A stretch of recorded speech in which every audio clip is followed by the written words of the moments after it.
Alba's ugly insect face suddenly changed as the tunnel slowly collapsed. The concept of a tunnel collapsing is profound even for a non-technological insect race. They understand the consequences. In the process of collapse, any organism inside, even a king insect, cannot survive. Something clicked in Alba's mind, reminding him of the time he sent the third-order king insect through the tunnel left by Socrates to the Milky Way galaxy, never to return. He realized that the collapse of the tunnel was linked to this event. Alba was drenched in cold sweat. The collapse meant none inside could survive, not even a king insect. However, Alba overlooked a critical point. What do you mean by this? And why did the humans tell you this? Alba was filled with disbelief. You have betrayed our race. Alba found it hard to believe. Such an event had never occurred in the insect race's long history. Have you finally realized? Not so stupid after all. Why did you do this? Alba couldn't understand why Imo, who was second only to the queen insect in the insect hierarchy, would betray their race, especially to a species considered food. Don't you understand? Do you know why there has never been a case of betrayal in the insect race's history? It is because the former queen, Alea, treasured every king insect. But now, you are using us first-order king insects as cannon fodder. How did Garcia die? On top of that, Alea started caring less about those of us who have followed her for so long because of your appearance. What other reason do I have not to betray? I will tell you directly now. Human said, either surrender and possibly spare your life or expect the immediate activation of the spatial disruptor. You know what will happen then. Make your choice. Humans give you only 10 minutes. Don't think of escaping. It's impossible. After this, Emil ignored Alba. In truth, what choice Alba made was of little concern to Emil. He hoped Alba would choose death rather than surrender and be executed by the humans. Emil thoroughly enjoyed being the first king insect in history to speak to an emperor insect in such a manner. It felt great. Meanwhile, inside the tunnel, Alba was feeling the opposite: fear, helplessness, despair, regret, and other emotions he had never experienced before were engulfing him. He had lost all his imperial dignity and felt lonely, like a last emperor, emitting a sense of desolation. On the main battlefield, the fierce battle continued between both sides. However, the insect race's offensive was visibly weakening. With Alba still in dire straits, he couldn't focus on commanding the insect swarms against the human main fleet. The loss of direct leadership caused the insect race's behavior to regress to instinctual actions, akin to elite soldiers turning into disorganized recruits. Commander, it's been 3 minutes since the ultimatum, but Target 1 has not emerged from the tunnel. All right, put more pressure on him. Order all fleets to immediately lift the fire tower restriction. Yes, Commander. For hours now, under Lin Tian's command, the fleet had concealed half of its firepower from the start. Moreover, every hour, they had reduced their firepower by 1%. Currently, the entire fleet was unleashing less than 10% of its full firepower. This gave Alba room to hope. However, Lin Tian now completely lifted all restrictions, smashing Alba's final glimmer of luck. The entire fleet erupted with their full combat power instantly. Not a single warrior insect was afraid, and none fled. Nevertheless, in the battlefield, it seemed as though the insect race was experiencing a comprehensive defeat. The speed of their losses far outstripped their reinforcements. End of chapter. Chapter 519. Alba surrenders. This was a very strange scene. Essentially, every time 10 battle insects from the insect tribe rushed forward, the fearless fleet's powerful firepower would obliterate 100 battle insects. Therefore, even though not a single battle insect managed to escape, there was still a strong sense of overwhelming defeat, with all fronts quickly shifting towards the insect tribe's side. With such firepower, it would take expanding the contact area between the two sides by hundreds of times, and the insect tribe being able to maintain this efficiency to re-establish a balanced battlefield. Thousands of light years away, Emil watched this change on the battlefield through the insect tribe's spiritual network and couldn't help but sigh. And this was just a small part of the human fleet within the Gal star system. As far as Emil knew, there were still billions of warships on the Vita defense line. With such strength, even if Queen Arya came, she would definitely not be a match. Indeed, his choice was correct. Also witnessing this scene was Alba, who was stuck in the insect nest passage, unsure of what to do. Until this moment, he finally understood that the lack of firepower displayed by humans earlier was a deception to themselves, probably to prevent themselves from fleeing out of fear. Arya, with a slight control over his slightly trembling huge body. The surging spiritual power unique to the Imperial insect surged out of Alba and connected to Arya through the spiritual network. Alba, there's something unusual about your state. What happened? At the moment their spiritual power successfully linked, Arya immediately sensed something abnormal. Speaking about it will take too much time, and I don't have much time left, so you see for yourself. Alba directly opened his spiritual domain to Arya, his voice carrying an indescribable sense of desolation, which gave Arya a very bad feeling. Without any hesitation, she delved deep into Alba's spiritual domain. In an instant, she was aware of everything that had happened these past few days. Emil, Arya's originally dignified and slightly gentle voice, even pleasing to humans' ears, suddenly turned into a beastly roar. Extreme anger, accompanied by continuous roaring, made the hundreds of first-level king insects around her tremble, not daring to move even a bit. Yes, it was hundreds of first-level king insects. After the first sacred war of the insect tribe, Arya had been accumulating power by staying within the Versh Super Galaxy group, demonstrating the weakness of her race by the Saint White Empire, and reacquainting herself with the terror of advanced civilizations. If it weren't for the sudden disappearance of the Saint White Empire, it would have been undoubtedly her defeat. This was only a 7th-level civilization. What about higher-level civilizations? Therefore, following the long years after the Sacred War, Arya no longer invaded everywhere, didn't even manage her tribe, let Emil and Garcia roam freely without interference,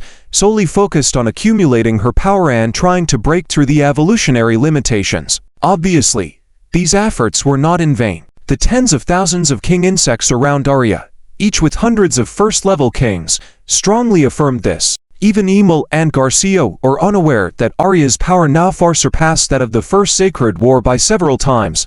Arya naturally knew the power of a 7th-level civilization, but she believed that with Emil and Garcia's help, delaying the war until her arrival shouldn't be a problem. Upon her arrival, she planned to work with Alba to attempt breaking through racial limitations and, ultimately, in the Second Sacred War, redeeming the shame of the past. Initially, her plan seemed flawless, but despite her careful planning, she hadn't accounted for the appearance of a traitorous insect within the tribe, one of the 2 great king insects from the First Sacred War who had walked alongside her. After venting her anger, Arya gradually suppressed the madness in her heart. Reason told her that going crazy at this point was futile. She must find a way to protect Alba. If anything happened to Alba, her plan for the race's elevation would be completely ruined. As for Emil, there would be a chance to deal with it after this was resolved. After all, no matter how it tried to escape, as the queen of the insect race, it would be easy to track its location. However, the problem was even for Arya. At her current location, it would still take a month to reach the Gal star system, let alone saving Alba with just a few minutes left. Alba, surrender. Arya, are you serious? Alba could hardly believe that after seeing his memories from that day, Arya's first words would be this. Yes, perhaps you still don't know how important your existence is for our entire race. Therefore, under any circumstance, you must protect your life until I arrive. I will find a way to bring you back. From Arya's words, Alba felt that she was definitely serious. And from these words, Alba understood one thing. It seemed that his importance to Arya was far greater than he had thought, even involving the future of the entire race. Since he had no way out at this point, Alba decided to gamble as Arya suggested. All right, I understand. Corner of the Verna Star region, Gal star system. With the human fleet's firepower in full bloom, the insect tribe could no longer maintain the front lines even with a continuous influx of numbers. The control zone of the Intrepid fleet had expanded from an initial radius of 5.4 astronomical units to 8 astronomical units within just a few minutes, terrifying in terms of speed. Even with the contact area expanding due to the zone enlargement, the insect tribe still couldn't hold the front lines under the immensely powerful firepower of the Intrepid fleet. They were still being firmly suppressed. Commander, all insect swarms are behaving abnormally. Inside the Bridge of the Union, Belota suddenly said to Lin Tia, controlling the real-time images of multiple front lines. The fleet was still releasing roars of death, but the insect tribe had completely stopped. Even though the foremost insects were getting heavily bombarded, the rear-battled insects showed no signs of advancing to fill the gaps. The entire ocean of insects, all the swarms, seemed frozen in time. Even Lin Qiao was puzzled by what he saw. Just as the group was scratching their heads, Belotus widened her eyes, looking at the information coming from her virtual terminal. Target 1 came out of the insect nest passage and surrendered. End of chapter. Chapter 520 Face Prison Insect Nest Entrance. A creature much larger in size than a large planet was lying horizontally above the void. Despite its ugly insect face, everyone could vaguely sense the strong resentment emanating from it. However, Lin Qiao also encountered a dilemma. It was simple to eliminate Alba, but how to capture it alive? The size of the creature was much larger than a large planet. Even if they were to use a large amount of traction at the speed of light, similar to when capturing the level 3 king worm in the galaxy, it seemed impossible. Should they just slaughter it, then cut it up and send it back to the research institute? Such a thought suddenly popped into Lin Qian's mind. Commander, I think we should contact the marshal and see if there's a way. Yan, my brother must have a way. That's why he is who he is. A wake-up call for Lin Qiao. Due to his excitement, he almost let some words slip out but managed to stop himself in time. Lady Beluodis had long been accustomed to such scenes and, being wise, she never questioned her man about unfinished matters. Half a minute later, Lin Fan's figure appeared on the bridge of the Alliance. Lin Qiao, is there a problem in the Gal Galaxy? No, but there are two very important things I need to tell you. Oh, go on. Watching Lin Qian's expression, Lin Fan already knew that what he was about to say wasn't bad news. After all, he was his own younger brother and Lin Fan understood him better than anyone. The first thing is, I captured the insect emperor of the insect clan. Impressive. Well done, you little rascal. Lin Fan praised using their intimate brotherly address. Although he was a bit surprised, he didn't show it on his face. His years of leadership experience allowed him to remain calm no matter what he encountered, even if the sky were to collapse. But I encountered a problem. Tell me, what's the problem? It's like this. Lin Qiao quickly explained the situation of capturing the emperor, but not knowing how to proceed afterward. Haha, you little rascal, did you not consider what to do after capturing the emperor when planning? No. Looking embarrassed, Lin Qiao indeed hadn't thought about this in the plan. Even Lady Beluodis next to him was covering her face, feeling embarrassed. Alright, let me look for something suitable and send it to you later. After enjoying a good laugh, Lin Fan composed himself and spoke seriously. As for what he meant by find something suitable, others might not understand. But Lin Qiao did. After all, he was one of the very few people in the world who knew Lin Fan's secrets. You little rascal. After finishing the communication on the orbit of Emperor Star, Lin Fan couldn't help but laugh and scold. Lin Qian's military talent was indeed excellent, but his habit of being careless remained unchanged. System, help me check if there's any technology that can restrain planetary-level Voan creatures. Ting. With the current host's technological level, a total of 27 suitable technologies and technological products were found. So many? Show me. Ting. Yes. The search result is displayed. With Lin Fan's current system level, he could purchase all technologies of a level 6 civilization or technological products of a level 7 civilization. However, even he was surprised that there were as many as 27 technologies or products suitable for use. Did level 7 civilizations already have so many means to restrain planetary-level void creatures? As Lin Fan scanned through the list displayed in his mind, he realized that most of them didn't seem as suitable as the system claimed. For example, the space binding technology, an advanced application of space compression that allows precise control of the compression force to restrict the target without causing death. Price, 2.8 billion system points. On the surface, it seemed good, but there was a warning in the description stating that the technology can only be used at fixed coordinates. What does that mean? It meant that after compressing Alba in space, it could indeed be restrained, but it couldn't be moved while being restrained. Wasn't that ridiculous? As Lin Fan explored various technologies and products, he found each one had fatal flaws and was unsuitable for the current situation. Damn system, come out, I promise not to kill you. Is this what you call suitable technologies or products? Of course, the system completely ignored Lin Fan's frustrated yelling, maintaining a calm and indifferent attitude. Lin Fan gritted his teeth in anger, but there was nothing he could do but continue to search. Finally, after over 20 disappointments, Lin Fan came across something interesting. Phase Prison. It was a prison created with phase technology, specifically designed to detain powerful beings, a technology only mastered by the pinnacle of level 7 civilizations.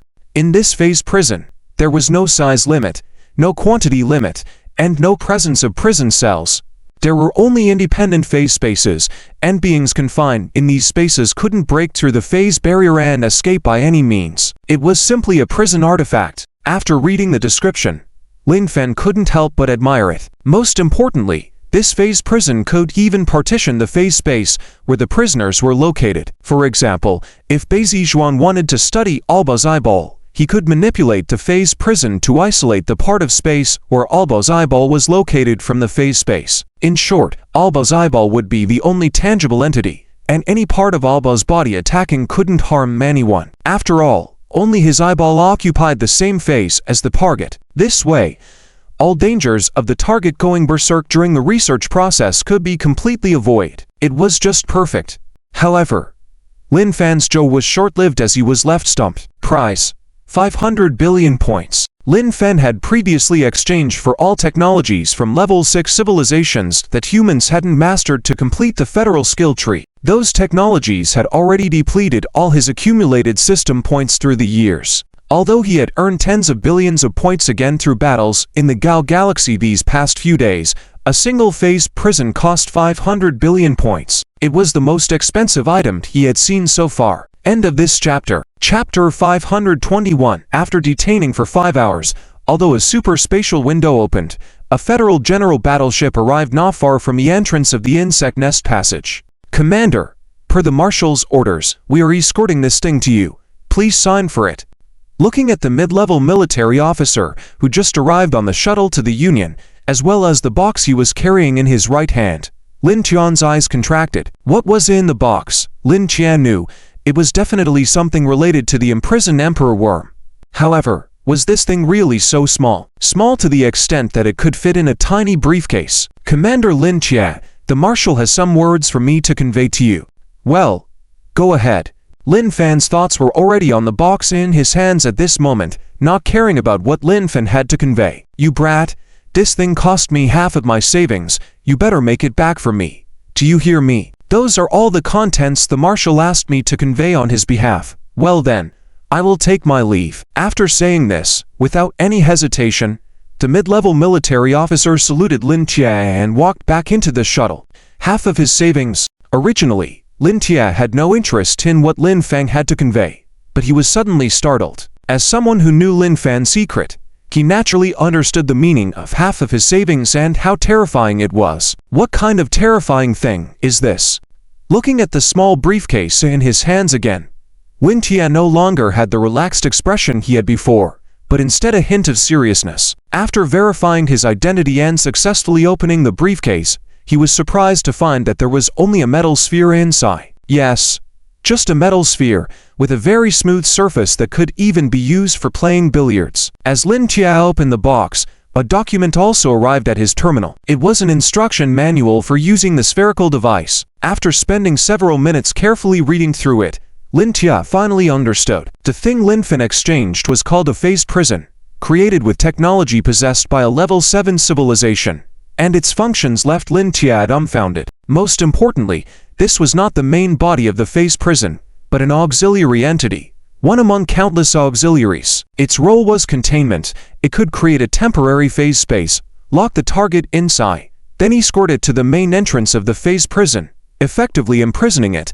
similar to handcuffing a person. Without further ado, he immediately had Biluo to see arrange for a team to go handle Alba. Of course, all the battleships here were aiming at Alba, and if he made any suspicious moves, they would kill him on the spot. 10 minutes later, a small team of mechs arrived in front of Alba. Even though they were giant mechs, in front of Alba, they were as tiny as ants. No, even smaller than ants. A specially made Captain Mech opened its cockpit, revealing a squad leader in combat gear. In his right hand, he was holding a spherical object, which he casually threw into the air before closing the cockpit and swiftly leaving with his team. This scene made Alba feel uneasy. Regardless of what the human had left behind, it definitely wasn't something good. Could it be a miniature zero-point armament? While Alba was scaring himself, the small spherical object began emitting a white light that grew brighter and more dazzling. After several seconds, when the blinding white light dissipated, everyone, including Alba, could see that the previously empty void now had something resembling a wormhole visually, emitting a very faint white light. "Commander, it's quite a hassle to communicate directly with this Emperor worm." Inside the Union's bridge, Biluo Desi had a headache. Although the temporary phase containment space and opened the passage, Alba had to enter himself. The key was how to make him understand and go in on his own. "It's not complicated. Have you forgotten that there's a very friendly translator in the insect tribe for us?" "Oh right, how could I forget about him? I'll contact him right away." After Lin Qian's reminder, Biluo Desi suddenly remembered that she still had a treacherous insect in her hands, who had just done a translation and delivered a message a while ago, causing Alba to voluntarily exit the insect nest passage and surrender. Soon, the Union sent out Biluo Desi's orders through the void communication technology. Thousands of light years away, the message sent by Biluo Desi was received. "A skilled translator like me." Immediately, Emir entered the role, following the spiritual network of the insect tribe, guiding his mental power towards Alba. "Emir, how dare you come find me? You're in a worse position now. Why the arrogance, you?" Alba was frustrated but helpless, not knowing how to retort, because what Emir said was completely true. He was now prisoner. "Speak, what else do you want?" Have you seen that special passage in front of you?" "I have." "What is it?" Upon hearing Emir's words, Alba looked at the large white passage in front of him, larger than his own body, with trepidation. "I don't know, but the humans told me it's an entrance to a prison." "Prison?" "Yes. According to them, you only have 3 minutes. Either go in by yourself or the surrounding battleships will directly bombard you." "Fine, I'll go in." This time, Alba surprisingly agreed readily, much to Emir's annoyance. After all, it wanted to see Alba's expressions of fear and despair. On the contrary, Alba's thoughts were much simpler. Since things had come to this, if the humans really wanted to eliminate him, they wouldn't go through this trouble. They could just have the surrounding battleships open fire. Since the humans didn't do that, the talk about the prison should be true. In any case, could there be a worse situation than now? I don't think so. If not, why worrying about it?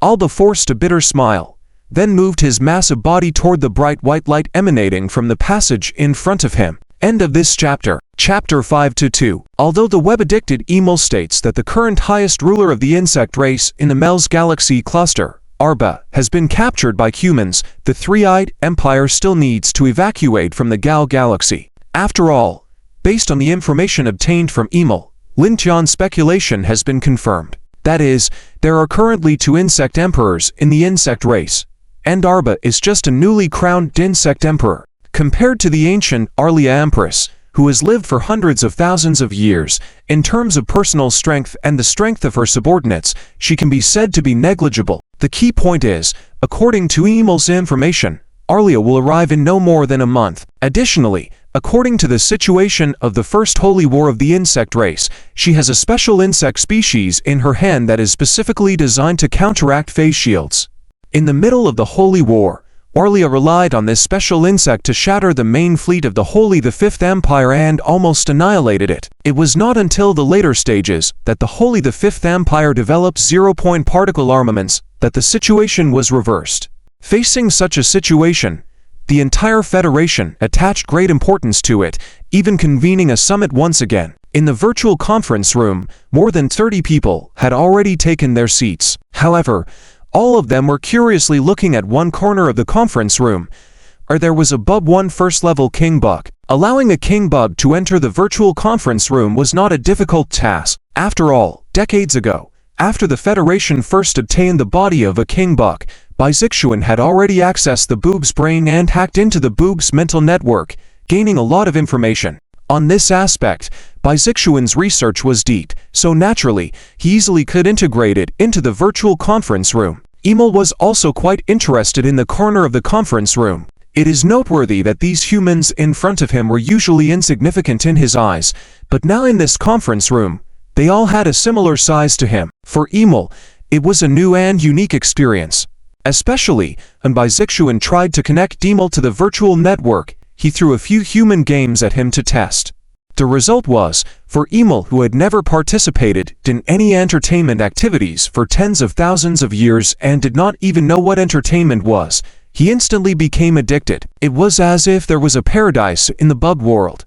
This was much more exciting than being a prince in the insect race. Emil thought, can this damn conference end soon? Although the experience is quite novel, I've made plans to play games with others. Everyone is here, so let's begin now.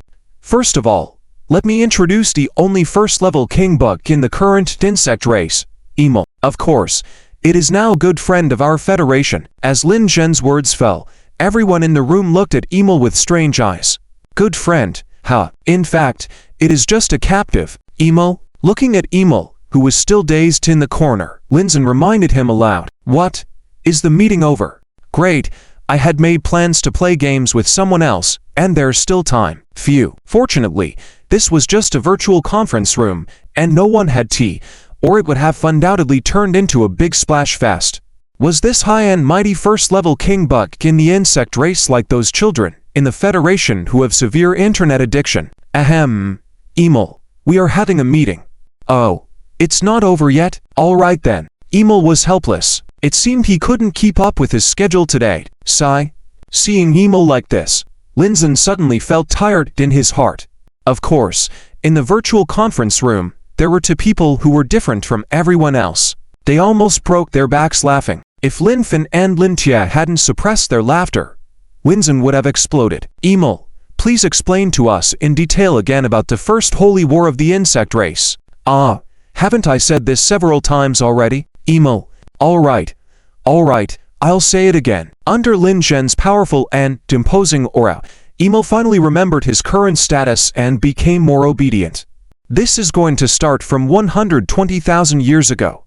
Emil spoke in great detail, taking more than half an hour to finish. When this grand war, carried out through verbal description, was presented to everyone, all the top heads of various departments of the Federation were shocked. Fighting for more than 20,000 years, spanning the entire super galaxy cluster, and even creating a void in one super galaxy cluster. What kind of intense war was this? Compared to this, all the wars that humans had fought seemed like children playing house.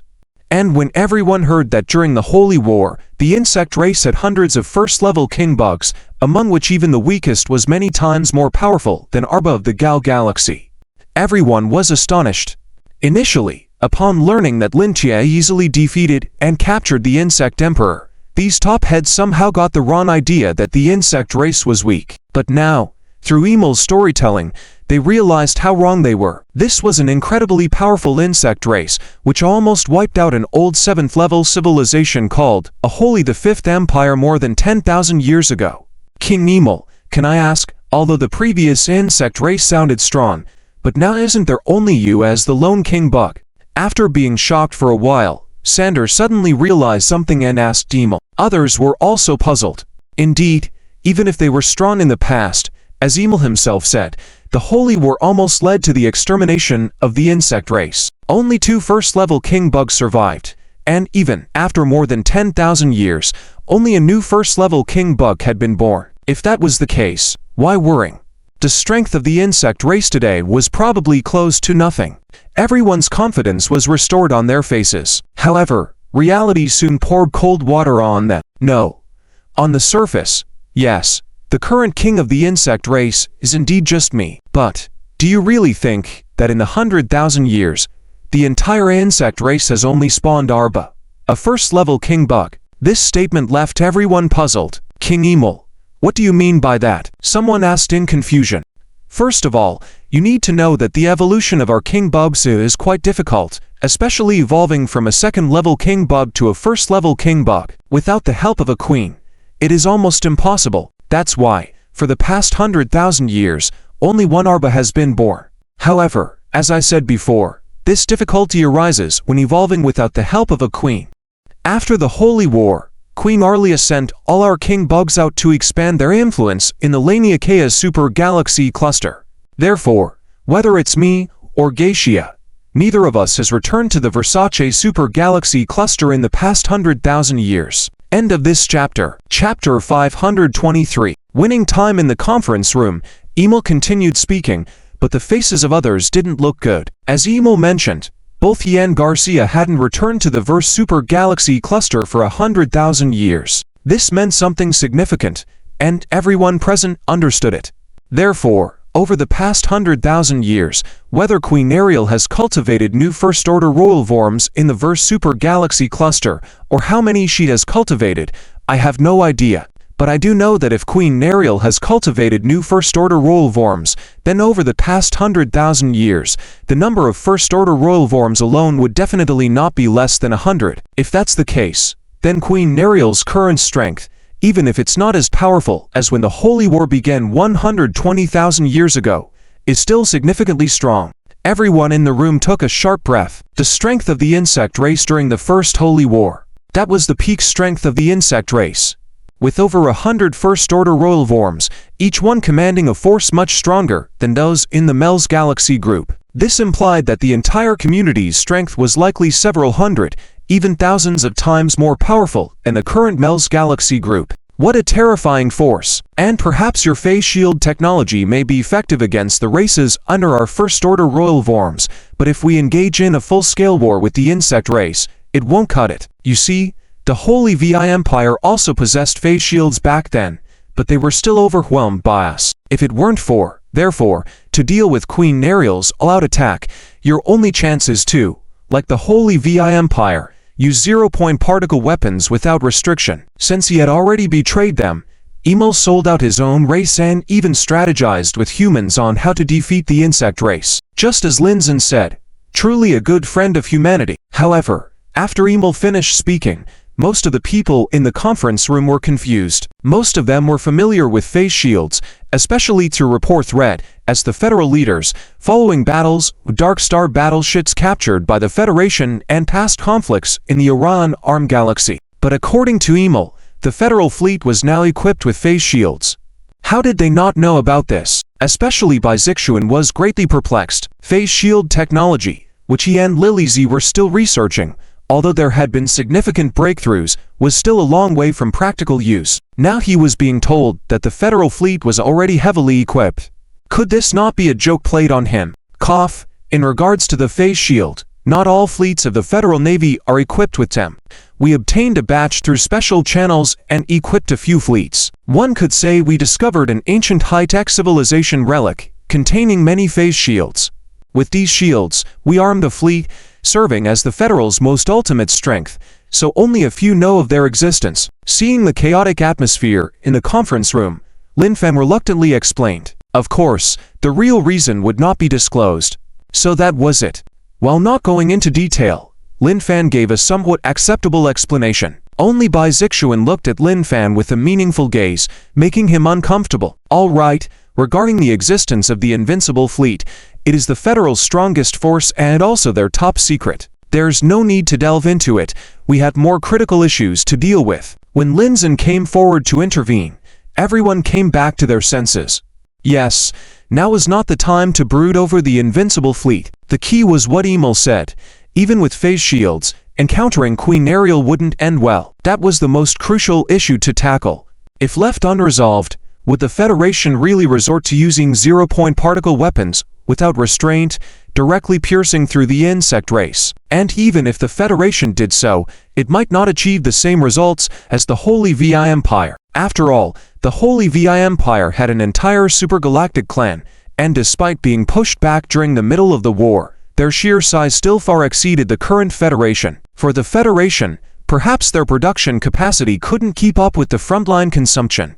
Not to mention, achieving what the Holy VI Empire did was daunting. They had spent 8,000 years painstakingly creating a void in the Shepherd constellation, one of the three great mysteries in human astronomy. If they followed suit, even if the Federation emerged victorious, what would be left of it? Possibly no galaxies existing within millions or even billions of light years.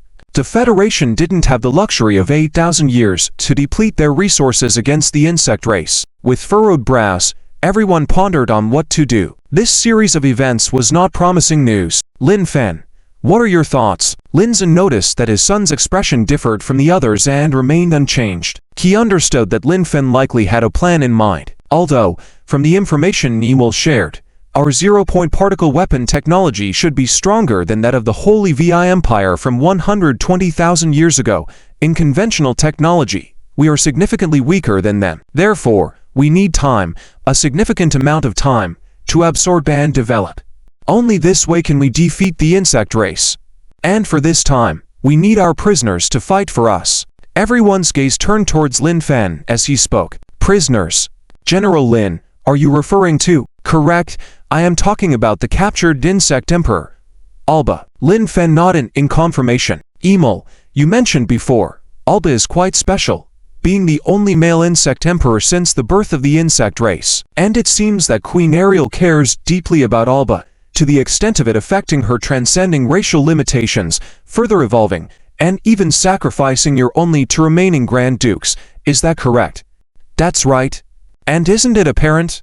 Hasn't anyone understood what this means? A female emperor who lived for hundreds of thousand years and a male king insect that has never been seen before. With that, Lin Fan revealed a somewhat sinister smile. End of the chapter.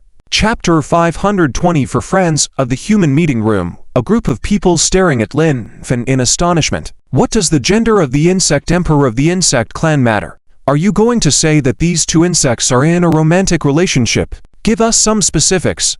In the midst of everyone's confusion, Lin Fan looked at Lin Fan and spoke up. No problem. First of all, as everyone should know from the information provided by Emil just now, before Alba, there had never been a male emperor insect in the entire history of the insect clan. Secondly, normally, with the addition of a new emperor in the insect clan, conflicts should arise. After all, one mountain cannot contain two tigers. This saying is applicable even in the insect clan. However, the reality is completely the opposite. According to Emil, Alia not only did not show any alertness towards the new male emperor Alba, but was willing to exhaust all her strength to help it. This is highly abnormal. When Lin Fan said this, the people in the meeting room also nodded in agreement. Indeed, the saying one mountain cannot contain two tigers is not just applicable to the insect clan, but it's even more relevant than to humans. However, the fact that Alia is willing to start a new holy war for the sake of Alba, even if it could lead to the destruction of the insect clan, is quite thought-provoking. Could it be that these two insects are really in a romantic relationship as speculated earlier? Is Lin Fan preparing to threaten his wife by holding a knife to her husband's neck? In the minds of everyone present, such a thought could not help but arise, and their gazes towards Lin Fan became strange. Ahem. What I meant to say is, based on the information provided by Emil, Alia's long-standing concern has been how to break through the limitations of the insect clan and evolve to a higher level. Looking at the expressions of the dignitaries looking strange, Lin Fan naturally knew that they must have misunderstood, so he continued to explain. And this kind of evolution is likely related to the first male emperor insect of the insect clan. According to my speculation, it doesn't necessarily have to be Alba, but simply because Alba became the first male emperor insect, that's why it's him. If my speculations are correct, and of course, I believe they are correct, then the key to the insect clan's evolution now rests in our hands. How can we use it to buy more time for the Federation? I think many of those present here should have more experience than me, right? Staring blankly, not at the many dignitaries, but Emil on the side, his 6 insect eyes widened to the maximum limit, looking extremely exaggerated. What's the deal with this human? Just with what I said, he speculated this far. Some of the details he mentioned, I hadn't even thought of myself. Humans are truly terrifying. Anyway, whether humans are terrifying or not has nothing to do with me. Let's just quickly end this so-called meeting. I'm still waiting to go play games. A certain insect addicted to the internet instantly adjusted his mindset and felt very relaxed. Just kidding. Having to choose between the game and the race, who needs to choose? Of course it's the game. Would you still go back to doing nothing all day and just counting sheep in the universe? Although I still don't know what counting sheep means. Marshal Lin Fan, I have a question to ask. Vice President Ed, please go ahead. Ed, sitting next to Lin Fan, spoke up for the first time. When Lin Fan saw that it was his father-in-law, he immediately smiled and said, "Yes, as you said. While we indeed have many ways to make good use of Alba, how do we communicate with Alia practically? This is a very practical question. The reason why Emil can communicate with the Federation is because in the last Holy War, it obtained a set of the spatial communication device of the Holy VD Empire and spent a full 100,000 years to figure out some basic usage functions. For this, before destroying other civilizations, Emil would capture some scientists. This led to its use of the spatial communication device and contact with humans. But does Aelia have this thing? If not, how can the Federation communicate with her and negotiate with her? After all, besides the mental network, the insect clan has no other means of communication. Vice President's question is well put. In fact, this is not difficult to solve because sitting there is none other than Alba the Great, who is known as a friend of humans, and I also believe that Alba the Great, as a friend of humans, will not hesitate to help. What do you say, Great Alba? Stunned once again, not all the dignitaries, at Emil. How did it come back to me again? And this friend of humans, what on earth is it? Isn't it Aelia? While it's conceivable to make Emil betray, to make it face Aelia face to face. Well, even if it's not face to face, just making it speak to Aelia through the spiritual network of the insect clan, it would still be in a panic. Okay, I understand what Marshal Linfen means. Indeed, if Great Alba, known as a friend of humans, acts as a bridge for communication, then there is no problem. Ed nodded and said seriously. Just when he mentioned the title of a friend of humans, he deliberately raised his voice to make this title more prominent. Ed's counterattack hit Emil's sore spot. Even though it doesn't sweat, he felt something damp on his back. Regarding what comes next, it's up to you, Vice President Ed. No problem. Leave it to me. Ed nodded. A mature plan had already been calculated in his mind, just waiting for implementation. End of this chapter. Chapter 525 Queen Aelia of the Insect Clan. The Mels Galaxy Group, the Gal Galaxy, the main camp of the Vita Defense Line Garrison. It has been a month since Lin Tia led a surprise attack on the Verna Star domain and captured Alba. Talking about it, in this month, the entire Fearless fleet has been idle, at a loss. Since Alba was captured and its mental network transmission was cut off, Emir has integrated the entire insect clan of the Gal Galaxy, including those low-level queen insects. As a friend of humans, Emir naturally will not turn against humans after controlling these insect clans. So, the fires of war in the entire galaxy have been extinguished.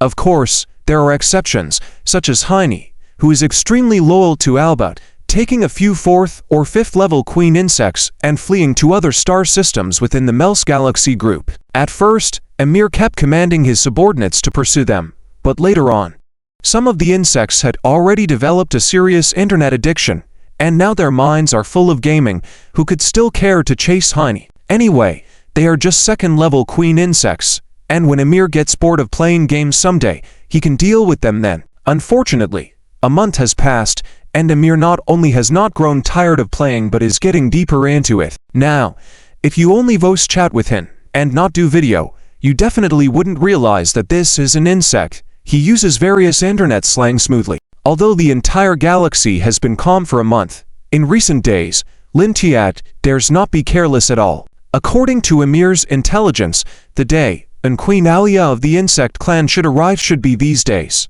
How is it today? Report, Commander. According to the feedback from the surveillance devices we have placed in various corners of the galaxy, there are no abnormal situations in the entire Gal Galaxy. Yes, this is the current Gal Galaxy, a peaceful appearance. But who would have thought that just a month ago, there was still war everywhere here? Fine, keep monitoring, and at the same time, the fleet continues to maintain a readiness level of 2. Yes, Commander. At the same time, 3.2 million light-years away from the Gal Galaxy, the Kate Galaxy. This is the largest galaxy in the Mels Galaxy Group, even larger than the Virgo Galaxy in this galaxy group. The Three-Eyed Empire has considered more than once to move to the Kate Galaxy, but because of strong opposition, it has never been implemented. Of course, this is also not within Lin Tian's surveillance range. After all, in such a short time, just achieving full surveillance of the Gal Galaxy was already very difficult. On the second main arm of the Kate Galaxy, at this moment, the entire void has turned completely red, with a huge crack flashing with a faint red light spanning at least 5 astronomical units. If Lin Tia saw this scene, he would surely recognize it as the unique method of the insect clan, the insect nest passage. However, this insect nest channel is indeed too large, even several times larger than the one opened by the insect emperor Alba. Every galaxy in the 68 galaxies of the MELS galaxy group other than the Gal galaxy has now opened an insect nest channel. It's just that compared to the one in the Kate galaxy, these insect nest channels seem so small, not even 1/10 of its size. Soon, a team of insect clans appeared one after another from each insect nest channel. Yes, one team after another. Not a group but a series. This orderly lineup is just like an array laid down by the Starfleet. If you only look at it from the spatial radar, you would never think this is an insect swarm but rather a fleet. As a large number of insect clans arrived in each star system of the MELS galaxy group and set up a defense circle of up to 10 astronomical units around their respective insect nest channel openings, finally, the big shots appear. Thankfully, Emir is not here, otherwise, it would scare the living daylights out of him. In each insect nest channel, a first-level queen insect appear, followed by a large array of queen insects from 2nd to 5th level, at least 1,000 of them. And this is just the situation at one insect nest channel opening. As for the channel opening in the Kate galaxy, it is even more terrifying. There are nearly 100 first-level queen insects alone, and the number of 2nd to 5th level queen insects is so large that it cannot be counted for a while, but it can be confirmed that it definitely exceeds 100,000. Over 100,000 queen insects, like well-trained soldiers, in neat formations, guarding a special presence in the center of the formation. He is the first generation of the insect clan, the only female insect species.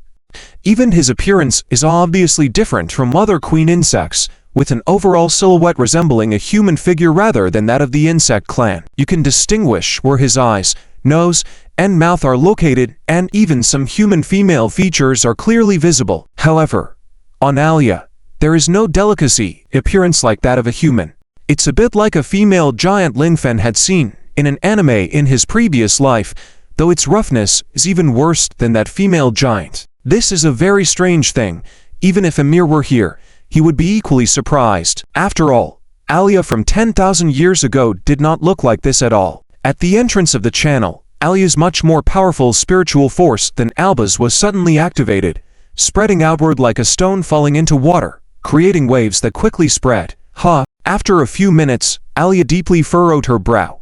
Even though she sensed a distance of hundreds of millions of light years, she still did not feel Alba's presence. Could it be that Alba has already been taken further by humans or even been killed?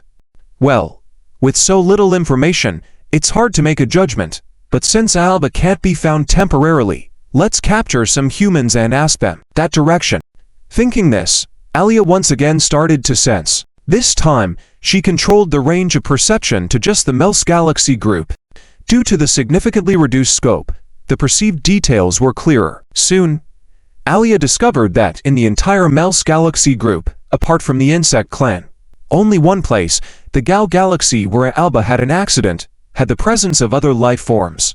And these life forms were all gathered in one place, which was on the Vita defense line. End of this chapter. Chapter 526 listed 100 billion insect warships in military formation, battleships of the 7th level civilization. Perhaps in the Federation's eyes, this was a very large and powerful fleet, but in Alia's eyes, it was so small. 12,000 years ago, when the Holy War had just begun, the Imperial fleet never mobilized with fewer than 1 trillion warships each time, even after being crushed by the insect race in the midterm. There had never been a fleet with only 100 billion warships of such a small scale. However, no matter how small the human fleet was, as the leader of the insect Holy War, Alia was well aware of the terror of the 7th level civilization and would not underestimate it just because there were only 100 billion warships. After all, humans possessed the terrifying weapon that the Imperial Empire used at the end of the Holy War. If humans, like the Imperial Empire, used it without restraint, even they would not be able to withstand it. However, if Alia knew that humans today only controlled a few star systems and hadn't even conquered civilizations in other star systems, she would probably have no worries and would directly attack. Suddenly, Alia sensed something, and her surging spiritual power surged instantly. Emil, how dare you still be here? Sensing Emil's spiritual power and his position in the midst of those human fleets, she was extremely furious, wishing to tear him to shreds immediately, with an expression of anger resembling that of a human. An order was instantly transmitted through the insect's mental network. The content was simple. All Vanguard units set off for the Gal system. After all, Alia's insect army was too large. If the entire army marched, even with insects crowding each other, they could not fit into a small system. Just the Vanguard units were enough to fill the entire Gal system. After receiving Alia's orders, in 66 star systems, 66 first-stage queen insects immediately opened insect nest channels, commanding their armies toward the Gal system. Of course, within the Kate system, Alia also opened an insect nest channel, leading her personal guard insects and a large number of queen insects. Vita Defense Line, Headquarters. Commander, the radar team has an urgent military intelligence report.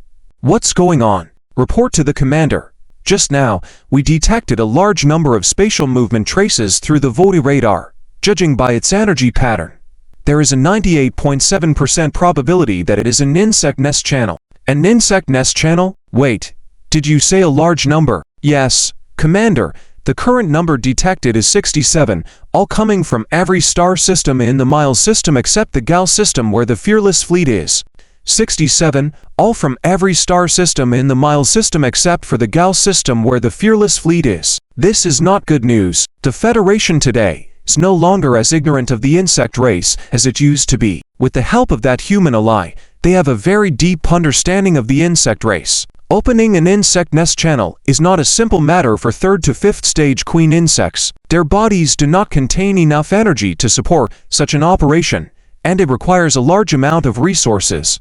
Therefore, lower stage queen insects usually do not use insect nest channels unless there is a necessary reason. And what they need is not a small number, but an extremely massive amount of resources. And now, 67 insect nest channels were simultaneously opened, coming from 67 star systems.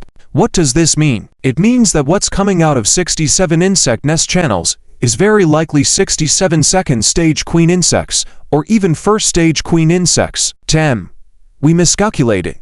Realizing this, Lin Tian's face turned somewhat grim. They had thought that Alia and her insect army would come directly to the Gal system, so they spent a whole month setting up a comprehensive monitoring network in the Gal system to gather detailed data on its scale and combat power as soon as Alia arrived. However, after all the calculations, they ultimately miscalculated. Alia did not come to the Gal system at all, but dispersed her forces and went directly to the other 67 star systems within the Miles system and then gathered near the Vita Defense Line. As a result, when Alia arrives at the Gal system, she will immediately engage in battle with the Fearless Fleet stationed at the Vita Defense Line. And Lin Tia still knew nothing about the insect army of Alia, so he couldn't formulate a targeted strategy. Start the authorization process immediately and grant permission for the flagship of each fleet to autonomously use zero-point particle weapons. Tell all commanders, if there is any danger, do not hesitate to use them immediately, Lin Tia said with a serious face.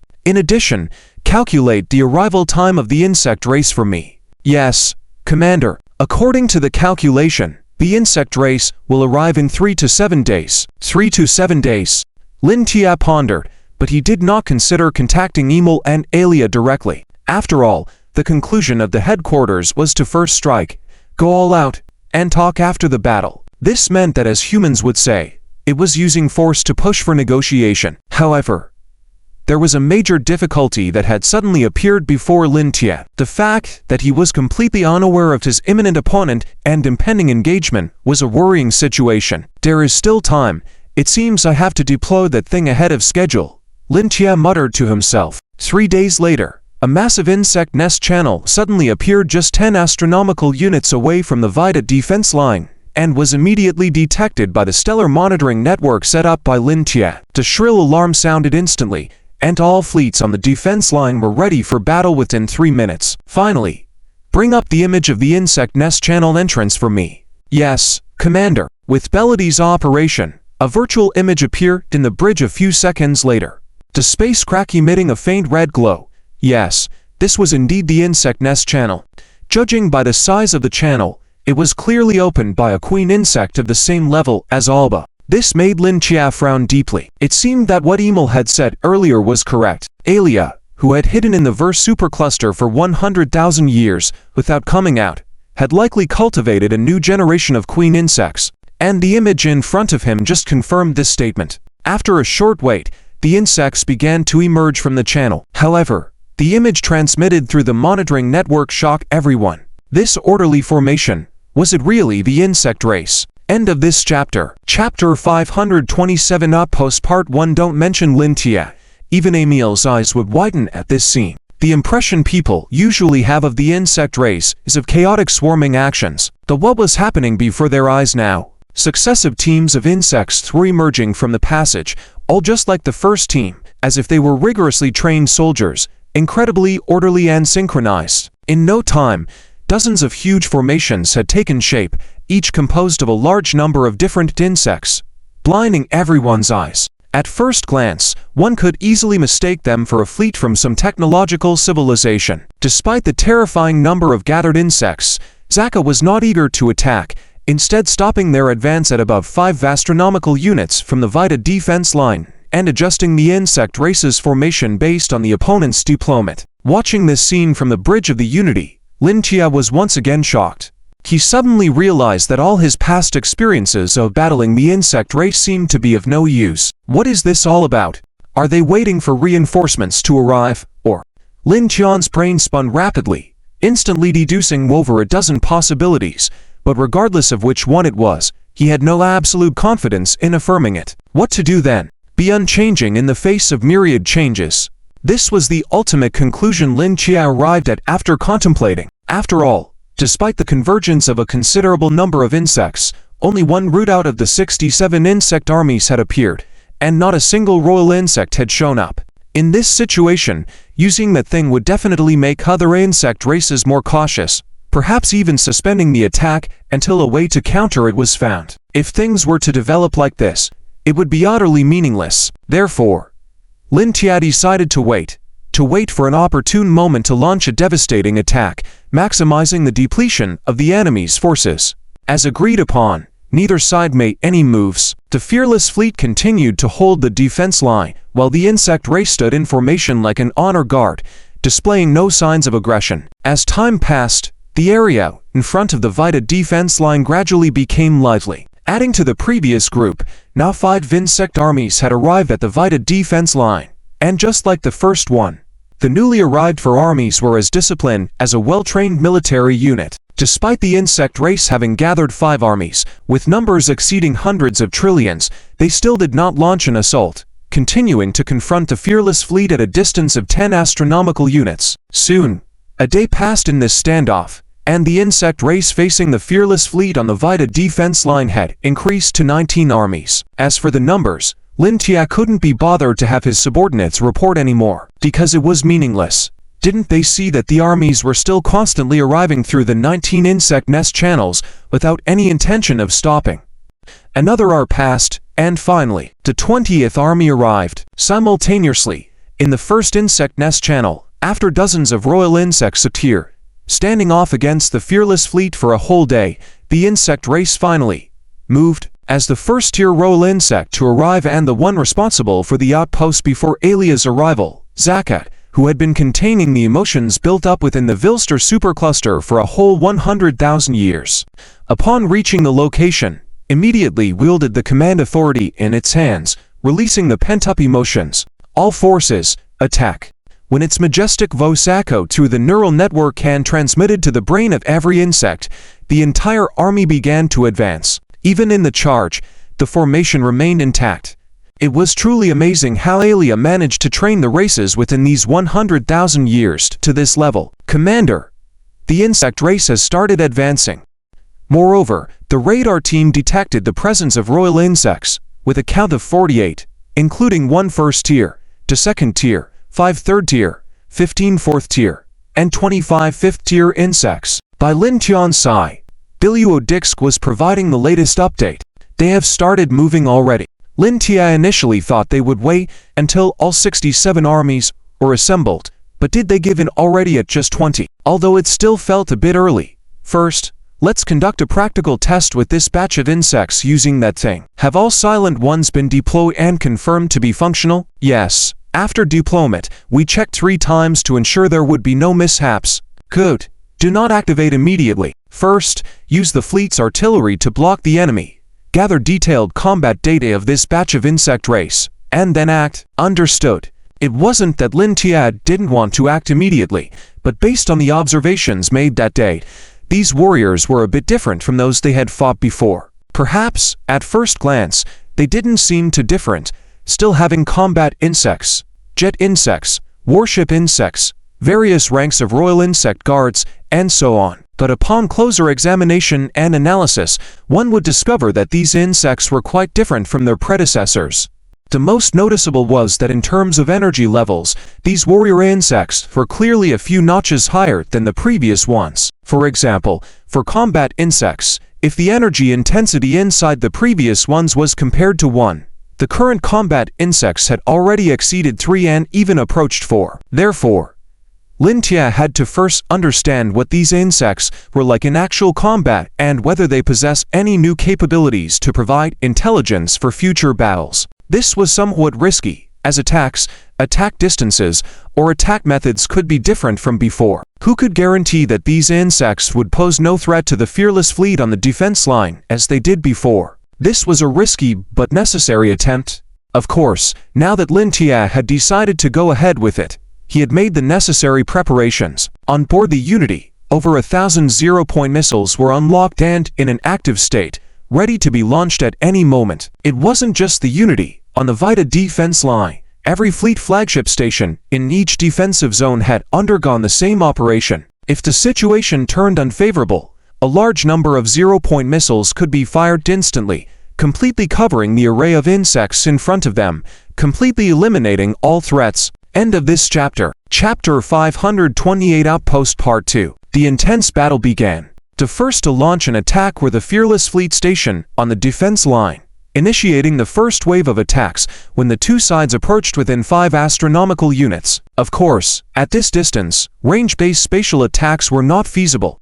Only puncture-type point attacks could be used, which caused limited damage to the insect race. After 3 waves of attacks, Lin Tia was astonished to find that all the attacking groups still maintained their neat formation without any signs of loosening. Moreover, the gaps created by these 3 waves of attacks were quickly filled by other battle insects in an extremely efficient manner. Were these really the insect race, or a highly trained interstellar fleet? Just as Lin Tia marveled at this, the insect formation began to reorganize, with the jet insects moving to the forefront and gathering energy within their bodies, a clear sign that an attack was imminent. Commander, the jet insects have moved forward and assumed an attacking posture. What's the distance now? 4.8 astronomical units.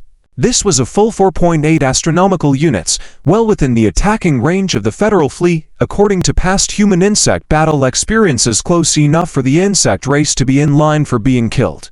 But now, even the mere 5th-rank king insect could breed a large number of jet insects that could display an attacking posture. Was this an evolution of several levels?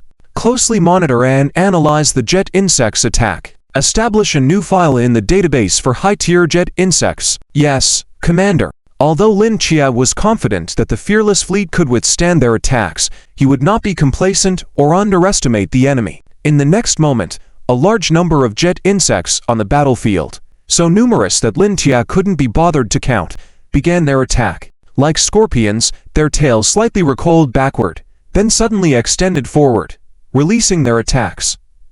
A ball of red light rapidly shot towards the front.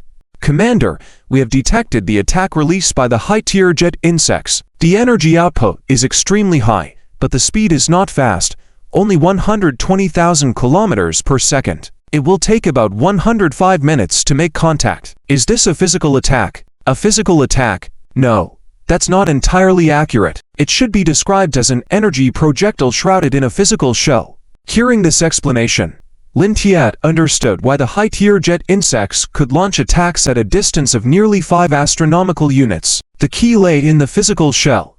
By enveloping energy in a unique way inside a physical shell and shooting it out, the energy would abruptly explode upon contact, giving the appearance of a long-range energy attack. Perhaps due to energy dispersion during flight, the attack could only be initiated within 5 astronomical units.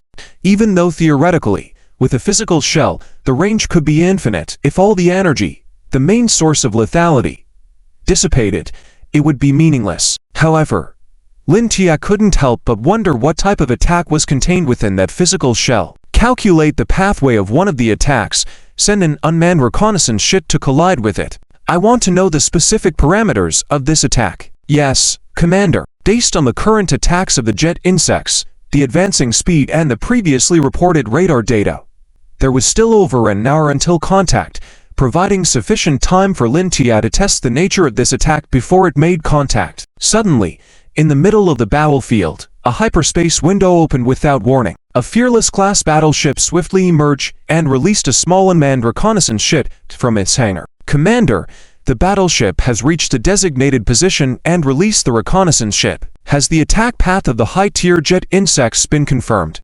Confirmed. Good. Take control of the unmanned reconnaissance ship immediately and had it collide according to the calculated path. Yes, Commander. The unmanned reconnaissance ship has been deployed and is 17 minutes away from contact. Under the guidance of the command center, the newly released unmanned reconnaissance ship followed the preset trajectory at 5th combat speed. The intense battle between the Fearless fleet and the insect race continued with wave after wave of attacks. Lin Tian's reconnaissance ship was now less than a minute away from contact. Inside the command bridge of the Union, the entire staff, Lin Tia, and Belody stared fixedly at the virtual images and tactical images displayed before them. In the tactical image, a blue dot and a red dot were moving towards each other in a straight line, precisely indicating the time of contact. As the two dots touched, they twinkled a few times before dimming and disappearing from the image. However, the observation image next to it showed a dark red energy mass forming, covering a diameter of exactly 1 million kilometers. Such a large radius of devastation. Have the specific data been calculated? Lin Tia was visibly surprised and shouted toward the command center. The data has been calculated, Commander. According to our calculations, this attack remains in energy form, but the energy level exceeds level 11, approaching level 12. As for the radius of destruction, it measures a spherical diameter of 1 million kilometers, with a range of over 4 astronomical units, nearing 5 astronomical units, a destruction radius of 1 million kilometers, and an energy level approaching level 12. Lin Tia was mortified. In terms of firepower alone, this had already reached the ultimate level of development that the Federation had previously achieved with the positron cannon. Of course, it was incomparable to something like a gamma-ray cannon, but it was still extremely impressive. And this was from just a low-level jet insect in the insect race. Although Lin Tia was amazed, he also somewhat breathed a sigh of relief.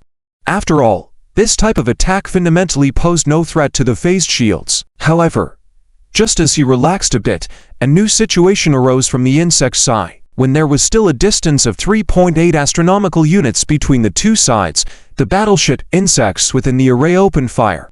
Lin Tia could understand the origin of the ultra-long-range attacks employing semi-physical weapons, but the fact that the battleship insects were now using the beam-type attack at such a far distance was beyond his comprehension. Even the most advanced beam weapons of the Federation only had a range of slightly over 10 million kilometers. It wasn't even a fifth of what was now demonstrated by the battleship insects. End of chapter.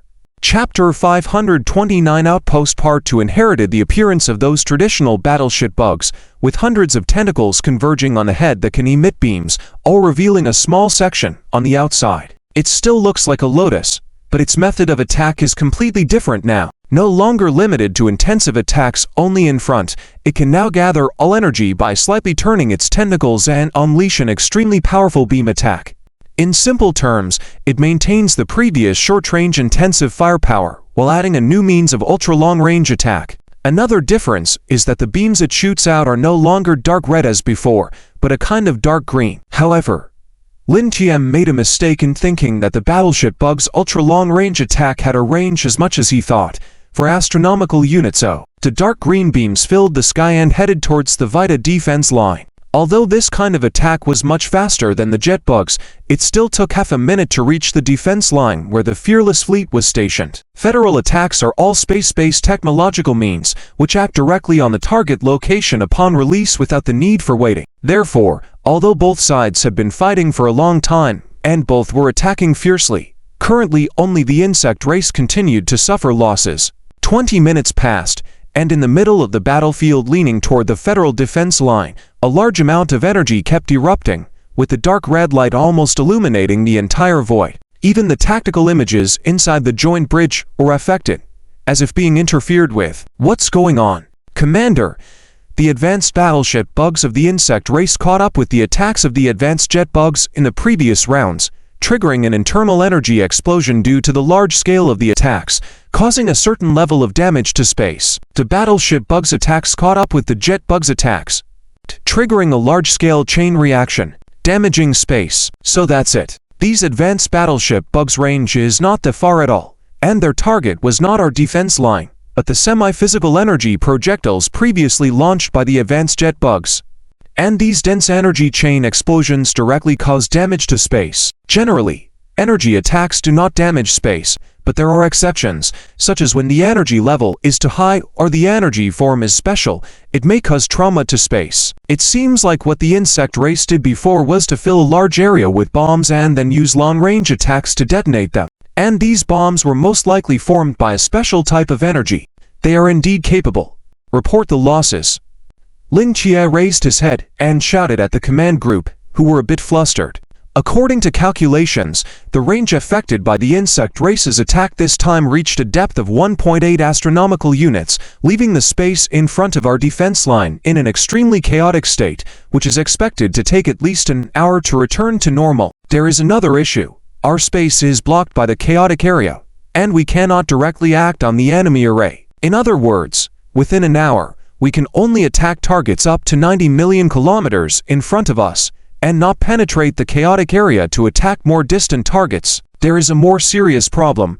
Our space radar is malfunctioning, although it should be temporary. Lin Chia furrowed his brows deeply, his expression becoming more solemn. Everything else could be dealt with. He had solutions, but the malfunctioning of the space radar was a big problem. Today, the Federal Space Radar was widely used.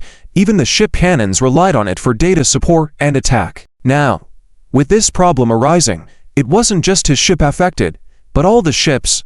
Thinking about it, it was understandable what the problem was. Given the vast area of space disturbance, all equipment based on space technology would undoubtedly be affected, especially devices like the space radar that were constantly emitting and receiving signals. Without the space radar, the entire Fearless fleet was like being without binoculars, having to rely only on auxiliary close-range scanning systems to locate targets. For the insect race, which was still at a distance, they could not receive any information about their movements. This was a very serious problem, to the point that it posed a direct and lethal threat to the fleet. However, such a massive spatial disturbance was it only targeting the Federation? No, it wasn't. It could be said that it had a greater impact on the insect race. For the Federation, they were only unable to attack and temporarily blind it, but as long as they stayed on the defense line, they wouldn't be in immediate danger. However, for the insect race, it was different. They needed to advance and had to pass through the chaotic spatial area, which was not something to be taken lightly. In the chaotic spatial area, due to severe spatial damage, various phenomena like spatial fissures, collapses, and tears would continuously occur, meaning the insect race would probably have to leave behind a large number of bug corpses in that area to pass through. However, Zacher was unfazed.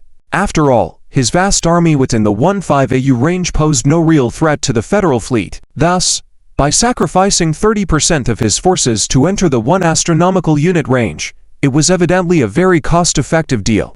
Quantity was never something the insect race needed to worry about. The huge insect race array continued advancing in the area of space disturbance, with various spatial catastrophes constantly emerging around it. Sometimes, a huge spatial fissure would suck in a large number of insects. Sometimes, a space-tearing effect would suddenly appear in a large area, tearing a large number of insects into pieces. In any case, various spatial anomalies kept occurring here, devouring one group of warrior bugs after another. However, no matter how great the casualties were, the insect race's marching formation continued unabated, maintaining its rapid pace. It wasn't until over 50 minutes later that the front of the army finally crossed the death-radiating area and arrived just 90 million kilometers away from the Vita defense line. At this moment, the size of the insect race had shrunk considerably, with many unlucky groups of bugs almost devoid of any warrior bugs. In human terms, that was almost like being on the verge of being decommissioned. Nevertheless, no matter what, at least 30% of the forces successfully broke through to the 90 million kilometer distance, right? However, when Zakher connected to the frontline warrior bugs through the insect race's spiritual network and inspected the situation of the Vita defense line, he was dumbfounded. End of this chapter. Chapter 530. The outpost battle, and Zakher encountered this situation for the first time. It was as if an unknown force was disturbing him. No matter how hard he tried, he couldn't connect to the front arrays that had already passed through the chaotic space region via the mental network, let alone observe the battlefield through the war bugs in the front arrays. It can be said that now Zakher has lost contact with all the swarm at the forefront of the insect army. If it were the former insect race, the swarms under the three major emperors' command, even if they couldn't be commanded, wouldn't be affected too much. After all, they were within range. Even if they fired randomly without command, they could still cause trouble for the fearless fleet, allowing the rear insect army to advance. But the problem lies with these high-level war bugs. These war bugs had been continuously improved by Aelia over the past 100,000 years, suppressing their thinking to the limit.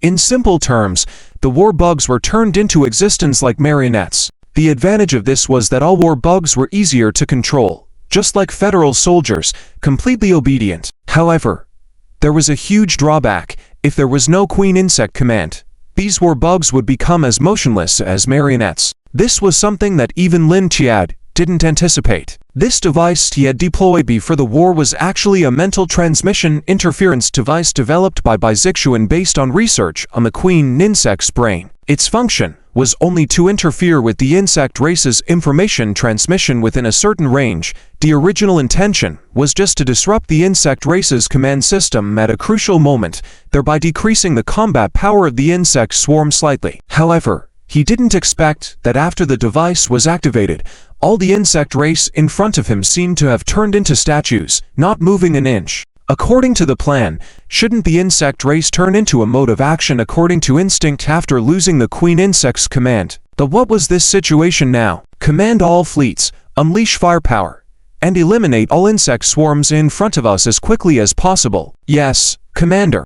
In any case, take advantage of the opportunity. On the defense line, the fearless fleet, which had stopped attacking for almost an hour, under Lin Tian's command, suddenly erupted with a lawn-suppressed roar.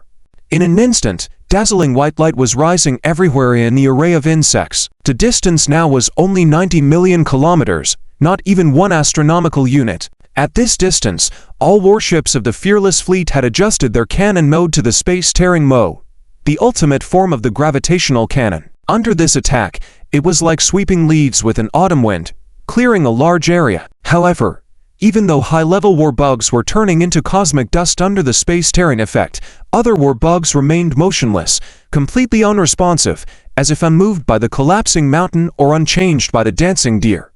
Lin Chia was even more surprised at this scene. Could it be that this type of high-level war bug could only act under the Queen Insect's command, without independent thinking or even having their biological instincts suppressed? It had to be said. Lin Qian's guess was spot on. In the past 100,000 years, the war bugs improved by Aelia not only became stronger, but also had their species' nature completely erased, becoming marionettes that only followed commands. However, Aelia never expected something that could interfere with the insect race's mental power. Even though Aelia knew how to counteract it, Zakher was left staring blankly, not possessing Aelia's extraordinary and unique mental power. Watching the front array of war bugs, witnessing the continuous massacre without any retaliation, Zakher's heart was in turmoil. How could they continue like this? It was like serving themselves on a platter. Zakher, retreat. Just when Zakher was troubled, the voice of Queen Aelia suddenly resounded in his mind. A voice that was somewhat gentle, yet carried endless majesty, a contradictory tone. Yes, Queen Aelia. Soon, except for the frontline war bugs that were already uncontrollable, all remaining war bugs retreated like a receding tide towards the rear. Commander, the insect race has started to retreat. All of them? No.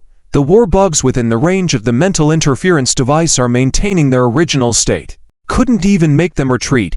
These new war bugs wouldn't make any moves without orders, just like marionettes. Listening to the report from the command center, Lin Tia couldn't help but think, what an unexpected surprise. Order all defense zones to intensify the cleaning of the remaining insect race.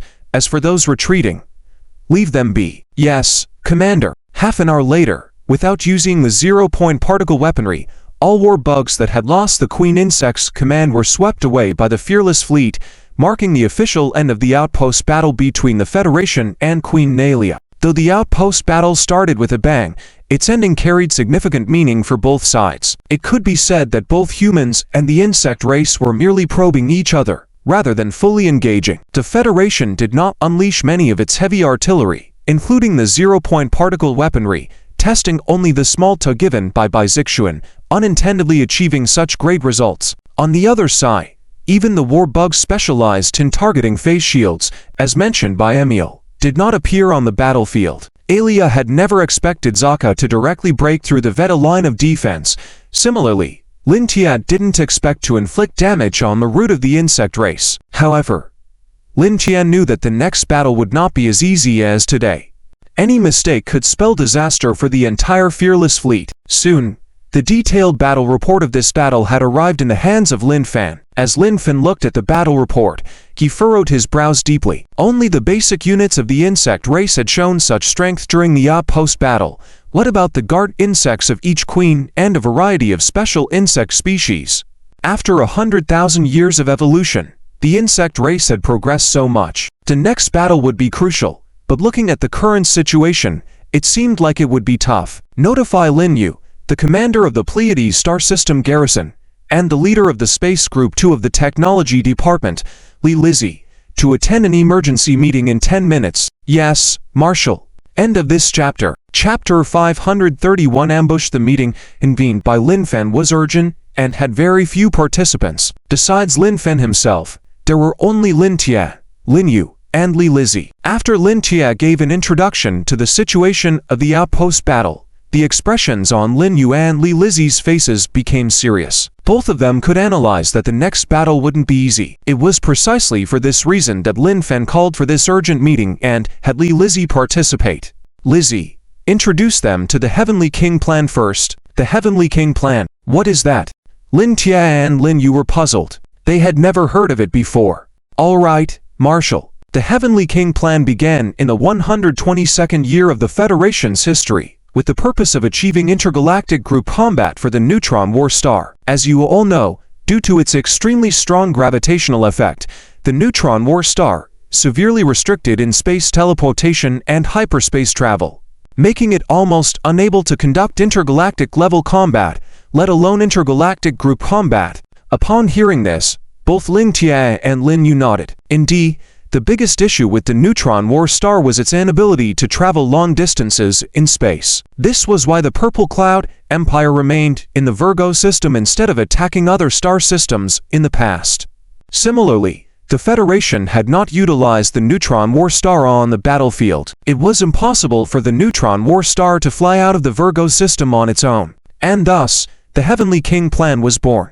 In this plan, we have made numerous attempts. Initially, we hope to control the Neutron War Star's gravity field, adjusting it to minimize its impact on hyperspace, allowing it to maintain hyperspace travel for a longer duration. Unfortunately, after 6 months of experimentation, we discovered that this approach was unsuccessful unless the Neutron War Star's gravitational field was completely eliminated. Otherwise, no matter how we adjusted, it was futile. So, based on this realization, we began a new attempt, which is to completely eliminate the Neutron War Star's gravitational field.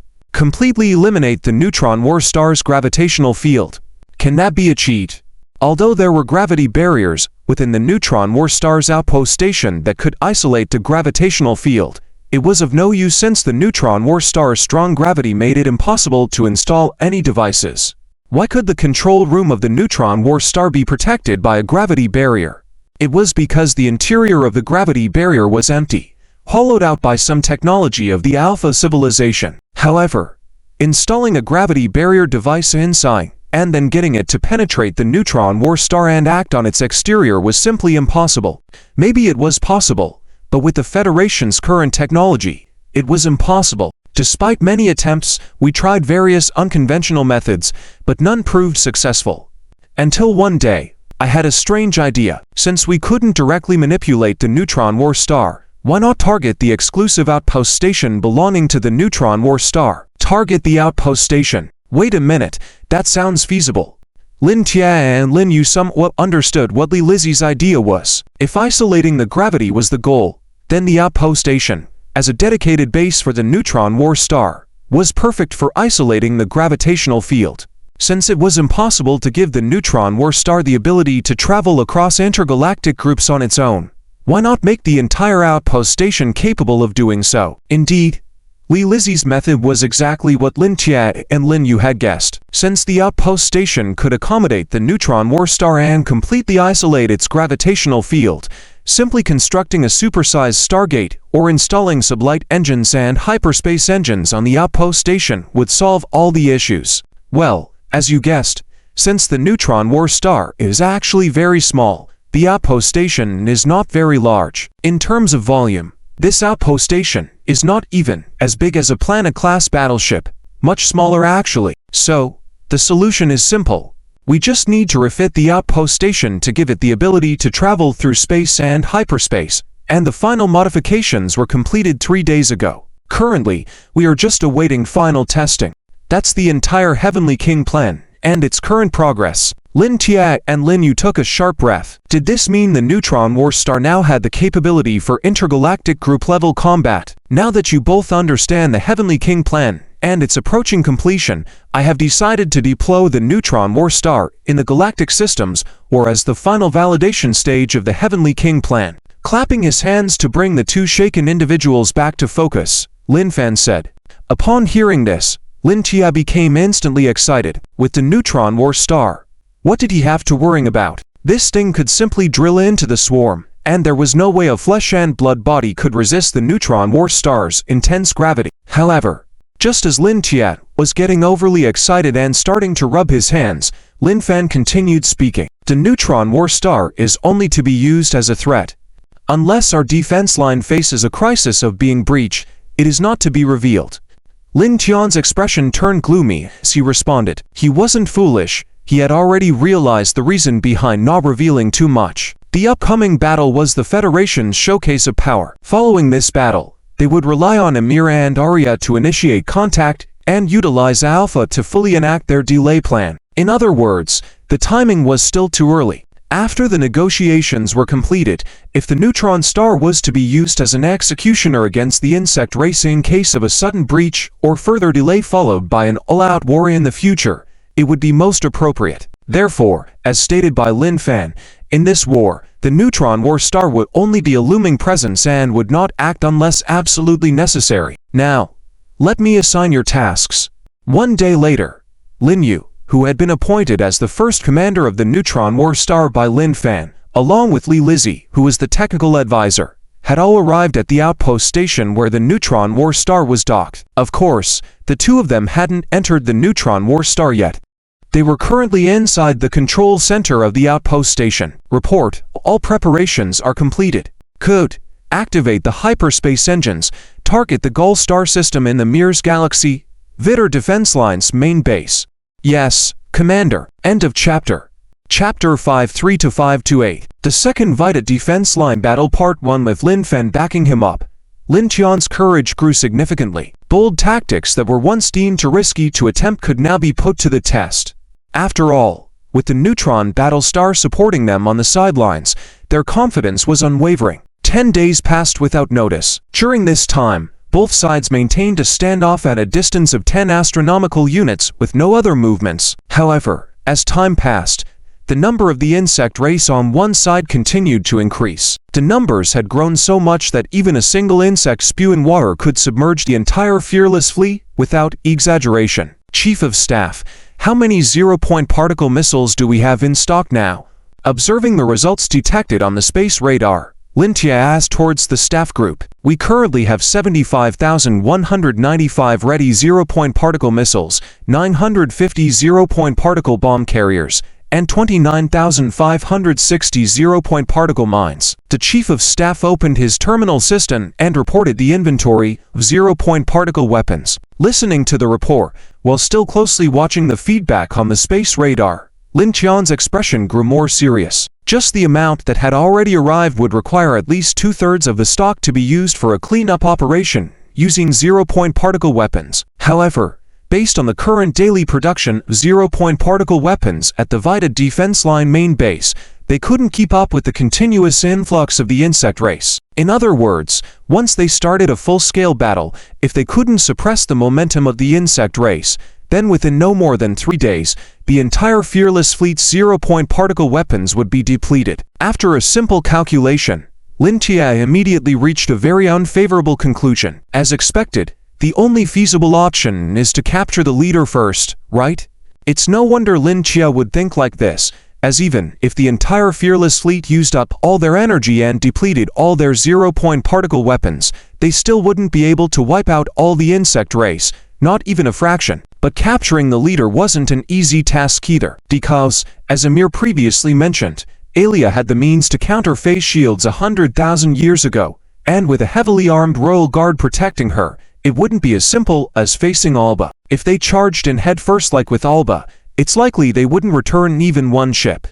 Maybe we should focus more on positional battles for now. If necessary, we can consider having the Neutron Battlestar carry out a decapitation operation.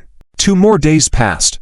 As Lin Tia busied himself continuously deploying defenses, on the other side, within the largest insect nest channel in the insect race-controlled area, a type of insect never seen before by the Federation appeared in neat rows. Of course, the moment they appear, they were already captured by the space radar on the Vita Defense Line.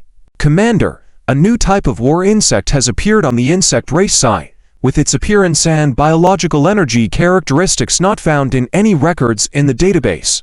Display detailed data. Yes, Commander. Soon, a 3D image of a war insect vaguely resembling a scorpion was projected in the bridge, with various detectable data marked on its side. Everyone looking at this data couldn't help but gasp.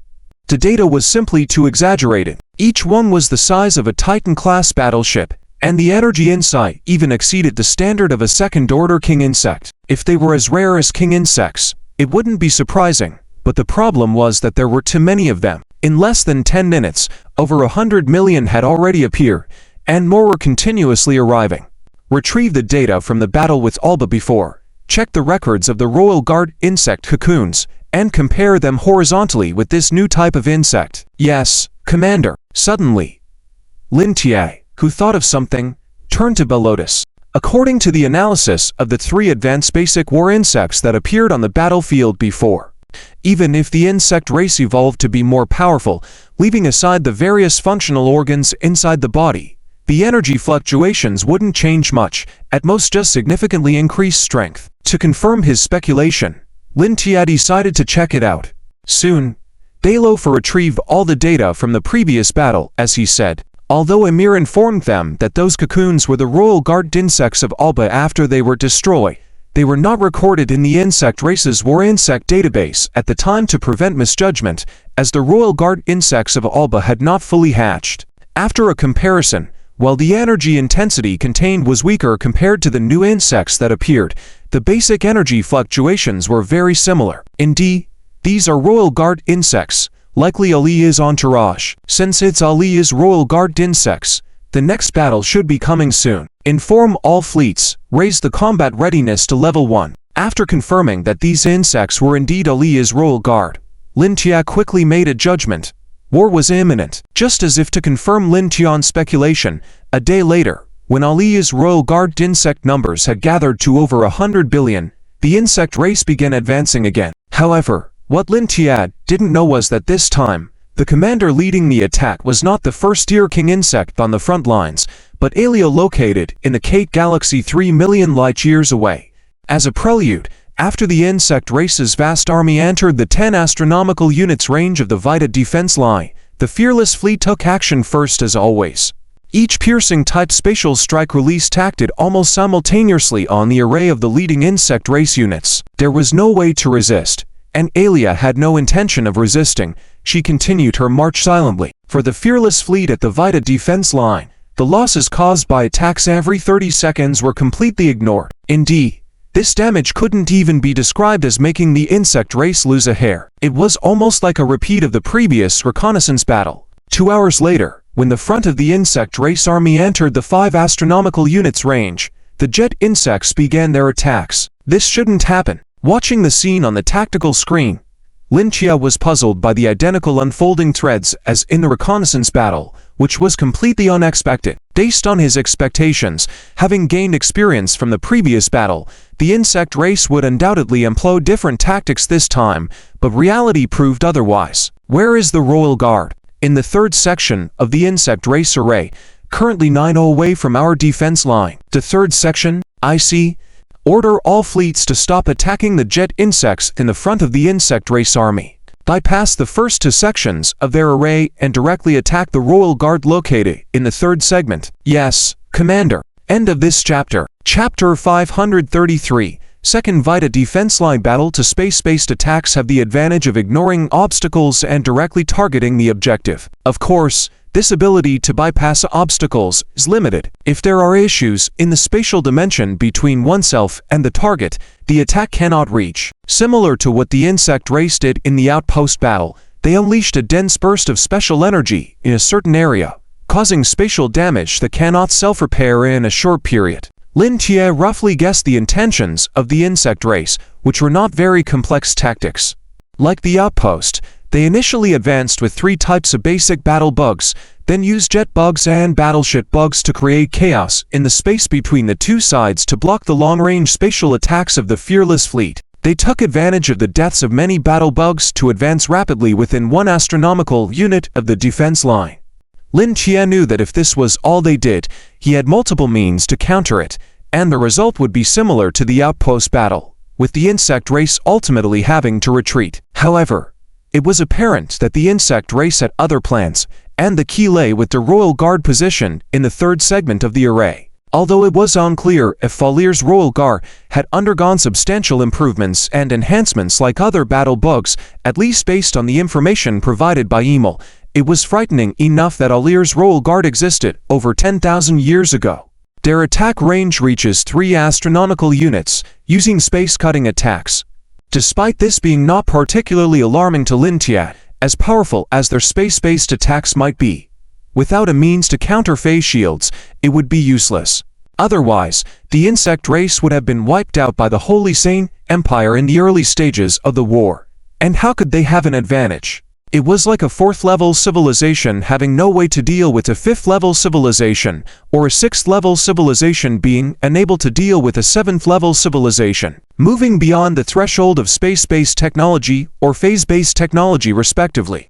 The 5th and 7th level civilizations represent significant advancements, almost stepping into a new dimension. In the Holy War of the Insects back then, the insect race was merely suppressed in the initial stages, not destroyed, because the Royal Guard had a certain phase attack capability. Of course, they couldn't freely attack warships in different phases accurately, one by one. Instead, they could send their attacks to different phases. However, the insect race lacked the ability to discern in which phase the enemy warship was located. In theory, phases are infinite. However, practically, the phase shield of a 7th level civilization randomly enters a phase, with a limited number of phases that can be accessed, usually around 100 to 200. Calculating near-infinite phase data is practically impossible, even for higher-level civilizations. Thus, the phase shield merely records a civilization's calculated phases, focusing on the easiest to calculate, called the basic phase. Upon activation, a random phase is selected, not a random selection from infinite theoretical phases. This vulnerability provided an opportunity for the Royal Guard to continually attempt to locate the phase range used by humans within the basic phase. Upon finding it, they could easily coordinate an attack, possibly hitting the target accurately among the attacks. During this trial process, the insect race would be at a disadvantage, but they didn't mind sacrificing some bugs. To them, it wasn't a significant issue. Therefore, Lin Tie was wary of the Royal Guard, especially if they had been enhanced similarly to other battle bugs by Alir for the past 10,000 years. Who knew if their range had increased, their attack power had amplified, or if they had developed additional methods to counter phase shields. The lack of intelligence and information was a problematic factor. However, regardless of these unknowns, it seemed almost certain that their range and power had increased. As the situation unfolded, Once the front array of the insect race entered within 1 astronomical unit, the Royal Guard would reach a distance of about 5 astronomical units. If the Royal Guard's attack range had increased to 5 astronomical units, all the preceding battle bugs would merely be cannon fodder. Finally, when the single-point space attack penetrated the forefront of the Royal Guard array, a blinding white light flashed like a direct line drawn in the void. Everything along this line would be pierced without obstruction. In the moment of the attack, the Royal Guard bugs had already activated a spatial barrier within themselves, similar to the one-way spatial shield the Federation had once used, directly forming a shield in front of themselves. Unfortunately, even this spatial shield couldn't resist the piercing attack, resulting in a massive hole in the shield and piercing through the Royal Guard bugs located behind it. Subsequent attacks towards the 2nd, 3rd, and even the 7th bug were blocked. End of this chapter. Chapter 530 for the 2nd Veta Defense Line Battle 3. Some races are born with strong talents. Obviously, the insect race belongs to this category. Taking the Federation as an example, throughout history, from the era of cold weapons, to hot weapons, to energy weapons, and now the era of space weapons, it can be said that each step forward requires the efforts of countless generations. Well, the Federation's transition from energy weapons to space weapons was made much easier because of Lin Fan's cheating. However, biocivilizations are different. The energy weapons that humans spend so much effort creating are organs that the insect race already possesses from birth. Creatures like jet insects, battleship insects, and so on do not need to study what is known as technology because these things are instinctively usable from the moment they are born. Of course, while talent is strong, it is not without flaws. In the universe, for every race, everything is fair. After the insect race obtained a higher starting point relative to other races, its upper limit was also suppressed. Currently, Ariad is already the limit of the insect race. Unless the insect race limit is broken and evolves again, it is just like this, bullying lower civilizations, but facing higher civilizations, they are just ants. Inside the joint ship, Lin Tia looked at the observation image in front of him with some surprise.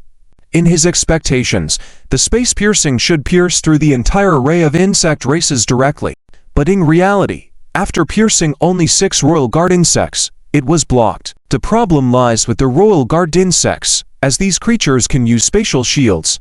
Although, even if it is a spatial shield, it is impossible to block a penetrating spatial attack like the space piercing, but even if it cannot be blocked, neutralizing some of its power is still possible. So, after being blocked by the first 6 Royal Guard insects, the remaining power was not enough to continue piercing through another spatial barrier. In the end, it was completely blocked by the spatial barrier of the 7th Royal Guard insect. This is not good news. If each attack can only eliminate a few guard insects, then in 1 hour, it is not enough to deal a fatal blow to these Royal Guards.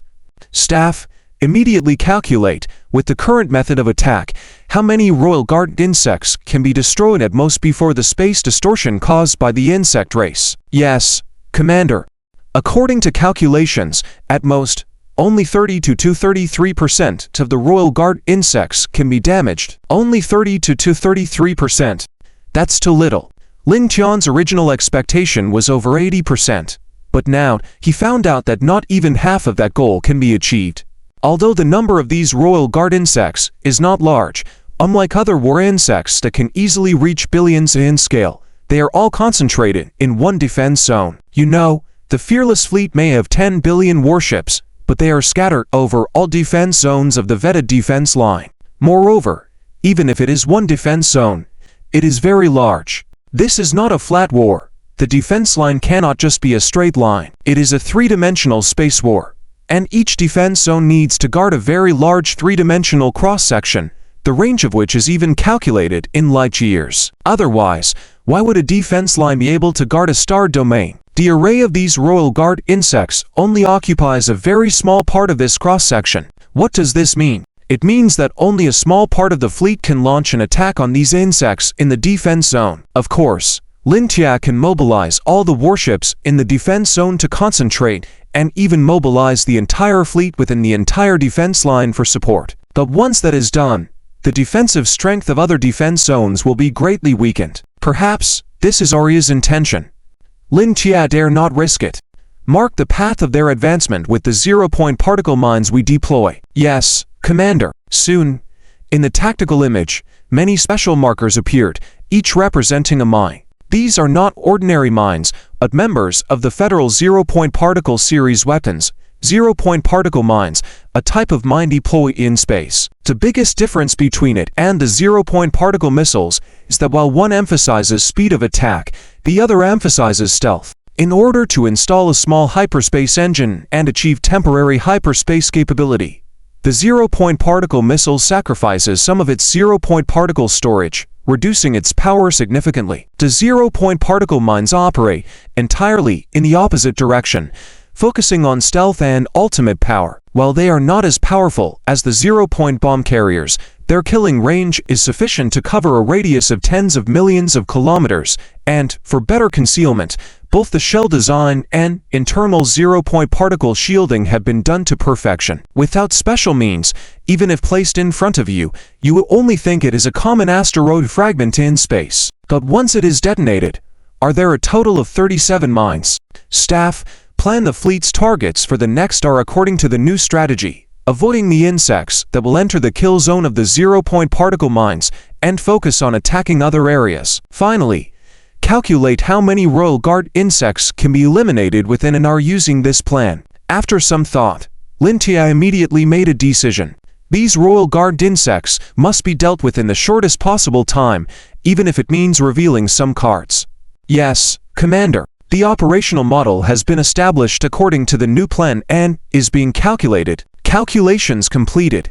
With the implementation of this plan, the annihilation rate can be increased to between 89 to 92% within an hour. Between 89 to 92%? That's acceptable. This figure has completely met Lin Tian's expectations, making the subsequent operations a bit easier.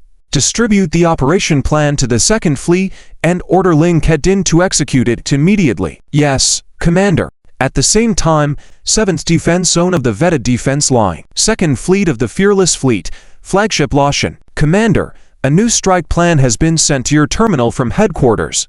Taking forever, aren't they? I've been waiting for ages. Sitting on the bridge without any decorum, Captain Lin Kedin, who no longer held the reins over the special fleet due to Lin Tia capturing Alba and returning to the Vetted Defense Line, had an expression of disdain. However, Lin Tia did not allow her to return to command that special fleet, but instead threw her into the 2nd Fleet, making her the commander of 1 billion warships, responsible for the 7th to 9th defense zones.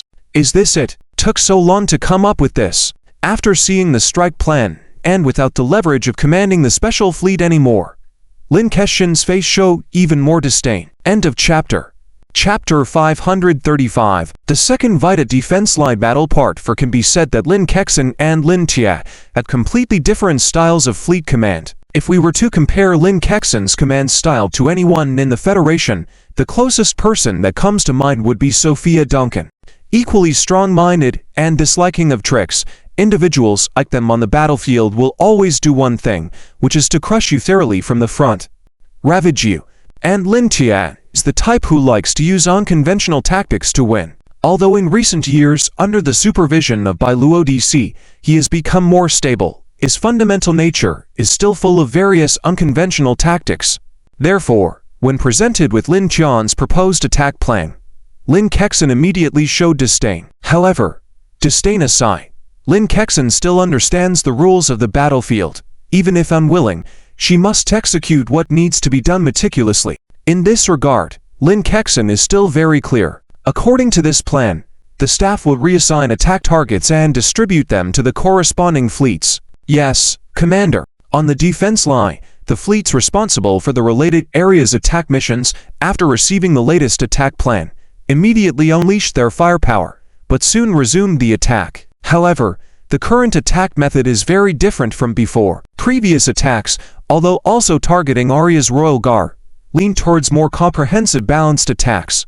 At this moment, the firepower began to become haphazard, almost as if no one was commanding, attacking one moment to the east and the next moment to the west.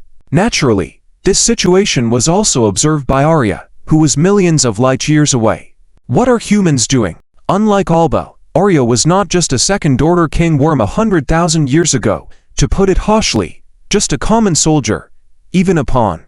Arya is different. She had fought numerous wars with many civilizations even before the First Holy War, coupled with the insect clan's Holy War.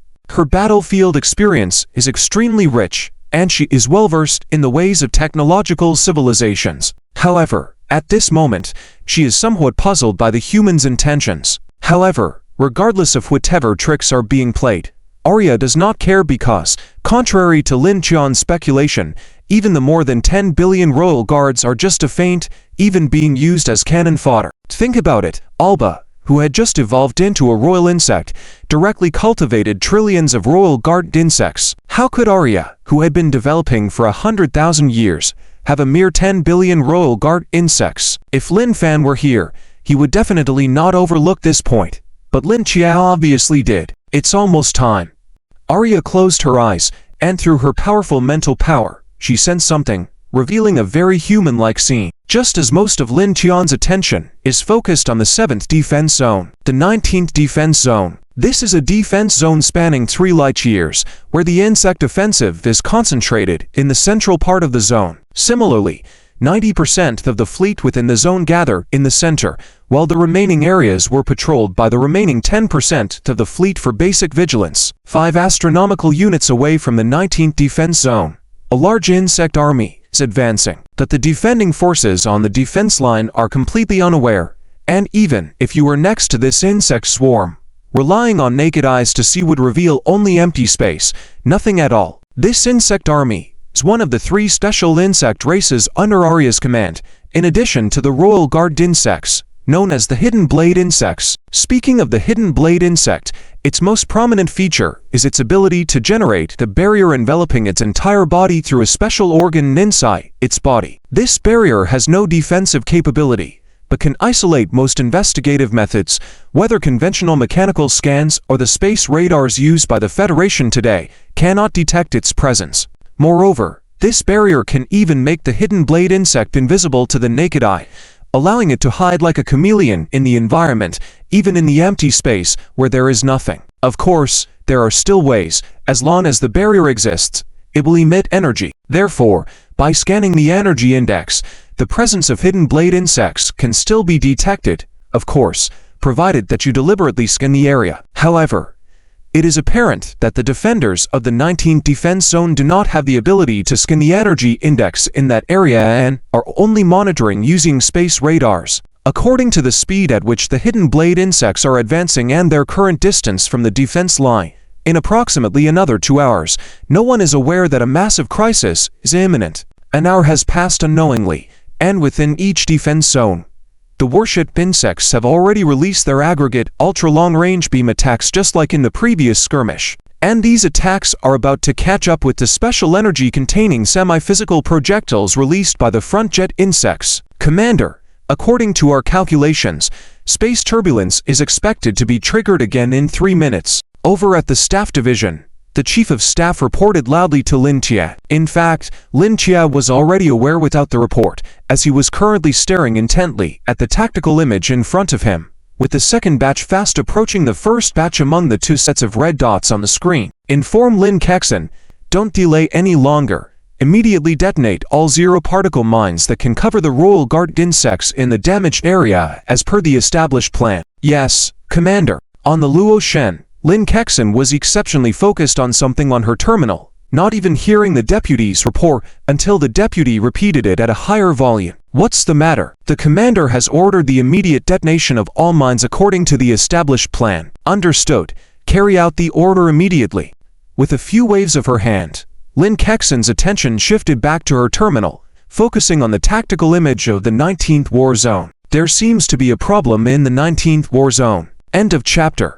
Chapter 536,530 to 2nd Vitter Defensive Line Battle 5. Although Lin Kexin and Sophia have almost identical command styles, it does not mean that they are reckless. On the contrary, they pay more attention to battlefield details. Otherwise, how could they keep winning battles just by being aggressive? In fact, Lin Kexin noticed the 19th defense zone almost accidentally. Simply out of frustration, she wondered why the 7th Fleet could suppress the swarm most perfectly, so she pulled up the tactical images of the 19th defense zone to take a look. However, Upon examining it, she had a sense that something was amiss, but she couldn't pinpoint what exactly.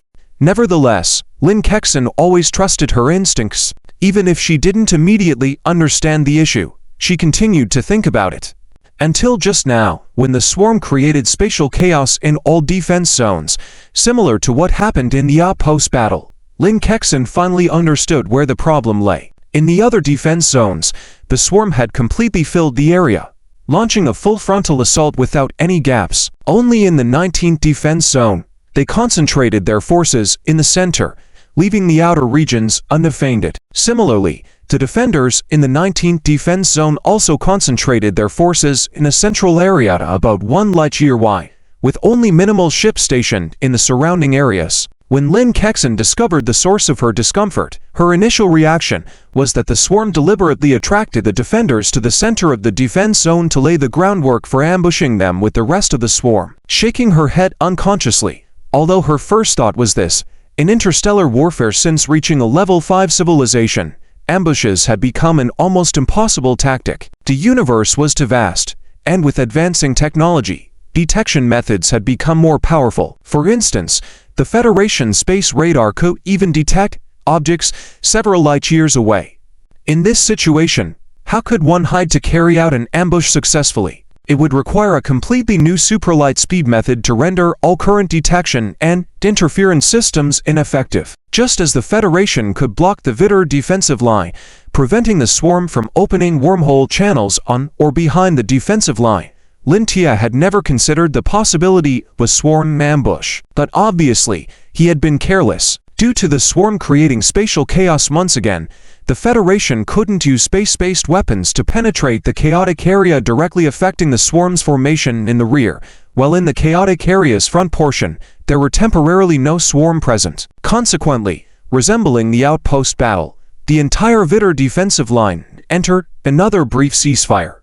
Nevertheless, on board the Goddess of Luo, Lin Kexin didn't stop there. She activated various detection scanning devices, including space radars, to focus on scanning the areas outside the central region of the 19th defense zone. Just a moment ago, she discovered that even though the front 1 to 3 astronomical units of all defense zones had succumbed to spatial chaos, the 19th defense zone had not. After all, the non-central part of the defense zone wasn't under attack by the swarm, so no spatial anomalies were present. Perhaps in Lin Tian's eyes, this wasn't a significant issue. If the swarm really bypassed the central region and attacked from the surrounding non-chaotic areas, she would detect it immediately. In any case, Lin Tia had never even entertained the thought of a swarm ambush. Likewise, Lin Kexin now furrowed her brows.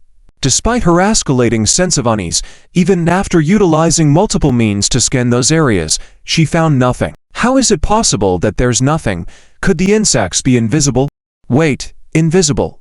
Quick, immediately send the 101 Special Fleet to the 9th Defense Zone. Yes, Commander. Suddenly, a thought struck Lin Kexin. It was as if a cloud had lifted in her mind, prompting her to issue the command. Invisible. Perhaps the swarm really was invisible? Thoughts flitted through her mind, gradually becoming clearer. But even if the swarm could achieve radar invisibility, or even visual invisibility, it wouldn't be able to hide its energy source, right? Lin Kexin muttered to herself, her eyes locked on the virtual panel in front of her. However, to scan for energy sources on a large scale was not as straightforward as using space radar, as it couldn't cover ultra-long distances. This was the reason why Lin Kexin dispatched the 101 Special Fleet. Firstly, the fleet was fully equipped, and secondly, as a special force, it carried a substantial number of zero-point particle missiles. So, despite being just a small fleet of 1 million ships, its actual combat power was far superior to most medium-sized fleets, even approaching that of large fleets. Using hyperspace travel, the 101 Special Fleet arrived at the 19th Defense Zone in just over 10 seconds. Command the fleet immediately. Commander, we've received a communication from HQ. Shall I patch it through now? Damn. Of all times to pick, patch it through to me immediately. Yes, Commander. As the communication connected, Lin Tian's figure appeared on the bridge of the Goddess of Luo. Lin Kexin, what are you doing? You moved the fleet without orders. Do you not realize the importance of the 7th sector?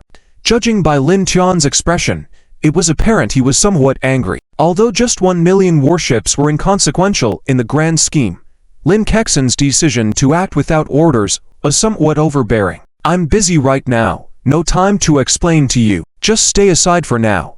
If it turns out I was wrong, you can punish me however you want. But for now, just shut up." Faced with Lin Qian's growing irritation, Lin Kexin showed no signs of backing down and pushed back. Ignoring Lin Qian's displeased expression, she turned her head and continued issuing orders to the command group. "Order the 101 Special Fleet to conduct energy scans on all paths unobstructed by spatial chaos." "Yes, Commander." On the side, a stern-faced Lin Tia also realized something. He wasn't foolish, merely neglectful of a potential scenario. Now, hearing Lin Kexin's command, his anger dissipated instantly, replaced by a somewhat nervous expression as he focused his gaze on the tactical image of the 19th Defense Zone before Lily Z. After half a minute, when the 101 Special Fleet completed the initial scan and transmitted the results back, the tactical image of the 19th Zone's non-central chaotic area, initially empty, was suddenly inundated by countless red dots. Among them, the leading edge of this sea of red dots was just 2 astronomical units away from the defense line. End of chapter. Chapter 537, Second Veta Line Attack and Defense Battle 6. Countless bugs have infiltrated dangerously close under their noses. Lin Chia realized the seriousness of the situation at this moment. At this rate, in less than an hour, they would breach the defense line unnoticed. By then, the main force of the insect race in the 19th Defense Zone would have passed through the chaotic spatial area, setting up for a multi-pronged attack. If these unknown bugs possessed the ability to break through phase shields, the consequences would be unimaginable. Lin Chia was almost certain that these sneak attackers definitely had such capabilities. Otherwise, why would Arlia send them up even when she knew the Federation warships had phase shields? Thankfully, his niece discovered this oversight, and there was still a chance to salvage the situation. Authorize the use of zero-point particle missiles for the 101 Special Forces Fleet immediately. Inform Lin Kedin that zero-point particle missiles can be used without restrictions, and the only requirement is to completely eliminate these bugs. Inside the command bridge of the Union, Lin Qian's expression was somber. It was understandable, considering he was outwitted by Arlia, and it was ultimately his niece who found the problem. His image as an elder was completely tarnished. "Yes, Commander." Simultaneously, in the 19th Defense Zone, about 0.8 light-years from the central defense line, the 101 Special Forces Fleet had deployed and launched an attack.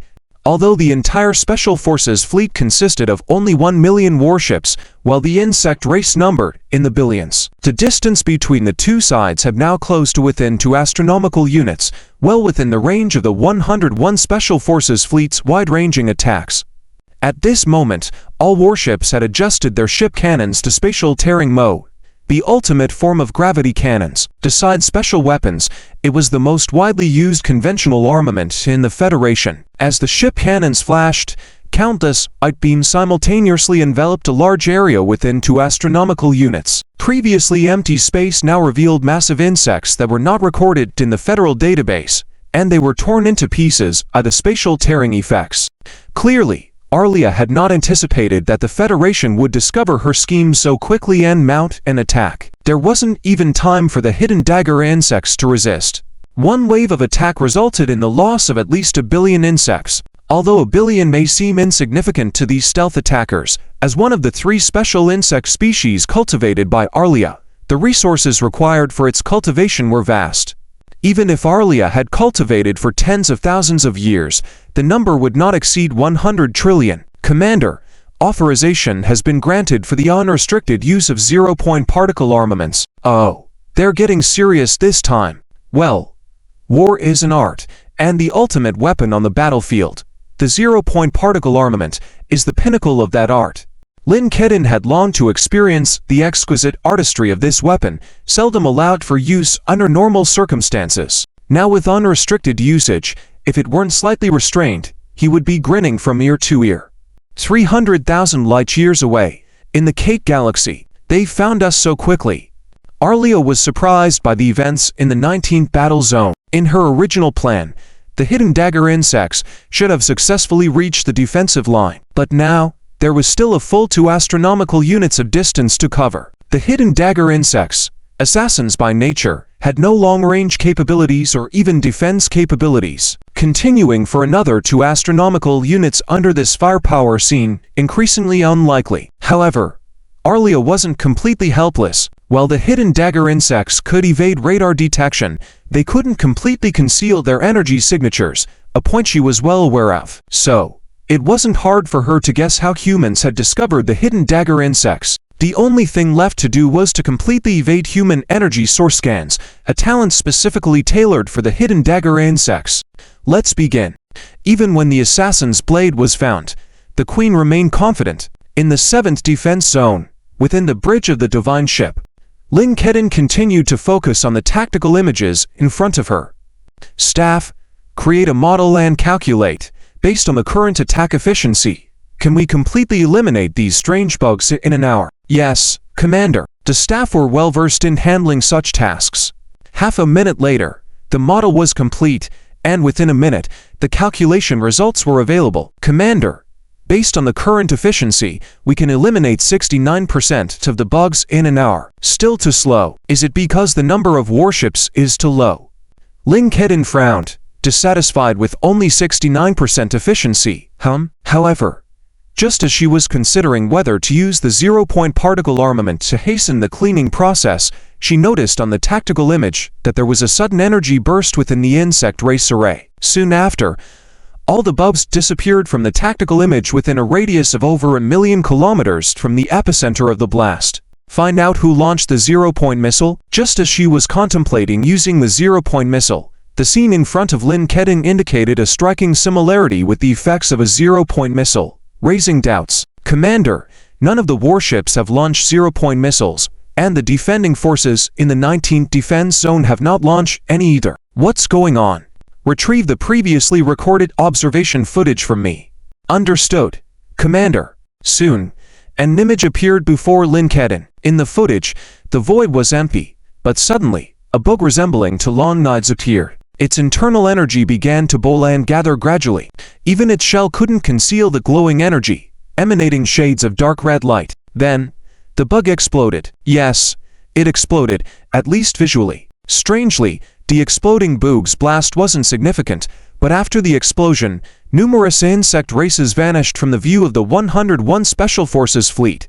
Even energy scans couldn't detect them. Subsequently, the same scene unfolded across the hidden dagger insect army, as if being swept away by 0-point missiles in the tactical image. The insect race was disappearing one after another. End of chapter. Chapter 538534. The second defense line battle of the Veta Line 7. Clearly, our side did not use 0-point particle missiles, but the insects were eliminated in groups.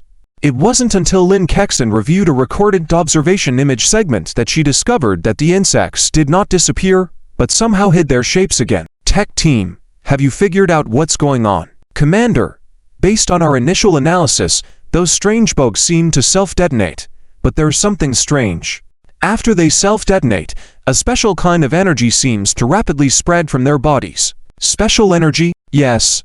This energy is very unique. If we scan the area for energy now, the results will show this. As the tech team redistributed the scanned energy sources back into the tactical images, the countless red dots representing concealed dagger insects that had almost completely disappeared from the image suddenly reappeared. However, these red dots didn't just reappear. Instead, they were completely absent, replaced by a whole red area. Yes, it was not a red ocean made up of red dots, but a solid red ocean. Commander, based on our current data analysis, this energy, after the insects self-destruct, rapidly spreads outward in a very balanced manner, reaching at least a range of 5,000,000 kilometers within a minute. At the same time, this energy seems to have the ability to conceal other energies. All insects within its coverage, even scanner energies, are completely undetectable. It's like a smoke bomb. Although the tech team's analogy may not be entirely accurate, it was indeed the case.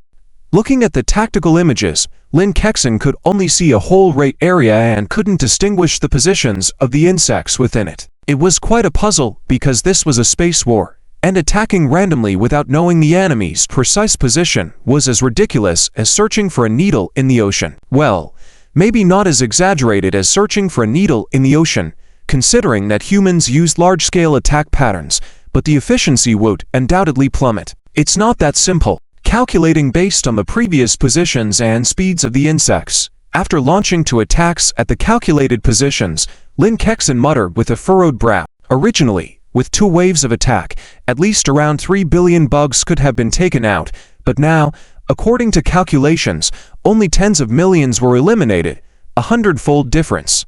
Obviously, after successfully concealing their movements and once again hiding their shapes, the insects immediately adjusted the entire army formation, even modifying their marching routes, causing Lin Kexin's 2-pronged attack to almost fail. Of course, Lin Kexin was merely trying things out, not holding much hope. Order the fleet to spread out as much as possible, and all warships to adjust their cannon modes to spatial piercing. Yes, Commander. Lin Kexin's strategy was simple and straightforward. If I can't see you, then I'll just spread out the fleet over a large area and have them use long-range spatial piercing attack capabilities, up to 10 astronomical units. It was simple. Whichever target showed a higher probability of hitting surely indicated a dense concentration of insects. It wasn't necessary to know the exact locations of the insects.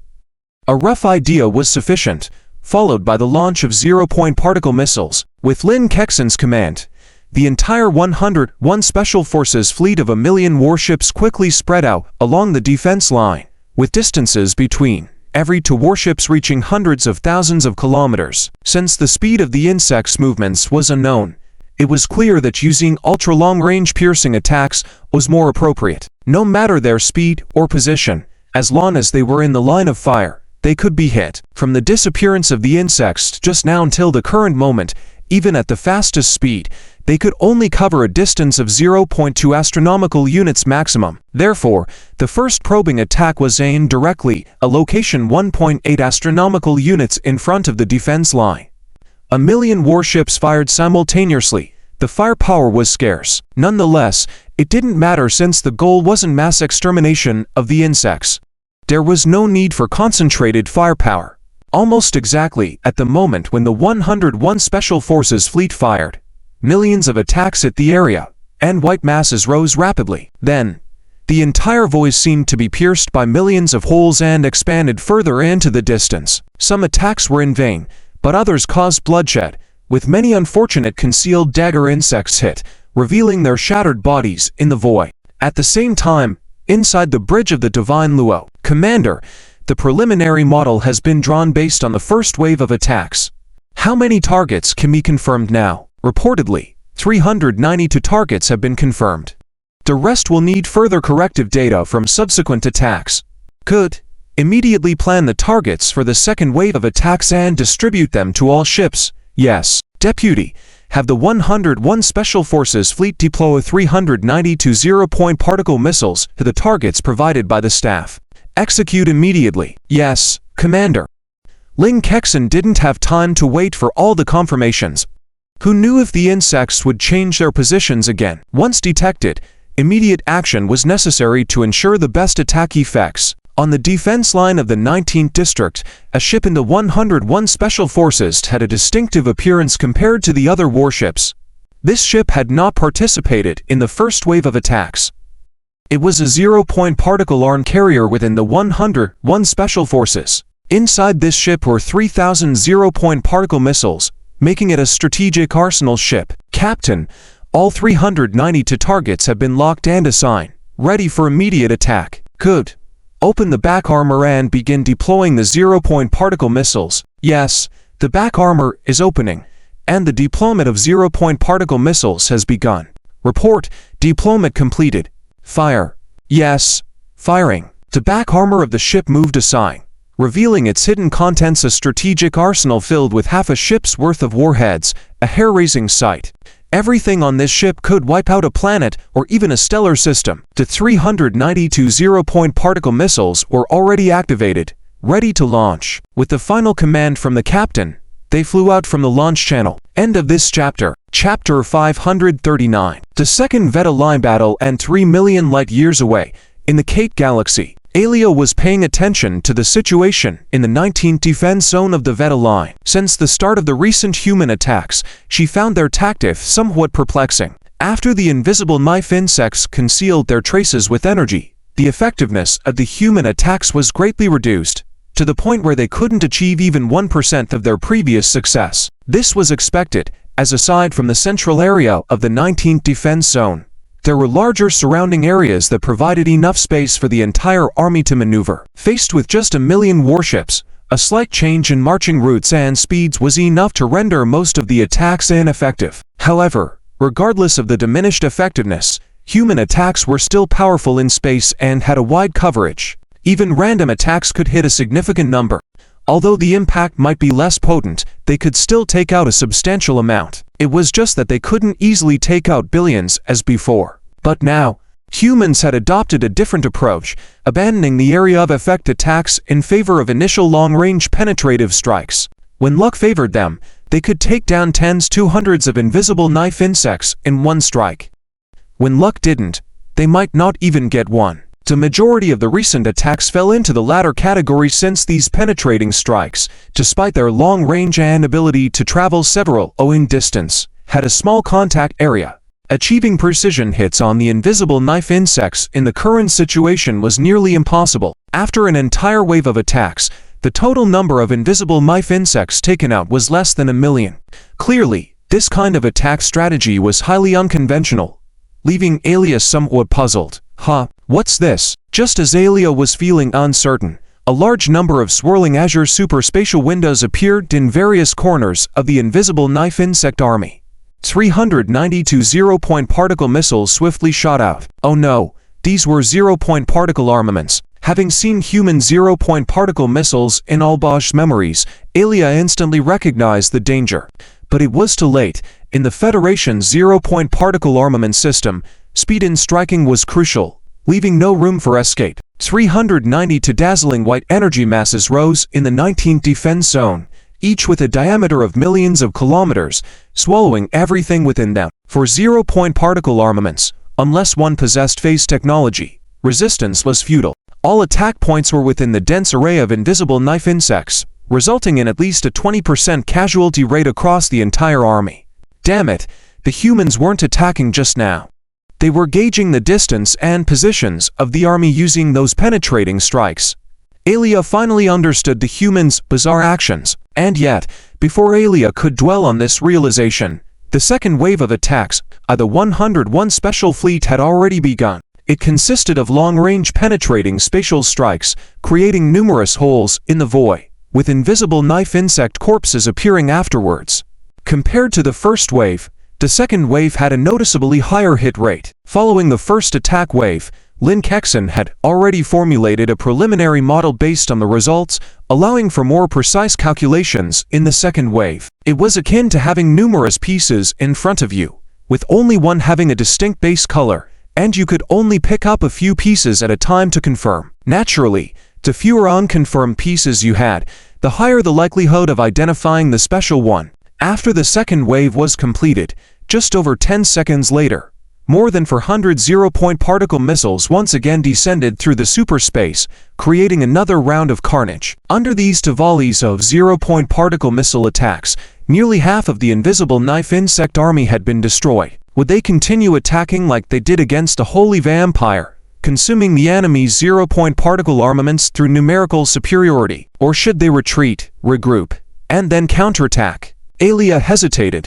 even though, at the end of the insect race's first crusade, despite Aelia's intention to erode the Holy Vampire's zero-point particle armaments through attrition, they ultimately failed. Before depleting the enemy's zero-point particle armaments, the insect race was thoroughly defeated. Their reproductive capacity couldn't keep up with the catastrophic losses, resulting in the formation of a shepherd seat void in the entire Willstar superstellar group. If not for the sudden disappearance of the Holy Vampire at the end, the fate of the insect race would have been uncertain. The opposition only had 1 billion warships.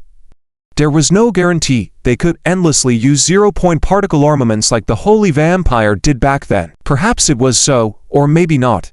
Should Aelia unveil the trump card cultivated over 100,000 years now? But wasn't it too soon? Plus, with just 100 billion warships opposite them, quite likely only a small fleet of humans, exposing their trump card too early could lead to defense mechanisms being prepared. making the actual decisive battle more challenging. It didn't seem necessary after all. Soon enough, Aelia made her decision. In her eyes, 100 billion warships were just a small fleet, and many of her forces had yet to arrive. Aelia's vast army required years before it could all mobilize. Therefore, probing attacks were acceptable, but rushing into a battle with their current capabilities seemed unnecessary. Full retreat. Decisive in her choice, Aelia transmitted the order through the insect race's mental network. An hour later, as the disrupted spatial regions ahead of each defense zone slowly calmed down. Contrary to Lin Tian's expectations, the insect race had not closed in within 1 astronomical unit of the defense line. Not only did that scenario not occur, but as space radars regained detection capabilities, it was discovered that all insect armies had withdrawn like a receding tide. End of this chapter. Chapter 540. Both sides wanted time. This war that only lasted for just over an hour was still a probe for both sides. To be more precise, it was a more thorough probe. After the hidden blade insect failed, Arya no longer had the desire to continue the attack. Even though the insect clans currently attacking were just cannon fodder for Arya, she would not make such a wasteful move. Therefore, a full retreat obviously was the right choice. It could be said that now, Arya, from a logical thinking perspective, no longer resembled the insect clans, but was closer to humans. Perhaps, even she herself hadn't realized that after being trapped by racial restrictions for 100,000 years, in her continuous attempts, she had gradually adjusted her evolution towards becoming more akin to humans. And over the years, Arya had increasingly realized that the evolutionary path she was currently attempting was incredibly correct. She was becoming more aware that the limitations of her race had begun to loosen. Insect clans are retreating. Yes, Commander. Perhaps, hearing this report, others might feel excited and would again engage in a war against the insect clans. However, a solemn expression appeared on Lin Tian's face. The insect clan's way of fighting had always been described with one word: brute. Even with the command of the Queen Insect or even the Empress Insect, referring to Alba, the result was only a matter of degree of brute force, with not much fundamental difference. Just like the initial 5th-level King Insect Socrates, its command method was completely devoid of tactics, relying purely on numbers for overwhelming force in battle. Even as the Empress Insect Alba might have refined some methods, fundamentally, it was still brute force. But Arya was different. Just take this hidden blade insect sneak attack for example. It was like walking on the path of a trap while covertly preparing an ambush. If it weren't for her niece's discovery, Arya could have fallen into the trap and even lost the entire Vita defense line. And upon realizing the hopeless situation, without hesitation, she immediately commanded a full retreat while taking advantage of the chaotic space fissures. It was as if she were an experienced veteran on the battlefield, vastly different from the insects he had encountered before. If it were the former kings of the insects or even Alba, Lin Tian was not worried. He had absolute confidence in easily defeating them. But when it came to Arya, truthfully, Lin Tian had no confidence at all. Not to mention beating her, if he didn't have the super weapon 0-point particle armament in his hand. Lin Tian wasn't even confident in holding the Vita defense line. When a group of insects that relied solely on brute force suddenly began to act like humans, deploying formations and emphasizing tactics, not to mention that Arya clearly had many hidden cards, Lin Tian couldn't be naive to think that this hidden blade insect was Arya's final card. In this mutual probing, Lin Tian didn't reveal the existence of the neutron war star, but did Arya expose all her cards? The answer was clearly no. As Lin Fan mentioned in a previous meeting, if Arya launched a full attack, humanity would only have a chance to resist if they wielded the 0-point particle armament without restrictions, like the Holy the Fifth Empire did 10,000 years ago. And even then, it would only be a defense, not an offense. It's important to note that humanity lacked the vast territory and population support that the Holy the Fifth Empire had in the past. So, humanity needed time, a significant amount of time, to break through to a higher level of civilization and grasp more advanced technologies to stand a chance of winning in this final battle against the insects. Pondering these thoughts, Lin Tian opened the terminal and began to write his report. However, he didn't know that in reality, Arya also needed time. Yes, Arya had a large number of insect clans under her, so numerous that each insect could flood the entire Milky Way galaxy with a single drop of water. but a force of such immense size couldn't be moved from the Wills Cluster supergalaxy to the Laniakea supergalaxy or even to the Mers galaxy group in a short time. Even though Arya could open huge insect nest channels, it would still take at least a decade to transport the main forces. And this was just for the main forces. Gathering the entire lineage would require a terrifying amount of time, no less than a century or two. It was beyond imagination otherwise. Why else did the First Crusade last an entire 20,000 years? Once the numbers became too vast, it took hundreds of years just to move a large army once. Therefore, Arya's need for time was no less than that of humanity's. Fortunately, Arya lacked sufficient information about humanity and wasn't clear about the scale of human civilization.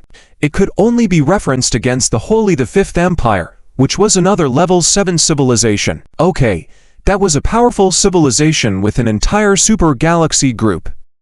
Even if humanity was weaker, they should have at least one galaxy group. This was Arya's logic, and because of this reasoning, Arya used her recently arrived limited forces in the Mers galaxy group to directly launch an attack on the Vita defense line. In her eyes, the 10 billion warships on the defense line were just a tiny fleet for humans. So the handful of troops she had already sent were seen as equals, making it ideal for probing. If Arya knew that the Undaunted fleet already accounted for nearly 30% of the Federation's forces and was the most powerful fleet, she might not have thought she needed more time. Instead, she would have acted just like the other king insects, with sheer brute force. This was why Linfen insisted on first engaging in a confrontation with Arya in the Galar galaxy and even had to use the Undaunted fleet's reasons for it, the reason being that humanity needed to make Arya feel a fighting force equivalent to the Holy V Empire to instill fear in her and achieve the strategic goal of buying time for the Federation. Unlike the Federation's regular fleets, the warships in the Undaunted fleet were built using technology that was not just a level above but far superior compared to the conventional Federation fleets. The Federation's regular fleets were only built with peak level 6 technology, reaching level 7 only in terms of energy sources. The Undaunted fleet, on the other hand, was entirely built using level 7, even late Miracle's era civilization technology. Therefore, the Undaunted fleet serving as this intimidating opponent was indeed the most suitable choice. End of this chapter. Chapter 541. Playing the Way of Proof. Emil has passed a full 10 days since the second Vita defensive battle. According to the original plan of the Federation, they should have started negotiating with Arya long time ago. However, an unexpected event occurred. Emil went missing. The initial reaction of the Federal high level to this sudden disappearance was that Emil fled because he was afraid of Arya. However, upon verification, it was found that Emil was still in the Gal system, on this side of the former Triangular Empire capital circle, without moving. But why did he go missing? Under Lin Fan's orders, Lin Tia dispatched the Second Fleet to investigate. Galaxy, former Triangular Empire capital circle. This once bustling star system within the galaxy is now lifeless. All the Triangular Empire people had retreated to the Virgo system 2 months ago, leaving behind a desolate capital circle. Emil, since surrendering to humans, had been temporarily placed here to facilitate future communication with Arya. With a large number of hyperspace windows appearing out of nowhere in the void, a billion warships suddenly appeared here. So, have you found that stupid bug yet? On the bridge of the goddess ship, Lin Kexen looked displeased. For her, tasks like this involving searching and investigating were just a waste of time. But that stupid bug decided to go missing at a time like this, forcing her to painstakingly come here to waste time finding it. After the upcoming battle is over, she will have to torment it every day. Indeed, Lin Kexen is one of Emil's online gaming friends, where Emil is known for trolling. Given Emil's special status, the Federation arranged for their people to accompany him while playing games. Of course, the main purpose was surveillance.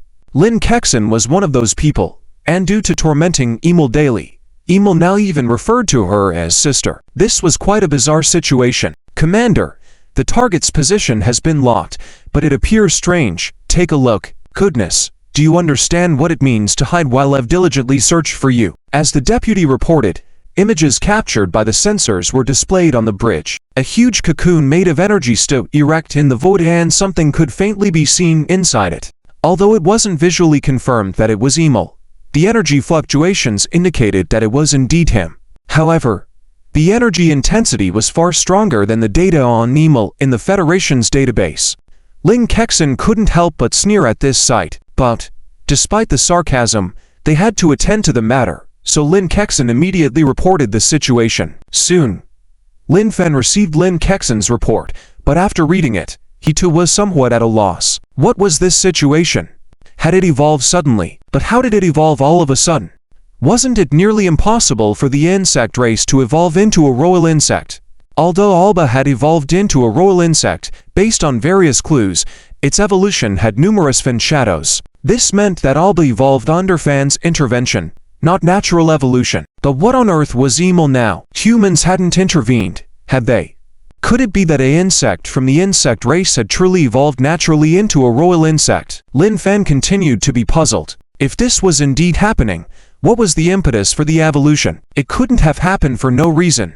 There had to be a trigger, right? Reflecting on all the time since Emil had surrendered to humans, he wondered if anything unusual had happened.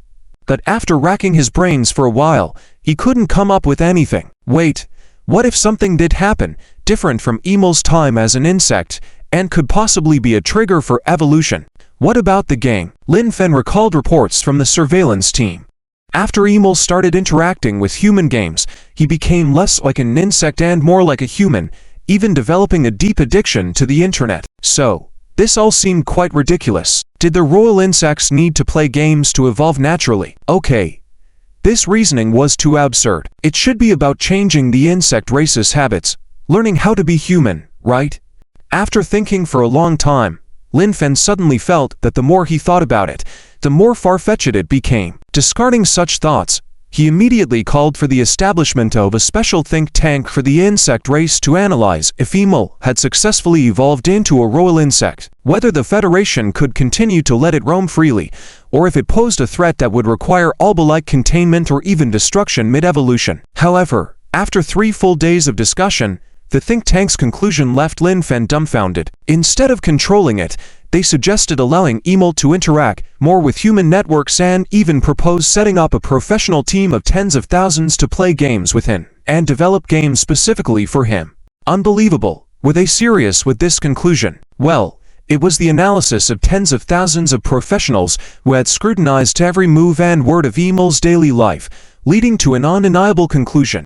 Lin Fen could only sarcastically comment that the power of this game was truly immense. Shortly, at the end of the think tank's report, Lin Fen wrote down his opinion. Soon, this report made its way to Linzen.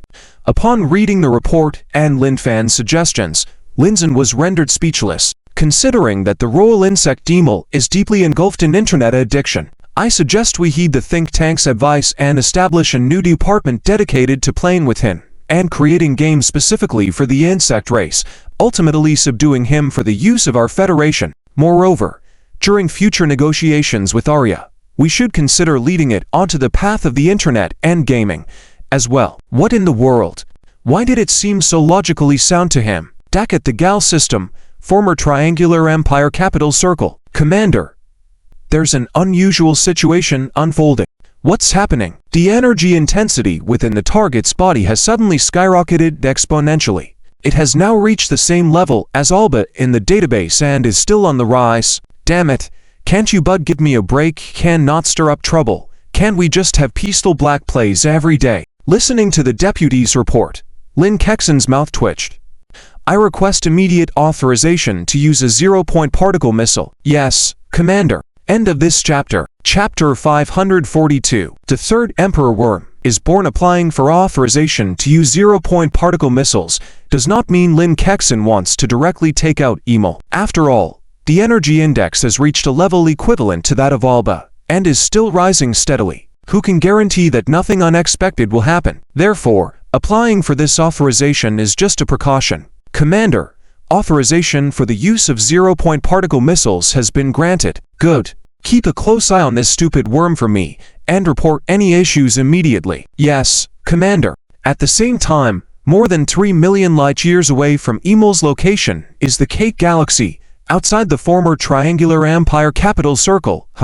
Arya suddenly sensed something and turned to look into the depths of space, in Emel's direction. Although Emel had been isolated from the insect race's spiritual network because of fear of Arya before, it is currently in a critical period and can no longer afford to worry about that. In addition to the transformation and surge of energy within its body, Arya has noticed it. Emel, wait, what's going on here? At first, gritting her teeth in anger, then switching to surprise, and finally becoming excited. Arya's facial expression changed 3 times in just a few seconds, as quickly as turning a page in a book. Just a few seconds ago, she was thinking about finally finding Emel and how to deal with him. However, a few seconds later, she had already forgotten all of that and was only filled with excitement. In her perception, Emel's evolution into an emperor worm was not just that simple. While Arya had pinned her hopes on Alba to break through the evolutionary limits of their race, that was only because there were no better options. In reality, Arya had doubts about Alba because its evolution was somewhat strange, both in terms of energy form and intensity, differing significantly from Arya. Of course, if Arya had known that Alba's evolution was not natural, but forced through another form by Fan, then she wouldn't have found it so strange. However, Emel is different. It belongs entirely to natural evolution, without external interference. This became clear to Arya when she sensed the energy transformation and intensity of Emel's evolutionary history. Compared to Alba, Emel was indeed more suitable. As for her previous desire to kill Emel, that was definitely a rumor spread by someone, and such a thing never happened. Back to the former Triangular Empire capital circle. At this moment, the rate of energy surge within Emel's body had noticeably decreased, indicating that Emel had reached the final stage of evolution and would soon complete the process. Commander, the energy levels in the target's body are starting to stabilize. According to the Intelligence Council's message from headquarters, it seems that it is about to complete the entire evolution process. Understood. Keep a close watch. Don't overlook any details. Yes, Commander. Soon. Half a day had passed. During this time, Emel showed no further changes. It was just that the energy within its body had become more stable as time passed. Finally, at that moment, the entire cocoon formed by energy began to dissipate gradually. There was no grand breakthrough scene as Lin Kexin had anticipated. The dissipation of the energy cocoon was calm and uneventful. Yes, this was Lin Kexin's current innermost feeling. As the energy dissipated gradually, the figure inside began to appear slowly. Inside the bridge of the Losian, everyone stared in astonishment at that human-like figure. 2 hands, 2 feet, a pair of eyes, a nose, a mouth. Was this Emel? Apart from being slightly larger and rougher in detail, this was essentially a humanoid being, right? At this moment, when Emel's figure emerged from the energy cocoon, it lowered its head and stared dumbfoundedly at its human-like hands. How did I evolve into this form? Queen Arya doesn't look like this at all. Emel was on the verge of collapsing. For it, the most beautiful form in the insect race's aesthetic view was the huge, ugly, 6-eyed creature. The human form was simply too ugly. In Emel's memory, Arya was still the huge, ugly mother insect form from 100,000 years ago.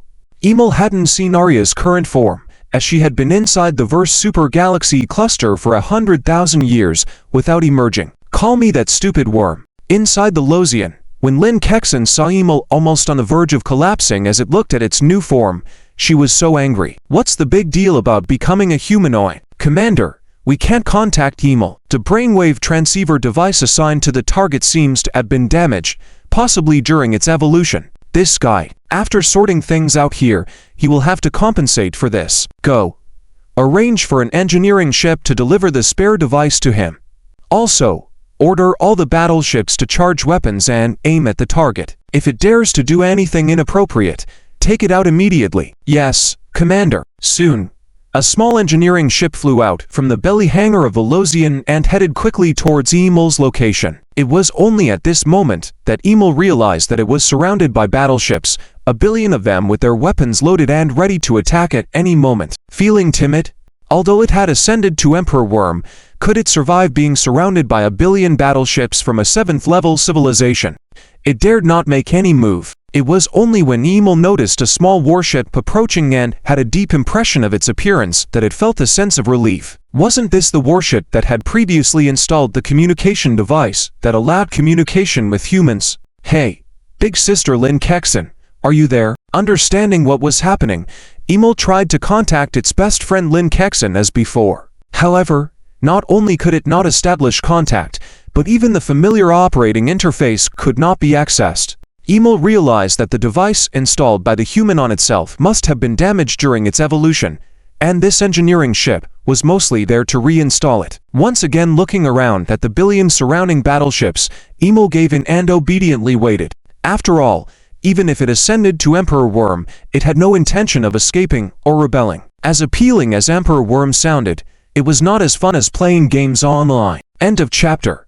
Chapter 543. Aloria heart moved. Installing the brainwave conversion device on Lorio was not complicated at all. It was just a matter of attaching the device to her head, and in less than 10 minutes, it was already completed. Hey, stupid bug, can you hear me? Hurry up and react for me. Just as the brainwave conversion device had been installed and activated, the voice of Lin Kedin exploded directly in Emir's mind, causing him to shudder. Even though he was already an Emperor Bug, the horror displayed by Lin Kedin in the game still deeply dominated him. Talking about losing face, if Loria found out, she would probably be furious at Emir. Out, Sister Kedin? As if meeting a nemesis, even fear was evident in his voice. Who knew what terrifying things Lin Kedin had done to Emir in the game? Correct, it's me. Can you stop causing trouble? For this petty matter, disturbing so many people, doesn't your conscience hurt? Tell me, how do you plan to compensate? Compensate? This seemed to be about losing his life. The Federation only gives himself a small amount of Federation coins to play each month, but look around, there are a billion warships. Forget about compensating per person, even if each warship cost 1 Federation coin, that would leave him bankrupt. In the void, Emir's massive form shook his head. Absolutely not compensating. Money? No. Life? Yes, I still need to spend money. Inside the bridge of the Lost Hanshin, looking at Emir's humanized appearance and hearing his words, there was speechlessness. This boog's current behavior was no different from that of a child deeply addicted to the internet. Speaking of which, the internet and games have too much destructive power. Isn't it shocking that even a bug could be influenced like this? Shut up. Because of this mess you caused, the entire Federation's plan has been disrupted. Originally, you were doing pretty well. The higher-ups had already decided to assemble a team to create various games for you, greatly increasing your monthly allowance. But now, creating games specifically for himself, increasing the monthly allowance. These two sentences were like a more potent weapon than zero-point particle armament, instantly killing Emir. Is this real? Excitedly trembling, Emir asked. Originally, that was the plan. Originally? Yes, originally. But now, it's hard to say. Why is it hard to say? Seeing Emir take the bait, Lin Kedin immediately began to sow doubt. Do you remember what your mission is?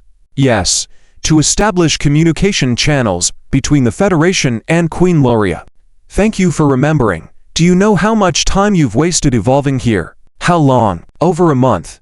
More than a month ago, the Federation was ready to communicate with Queen Loria, but you went offline. Isn't that interesting? What? I've been evolving for over a month. Emir was a bit confused. In his evolution, he had no concept of time. To him, the entire process was just a blink of an eye. But now, Sister Kedin was telling him that over a month had passed. Now do you understand? Because you've been dawdling for over a month, you've disrupted the entire Federation's plan. Now the higher-ups are very angry. Do you still want those rewards? Dream on. Hearing Lin Keshin's words, Emir understood. Truly understood. It was his fault because he had taken over a month to evolve, causing the entire Federation's plan to be stalled.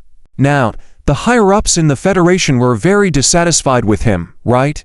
I wonder if there's anything he can do to make amends. It's about the game and allowance made for himself.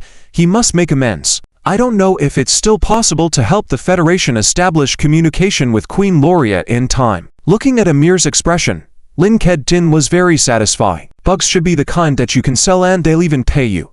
That's the sign of a good bug. It's possible if during negotiations between the Federation and Queen Loria, you side with the humans and help the Federation gain more benefits. I believe the higher-ups will be more satisfied in that case. No problem. Tell me what the Federation needs. I'll help persuade Queen Loria for you. What about my rewards? Don't worry. As long as you can do it, I'll definitely speak up for you with the Federation higher-ups and fight for those rewards for you. Okay. One day later.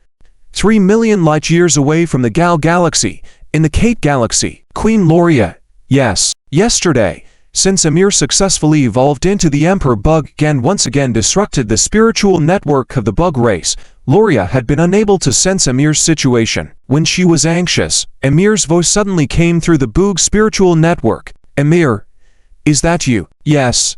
It's me. About what happened before. What happened before doesn't matter. I ask you, have you successfully evolved into the Emperor Bug? Well, indeed I have. Good. Good. That's great. In that case, whether to save Alba is no longer an issue. What? Amir was instantly confused. How did Alba suddenly become no longer a pressing matter? Okay. Alba has already fainted in the phase prison. Amir, come back immediately and go with me to the Wiltus Superstar Group. Queen Loria, aren't you going to war with humans? Going to war with humans? No, there's no need for that anymore. I have you. That's enough. Still puzzled, why is this different from what he had imagined? Wasn't Loria supposed to go to war with humans mercilessly for Albo's sake? And what does she mean by having me is enough? No, he absolutely couldn't go with Loria. If he did, where could he surf the net? Where could he play games and enjoy himself every day? Go to the Wiltus Superstar Group. Don't be ridiculous. There's nothing there, right? Does this mean he's going to return to those days of doing nothing all day? No, he must find a way. Queen Loria, it's not that I don't want to go with you, but I am now a captive of the humans, helpless. End of this chapter. Chapter 540 for analysis of the think tank. Although the current Arya seems a bit too excited, she is not stupid. What does it mean that humans can't escape being captives? You are all royal insects now, and still in the galaxy system. There are many ways to escape, right? It's obvious you just don't want to leave, right? Could it be that you are afraid of being punished for betraying Alba before? Although Arya's analysis in the first half was very accurate, the second half is a bit off. Even if Arya is wise, she couldn't possibly know that Amir has already developed a liking for the human way of life. After all, that's a bit far-fetched. At the same time, in a huge virtual conference room, thousands of people are present. In addition to the leaders of various alliance departments, there are over 1,000 members of the think tank participating, analyzing Amir and Arya's communication. Don't you find it strange why Arya lost interest in Alba and even didn't care about its life or death after knowing that Amir had evolved into a royal insect? With his chin resting on his hand, Linzen spoke up. Indeed, this is illogical. No, not just illogical, but extremely illogical. Even with a new royal insect like Amir, Arya has no reason to abandon Alba. According to previous speculations, Arya's obsession with Alba was related to breaking the racial talent limit with the insect race.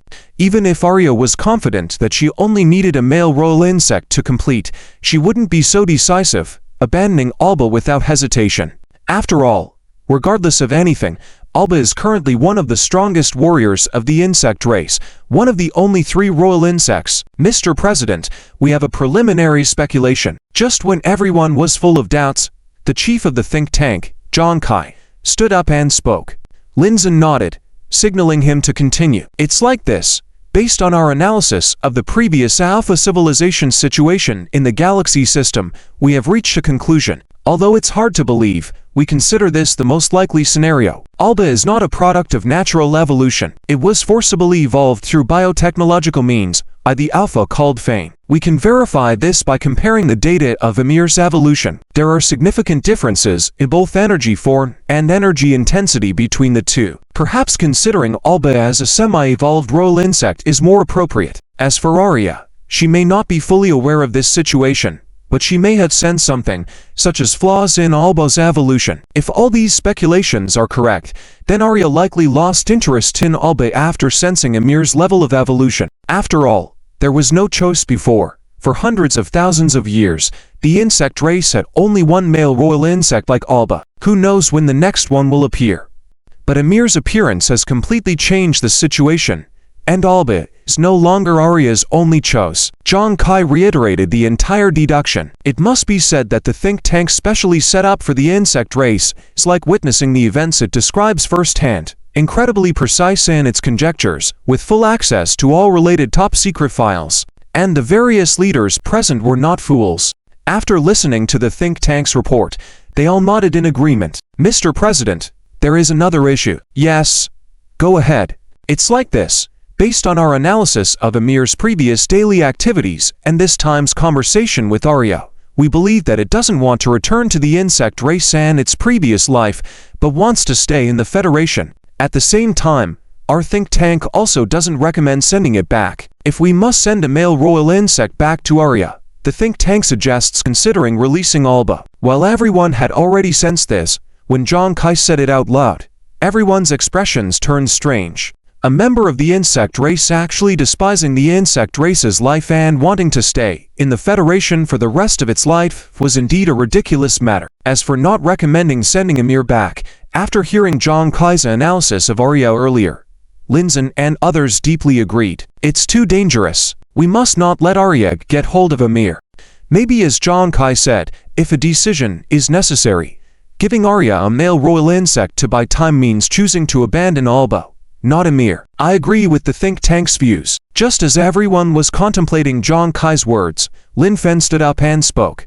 According to the data sent back from Lin Kexen earlier, just like the think tank's analysis, whether in energy form or energy intensity, Amir is much stronger than Alba. In addition, we only knew that Fane intervened in the war between Alba and the Three-Eyed Empire in the galaxy system, and after Fane's intervention, Alba began to evolve and became a royal insect. So, we have enough reason to speculate that Alba's evolution came from Fane's hand, not natural evolution. This can also explain why Alba is so inferior to Amir, resembling a huge gap between a semi-finished product and a finished one. Therefore, in the current situation, we absolutely cannot return Amir to Arya.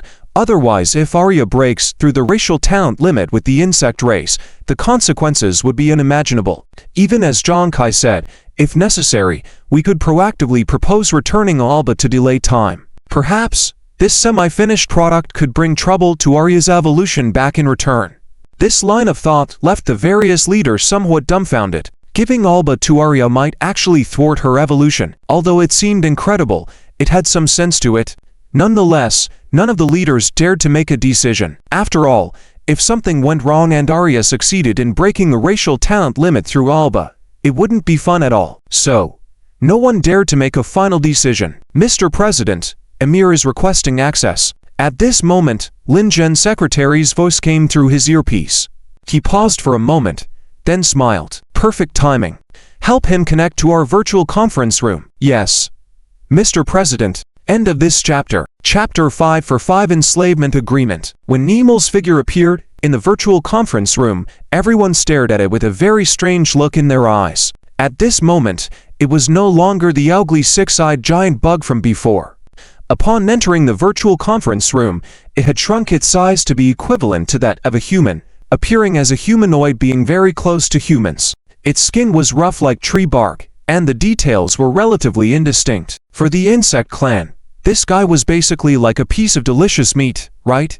Emil felt confused as he looked around at the strange looks from everyone. Why are they all looking at me like that? And by the way, what does your strange gaze mean? Emil, what's the matter? Why are you in such a hurry to find us? President Lin smiled, then asked Emil. President Lin, I have communicated with Queen Aelia as you requested, but she insists on me going back to the Wilster Super Galaxy Cluster with her. I don't want to go to that desolate place where nothing ever happens. You have to help me. Emil exclaimed. Oh, is it not good to return to your own race? Not good at all. It's so boring there. No entertainment at all. You don't understand. Those days are simply unbearable. Sitting on the side, Lin Fan's mouth twitched as he heard Emil's words. Listen. This emperor bug of the insect clan can say such things. I'm embarrassed for Queen Aelia. If you were a human, I would have shot you right away. Oh, this is a bit troublesome. Faking a sigh, Lin Zhen looked at Emil. You see, even if we win in an all-out war, there will still be casualties, especially among the non-combatant Federation personnel, that is, civilians. Originally, we wanted to return you to Queen Alia to keep the peace between us. After all, the Federation is a nation that loves peace. If we can avoid fighting, it's for the best. Lin Feng even secretly gave his old man a thumbs up. How come I never noticed before that the old man is so good at acting? Compared to Lin Feng, Emil was getting impatient. Please, Queen Nalia just wants a male emperor bug to evolve with her, right? Albert? Yes. Give Albert to her, but please don't send me away. I am a bug of the Federation, alive and dead. I belong to the Federation. The conference room fell into a profound silence as everyone stared in amazement at the scene before them. This creature is the emperor bug of the insect clan, saying things like belonging to the Federation in life and death. Who taught it that? It's so impressive. Billions of light years away, Lin Kexen was still unaware that something she had taught Emil during a game was now being said in front of a group of Federation big shots. Albert? But Queen Alia said she doesn't want Albert, so it's hard for us to handle this. Linzen shook his head as he looked at Emil. This made Emil very anxious. If he were really sent back to Queen Alia by the Federation, his wonderful bug life would come to an end. No. Absolutely not.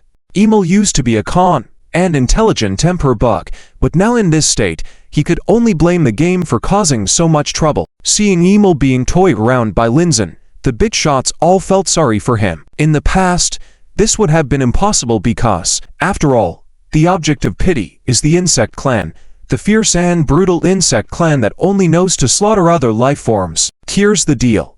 Seeing the opportunity about to ripen, Linzen began. You will sign a contract with the Federation for employment lasting 300 years. This way, when we negotiate with Queen Nalia, we have something to talk about, right? Like a demon's whisper, Linzen slowly dragged Emil into the abyss. Employment contract? What's that? Well, in simple terms, it's a contract that states you must work for the Federation for 300 years and cannot leave before the time is up. Of course, as the employer, the Federation will pay you a decent amount of Federation currency salary every month. Monthly Federation currency. Can I use it to play games? Of course. What are you waiting for then? Let's sign it now. But, isn't 300 years a bit short? Why not make it for life? Emil excitedly exclaimed. Brother Bug couldn't wait any longer. Hurry, sign it now. Linzen smiled, very satisfied with the situation. Ignoring Emil's wish for a lifetime contract, after all, the Federation needed to leave some room for Queen Alia to have hope, right? If there is no hope at all, even if he has Emil in his hands, Queen Alia wouldn't care. Zhang Kai, you're responsible for drafting an employment contract that's most suitable for Emil. Remember, make the terms as loose as possible. Understood. Mr. President. Zhang Kai understood very clearly. And who wouldn't when Linzen emphasized the need for loose terms so strongly? If he still didn't get it, then he'd be useless. In any case, this agreement was made to resemble a sell-yourself contract. Yes, that's the way to go. An hour later, a contract hundreds of pages long was completed. However, when the big shots quickly glanced through it, they couldn't help but break out in a cold sweat, and their gazes towards Zhang Kai became increasingly peculiar. This guy is a devil. How could he come up with such an agreement? For example, there was a clause that said, if the Federation Academy of Sciences needed the employee to cooperate in research projects, the employee must not resist. But the crucial part was the line below that said, research tasks include, but are not limited to dissection and related activities. It was too ruthless. However, when Emil saw it, he didn't have much of a reaction. After all, on the one hand, he hadn't been learning human languages for long, and on the other hand, he was currently in an excited state, making it impossible for him to carefully read through every line.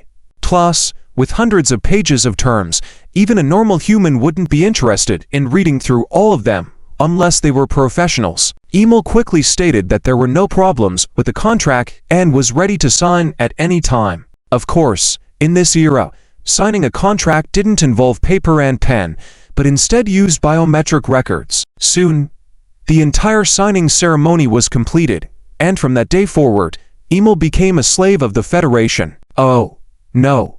An employee. End of chapter.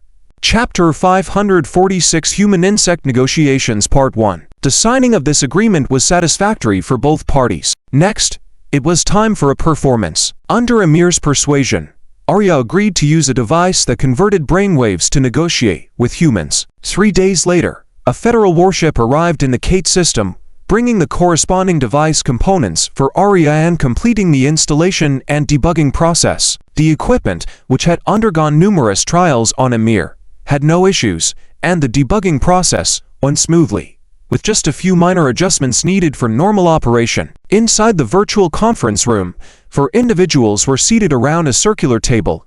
No, it should be said that it was 3 humans and 1 insect. They were Linzin, Linfan, Ed, and Ymir. Originally, Linfan was not on the list of participants for this negotiation, but considering that some military perspectives might require Linfan's input, Linzin ultimately added him to the list. The 3 humans and 1 insect did not have to wait long.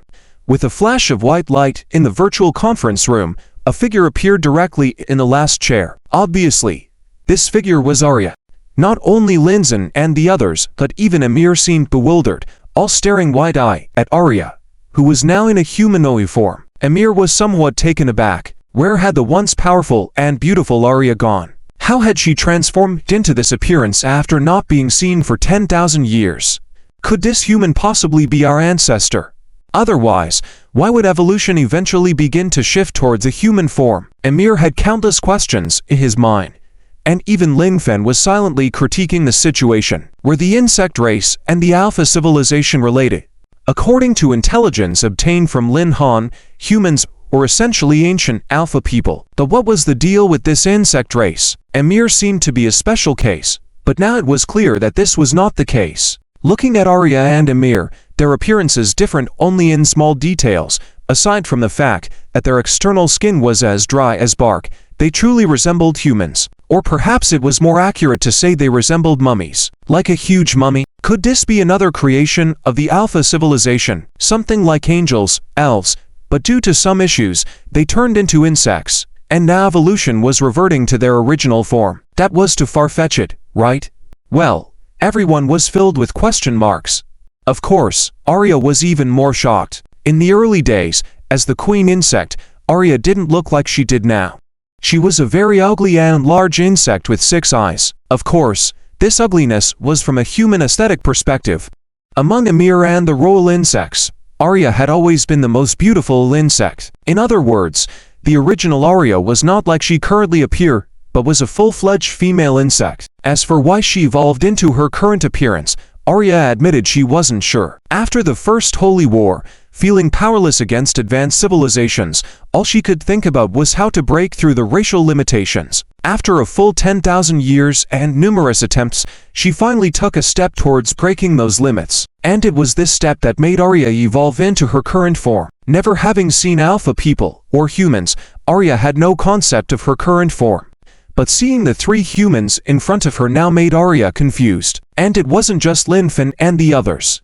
Arya even suspected that the insect Ymir was fake. This guy evolved for the first time and just became the key to Arya breaking the racial limits. Whatever the cost, she had to take him back. As for Alba, she had long been ripped out of Arya's mind and tossed in the trash. Queen Arya, since everyone is here, let's get started. It was Linzin who first regained his composure and looked around at the others before tapping the table and speaking. Only then did the others start to come to themselves and look at Linzin. Queen Arya, I am the president of the Federation and represent the entire Federation in this dialogue with you. Regarding your request, Ymir has already passed it on to us. But we are sorry, we cannot let Ymir leave at the moment. Linzin cut to the chase.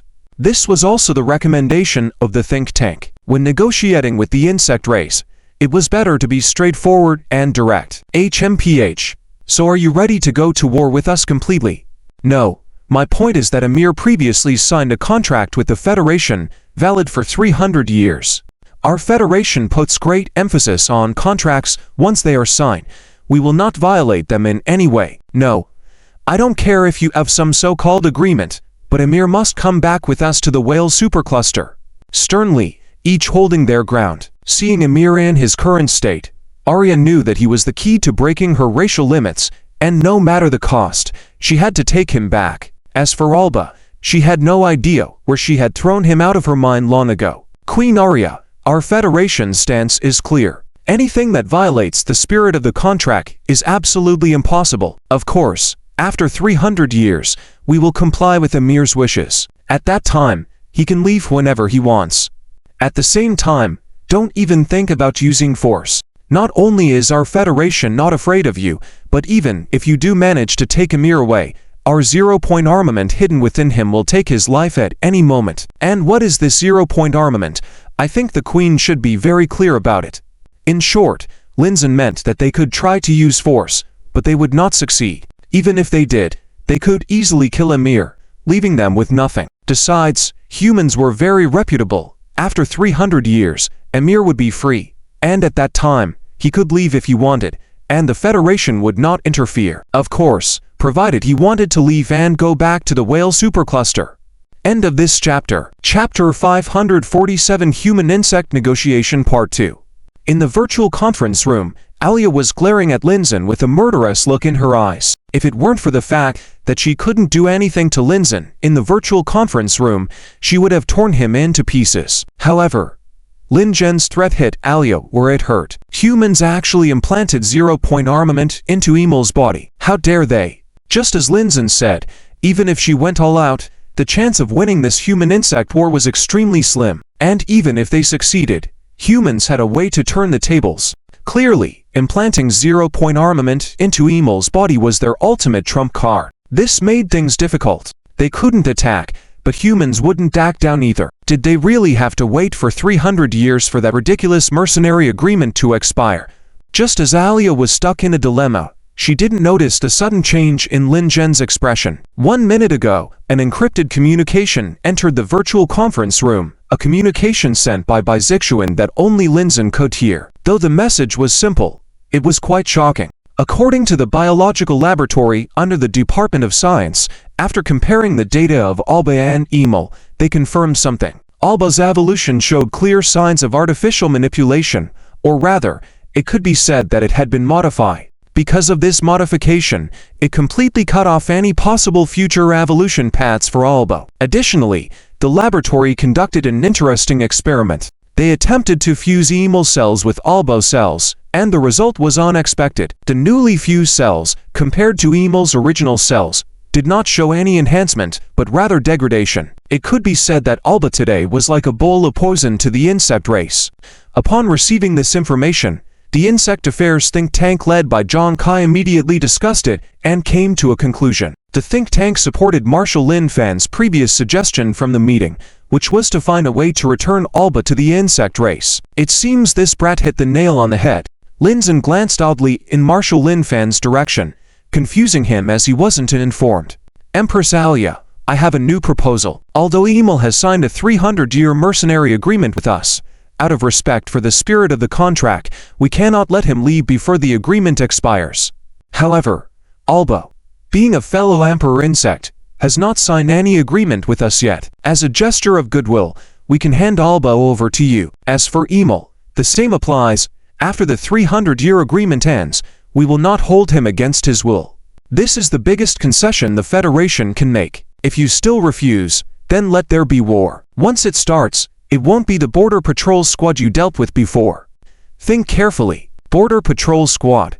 Indeed, just as she suspected, that was not a formal fleet, explaining its mere 100 billion warship scale. Alia suddenly understood. The description of the Border Patrol Squad was taken without any doubt by her as normal. To her, just a mere 100 billion main fleet was abnormal, right? Wait, did this human just mention Alba? Alia had completely forgotten Alba until Linzhen brought it up just now. This might be worth considering. Having waited for 100,000 years, she might not be in a hurry for these 300 years. During these 300 years, she could use Alba as a test subject. When humans eventually release Emil, she would have a better chance, right? Alia seriously considered this suggestion and found herself somewhat intrigued. Poor Alba, suffering in the phase prison, eagerly awaiting Alia's rescue only to be forgotten and reduced to a mere test subject in her eyes. If Alba knew, it would probably prefer to suffer in the phase prison rather than be used as a guinea pig. I have to admit, your suggestion is intriguing. However, how can humans guarantee that they will indeed set Emil free after 300 years? This was a crucial question. Without clear and convincing reasons, Alia wouldn't agree, even if she was intrigued. If after 300 years we don't release Emil, the worst that can happen is we go to war with humans, just like now. What's the difference? It seemed to make sense. After pondering Lin Zhen's words repeatedly, Alia found nothing wrong with them. Isn't that so?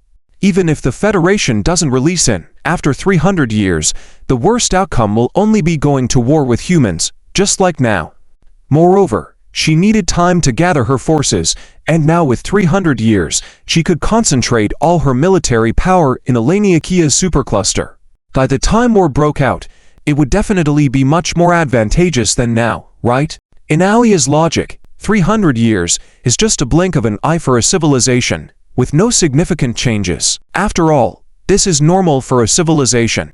How could anyone expect progress without spending thousands or tens of thousands of years? However, she didn't know that the human civilization was an exception. With the most outstanding individuals in the universe, the ancient Alpha civilization and Lin Fan, who had the system in hand, the ordinary rules didn't apply to the human civilization. All right, I agree. However, as you just said, Alba must be handed over to me first. And I have an additional condition. Humans cannot block Emil's mental network. I need to regularly communicate with it to ensure everything is in order. After considering all factors, Alia finally took a step back and agreed to Lin Zhen's proposal. That's not a problem. You can contact Emil whenever you wish. That's settled then. 1 week from now, I will head to the Vita defense line in the Gal system, where we will make the handover. Understood. Lin Fan, you are in charge of this. Lin Fan nodded and accepted the task after hearing Lin Zhen's instructions. By now, he had already roughly figured out what was going on after hearing Lin Zhen's new proposal to Alia. It seemed that he indeed hit the nail on the head regarding the matter of Alba. Regardless, at least 300 years are now in their hands. With these 300 years, he could definitely elevate the Federation's strength by a lot. As for what would happen in 300 years, hey, end of chapter. Chapter 548. The confused Albamil's Galaxy Group, the Gal Empire, and the Veta defense line. By now, 3 days have passed since the negotiations between the human and insect races, and the agreed-upon time has arrived. Although the two races have reached a temporary understanding, the defending forces on the defense line dare not be careless. After all, the opposite side is considered by the Federation as the greatest enemy in the next 300 years. Without going into details, just take the message revealed by Emil about the first insect race holy war as an example. One piece of information made everyone who heard it shudder. At that time, there was a type of low-level combat insect within the insect race, which was the precursor to the jet insect encountered later by the Federation, temporarily referred to as the junior jet insect. This junior jet insect had not yet evolved organs capable of using energy bullets. It could only rely on a special organ within its body to condense the resources stored inside its body into solid material and then launch them out one after another. Moreover, its launching method was very similar to the railguns that the Federation had once utilized. Just imagine, once this type of junior jet insect formed a scale, which, of course, was inevitable for the insect race, specifically, when a sufficient number of junior jet insects continuously struck, what kind of situation would arise? Emil once told Lin Fan about a battle scenario where, in the early stages of the Holy War, the insect race, when suppressed and beaten by the Holy Wei Empire, successfully launched a counterattack using junior jet insects. From a distance of 10 light years away, hundreds of quadrillion junior jet insects attacked an important trading hub of the Holy Wei Empire from different directions continuously. Of course, with the distance of 10 light years, it would take more than 20 years for these attacks to reach their destination. However, 20 years were practically insignificant in a war that had been going on for 20,000 years. After crossing this span of 20+ years, when the attacks reached that trading hub, the Holy Wei Empire was dumbfounded.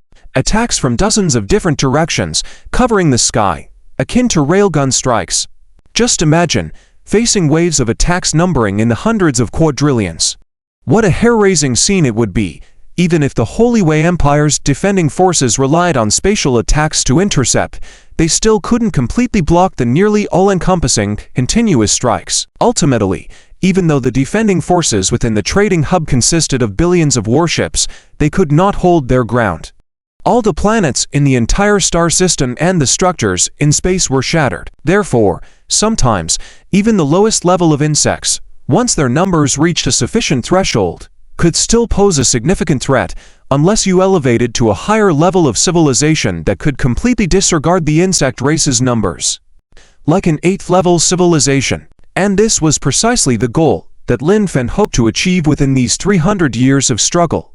On the Veta defense line, a huge and ugly 6-eyed insect was creeping in the void, with no restraints on its body, but it couldn't do anything. The phase prison, as the name suggests, with each cell within existing on a different phase, the album imprisoned inside couldn't interfere with any other phase. It could be said that this was the most perfect prison system that could be produced after reaching the pinnacle of the 7th level civilization. The 6 huge eyes of album had completely lost their color.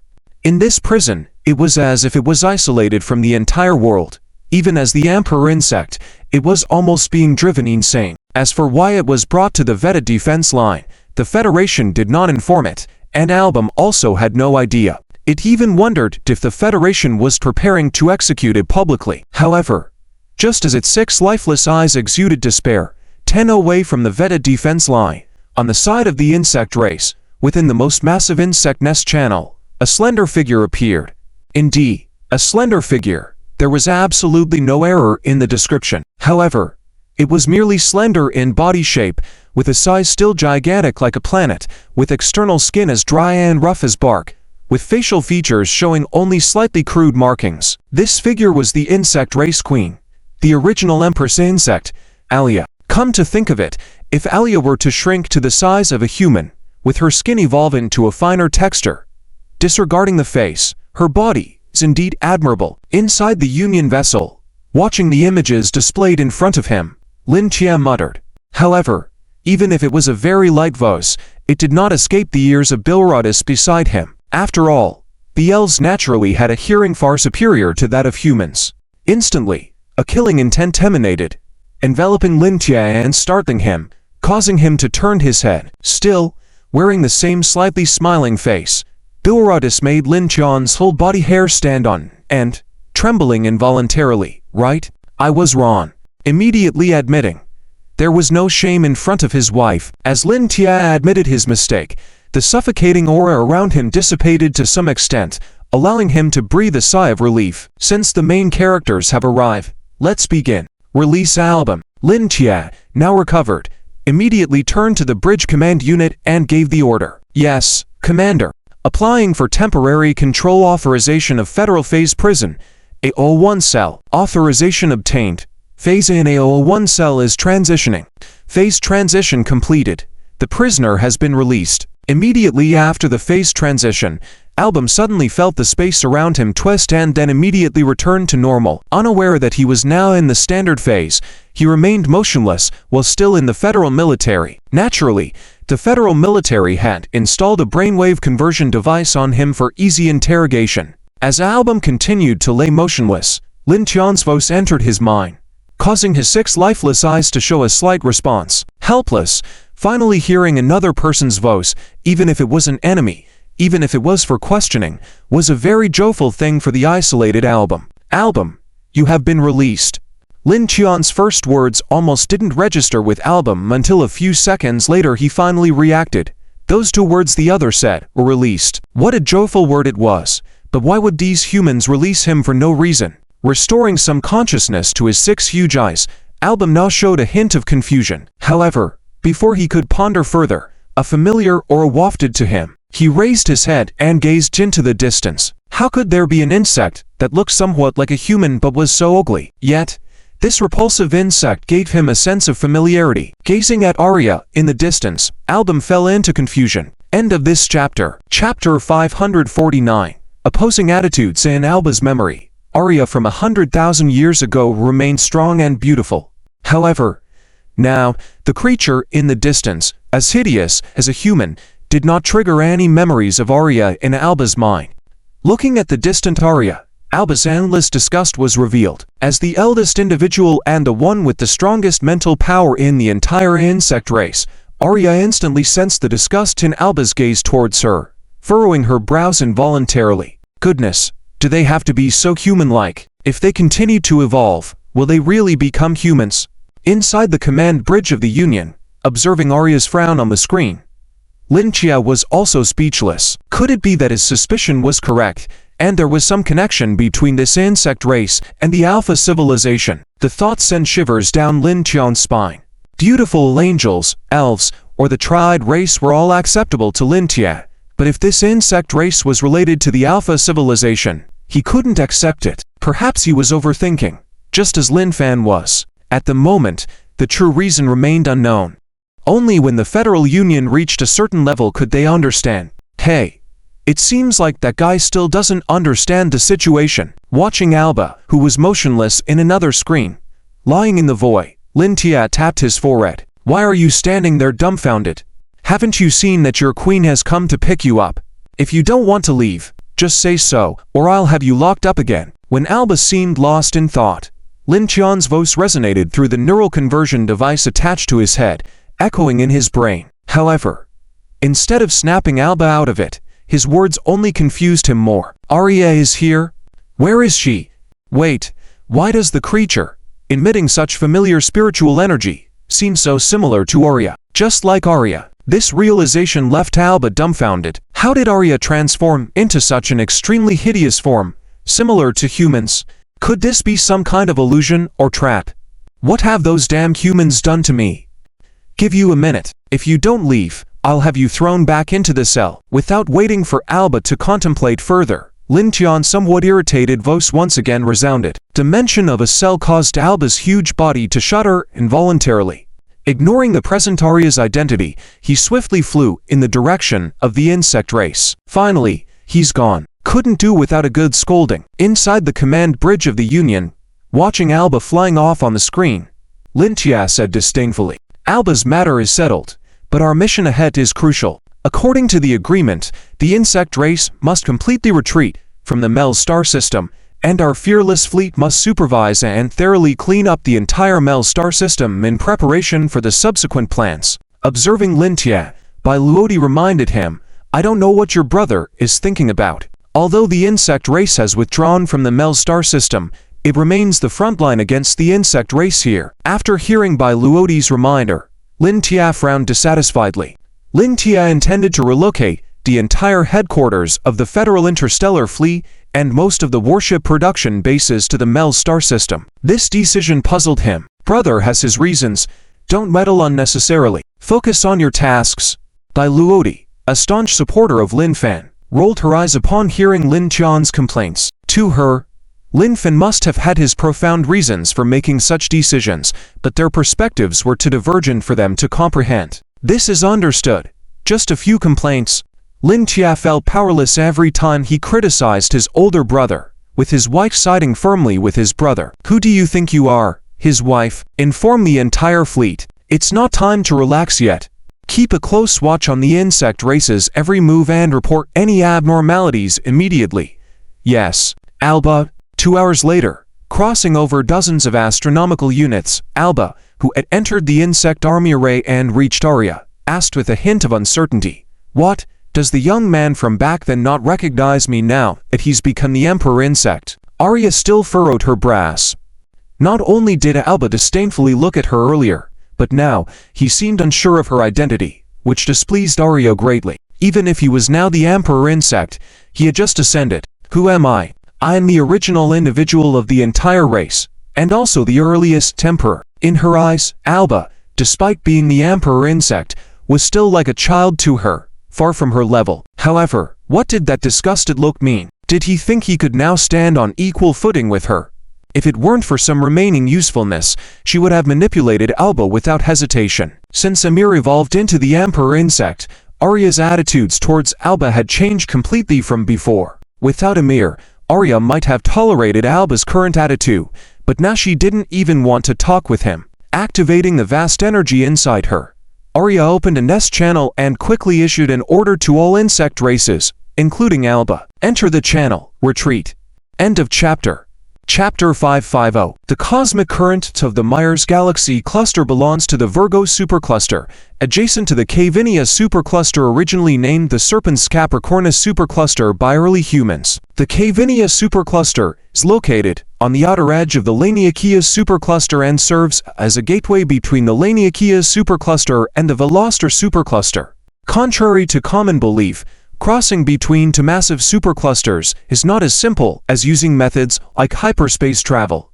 In reality, it is impossible. Superclusters, also known as secondary galaxy clusters, are defined in the Federation as the level just below the total galaxy. There is typically a region called the cluster boundary between adjacent superclusters, where the interaction between the two causes such chaos that even basic physical laws are disrupted, making conventional means of crossing impossible. However, it is not true that crossing between superclusters is impossible. Otherwise, how did Arya travel from the Veloster supercluster to the Laniakea supercluster?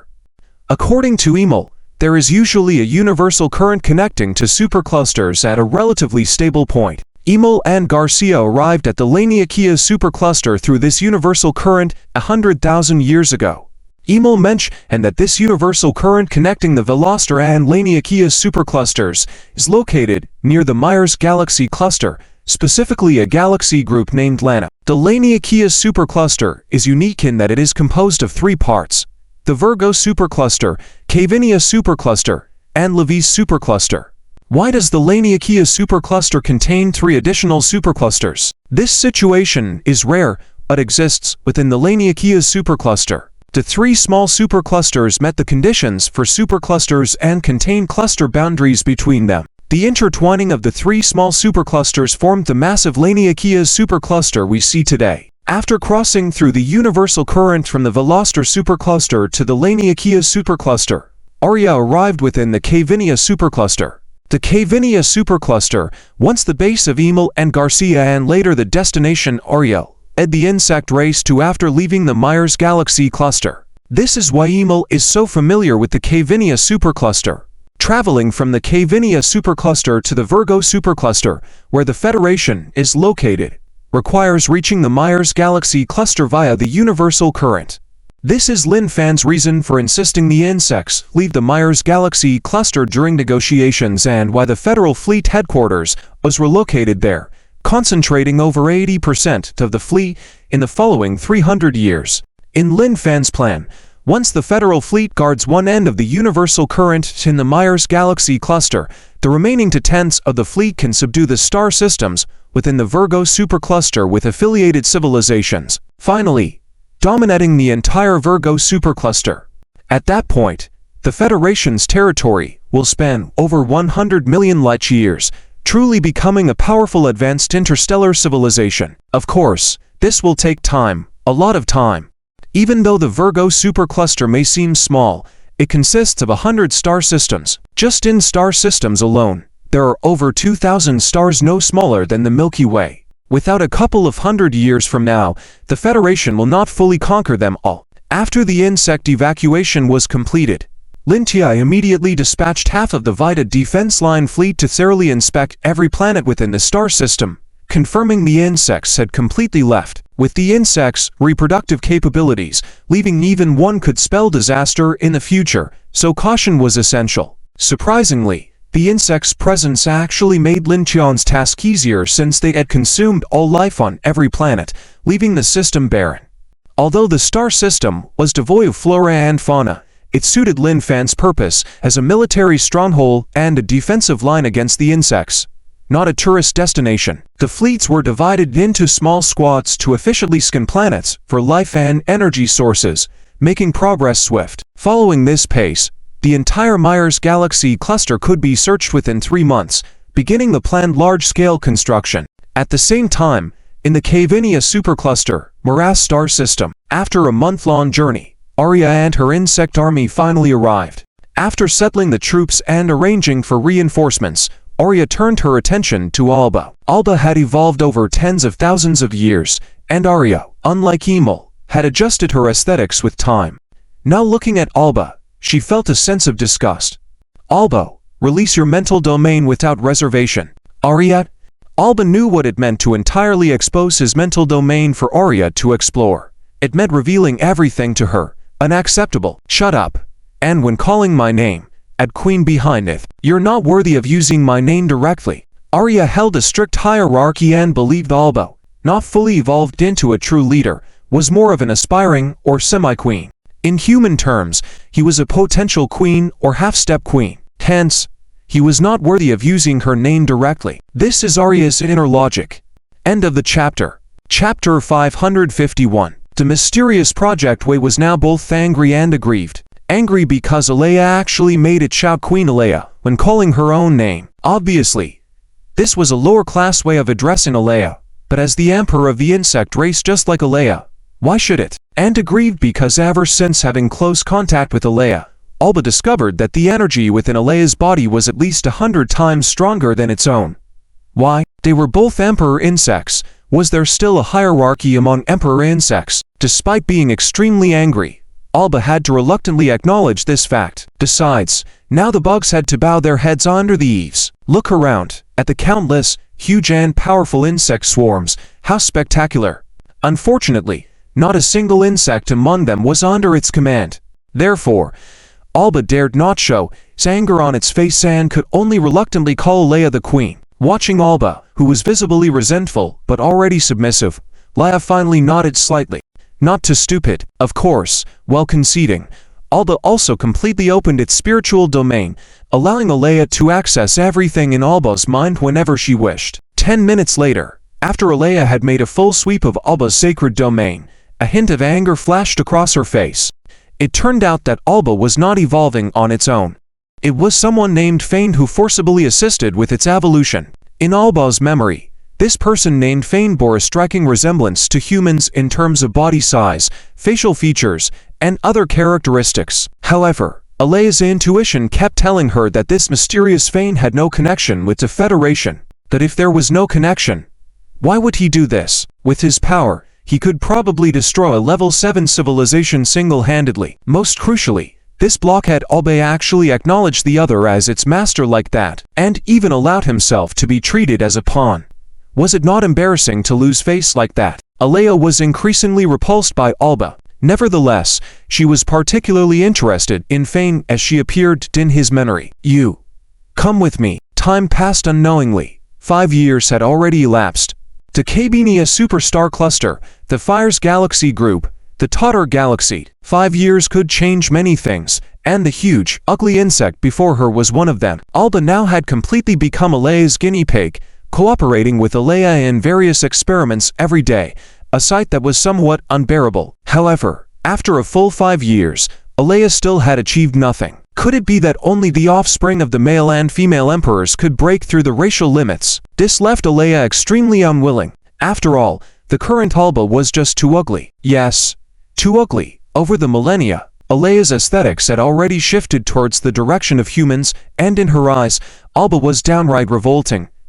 Just then, Alea suddenly sensed that among the carefully nurtured insect cocoons before her, one seemed to be abnormal. In the void, billions of insect cocoons lay prostrate, all of which were new insect species bred by Alea through her and Alba's cells. Over the years, Alea had conducted experiments through various means to breed various forms of combat insects. Unfortunately, all had failed. Either the bred insects lacked actual combat capability or their combat ability was very poor.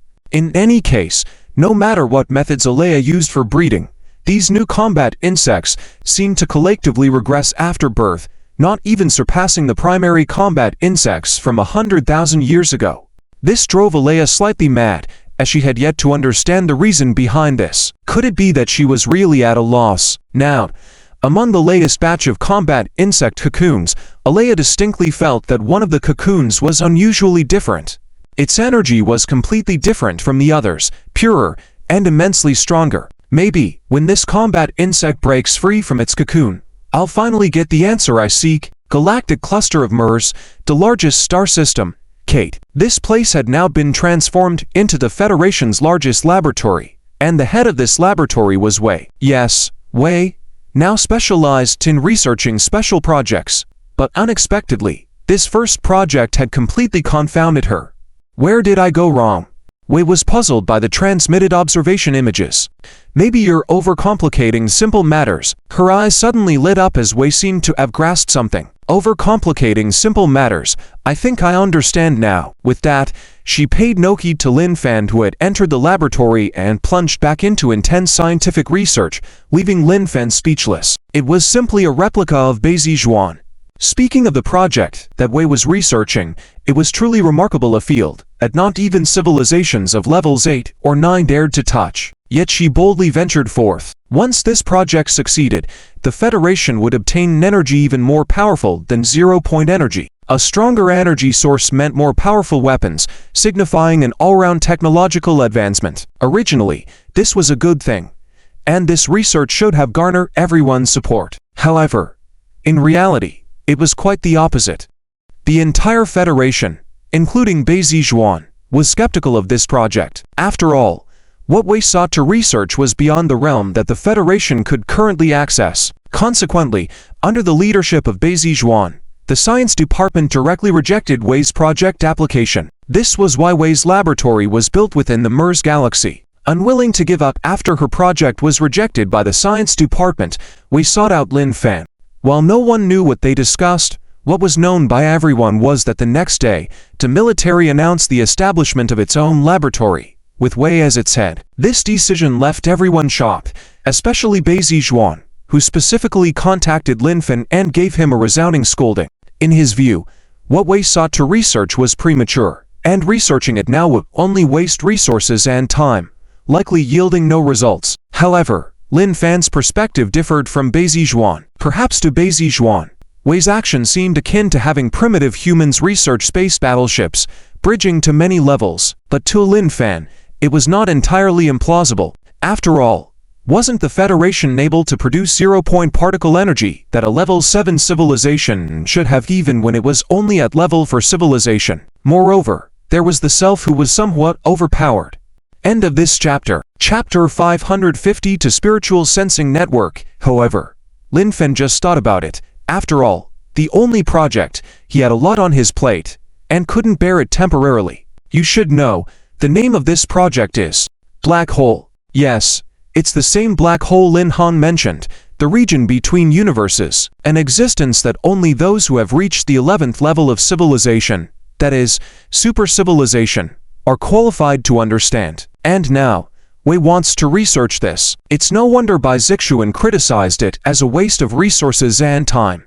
But Lin Fan thinks differently. In any case, it's a path that must be taken sooner or later, and it's good to conduct preliminary research earlier, even if nothing comes out of it in the end.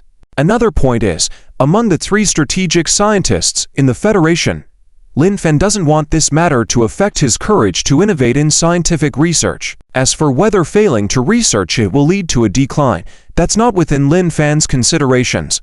According to Lin Fan, if you can't bear failure, you won't be able to reach the peak in the future. However, if the courage to challenge the impossible in scientific research is buried, then there won't be any significant achievements in the future either. That's why Lin Fan is willing to waste resources and support Wei's proposed project.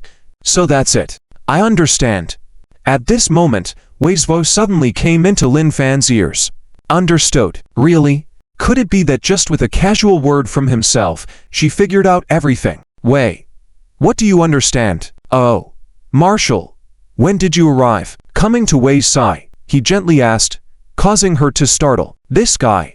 So it turns out you still didn't know I was here. But how did you manage to hear what I said in such a focused situation? Is it possible that you have developed the ability to automatically discern, with useful information going in from the right ear straight to the brain, and useless information out from the left ear directly? I was right here just now. Didn't I tell you not to complicate simple things? Ah, was that what the Marshal said? I thought it was my own idea. Okay, I shouldn't have asked. Lin Fan was speechless for a moment. Let's not discuss that for now. You said you understood just now. Could it be? No. Marshall, you're overthinking. How could a breakthrough happen just because of your word? Well, although these words are not harmful, the insult is too big. Then you continue. I'll go back first. With a slightly blackened face, Lin Fan felt that if he stayed here longer, he would definitely be subjected to several more attacks from Wei. so it was wise to slip away quickly. Marshall, wait a minute. What's the matter? It's like this, Marshall. Although I just found the entry point for researching the black hole, I have another research result here that you might find useful. Oh, this piqued Lin Fan's interest. While he might not care much if other scientists said this to him, there were 3 exceptions.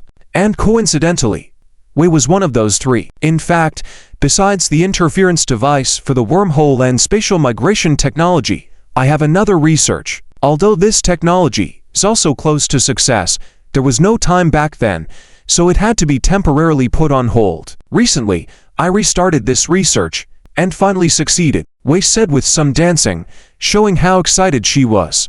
This made Lin Fan even more curious.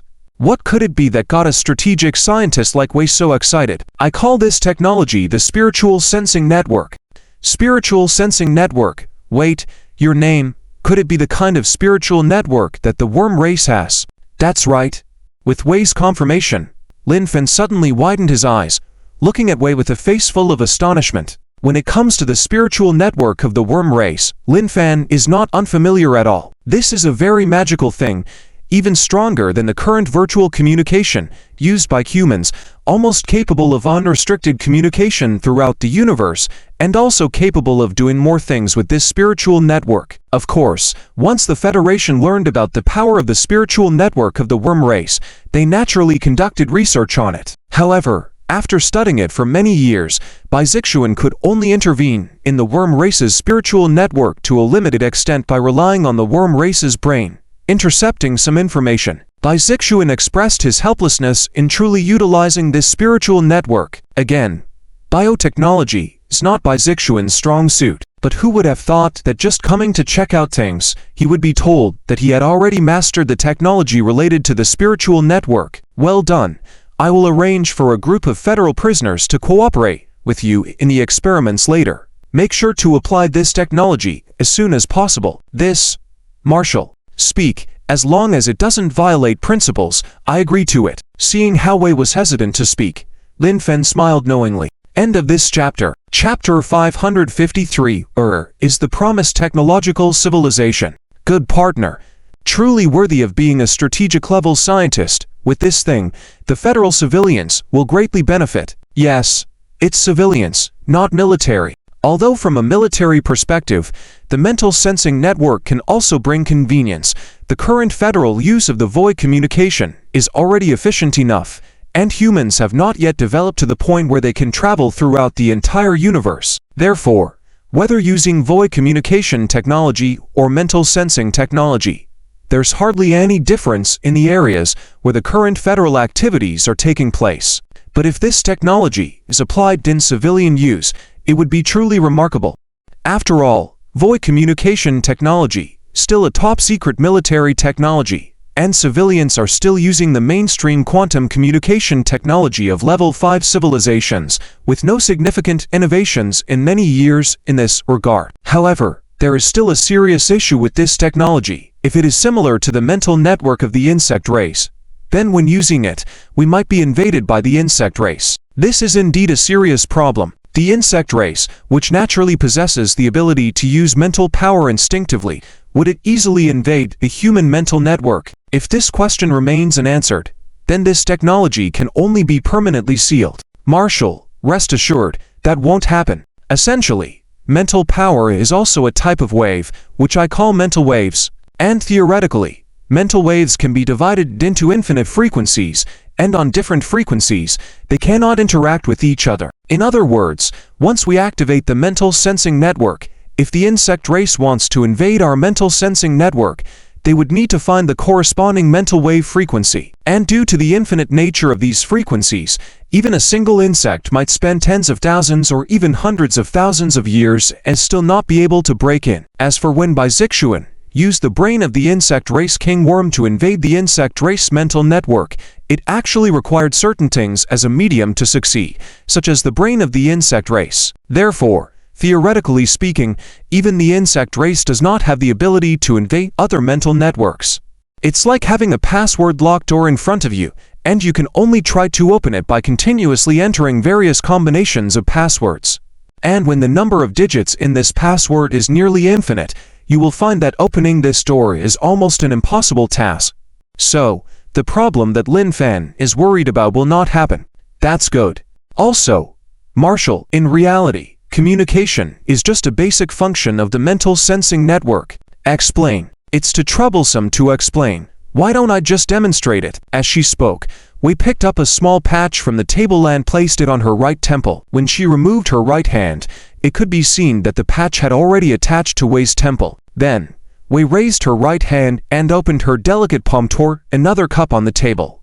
The next moment, Lin Fan widened his eyes in astonishment. The cup slowly and steadily lifted off the table and flew towards Wei, eventually landing in her hand, which she held steadily near her mouth to take a sip of water.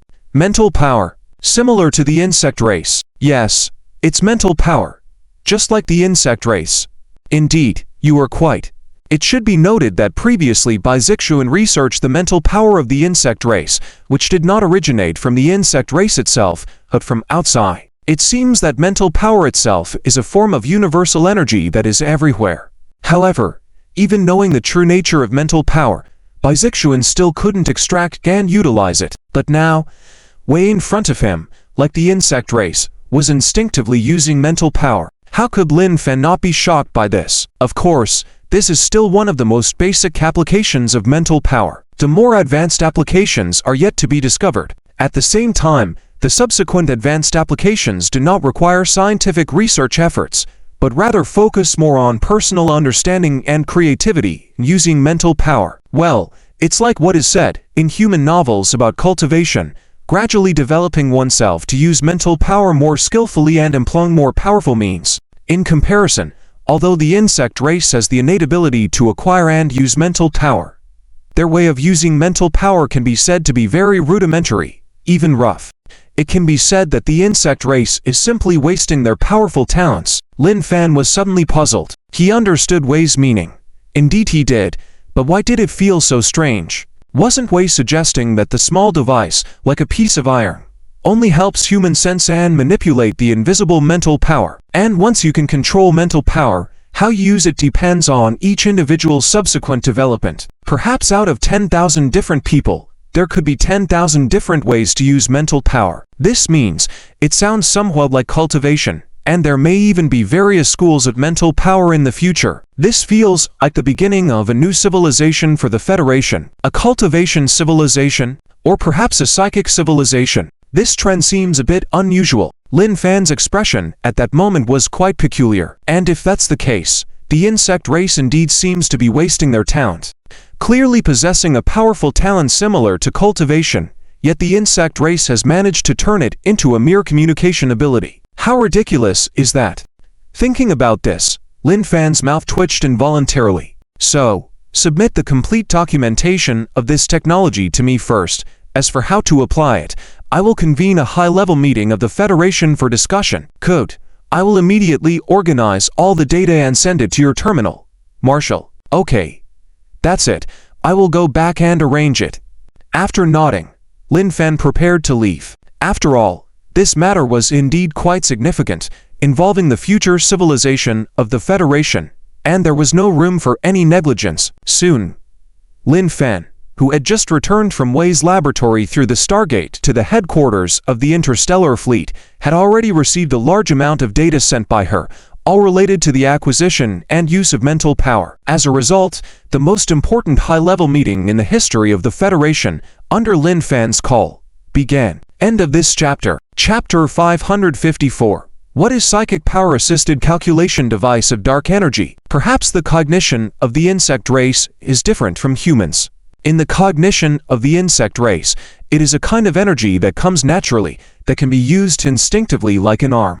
Even the insect race, which has never developed technology, has always believed that this energy comes from within the insect race itself, without noticing that the insect race itself is only born with organs that can transform this energy. On the human side, if you were to understand the so-called spiritual power of the insect race from the conventional human perspective, you would find that the spiritual power spoken of by the two races is completely different. In fact, if you were to use human vocabulary to describe the so-called spiritual power of the insect race, there is a perfectly fitting term: dark energy. Yes, in reality, The so-called spiritual power of the insect race is the utilization of dark energy. From this perspective alone, the insect race is truly the darling of the universe.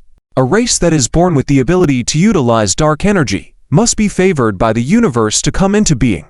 Unfortunately, as Wei said, even with such a powerful talent, the insect race's use of dark energy is too crude. Even with such immense energy, the insect race only uses it to build a communication network, dazzling everyone's titanium alloys. In the virtual conference room, after listening to Wei's report, the group of big shots all had peculiar expressions. In particular, upon hearing Wei's explanation of the psychic power of the insect race, until now all the big shots, including Lin Fan, had interpreted the psychic power of the insect race literally. Blushing. So, you're saying that the device you developed called DAC is actually a device that allows humans to access and use dark energy? Wei confirmed, nodding, after Lin Zhen asked following Wei's explanation. DAC stands for Dark Energy Aided Calculus, is exactly as Wei had told Lin Fan before. With this device, once worn, humans can control the omnipresent dark energy instinctively, similarly to the insect race. Of course, while it is instinctive, it definitely requires training. It is like suddenly having a third hand. You would need some training to get used to it. Similar principles apply here. Upon learning about this technology, Lin Zhen faced a difficult decision. Should he promote this technology throughout the Federation or first introduce it within the Federation's military as a restricted military technology? If the former, are humans ready to grant everyone access to such a powerful ability? There are pros and cons. The advantage is that through the DAC device, all humans can access dark energy, becoming like little superheroes, making various civilian industries more convenient. The downside is that when all individuals become more powerful, unpredictable factors will emerge rapidly. If not careful, the whole civilization might crumble from within. After all, humans are inherently desire-driven creatures. How do you all view this technology? Still hesitant, unable to make a final decision, Lin Zhen decided to listen to the thoughts of the senior executives before making a decision. I believe that humans are not yet ready for such a transformation, so I suggest temporarily limiting the use of this technology to the interstellar fleet, and we need to take full precautionary measures. Was the first to speak, in Tai's words, expressing concern similar to Lin Zhen's. Without DAC, perhaps there would only be some criminals causing harm or even death. But once DAC is popularized among civilians, the same criminals could cause unprecedented harm, potentially multiplying the damages to an extreme extent. This outcome is truly horrifying. Moreover, the key point is that once the public gains access to the DAC device and masters the control of dark energy, the federal control over civilians will plummet to a historic low. If that were the case, a misstep could result in the division of the Federation, leading to forced independence. At that point, it would be too late to cry. All the big shots nodded one after another, stating that widespread civilian adoption of the technology would be absolutely unacceptable. May I add something? Just when Lin Zhen was about to make a final decision, Wei's voice sounded again in the virtual conference room. Seeing Wei raise his right hand below, Lin Zhen nodded. Of course, go ahead. Although the DAC device can grant humans the ability to control dark energy, in reality, not everyone can handle such a powerful force. In fact, only a small fraction of the population can truly control this power. Why is that? Lin Zhen always thought that once the DAC was popularized, everyone could completely control dark energy. However, Wei's explanation now suggested otherwise. That's right, even with the DAC device, mastering dark energy, still an extremely talent-demanding act. We use the analogy of human soccer, explaining that just as not everyone can kick a soccer ball well, only a small fraction of people could become professional players. The same applies to using DAC. He once created a model based on humans to calculate a staggering result. First, I divided the degree of dark energy utilization into 5 levels. According to the calculation of the human model, if DAC was made available to 100 billion federal citizens, only one person would achieve a level 3 degree of dark energy use. The rest would only be able to perform the most basic use, at level 1. The remaining small fraction would be able to reach a level 2 with dark energy use, truly talented individuals. In other words, those with enough talent to control dark energy would have only a 1 in a billion chance of appearing. Wei explained. However, After understanding Wei's exclamation, Lin Zhen had another question. I understand what you're saying. Just as you mentioned earlier, the utilization of dark energy was divided into 5 levels, but why did you only mention levels 1 to 3 in your explanation? This wasn't just Lin Zhen's question, it was the question on everyone's mind in the room. What about levels 4 and 5? Did they disappear into thin air? End of chapter.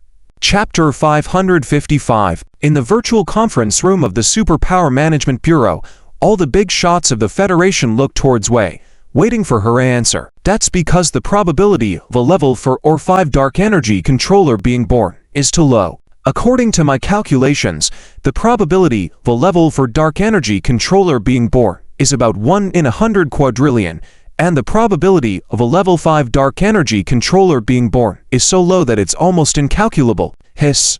These data are truly terrifying. You see, even after the merger of angels, elves, and the Triclops, the population of the entire Federation has barely reached 1 trillion. A 1 in 100 quadrillion birth probability. No wonder in Wei's model of a population of 10 billion, not a single one was born. As for Wei's mention of a level 5 dark energy controller, the birth probability is even more terrifying. Wei even said that this probability is so low that it's almost incalculable. How low must this probability be for her to say such things? However, if that's the case, there is quite a bit of room for maneuver. Actually, rather than calling it room for maneuver, it's more like, without expanding the scope to increase the base number, it would be impossible to give birth to more third-level and higher dark energy controllers. And according to Wei's definition, so-called second-level dark energy controllers are only capable of gaining abilities similar to telekinesis, such as the telekinetic display Wei showed Lin Fan before. They may be significantly more powerful than ordinary people, but using this against the Federation's powerful technological weapons is still wishful thinking. Only when reaching the third-level dark energy controller, with basic dark energy attack and defense capabilities, will it pose a threat to the current federal technological assets. Yes, just a slight threat. On one hand, although a third-level dark energy controller has attack and defense capabilities based on dark energy, they are not invincible. If hit by a federal warship, they will still die. Well, maybe they can withstand a bit more. Of course, this is limited to ordinary energy attacks. Spatial attacks are not included. On the other hand, the few births mean they cannot form a significant force. Therefore, in the face of fleets made up of tens of billions of federal warships, they still remain as minuscule as ants.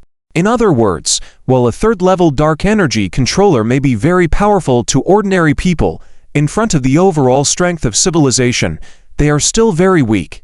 As for the 4th level, the entire Federation might not even produce one now, let alone the 5th level. Thinking this way, a new plan had already begun to form in Lin Zhen's mind. However, to bring this plan to fruition, there was still one issue that needed to be addressed. Once again, Lin Zhen turned his gaze to Wei.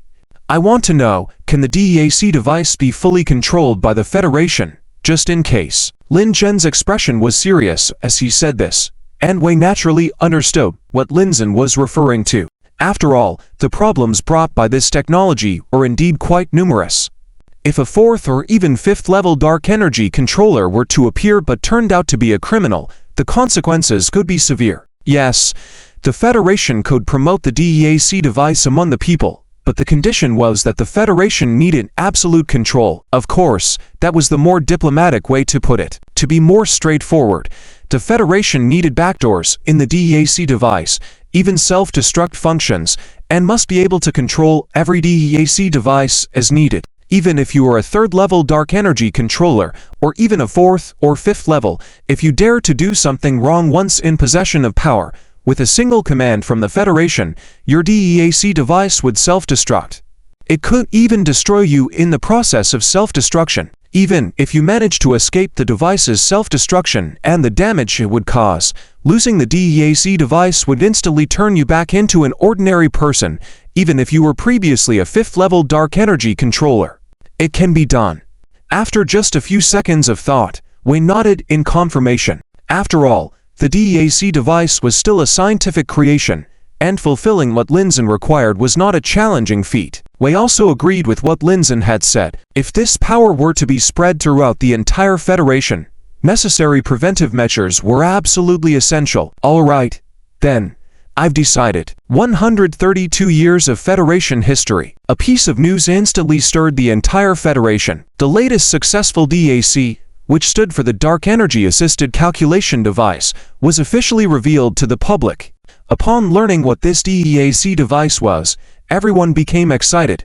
Who didn't have dreams of being a hero? In the public information, the Federation classified dark energy controllers into 5 levels, ranging from D to O grades, with the highest being S grade. As long as you were a Federation citizen, you could go to the Superpower Management Bureau established on various administrative planets, receive a DAC device for free, and undergo a corresponding level test once a year. In the level test, anyone who could reach the B level could officially become a member of the Federation Superpower Management Bureau. Even if you did nothing, you could receive a generous monthly stipend from the Federation. And if you reached or even S grade, the benefits you could receive would reach a level that all of humanity would envy. Of course, these benefits were not without obligations. For example, in the event of superpowered criminals, the corresponding Superpower Management Bureau branch would call upon surrounding members to launch capture operations against the superpowered criminals. Such operations were accompanied by certain risks. At the same time,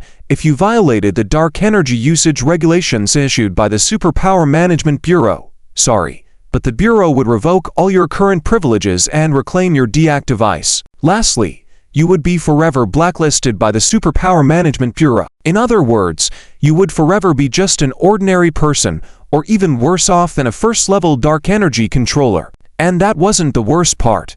After the entire Federation entered the dark energy era, imagine which company would hire someone without a DAC. Without a DAC, there would be no job. So after becoming an ordinary person again, you would have to rely on federal relief to get through life. Such a punishment was more torturous than a direct death sentence. Of course, the Federation wouldn't tell you that besides these means, there were even further controls over the DAC device. The backdoors designed and hidden by Wei in the DAC based on Lin Zhen's request. Even if you violated the regulations on dark energy usage, and wanting to avoid punishment, successfully escape and went into hiding, you still wouldn't be able to resist the command secretly transmitted through the backdoor by the Federation. End of this chapter. Chapter 556. The Holy Land of Hela Federation has a history of 142 years. It has been over 10 years since the ceasefire between humans and insects. The greatest changes during these 10 years are still related to everything associated with dark energy. A new discipline called dark energy emerged in the Federal Department of Science, and in the past decade, this discipline has continued to grow and expand, even giving rise to several subdisciplines of dark energy. The Federal Interstellar Fleet has even directly formed a special fleet, with its main members all being dark energy manipulators of at least Class C. Not only that, even the warships are all constructed using dark energy technology, which ordinary people cannot even control. As for the public, DAC devices have almost become ubiquitous. As Lin Fin anticipated, in addition to the official Superpower Management Bureau, many sects have emerged within the Federation. Of course, the Federation has not suppressed this. After all, isn't it better to regulate than to suppress? However, not suppressing does not mean there are no restrictions. Yes, you can establish your own sect, but you must report to the Federation, including all information on the dark energy manipulators registered in your sect. And once the Federation needs it, they can call upon any dark energy manipulator within any sect at any time. Furthermore, all private sects must pay huge fees to the Federation annually according to their scale. In other words, it's more accurate to say that these are subsidiary departments of the Superpower Bureau under Federation supervision, seemingly possessing independent autonomy, but still under Federation control. In addition, if you join an unofficial sect, you automatically forfeit all the benefits provided by the Federation.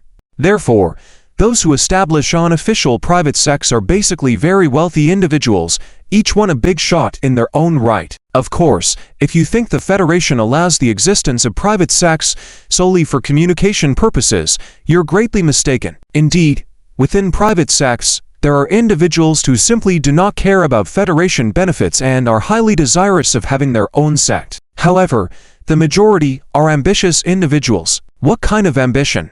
Of course, ambitions that pose a threat to the Federation. Therefore, Rather than letting these individuals hide in the shadows, it's better to give them a stage where they can step into the spotlight. For the Federation, this is easier to monitor and more targeted for action, compared to the Federation's full entry into the Dark Energy era. On the other hand, the changes over the past decade in the insect race have also been significant. Speaking of which, this time both the Federation and Lin Fen made some mistakes. Initially, just as Lin Fen had thought, Ariel intended to use Alba to break through the racial limitation. However, when Ariel finally took action, she found that Alba was not only imperfectly evolved but fundamentally belonged to a species with many flaws. If she tried to cultivate a new generation of monarch insects without racial limitations using her and Alba's cells, she wouldn't even compare to the current generation of monarch insects. Could it be that humans intentionally handed Alba back to me knowing this result? At some point, a strange thought suddenly arose in Ariel's mind, even strange to herself. However, although the plan to break through racial evolution restrictions failed, Ariel discovered something during this process. Perhaps Alba's cells couldn't be used to cultivate a new generation of monarch insects, but if only Alba's cells were used for cultivation, a very powerful warrior insect could be mass-produced. The key is that this warrior insect is not only powerful, but also has a very special ability. And Ariel called this new warrior insect the Void Predator. Since this discovery, Alba had a miserable fate, being used by Ariel as nothing more than fertilizer, with large amounts of flesh and blood taken from it to cultivate the Void Predator, a scene too distressing to watch. Just as both humans and insects were progressing rapidly, 600 million light-years from the Raniacaia supercluster, the neighboring supercluster of the Wells supercluster is the Neelkania supercluster. This is a huge supercluster spanning a full 4.8 billion light-years, significantly larger than the Raniacaia supercluster of the Milky Way or the insect race's stronghold in the Wells supercluster. In this supercluster, there are 2 9th-level civilizations alone, as well as 9 8th-level civilizations and countless 6th and 7th-level civilizations. Even more terrifying is the existence of a 10th-level civilization that is merely a step away from becoming a super-civilization. Logically, with such a complex civilization makeup residing in the same supercluster, there should be constant warring and conflicts. However, to everyone's surprise, it is unexpectedly peaceful here. Of course, even though it is peaceful, there will still be wars. Within the Neelkania supercluster, all civilizations share a common belief, and the only possibility of warfare arises when a civilization with different beliefs or no belief emerges. As an alien civilization, it will be collectively attacked by all civilizations here, and under the influence of their beliefs. Without divine orders, none of the civilizations will step beyond the Neelkania supercluster. Otherwise, the insect race next door in the Wells supercluster would be a joke to these civilizations and easily eliminated. Their beliefs and their god, Lin Fen, is definitely not unfamiliar with them. The center of the Neelkania supercluster, the Holy Land Hello Galaxy. The Neelkania Grand Council is in session. Every civilization that has reached the 7th level has a seat in the entire hall. If you ever come to the Hello Galaxy one day, you will understand why a star system is called a Holy Land rather than a particular planet within the galaxy. It is unclear by what means Fane has used, but in the entire Hello Galaxy, there is not a single star system, not even a single planet. Across a full 100,000 light-years of the galaxy, there is only a core of the galaxy and the starry continent constructed around it, a starry continent with a diameter of a whole 100,000 light-years. How terrifying a thing this is, to construct an artificial continent in space. Even the Federation of today could achieve this. However, transforming an entire galaxy into a supercontinent, well, forgive the poverty of human imagination. No one dared to think this far. But, in the Hello Galaxy, this 100,000 light-years supercontinent truly exists, serving as the center of the entire Neelkania, bestowed with the title of the Holy Land by all civilizations.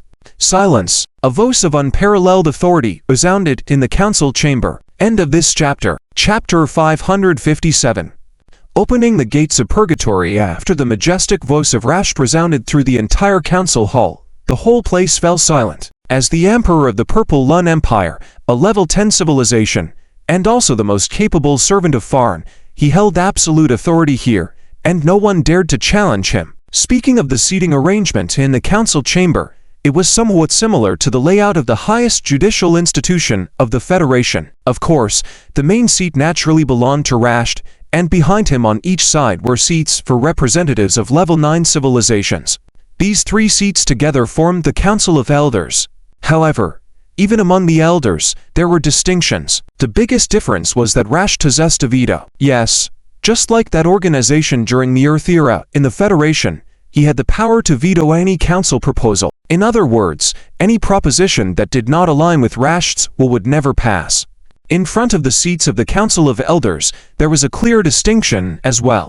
At the forefront were 9 seats, each representing a level 8 civilization. The other more than 100 level 7 civilizations were seated behind the level 8 civilizations. Today, we have an extremely important matter to discuss, and I believe all of you present here have an idea about it. Rasht surveyed everyone below him, speaking in an extremely authoritative tone. And below, all the eligible leaders of civilizations sitting here wore solemn expressions. Indeed, the day had finally arrived.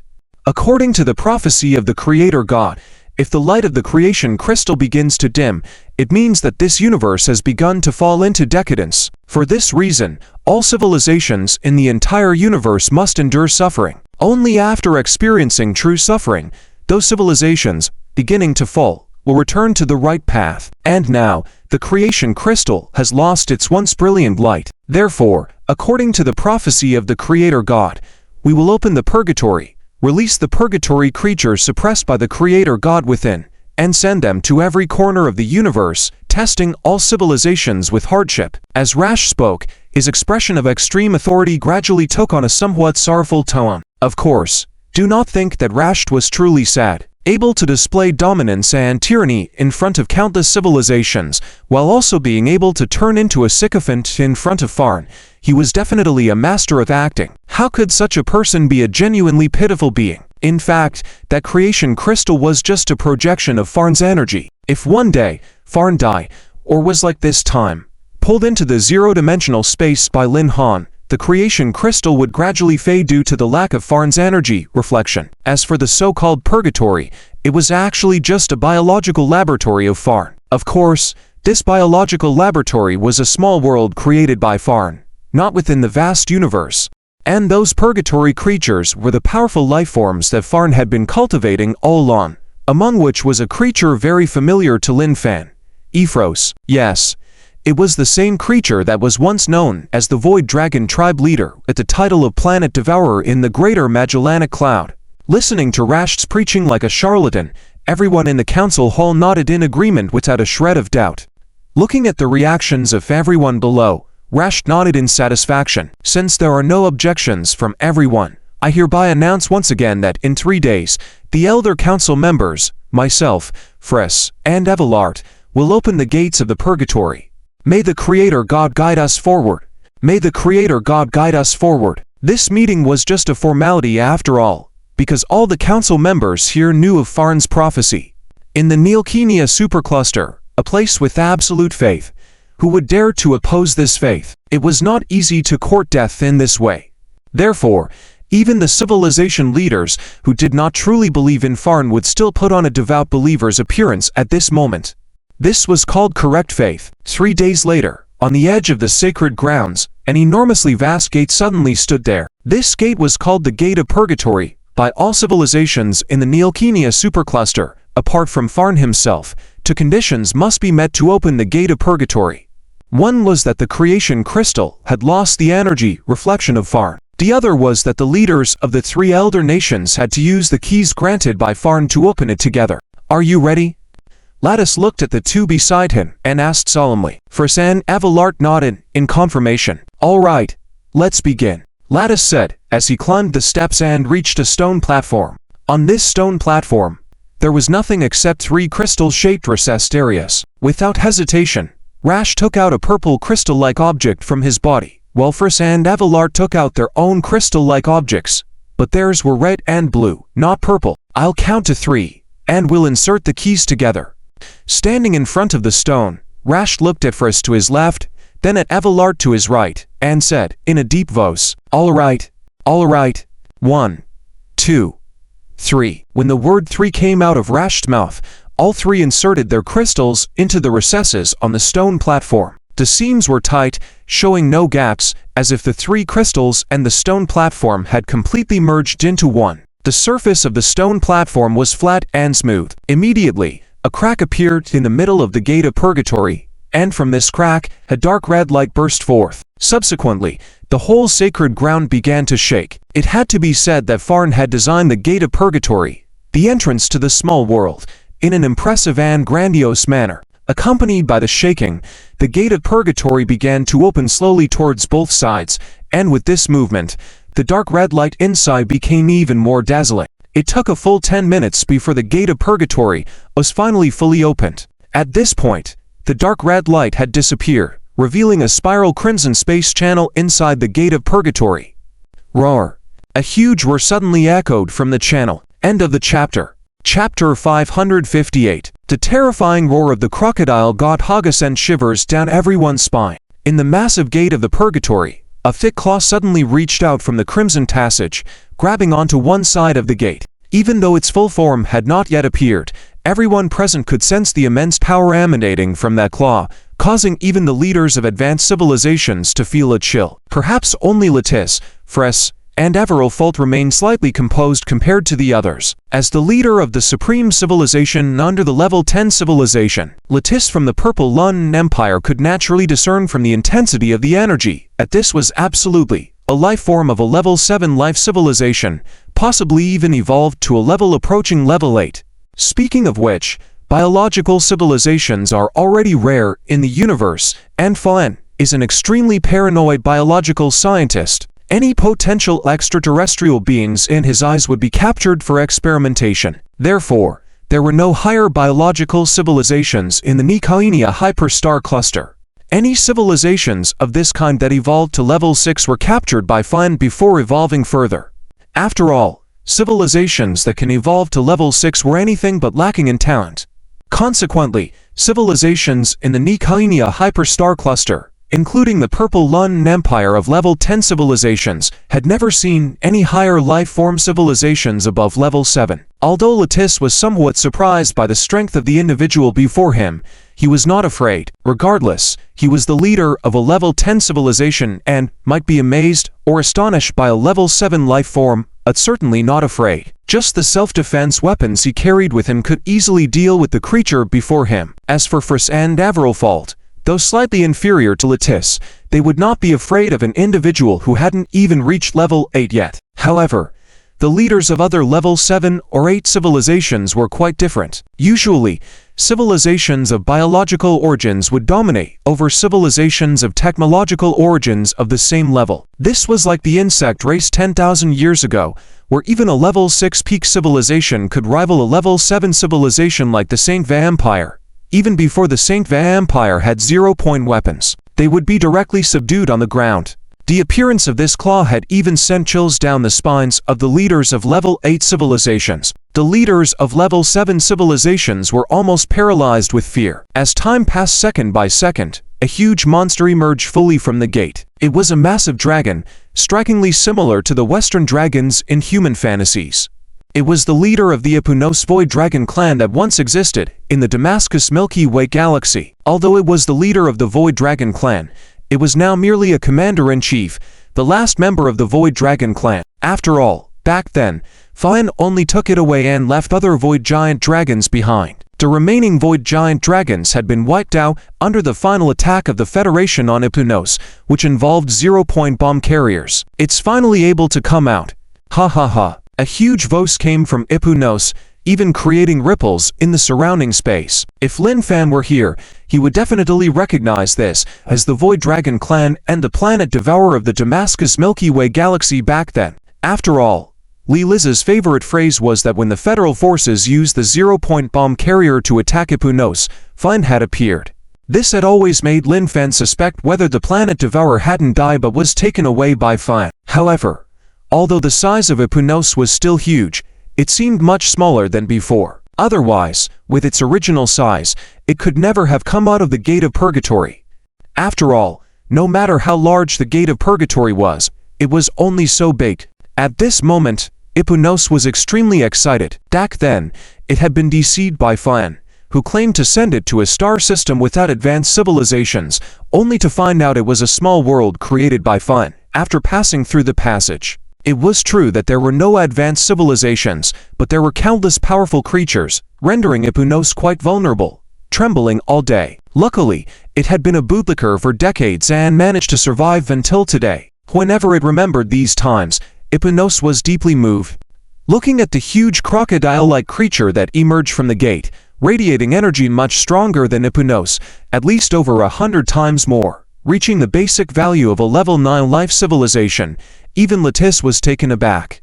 A level 9 life civilization. What a concept! This individual was one step away from becoming a level 10 life civilization. It had to be understood that there were only 10 levels in biological civilizations, unlike technological civilizations, which had level 11 or even level 20. What mattered was that this level of biological civilization could already pose a threat to a level 10 technological civilization to a certain extent. In the distance, Epunos, who was swept off his feet, didn't get angry but stood up and smirked sheepishly. Sorry, Haga big brother, I haven't been out for so long, and I got too excited for a while. Seriously, in front of this individual, he didn't dare to show any dissatisfaction. This was the second strongest divinity in the whole small world, the crocodile god. It had seen many creatures similar to itself or even stronger in these years, leaving no room for resistance, simply tearing them apart and devouring them.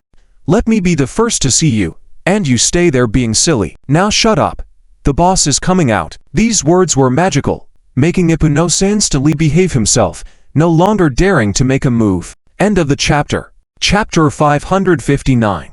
The 10th year biological civilization of Epunos fell silent. Not only did it fall silent, but it even dared not move at all. The leader in Hage's mouth was an existence that made all the creatures in the small world shiver with fear. Even Haga himself wouldn't dare to act recklessly in front of him. Similarly, upon hearing what Haga said, the civilizations of the near Kanya super galaxy were also shocked. A 9th-tier biological civilization. This powerful individual named Haga now actually said the word leader. Could there be an even more powerful existence in the purgatory and him? Among this group, the most shocked was Lattice. It should be noted that even Haga, this 9th-tier individual of a biological civilization, could pose a threat to the Violet Empire. But that was just limited to some threats. The Violet Empire, a 10th-tier technological civilization, naturally had the confidence to take down Haga. However, now Haga Mensch and the leader. Could there be a 10th-tier biological civilization in the purgatory? That's a 10th-tier biological civilization. It is commonly acknowledged that among civilizations of the same tier, biological civilizations are much stronger than technological civilizations. That's why the universe is dominated by technological civilizations, not biological civilizations, because of the limitations of biological civilizations. The 10th tier is already the strongest. Unlike technological civilizations, even if they reach the 10th tier, they still have not reached the end. There is still a path for further progress. This is why Fane is so adamant about biological technology. In his view, even if humans truly become a god-tier civilization as planned by the highest council, resisting the invasion from outer universes would still be a pipe dream. They are a long-standing god-tier civilization, occupying the resources of so many universes. How can a newly emerged god-tier civilization resist them? Therefore, only by developing biological technology, creating an 11th-tier biological civilization that surpasses the 10th-tier bottleneck, and even a 12th-tier biological civilization at the same level as the god-tier civilization. Only in this way, there is a real chance to fight against the Black Radiance universe.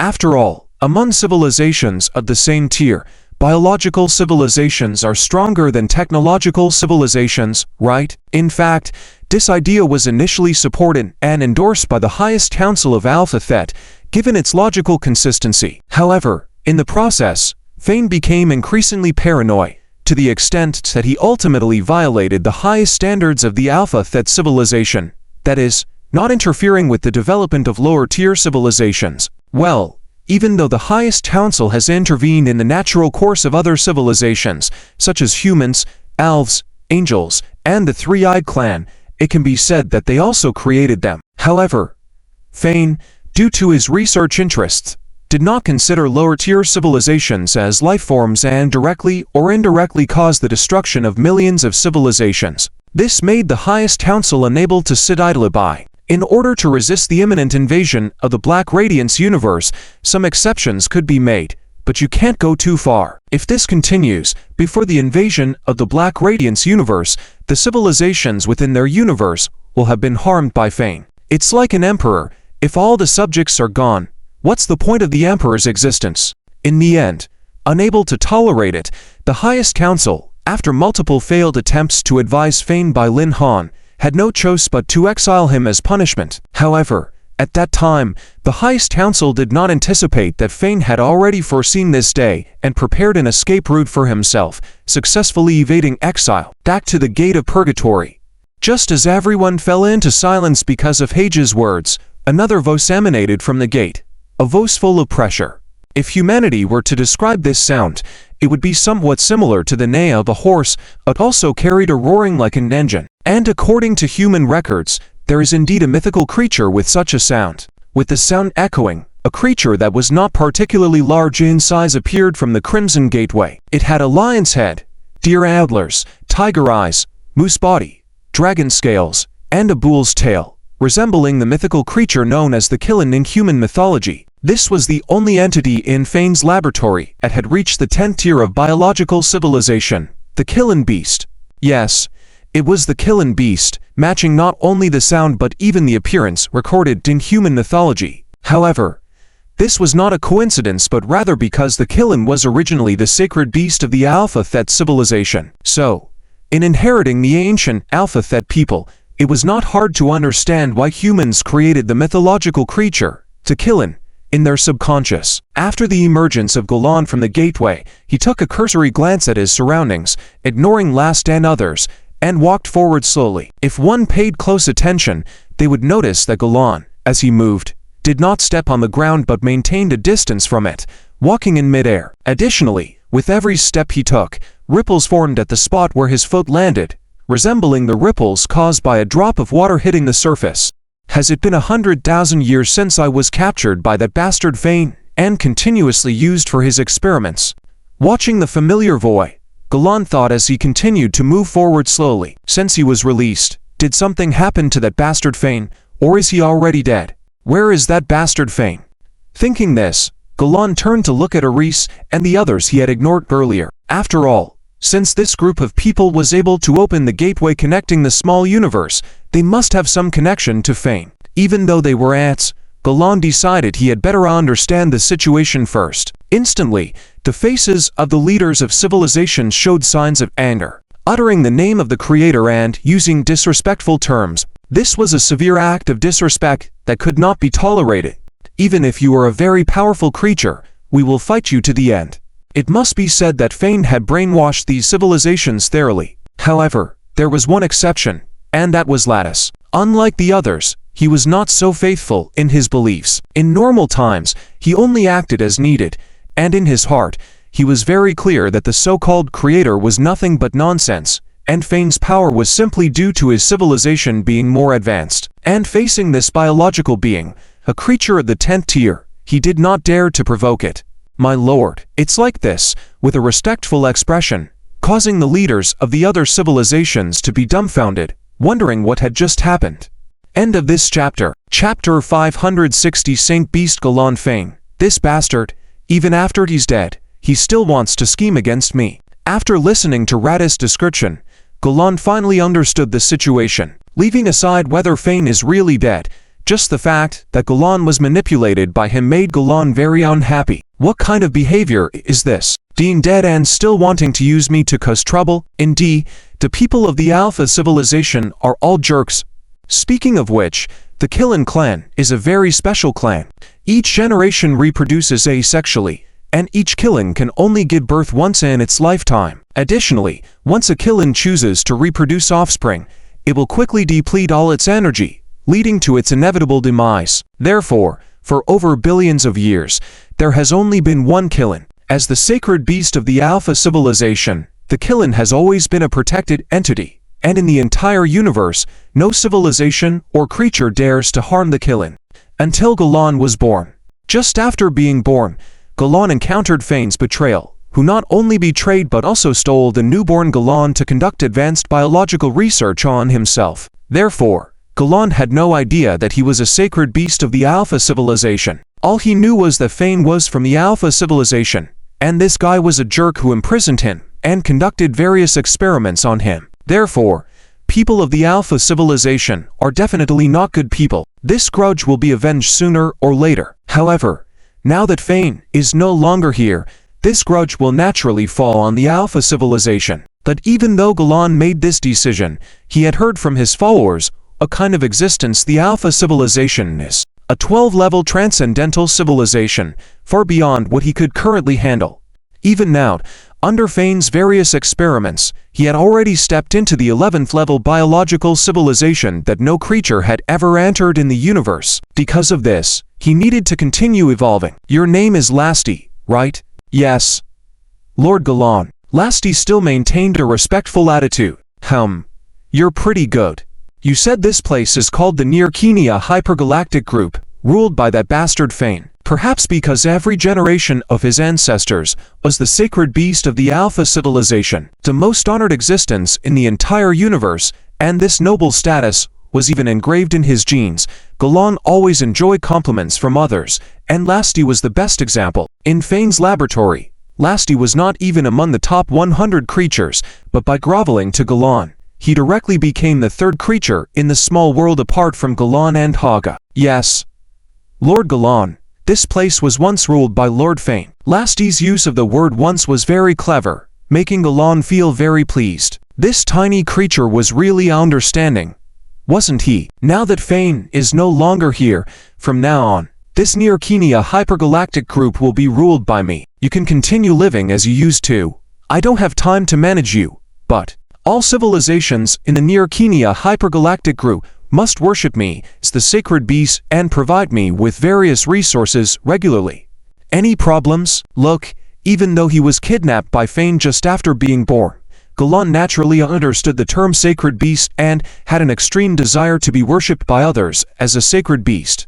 As mentioned earlier, many things are passed down in genes over hundreds of millions of years. For Galan, what he needed most now was various vast resources for his continued evolution, until he had enough power to deal with the Alpha civilization. And these tiny creatures in front of him were suitable for his use. Of course, the condition was that they must worship him as the sacred beast and have faith in him. Of course not, Lord Galan. Lasti did not hesitate and said respectfully, Lasti, how dare you, bastard, you blasphemer. This is impossible. As faithful followers of the Creator God, how can we bow to evil creatures of purgatory? That's right, for the Creator God, we are not afraid to fight. The whole square instantly descended into chaos. Lasti actually bowed to the creatures of purgatory, which was absolutely unacceptable. As the leaders of civilizations completely brainwashed by Fane, they were furious and expressed their will to resist even unto death. However, Lasti just sneered coldly. Lord Galan, should we, the Purple Lun Empire, exterminate these disrespectful ones for you? Jokingly, he was a level 10 civilization. Even if all the civilizations of levels 7, 8, and 9 were combined, they wouldn't be enough for him to handle. So, if he didn't show loyalty at this time, when would he? Besides, did the Purple Lun Empire not have anyone who wasn't brainwashed like himself? Wiping out you lot and then finding a suitable person from each of your civilizations to put on the throne as leader. Is that a difficult thing at all? It's not difficult at all. Okay. It's up to you. Yes. Lord Galan. After receiving a positive reply, Lasti waved again, and a large number of armored soldiers from the Purple Lun Empire quickly took up their weapons. Before the security guards of the other civilizations could react, they were all killed. Even if some security guards of other civilizations tried to resist during this process, they posed no threat to the guards of the Purple Lun Empire. After all, a level 10 civilization was completely overwhelming for them, and could not harm the armor worn by the guards of the Purple Lun Empire. Lord Galan, should I exterminate these civilizations completely, or reshape their beliefs? Understanding the importance of faith to Galan, Lasti asked after dealing with the security guards of the other civilizations. Those who worship me as the sacred beast and are willing to believe in my civilization can stay. Otherwise, destroy them. Yes. Lord Galan. After receiving an affirmative answer, Lasti waved again, and the guards of the Purple Lun Empire quickly rushed forward. Amid the curses of the leaders of the various civilizations, they subdued them all. Then Lasti did not linger in the square, but left after receiving Galen's permission. This was the first task of the new master, and Lasti dared not slack off. Alright, now let's talk about the important matters. Looking at Lasti suppress all the leaders of the civilizations, Galan turned to Hage and Eponus. End of this chapter. Chapter 561. Before once again expanding the gates of purgatory, Kagran looked at Hage and Eponus with a serious expression. You both know that even though that bastard Fane imprisoned us in that small world and continually used us for various experiments, it cannot be denied that our level of evolution is indeed continuously improving. Hage and Eponus both nodded after hearing this. Indeed, they both despised Fane, who conducted all sorts of bizarre experiments on them every day. However, as Kagran said, under Fane's various experiments, they had indeed become stronger. Take Eponus, for example. Originally just a 6th-level biological civilization, he had evolved into a 7th-level biological civilization in just a few decades, a speed that could not be considered slow. It should be noted that the evolution of biological civilizations is different from technological civilizations. The advancement of each biological civilization requires long periods of evolution to achieve. This long period of time is usually measured in thousands of years. Therefore, for someone like Eponus to evolve from the 6th-level biological civilization to the 7th level in just a few decades is extremely abnormal and exaggerated. However, now that that bastard Fane is gone, regardless of whether he is really dead, we also need to consider our future. Looking at his first and second underlings nodding, Kagran continued, starting today, if we want to continue evolving to higher levels, we need massive resource support. Although we have just taken control of the Nikania supercluster today, where we can suppress the civilizations here and have them regularly contribute resources to us, but relying solely on them is not enough. We need to engage in external warfare, seize more territory, and obtain richer resources. Although doing so feels like succumbing to Fane's will, which infuriates me, we have no choice but to do so. As Kagran said, the idea of engaging in external warfare made him feel like he was still being used by the no longer existing Fane, but he had no choice but to proceed. After all, just one supercluster could not satisfy his resource needs, not to mention the large group of underlings he had to support. Kagran has always been very considerate of his group of underlings, giving off a bit of a big brother vibe. Big brother, I understand. Big brother, just tell us what to do. I'll follow your lead. Not only would Lasti show loyalty, but Hage and Eponus would as well. Good. Eponus, you are responsible for bringing all of our brothers out and settling them in. And Hage, go find Lasti. Get the star maps and power information about the other superclusters around the Nikania supercluster. I'm sure he has that information. Then, based on the information, we will make specific arrangements for the next steps. Both underlings' loyalty pleased Kagran greatly, and he immediately began making arrangements. Yes, big brother, no problem, big brother. 3 years later, 145th year of the Federation. This year, which future generations would dub the day disaster struck, saw numerous advanced biological civilizations emerge from within the Nikania supercluster and launch conquests towards the surrounding superclusters. And Linfan was completely unaware of all of this. At this moment, after a long period of peace, the local galaxy where the Federation was located had been thoroughly developed. Not only the Federation itself, but also its various underlings all had the need for expansion. Demel's star cluster, as the front line of the human insect battlefield, had been designated as the headquarters of the Federation's interstellar fleet 10 years ago and would not conduct any migration activities. Therefore, in this situation, a new expansion plan was put on the table. In the virtual conference room, the various Federation leaders gathered. Today's agenda was significant, concerning the future development direction of the entire Federation, so everyone's expressions were serious. Currently, Linfan was giving a report. 10 years ago, our interstellar fleet had already formulated a colonization plan aimed at exploring the surrounding star clusters and gathering sufficient intelligence for the Federation's future expansion. Everyone knows that our Federation's position is within the Virgo supercluster, in the Virgo supercluster of the Rani-Achaea supercluster. The current location of the interstellar fleet's headquarters, the MELS star cluster, is located at the cosmic ocean outflow point between the Virgo supercluster and the Cvenia supercluster. Therefore, in order to connect our Federation's territories, the first phase of the interstellar fleet's colonization plan focuses on exploring the area between this star system and the MELS star cluster. According to our exploration, in this region, there are a total of 27 star clusters consisting of 985 star systems. Among these star clusters, 7 have already achieved unification, each with a 6th-level civilization. In the other 20 star clusters, the highest level is only 5th-tier civilization, and they have not yet unified. Therefore, the Interstellar Fleet Headquarters has formulated a 30-year conquest plan for these 27 star clusters. Please take a look. At this point, Lin Fen manipulated the interface in front of him, and a detailed plan was immediately transmitted to the terminals of everyone present. In fact, with the current strength of the Federation, conquering 27 star systems would not require such a long 30-year time frame. After all, most star clusters only had 5th-tier civilizations at most, with low levels of strength. Even the 7 star clusters that had achieved unification only had a 6th-tier civilization, which posed no threat to the Federation's current power. In fact, the Federation could divide its forces evenly among the 27 star clusters and conquer them simultaneously with ease. However, this was not feasible in practice, and the key issue lay with the insect race. According to earlier plans, the Federation had deployed 90% of its troops in the MELS star cluster to guard against a sudden insect attack. Therefore, the Federation currently only had 1 star cluster level fleet available for warfare, consisting of 100 billion warships. However, this was not a significant issue. After all, developing each star cluster required significant time and effort. Therefore, even though the Federation had the capability to conquer all 27 star clusters simultaneously, it was unnecessary as the Federation could not possibly develop all 27 clusters at once.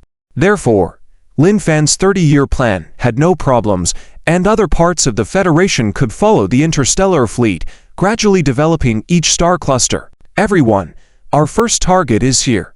With a wave of his hand, a virtual projection of a star map appeared in front of Lin Fan. Pointing to a red dot on the map, Lin Fan addressed everyone present. End of this chapter. Chapter 560 to the Aelo Metal Chamber Virgo Supercluster, also known as the local supercluster in the Federation's database. It is made up of 100 galaxy groups, or galaxy clusters, spanning a distance of over 100 million light-years. It, along with the Cvenia supercluster and the Lavis supercluster, jointly form the Linear-Kalia supercluster.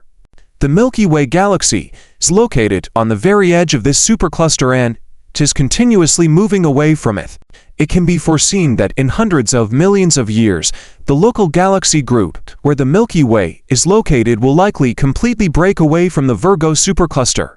Of course, this is not a concern that the Federation needs to consider at the moment. The current focus is on the MELS galaxy group, which is also located on the edge of the Virgo supercluster, but in the exact opposite direction of the local supercluster. This is why the Milky Way galaxy group and the MELS galaxy group belong to the Virgo supercluster, but are separated by over 100 million light-years. Currently, Lin Fan's plan is to first take control of all 27 galaxy groups between these two galaxy groups, making the Federation's territory a cohesive unit, and then expand outward until fully occupying the entire Virgo supercluster. At this moment, in the virtual conference room, Lin Fan pointed to a red dot on the virtual projection star map in front of him. Vess Galaxy Group. Vess Galaxy Group. In the virtual conference room, all the attendees quickly ran through the basic information of this galaxy group in their minds. They were all astonished. No one had anticipated that Lin Fan's top priority would be this galaxy group. This should be the least likely group to be chosen as the first target. Speaking of the Vess Galaxy Group, according to intelligence, it is a galaxy group that has been completely unified and has a level 6 technological civilization. However, the reason why this group should not be the first choice is not due to its level 6 technological civilization. After all, a level 6 civilization is not much of a threat to the Federation now. The issue is that out of the 27 galaxy systems in the Vess Galaxy Group, 26 of them are dwarf galaxies. What do dwarf galaxies represent? Everyone present are dignitaries of the Federation, so they all understand these basic cosmic facts. Dwarf galaxies represent a scarcity of members, and also indicate a very low possibility of inhabited planets with natural life forms. This is not a desirable place. This fact is confirmed by the exploration reports of the Stellar Fleet. According to the Stellar Fleet's reports, each of these 26 dwarf galaxies is much larger than the Milky Way, and can even rival the size of the Andromeda Galaxy. However, the average number of stars in these dwarf galaxies is only around 10 billion. As for planets with primitive life, they are even scarcer. Keep in mind, even a much smaller galaxy, like the Milky Way, has over 100 billion stars, while a comparable-sized galaxy, like the Andromeda Galaxy, has over 1 trillion stars. 10 billion? Isn't that just the size of a satellite galaxy of the Milky Way? Well, the Magellan Galaxy, under Federation control, has a similar number. These two are quite comparable. Ridiculous. Comparable to what? The Magellan Galaxy is just a satellite galaxy of the Milky Way, with a diameter of less than 10,000 light-years. And the galaxies in the Vesta Galaxy group, each one starts 100,000 light-years, and some even exceed 200,000 light-years in size, but each only has a few billion to 100 billion stars. What strategic value could such places offer? Looking at the frowning dignitaries, Lin Fen naturally understood what they were thinking. Honestly, without the exploration reports of the Stellar Fleet, he might not have paid much attention to this galaxy group himself, let alone spend a lot of effort devising a battle plan and making this galaxy group the primary target. Everyone, I know what you are all thinking. However, there is intelligence that is not documented in the reports you have, and it is this intelligence that led us to choose the Vesta Galaxy group as the primary target. At this point, everyone became interested. What kind of intelligence is so confidential that it is not mentioned in public reports? You all should know that since the Federation entered the dark energy era 13 years ago, the related technological developments have been rapid, even to the extent that the Stellar Fleet has used dark energy technology as the basis to create a special fleet. The dignitaries nodded one after another, as they were entitled to know these things. However, why did the topic shift to this? Could it be that the conquest plan for the Vesta Galaxy group is related to dark energy, and even related to military technology? In the virtual conference room, there wasn't a fool present, and they quickly inferred a lot based on Lin Fan's words, and some thoughts were already close to the truth. In fact, there is something you may not be aware of. The first dark energy fleet that was built previously was only for testing the warships built with dark energy technology at its core. How effective is their combat power? The results were quite encouraging. When faced with their own 5 times the number of dreadnoughts, this experimental fleet actually crushed the dreadnought fleet. It is because of this result that we immediately decided to begin designing the second generation of warships with dark energy technology at their core, the Stygian-class warship. However, just like the first generation of warships, many essential components of the Stygian-class warship must be made using a metal named Halo. However, this metal is very rare within the Federation's controlled areas and is simply not enough to support the massive production plan of the Stygian-class warships by the Stellar Fleet. Therefore, for the past decade, the Pioneer Fleet, aside from exploration and gathering intelligence, has actually had a third mission: to find Halo metal. Ah, so that's the case. The dignitaries all nodded in understanding. Wait a minute. If that's the case, does it mean that Lin Fen has already found this metal called Halo within the Vesta Galaxy group? With that thought, all doubts vanished instantly, and everything made sense. Everyone, according to the preliminary exploration of the Pioneer Fleet, almost every star system in the Vesta Galaxy group contains large amounts of Halo metal, and the preliminary estimated reserves are enough to support the construction plan of the Stellar Fleet's Stygian-class warships for a whole 100 years. Wow! Such abundant reserves. It must be noted that the construction speed of the Federation's warships is very fast now, with the number of warships produced annually being calculated in the billions. 100 years. Does that mean they can build up to 1 trillion Stygian-class warships? No wonder Lin Fen insisted on striking here first. The problem lies here. End of this chapter. Chapter 563 Target. In fact, everyone here misunderstood one thing in the Vesta Galaxy group. Lin Fan's statement about the shipbuilding plan that supports the Federal Intergalactic Fleet for 100 years is not calculated based on the current shipbuilding capabilities of the Federation. Instead, it is calculated based on the estimated increased shipbuilding capacity of the Federation year by year. For example, now the Federation can produce 1 billion warships per year, but will it still be 1 billion warships after 100 years? With the increasing population and expanded territory, maybe it will be fine to produce 10 billion warships in a year after 100 years. And the result estimated by Lin Fen himself is that the Halo metal in the Vis Galaxy group can provide key materials for at least 500 billion Hades-class warships for the Federation. Moreover, this is only based on the preliminary exploration of the pioneering fleet, and the actual reserves of Halo metal in the Vis Galaxy group will only be more. Therefore, for whatever reason, in these 27 star systems, the Vis Galaxy group is the most important strategic target in Lin Fan's eyes. Alright, Lin Fan has already explained the situation. How does everyone view this plan for the interstellar fleet? Sitting in the main seat, looking at the shocked faces below, Lin Zhen clapped his hands. Of course, support. Yes, we must support. There was almost no opposition. Everyone expressed support for the plan proposed by Lin Fan. After all, there's not a fool among them. The Federation is still under the threat of the insect race. To deal with this threat, the Federation must possess a more powerful force. Whether it's for the Federation or for their own family interests, the leaders had no choice but to support Lin Fan. Great. Since everyone agrees, then the next actions will be taken by. 1 month later, in this star system, the satellite galaxy of the Milky Way, the Magellanic Galaxy, this former headquarters of the Interstellar Fleet as a pure military star system and one of the satellite galaxies guarding the Milky Way. Although it is no longer a headquarters of the Federal Fleet, it is still very important because it is the main base of the garrison in the core region of the Federation. Apart from the 90% fleet station in the Mel Star System group throughout the year, the Magellanic Galaxy became the main base of the remaining 10% fleet. Speaking of which, the commander of the Magellanic Galaxy is still a familiar figure. When Lin Fan first had his own fleet, one of his most capable commanders, Chris Rod, was still the commander of the Magellanic Galaxy. On the bridge of the flagship Adam, Chris, who looked over 100 years old, appeared to only be 30. It's not just about appearance, even the physical function tests would yield the same result. He was a 30-year-old man, holding the title of a 4-star admiral on board. He was obviously the highest-ranking officer, formerly one of Lin Fan's most trusted commanders.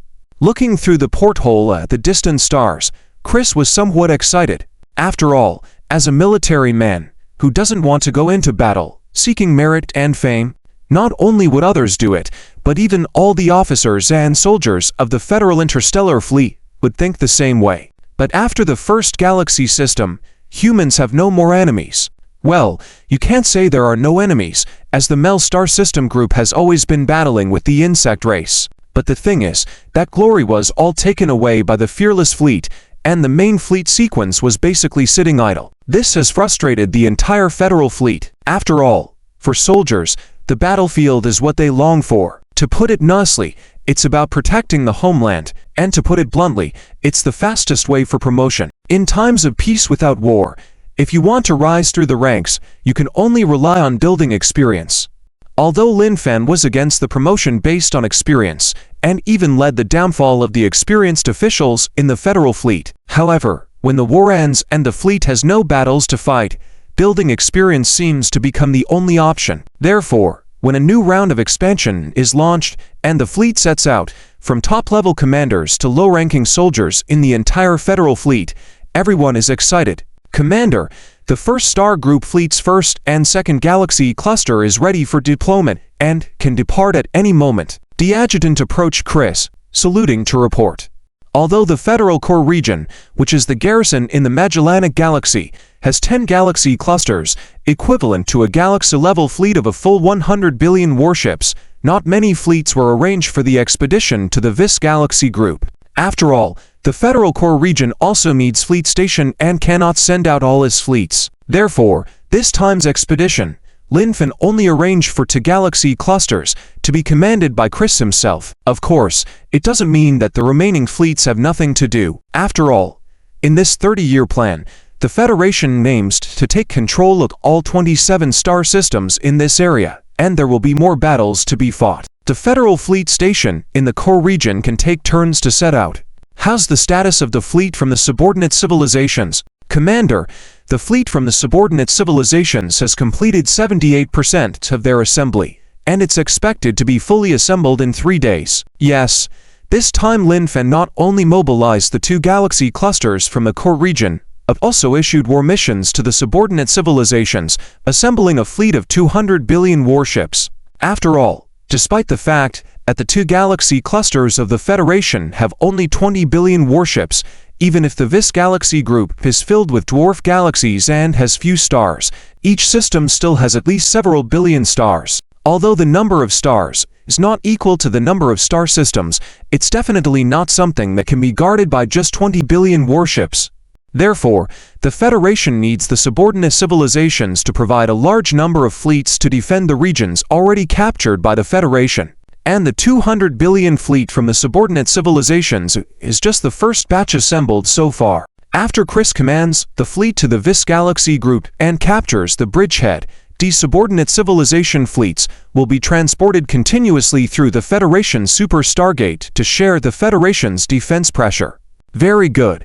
Don't delay with the engineering fleet. Within 3 days, 100 Super Stargates must be constructed, otherwise it will affect our progress speed. Yes, Commander. After giving instructions, Chris withdrew his gaze and walked towards his own command position. Now I command. The first Star Group fleet's first and second galaxy clusters immediately initiate the hyperspace engine, targeting the VIS galaxy group, the Kasano system. Yes, Commander. Commander, the first and second galaxy clusters have already completed the activation of the hyperspace engines, and the target positions have been distributed. Departure.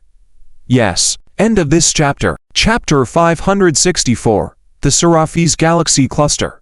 This is a galaxy cluster that has been unified for 10,000 years, with its dominant civilization having advanced to the late stage of level 6 civilization, much stronger than the Triad Empire. However, a level 6 civilization is always just that, unable to expand beyond the galaxy cluster without mastering technology for superspatial navigation or space transmission technology of millions of light years. They can only stay within their own galaxy cluster and continue to develop technology. Additionally, the Seraphis Galaxy Cluster is composed entirely of dwarf galaxies with few members and scarce resources. This has resulted in the slow progress of the Landan Empire after entering the level 6 civilization, taking over 10,000 years just to reach the late stage of level 6 civilization. At this rate, it would be nearly impossible to become a level 7 civilization without at least 3 to 5 years. Similarly, since unifying the Seraphis Galaxy Cluster, the peace that has lasted for tens of thousands of years has caused their entire army to become corrupt. Even civilians who enter the military, despite their command talents, can at most command a micro-fleet, with commanding officers starting from the small fleet all being imperial nobles. Even Marshal Richard, once hailed as the Sword of Landan for helping unify the entire galaxy cluster, had his traces gradually erased by the imperial nobles after his passing. Until today, it is impossible to find this great imperial marshal from any imperial book. The reason is quite ridiculous. It is simply because he was born a commoner, and the nobles today do not allow commoners to have any glorious achievements. Greatness has always been reserved for the nobility. The Kasano Galaxy. This is the only galaxy in the Seraphis Galaxy Cluster that is not a dwarf galaxy, and it is also the birthplace of the Landan Empire. Similarly, this is the main target of the current operation by Chris. On one of its arms, a micro-fleet consisting of 10,000 warships is conducting routine patrols. Unlike the laziness seen in other imperial fleets, the soldiers in this fleet surprisingly display organized training. Commander, the giant axe pirate group is attacking Celestar, and the military command orders us to provide immediate support. Yes, in the Landan Empire, due to the military being increasingly corrupted by nobles for thousands of years, their control over the Lance Galaxy Cluster has naturally deteriorated. Therefore, a new profession has gradually emerged in the Landan Empire: interstellar pirates. Not exaggerating. After 1,000 years of development, if they were to face an equivalent number of imperial fleets, the interstellar pirates will undoubtedly overpower them. Pirates are much more elite than the regular imperial army. Can you believe it? If the number of interstellar pirates were not significantly fewer compared to the Imperial fleets, the Pirate Alliance could probably directly overthrow the Empire's rule. However, even though the interstellar pirates still cannot confront the entire Imperial fleet, if this trend continues, it would be hard to say whether the Empire can continue to suppress the Pirate Alliance after thousands of years. Giant Axe Pirate Group. Upon hearing the report from his deputy, Lance frowned. The Giant Axe Pirate Group, founded more than 30 years ago and now possessing 10,000 T3 class universal battleships of the Empire, along with over 5,000 various auxiliary ships. Damn it, isn't there a small fleet stationed at Celestar? 1,000,000 warships asking for help from over 10,000 warships. These nobles are so damned. Quickly recalling the information about Celestar, Lance's eyes flashed with anger. Speaking of Lance, he was born into a first-class commoner family in the Empire. Although first-class commoners were the highest rank among the commoners, they were still just commoners at heart. That's precisely why, even though Lance possessed exceptional fleet command abilities, after 30 years of military service, he was still just the commander of an insignificant patrol team. It's too difficult for commoners to rise up. Order the fleet to immediately change course and head to Celestar at the fastest speed. Yes, Commander. Despite his endless anger towards the nobility, Lance promptly executed the order. He was waiting for an opportunity, a chance to eliminate all the nobles of the Empire in one fell swoop. But clearly, now was not the time. Therefore, Lance still needed to continue hiding among the nobles, obeying their commands. Furthermore, although the nobles deserved to die, the civilians on Celestar were innocent and must be saved. In space, a magnificent green planet shone beautifully against the dark background. This is the famous Level 7 life planet of Celestar in the Landon Empire. According to the Empire's standards, Level 7 is the highest rank among life planets, with no more than 1,000 of such planets in the entire Seraphis galaxy cluster. This explains why such a small planet is guarded by 1,000,000 warships. In Celestar, the permanent population is 7 billion. With approximately 8 million being nobles and the rest being commoners. However, don't think there are so many commoners just because the nobles are kind enough to allow them to share this Level 7 life planet. In fact, all the commoners living on Celestar are servants of these nobles. After all, nobles are born to enjoy, and to enjoy, they naturally need a large number of servants to serve them, right? But at this moment, these nobles have no intention of enjoying life. Looking up from Celestar, all that can be seen are continuous explosions and various spatial attacks, resulting in destruction and deaths everywhere. The nobles were so terrified that they had no strength to escape, cowering in the corners of their luxurious homes trembling. In the planet's orbit, the stationed fleet was already in disarray, split into numerous pieces, making it nearly impossible to form any effective formation. Damn it, they only have 10,000 warships. What are you all eating? Inside the flagship of the defending fleet, a young man dressed in luxury and looking very young was continually roaring. But at this moment, he had forgotten that the prohibition on using gravity cannons was an order he had issued himself. Inside the bridge, everyone was seething with anger but dared not erupt. It was this guy who blindly commanded, directly turning what was originally a good situation into the current disaster. Even though the current Empire fleet's combat strength is low, it is not weak enough to be overwhelmed by 10,000 warships with 1,000,000 warships. However, when an initially ill-commanded fleet encounters a commander who knows nothing about tactics, the outcome can be easily predicted. End of this chapter. Chapter 565 failed to form an army an hour ago. The nobles on Serax, as usual, were saving life leisurely, while the fleet stationed in orbit appeared lazy and complacent, sleeping or playing as they pleased, until the infamous Axe pirate fleet directly jumped onto the orbit of Serax.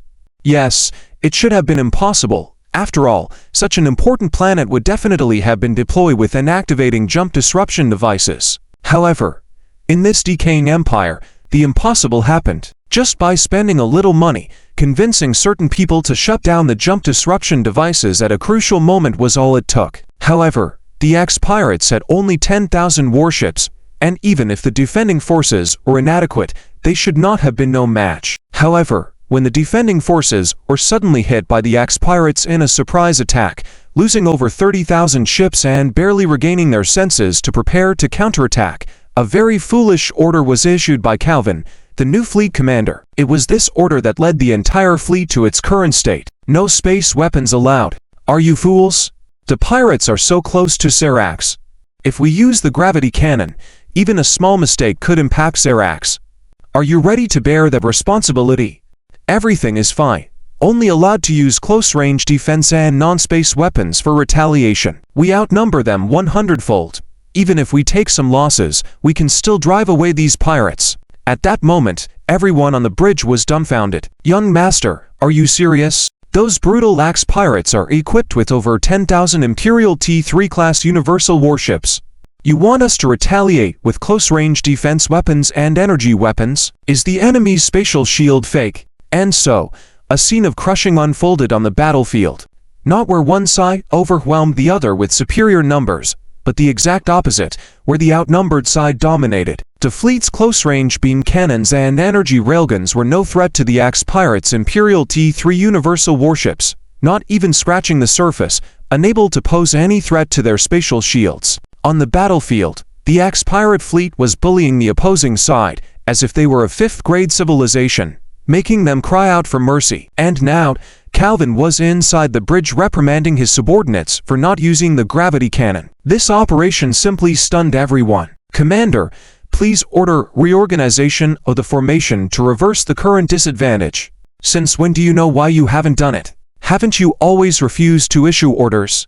Dastards, you need me to issue orders for you to execute anything. Then what's the use of you? The current situation is entirely your responsibility. These words made everyone unable to believe their ears, wishing to go up and punch him to vent their frustration. Also, contact that idiot Lance and ask where the hell his fleet is. Damn it, it's been so long and he hasn't arrived yet. He'll be held accountable for delaying the battle formation. After shifting the blame for the command mistakes, Calvin clearly wasn't satisfied. His eyes immediately set on Lance, who was desperately trying to catch up, labeling him with the title of delaying the formation. At the same time, 7 astronomical units away from Seracs, in the previously empty void, countless deep blue vortex-shaped superspace windows suddenly opened without warning. A massive fleet emerged from hyperspace, landing right there. Just from their fleet formation, it was evident that this was a fleet that had undergone strict training, exceptionally elite. Commander, we have arrived at the Cassano star system,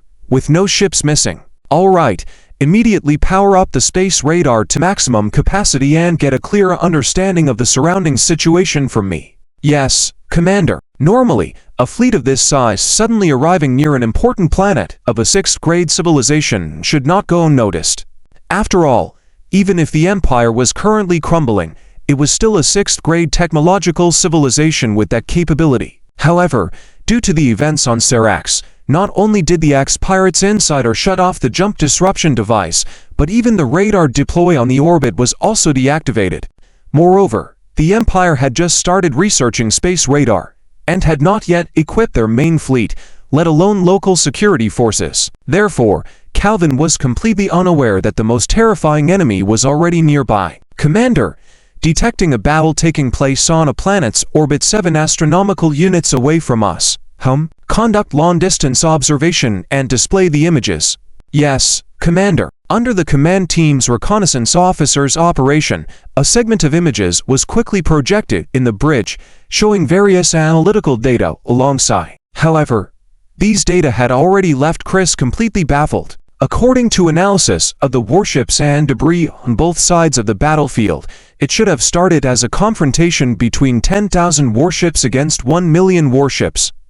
Moreover, the warships from both sides seemed to belong to the same class. It appeared to be a crushing battle of absolute numerical superiority over inferior numbers of the same tech level. However, watching the images, indeed, it was a crushing battle, but why was the outnumbered side dominating the majority? How was this battle fought to exhibit such a scene? While Chris was still dumbfounded, thousands of Imperial warships were destroyed by the Axe pirate fleet, and watching this scene, Chris finally noticed some problems. They were of the same class of warships, so why was one side merely using close-range defense weapons and energy weapons to resist? This made no sense. Commander, we intercepted a wide-range broadcast originating from the current battlefield. Read it out loud. This is Seracs. We are under a frenzied attack by the Axe pirate fleet. Requesting support. Requesting support. The pirate fleet? Chris was taken aback. When the galaxy was still under the rule of four major powers, such professions did exist. However, after the Federation unified the galaxy, these kinds of groups disappeared. After all, in front of the Federation, no pirate group could escape or resist. Pirates had no fertile ground for survival and gradually vanished into history. Interesting, should we lend a hand and gather some intelligence? Rubbing his chin, Chris muttered to himself, "Order the first cluster to dispatch a fleet to eliminate the pirates and block off the entire Serax." "Yes, Commander." Without much deliberation, Chris made a decision. Even though there had been pioneer fleets exploring the area, they only obtained simple basic information.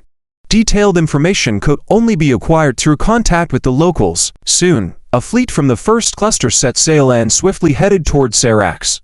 End of this chapter. Chapter 566. Inside the flagship of the completely collapsing Hujax faction, Tantei stood holding a giant axe planted on the ground, watching the battle situation through tactical images while laughing coldly. In his original plan, his fleet was supposed to insert directly into the orbit of Celestar through an inside operation, then use Celestar to force the defending fleet not to dare to use powerful weapons to counterattack. After that, while engaging the defending fleet, they would begin orbital drop and then plunder the entire Celestar before retreating. According to Tantei's estimation, the Hujax pirate group might lose 20 to 30% of their warships in this operation.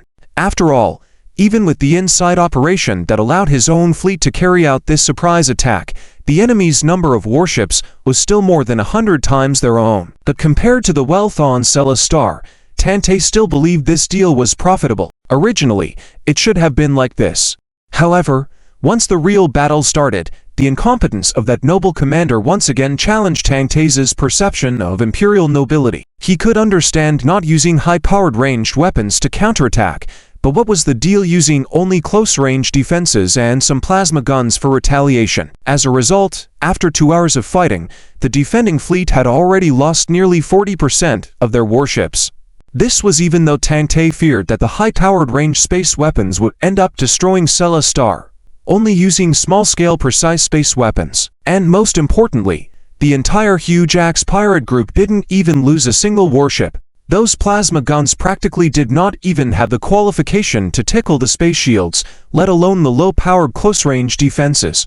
Watching this scene, Tantei's thoughts began to change. Instead of quickly roughing it out and leaving according to the original plan, why not just completely wipe out the defending fleet of Celestar and then thoroughly plunder the entire star? Wouldn't that be more profitable? What's more critical was that if he used 10,000 warships to wipe out the entire 1 million warships of the defending fleet, the reputation of the Hujax pirate group within the Pirate Alliance would definitely soar. By that time, with his newly gained reputation and the wealth of Celestar in his hands, expanding the pirate group by 100-fold would not be a problem. If everything went smoothly, the Hujax pirate group would directly promote from a second-rate pirate group to a first-rate one. Thinking of this, Tantei's eyes lit up even more. Full attack, wipe out the defending fleet of Celestar. Yes, Captain. Unlike the Imperial fleet that had been eroded by the nobility and became bloodless, the pirates were originally a profession of making a living by the sword. Under the command of Captain Tantei, the entire Hujax pirate group became even more ferocious in their tactics.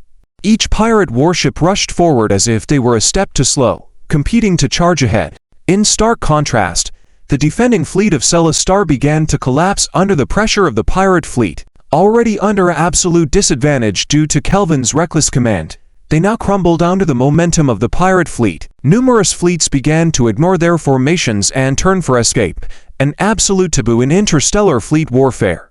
The fleet array, already disorganized before, now even more irregular, and anyone could see that the defending fleet of Celestar was on the brink of collapse, a fleet with shattered morale. No one could command them effectively anymore. Damn it! Damn it! Don't you dare run! Inside the flagship's bridge, Kelvin was raging ineffectively, without any meaningful results. Not a single warship turned around to resist the pirates because of his orders. Commander, the fleet array has collapsed. If we don't retreat now, our flagship will be exposed to enemy fire. What? It was only at this moment Kelvin realized that his own flagship, which had been in the center of the fleet formation, was now surrounded by very few warships. Retreat now. If it's too slow, it'll be all on you. Finally noticing something was wrong, he shouted angrily at his deputy. No. The enemy has targeted our flagship. Just then, the command group on the bridge relayed the news that made Kelvin panic. In a battle on the level of a 6th-level civilization, what did it mean to be targeted? It meant you were trapped and couldn't escape. Energy weapons took time from firing to hitting the target, giving you a chance to dodge. But spatial weapons were different. Once fired, they directly affect the target, leaving no chance to evade. If the fleet array hadn't collapsed, numerous warships would have supported the space shields, preventing the enemy from directly attacking the flagship's position. But now, his flagship was completely exposed to the pirates' firepower without any protection. No.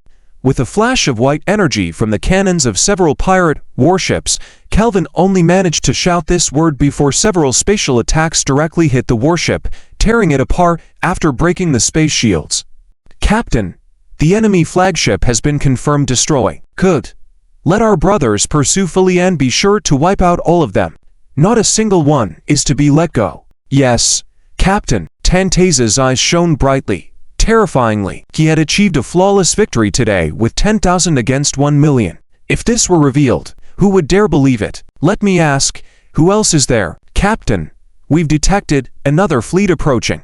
The number. At the height of Tantase's excitement, his subordinate report came at an untimely moment, and when it came to the number, his eyes widened, unable to say the words. Captain, the enemy fleet boasts 1 billion warships. What? Is it reinforcements from the Empire? Damn it! How could there be a Starfleet in this vicinity? Tantay lost his composure. 1 billion warships? That's a full-scale Empire Starfleet, and he'd scouted the area around Sela Star thoroughly, knowing there wasn't a fleet of this size anywhere. No. Captain, the enemy isn't from the Empire. Not. Is it some top-tier pirate group? As long as it wasn't an Imperial fleet, that was good. Top-tier pirate groups were formidable. But the Pirate Alliance also had its rules, and given that they were already looting Sela Star, even if it were a top-tier pirate group, they couldn't interfere. Otherwise, they'd be wanted by the entire Pirate Alliance and wiped out together. After hearing his subordinate's report, Tangte breathed a sigh of relief. Captain, the enemy fleet isn't from any other pirate groups either. It's warships for which our database has no matching data. End of this chapter. Chapter 567. Annihilation of the giant X-Pirate Group Legion Commander. The other side has sent us a directional message, asking which pirate group we belong to. Inside the flagship bridge of the 1st Division of the Pirate Fleet, Commander Light's mouth twitched. Is the pirate business in the Vest Galaxy cluster so prosperous? Just encountering a fleet that is not part of the Empire, they asked directly if we are a pirate group. There aren't even any pirate insignias on our battleships, right? Light's eyes looked strange for a moment. Speaking of which, Lane was quite lucky. After graduating from the Interstellar Military Academy, he happened to catch the last battle in the galaxy, the Annihilation Battle of the Three Giants. Due to achieving many merits, he was promoted to the deputy commander of a small fleet in the same year. This is quite different from being a soldier. Even if you accumulate experience as a soldier, you are still a soldier, just a slightly higher ranked one, like a sergeant. But being a commander is different. Even if you are just a lieutenant, you are a commander. After decades of experience, Lane finally climbed up to become a sector fleet commander, which is the Legion commander of a sector-level legion. Of course, Light's commanding talent is also very good. Otherwise, even after decades of experience, he wouldn't have reached this level. After all, with Lin Fan around, it's impossible to approve a person sitting in this position solely based on experience and not genuine capabilities. Don't worry about them. The commander's order is to eliminate the pirates and completely block Sela Star. Not a single warship is allowed to escape. Order the first fleet to immediately clear out all pirate warships and conduct an orbital landing on Sela Star to fully control it. Order the 2nd to 5th fleets to capture all scattered fleeing warships and destroy all those who don't surrender. Order the 6th to 10th fleets to conduct a comprehensive blockade within a 5 astronomical units radius of Sela Star. Lane stood up and issued a series of orders. At this moment, he was somewhat excited. Real combat. This is real combat. Even if the opponent is a group of weak enemies who can be easily defeated by anyone, it cannot change the fact at this is a real combat situation. What does real combat represent? It represents military achievements, and what Lane lacks now the most is military achievements. He is well aware that without military achievements, no matter how talented he is, he can only be a sector-level Legion commander at best. If he wants to advance further, it won't be just determined by talent and experience. He must have practical combat examples as endorsements and substantial military achievements. Currently, every commander of the sector-level clusters or starship fleets in the Federation has experienced the last galactic war. Otherwise, it would be impossible to hold such a position. Any response from the other side yet? Tantei asked anxiously to his subordinate. If it's a newly emerged top pirate group, it's still okay since they can use the Pirate Alliance's rules to negotiate. But if it's a fleet made up of new Imperial warships that has not been exposed yet, then he's done for. Just now, to be on the safe side, Tantei had already ordered the flagship and half of the fleet to evacuate in case of emergencies. But it wasn't successful. The Federation fleet had already deployed leap disruption devices when they set off. Even though the Sixth Civilization possesses space teleportation technology, the pirates don't have it. Maybe they can trade with some decadent nobles or the Imperial Army for weapons and equipment, even warships.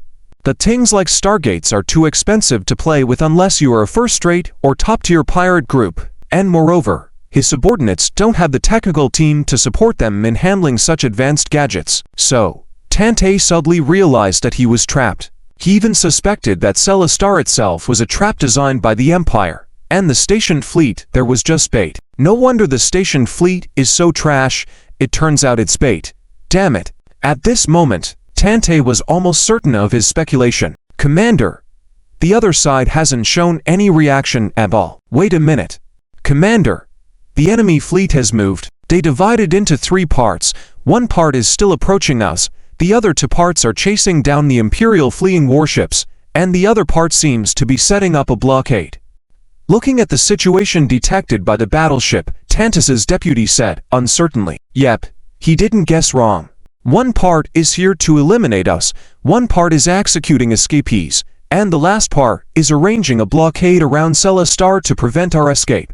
Damn it, this is indeed the Empire's new fleet. With the reports from his subordinates, Tantei once again confirmed his speculation. Commander, the enemy is already within a 5 astronomical units range of us, and the warships in their fleet have started locking onto us. Are you kidding? They're locking onto us at 5 astronomical units. Tantei looked puzzled. After all, the farthest attack distance of the Empire's standard universal warships is about 1 astronomical unit. To lock onto us at 5 astronomical units, isn't that a fantasy? Preemptive lock-on for intimidation. Right? It must be like that. Watching the tactical images of the enemy's billion warships, numerous scenarios quickly flashed through Tantus's mind. However, no matter which one, he seemed to have no chance of survival. Should he surrender? After all, as long as he hands over all the pirate group's assets, even if he's a pirate, he can be released without charges.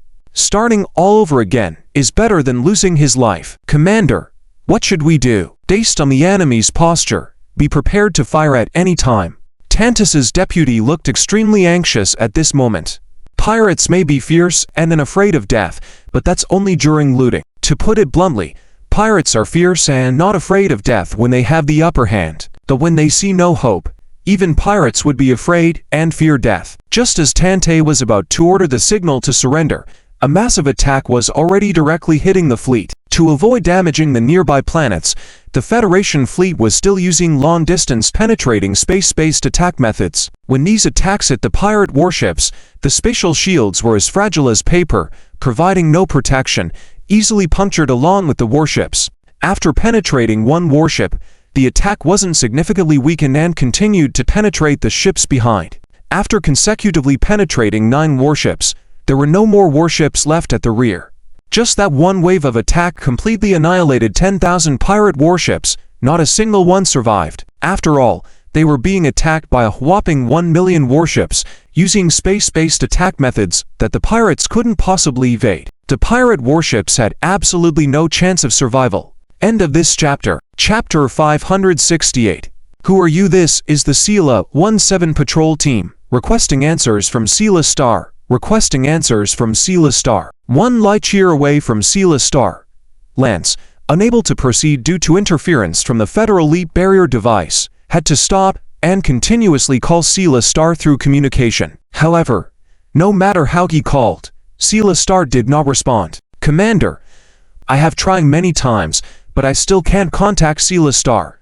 Inside the bridge command group, the communication officer, after trying more than 10 times, turned to report to Lance. Could Seela Star have fallen? But how is that possible? Even if Kelvin is useless, the station fleet still has 1,000,000 warships, while the X-Pirate group, as far as I know, only has just 10,000 warships.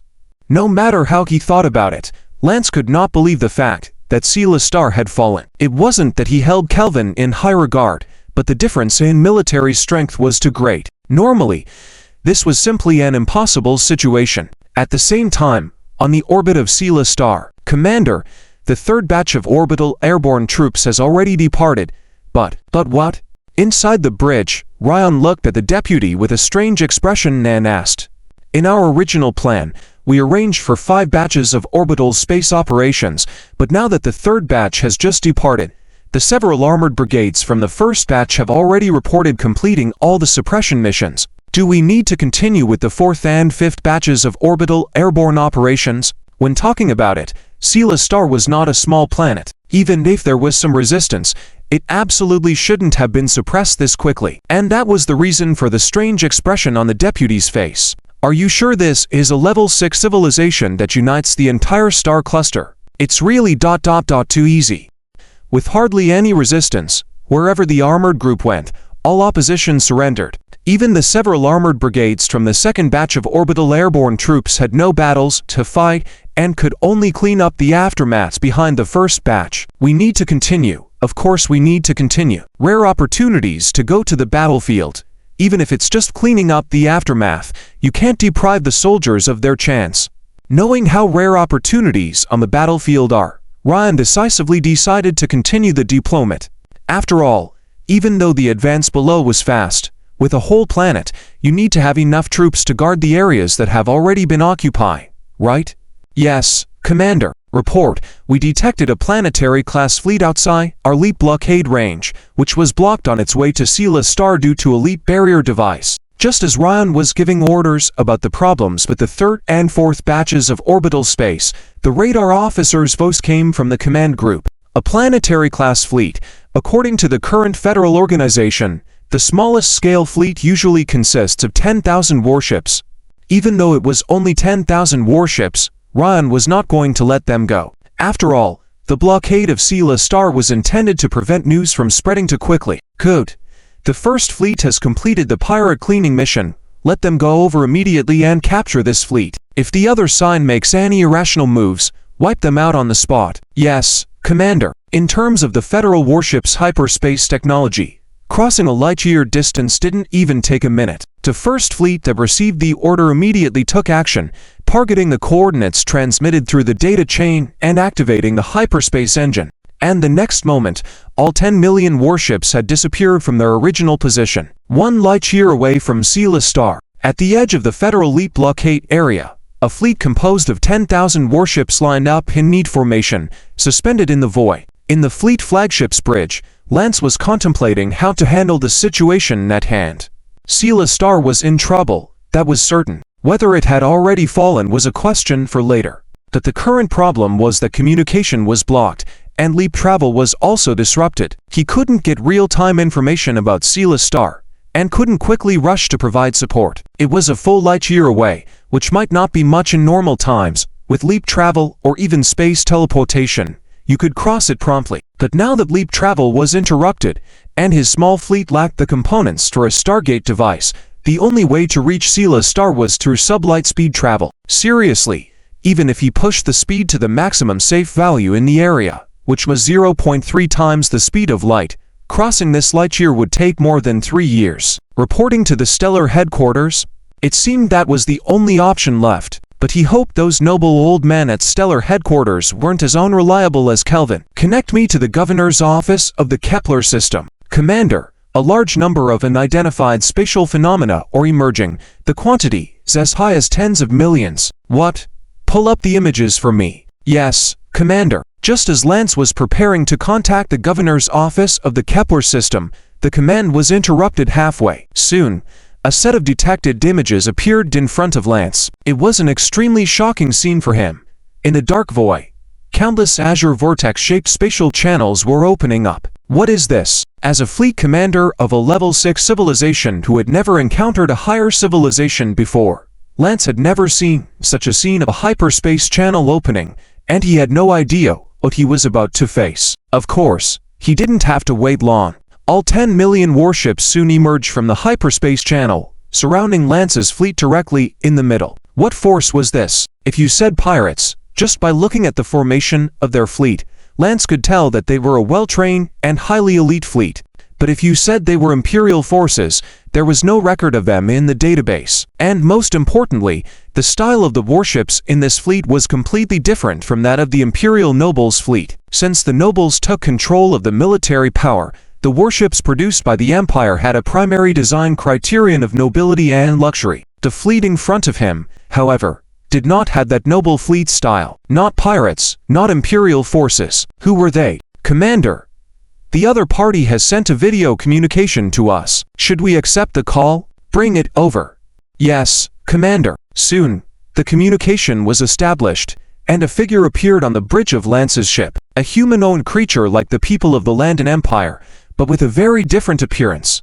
This immediately made Lance rule out the Imperial fleet option in his mind, and the pirate option as well, judging by the stiff military uniform the other person was wearing. But with this, Lance became even more confused. Who are you people? End of chapter. Chapter 569 Super Space Matrix. When it comes to the Super Space Matrix, within this universe, although there exist countless civilizations that are hard to count, of the civilizations encountered by the Federation, basically 70% are humanoid beings. Of course, initially, the scientists of the Federation believed this to be a coincidence. However, as they encountered more and more civilizations, and the proportion of humanoid beings remained so high, all of this could no longer be explained away as mere coincidence. Ultimately, the contact between Lin Hong and Lin Fin exposed that humans, the ancient Alpha people, are the most perfect species in this universe and the only ones with the potential to ascend to the level of divine civilization. So, people suddenly realized that it was not a coincidence, but rather because humanoid beings are the most suitable species for survival in this universe, the favored children of the universe. Well, although the specific reasons are limited by the civilization level of the Federation, it is still unknown. However, this understanding has now become the consensus in the scientific community of the Federation. Therefore, even though the Landan Empire in front of them is also composed of humanoid beings and bears a higher resemblance to humans, it does not surprise the officers and soldiers of the Federation. After all, this is too normal. Compared to the Landan Empire, there are several sub-civilizations in the Federation with even higher resemblance to humans, reaching 70 to 80% similarity. Of course, beings almost identical to humans, such as angels, elves, and the three-eyed race, are another matter. After all, these three races can be explained as branches of the Alpha civilization, originally the same species as humans, with slight variations. Under the command of the 1st Fleet of the 2nd Legion of the 1st Star System cluster of the Federal Expeditionary Army, the Lancers Patrol Fleet has now completely surrounded Lance's fleet. Moreover, all the warship's cannons are in the ready-to-fire state, waiting for the command of Commander Liang Dong. The 10,000 Landan Empire warships encircled in the middle have no way out. Inside the bridge, looking at Lance wearing military uniform, and listening to the questions he asked, Liang Dong's mouth curved slightly. Before I answer your question, let me announce 3 rules. First, if any of your ships show any signs of energy charging, they will be destroyed on the spot. Second, if any of your ships engage in external communication, they will be destroyed on the spot. Third, if any of your ships attempt to jump, they will similarly be destroyed. Lance was stunned. This is too domineering. However, no matter how domineering the other party is, the situation is stronger than people. Even if there is dissatisfaction, Lance dare not act rashly. At this moment, he was certain that this was definitely not an Imperial fleet or a pirate fleet. Most likely, it was a fleet from an unknown civilization. Moreover, this civilization is definitely much more powerful than his own empire. Leaving aside other things, just the means by which they arrived here, Lance cannot comprehend at all. After all, the Landan Empire, where Lance is only a 6th-level civilization that has never encountered a higher civilization outside the star system, let alone heard of superspace technology. The most crucial point is that Lance has a terrifying guess. How could they know that he is here? If this civilization is the one that caused the fall of Celestar, and his arrival here was within minutes, not even exceeding 2 minutes, in those less than 2 minutes, the other party has completed the process from discovery to arrival and encirclement. Just this less than 2 minutes of time, going by the other party's aspect, its superluminal means surpass even spatial transport methods, right? Could it be? This is a civilization from outside the galactic cluster. Your Excellency, I can temporarily comply with your rules. However, can you tell me who you are and which civilization you come from? After quickly surveying various hypotheses in his mind, Lance questioned with a deep voice, you will know, but not now. As for now, follow us to Celestar, and the same words, do not violate any of my rules, otherwise, you know the consequences. After speaking, Liang Dong did not care about Lance's bewildered expression and directly cut off the communication. Commander, some of the enemy warships are approaching us. Inside the warship where Lance was, the deputy officer reported anxiously, simultaneously opening an image in the bridge. In the image, tens of thousands of warships sailed out of the massive encirclement and headed toward Lance's patrol fleet. Just don't make any moves. Yes, Commander, but there's no but. Being afraid of death is one thing, but dying for no reason is another. Yes, naturally, Lance also had his own considerations. Clearly, the other party did not really intend to wipe out all of them, so acting rashly at this point would be no different from courting death for nothing. Since that's the case, it's more appropriate to follow the other party's lead for now and then carefully plan based on the specific circumstances. Soon, over 30,000 warships arrived at Lance's patrol fleet and embedded themselves in an array. Each pair of warships positioned themselves on either side of an Imperial warship, releasing several strong traction beams of emerald light. These beams firmly fixed the Imperial warship in the middle. It didn't take long before all 10,000 warships were handled in the same manner. What are they going to do? Drag us to Celestar using the traction beams? With a distance of 1 light-year to Celestar, and relying on traction beams dragging, the speed definitely would not exceed 30,000 kilometers per second. Going to Celestar like this, wouldn't it take decades?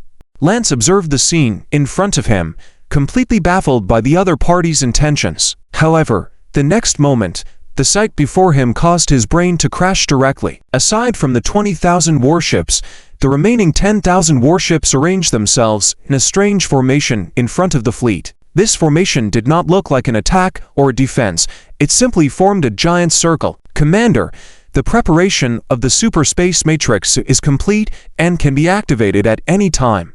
In the flagship bridge of the First Fleet, the deputy officer standing behind Liang Dong reported, activated immediately. Yes, Commander. After the command was issued, the 10,000 warships arranged in a circle all activated a strange device on their ships, emitting a dazzling white light continuously. Just 3 seconds later, as if the entire void paused for a moment, a huge swirling azure superspace window was instantly torn open inside the circle. This is one of the Federal's latest technological achievements, a superspace matrix.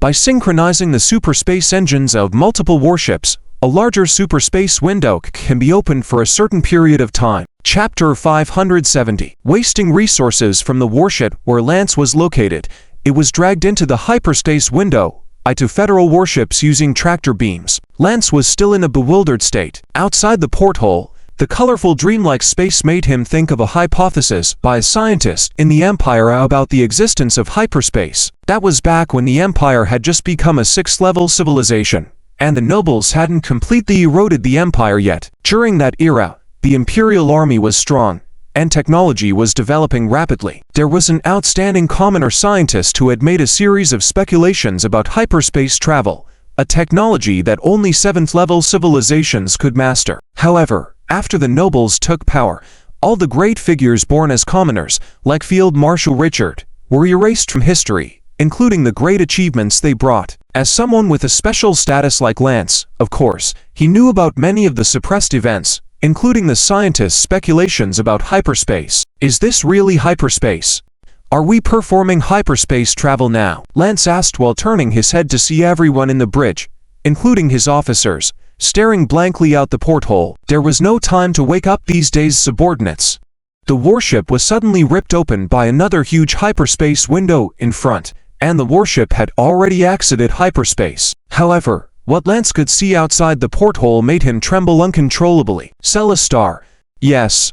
Lance's entire fleet had been dragged near Celestar in just a few seconds. If you subtract the time spent entering and exiting hyperspace, the time spent traveling in hyperspace might not even be 1 second. How terrifying is that? Even for a 6th-level civilization that already had spatial transportation technology, it was still very frightening. After all, spatial transportation technology had too many limitations compared to hyperspace travel. Most importantly, hyperspace travel was faster within a certain distance than spatial transportation. Wake up. Instantly confirm the situation around us. Yes, Commander. Lance shouted in the bridge after seeing Celestar and regaining his composure. The command team members in the bridge immediately snapped out of their daze and began acting. Report: 7 unidentified fleets have been detected within a 10 astronomical units range of my ship, with a total of approximately 2 billion warships. Report: remnants of the garrison fleet have been found, apparently captured, with unknown civilizations assault ships docking with all warships. Report: a large number of warship wrecks have been found in Celestar's orbit, mostly from the garrison fleet, with the rest being from the ex-pirates' warships. And according to analysis of the garrison fleet's wreckage, they were all destroyed by the pirate warships, while the wreckage of the ex-pirates' warships clearly did not match the weapons of the garrison fleet. Report: the surface of Celestar has been confirmed to be captured, and the occupiers are using strange combat vehicles. A series of reports brought no good news. Listening to them, Lance's brow furrowed. However, based on these reports, Lance could infer some situations intermittently. By then, part of these unidentified civilizations' warships had arrived at Celestar's orbit, annihilating all pirate warships. Another part centered around Celestar, deployed a blockade, and intercepted all fleeing Imperial warships.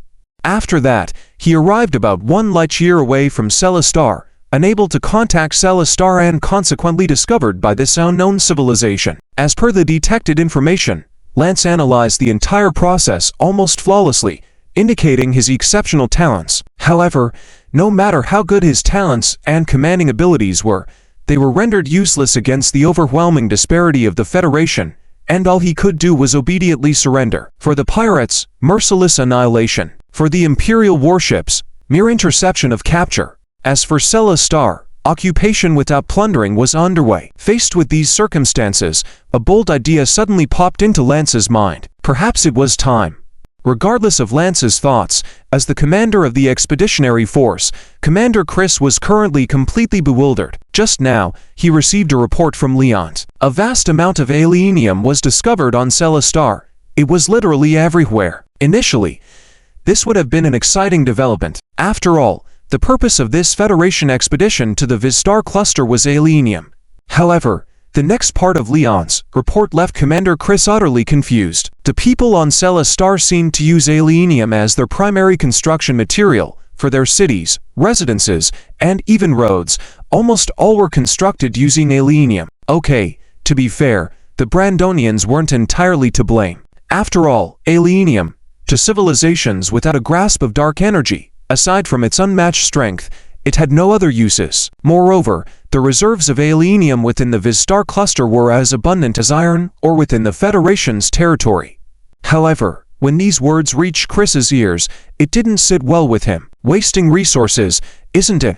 Most crucially, according to the ship's experts, the alienium processed into building materials on Celestar had completely lost the ability to absorb and convert dark energy. In other words, the alienium processed haphazardly by the Brandonian Empire had lost its value entirely. At least, to the Federation, that was the case. After reading this report, Chris almost wanted to slap all the people on Celestar to death. No, he simply wanted to slap everyone in the Brandonian Empire to death. End of chapter. Chapter 571. The heart of Marshal Richard's descendant, Chris, was practically bleeding. Just building a house, paving a road. Do you guys really need to use aerometal? And what's more outrageous is that the material used for the outer shell of the Landon Empire warships is just ordinary material. This fact left Chris speechless. In simple terms, the nobles of the Landon Empire used ultra-high standard aerometal for basic planetary infrastructure that doesn't require such high standards, yet for high-standard interstellar warships, they used inferior materials. Can you imagine that the walls of residential houses are harder than the hull of a battleship? Is the Landon Empire toxic? However, it's not all bad news. The good news is, after detailed exploration of this star system, it was discovered that the reserves of aerometal are much higher than expected, even 10 times more. If the West Galaxy clusters are all like this, just relying on one West Galaxy cluster will be able to meet the demand for aerometal for the entire Federation for thousands of years to come. Thinking about this, Chris's eyes lit up even more. As a B-grade dark energy controller now, he naturally understood the importance of aerometal and how powerful the Phantasm-class universal battleship is. Commander Leon Dawn just brought back a fleet of captives, and their commander wants to have a meeting with you. Claiming to be the leader of the Landon Empire civilian faction. Civilian faction leader? Hearing the report from his deputy, Chris raised an eyebrow. Nobles, commoners. Now there's a commoner leader again. Nobles and commoners seem to be opposing forces in any civilization. Have they seen our power and want to use our strength to revolt against the nobles? This is getting more and more interesting. Perhaps there might be unexpected gains from meeting. Tell Leon Dawn.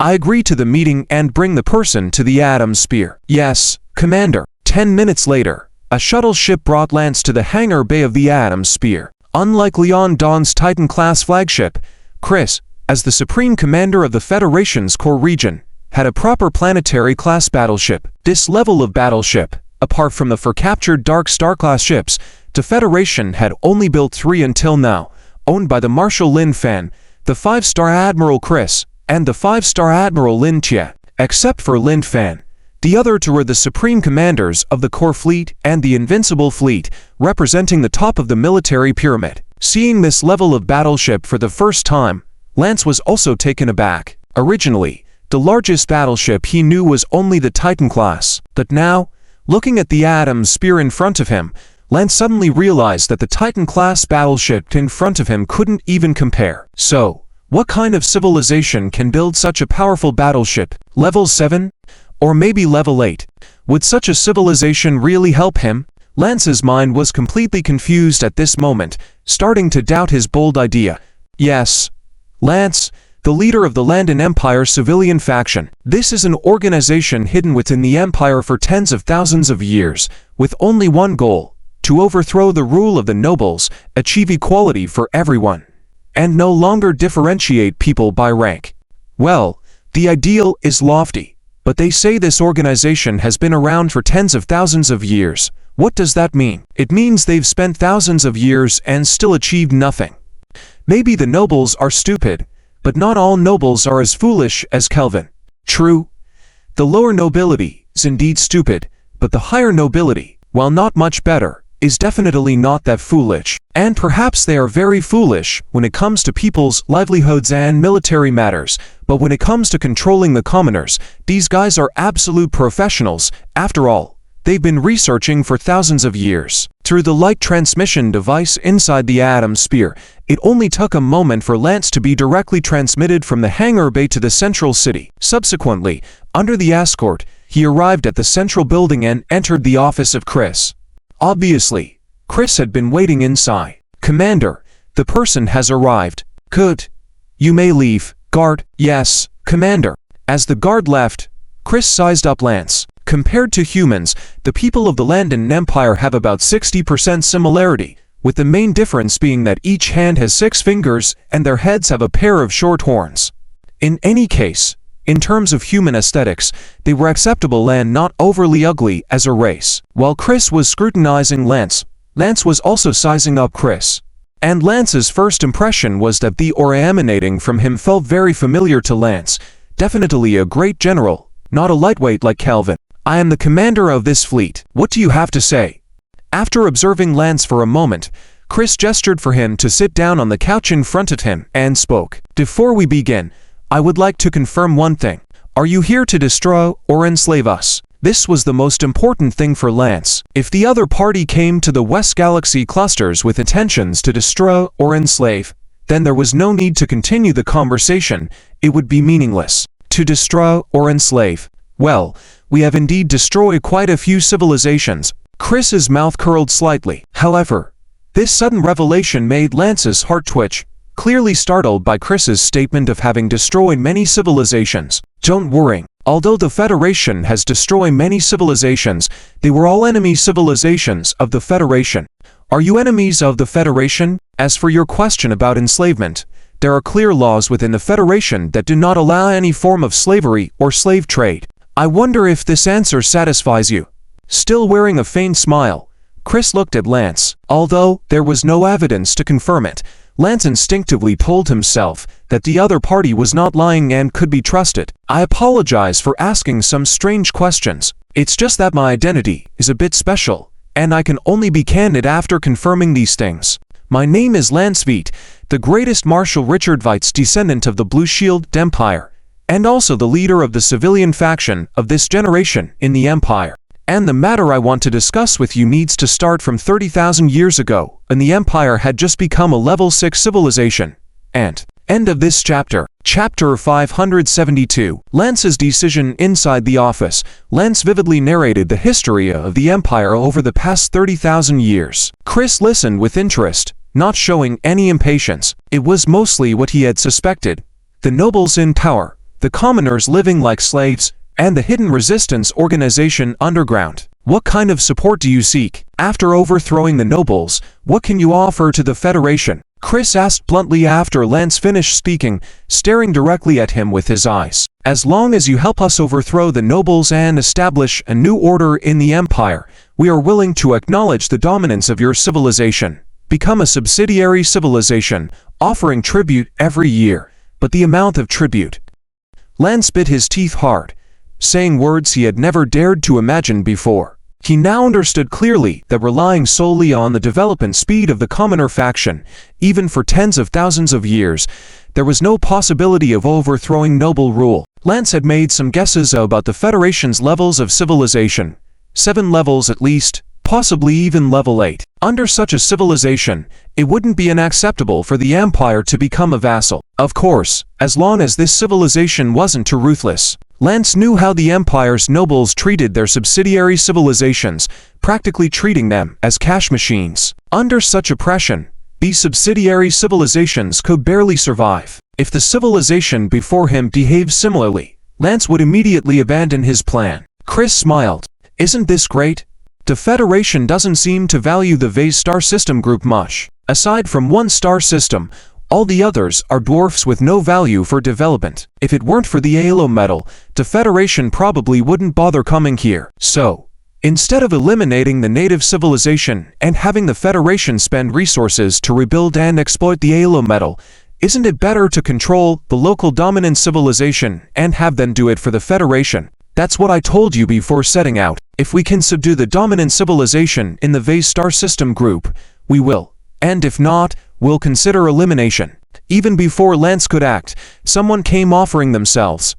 Could Chris not smile? He summoned a virtual operating interface and, after some manipulation, pushed a document toward Lance. Take a look. This is our Federation's policy toward subsidiary civilizations. If there are no issues, I think we need to discuss this further. As Lance earnestly perused the now open file in front of him, the more he read, the more shocked he became. A question that had been asked by countless civilizations flashed in his mind. Are you sure this is a subsidiary civilization? He was on the verge of swearing but managed to restrain himself. Looking up, Lance asked with a slightly trembling voice, is this real? Of course. But this is for a civilization to decide. And you, obviously, cannot represent this civilization. Chris nodded and stated, as he said, the Federation's subsidiary civilization agreement was between civilizations, and Lance couldn't represent the Empire. Of course, the Federation was not rigid, and exceptions could be made, but there would be conditions attached. Please be straightforward. Lance understood Chris's meaning. Otherwise, Chris wouldn't have bothered showing him the agreement and saying so much. Since he said it, there must be another way, but he didn't know what the cost would be. The Federation wants ownership of all the Halo metal veins in the Vase Star System group. Chris continued, at the same time, the Empire will be commissioned by the Federation to mine these veins in the future, with a portion of the mining costs to be paid in the form of subordinate civilization points. Halo metal? What is that? Lance looked puzzled. Seeing Lance's confused expression, Chris operated on the virtual interface and displayed information about Halo metal in front of Lance. Lancier or... Upon seeing the data, Lance immediately recognized Halo metal, known as Lancier or in the Empire. It was abundant in the Vase Star System group and, known for its hardness, often used by the nobles in constructing buildings and infrastructure. You don't have to think too much.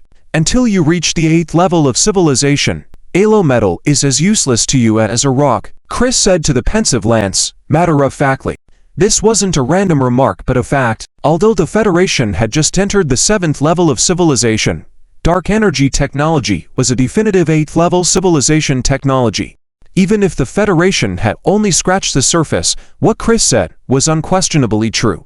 Until reaching the 8th level of civilization, Halo metal was as worthless to a civilization as an ordinary stone. After thinking it over, Lance came to his senses. Why dwell on the usefulness of Halo metal when he could seize this opportunity to exchange it for Federation support to completely overthrow the Empire's nobles? Whether Halo metal or Halo metal, as Lance now corrected himself, had any significance was not something he should consider at the moment. Whether or not the Empire had it made no difference. Since the Federation desired it, he could give it all to them without any issue. All right, I agree. As long as the Federation can help us overthrow the nobles' rule, all the Halo metal veins in the Vase Star System group will belong to the Federation. Moreover, the newly established Empire of Lancier will legislate to forbid any Empire citizens from personally mining and using Halo metal. Good. Now we can discuss how much support you need. Chris was very satisfied with Lance's decision, clapping his hands. Unknowingly, over an hour had passed once again. As Lance boarded the shuttle and left the Adamant, he couldn't help but feel a sense of disbelief. He had just managed to negotiate such a significant event that was sure to be recorded in the Empire's history books. End of this chapter. Chapter 573. In the agreement reached between Lance and Chris by Administrative Star Rabbi, the Federation will provide a large number of warships to the civilians. This is also the most crucial part of the entire agreement. After all, the reason the civilians have not been able to overthrow the nobility in 30,000 years is largely due to the warships. In Landon Empire, all warships of the Empire are under the highest authority of the royal family. In simple terms, during peacetime, you have no problem controlling the warships, but if one day you want to cause trouble, then with a single command from the royal family, you can no longer control that warship. Furthermore, the royal family can even remotely control your warship to turn around and attack their own people. So, even though 99.99% of the people in the Imperial fleet are civilians, they still cannot resist the rule of the nobility. Of course, you can become a pirate, frequently attacking some warship production bases, raiding some warships that are completed but have not been equipped with corresponding control systems. However, just relying on these plundered warships, you may be prosperous in your piracy career, but if you want to overthrow the rule of the nobility, this quantity is completely insufficient. After all, the fleet controlled by the imperial nobility is estimated to have billions of warships. Although in the overall agreement between the two parties, the Federation remains the main military force, the Federation can only participate in the form of military support. Therefore, Lance, led by Lance, needs a fleet that is not controlled by the imperial royal family, and the Federation happens to be able to provide these warships. After all, the Federation has a large number of outdated warships that have been retired. Although these warships are outdated for the current Federation, they are still more powerful than the main warships of the Empire and Landon Empire. Of course, the Federation is not providing these warships for free. Lance still needs to pay for them. Well, in the future, Lance will use the mining costs of Halo metals to offset the cost until the accounts are settled. Then subsequent mining costs will earn corresponding Federation civilization points. In this way, the Federation gets rid of billions of retired interstellar warships, while Lance gains important power to counter or even overthrow the aristocratic fleet. The two sides are in perfect sync and very happy. 3 days later, The originally planned Federation-affiliated civilization joint military expedition plan has been suspended. Instead, a large number of retired previous generation main warships of the Empire had been reactivated, sent through the Super Stargate in successive batches, and continuously sent to Celestar. Lance, located at Celestar, was also not idle. You see, while the Federation has provided 20 billion warships equivalent to the peak of Level 6 civilization, these warships all have backdoors left by the Federation as customary. Having the warships is one thing, you need to have the people to operate them. The number of personnel required for these 20 billion warships is absolutely terrifying.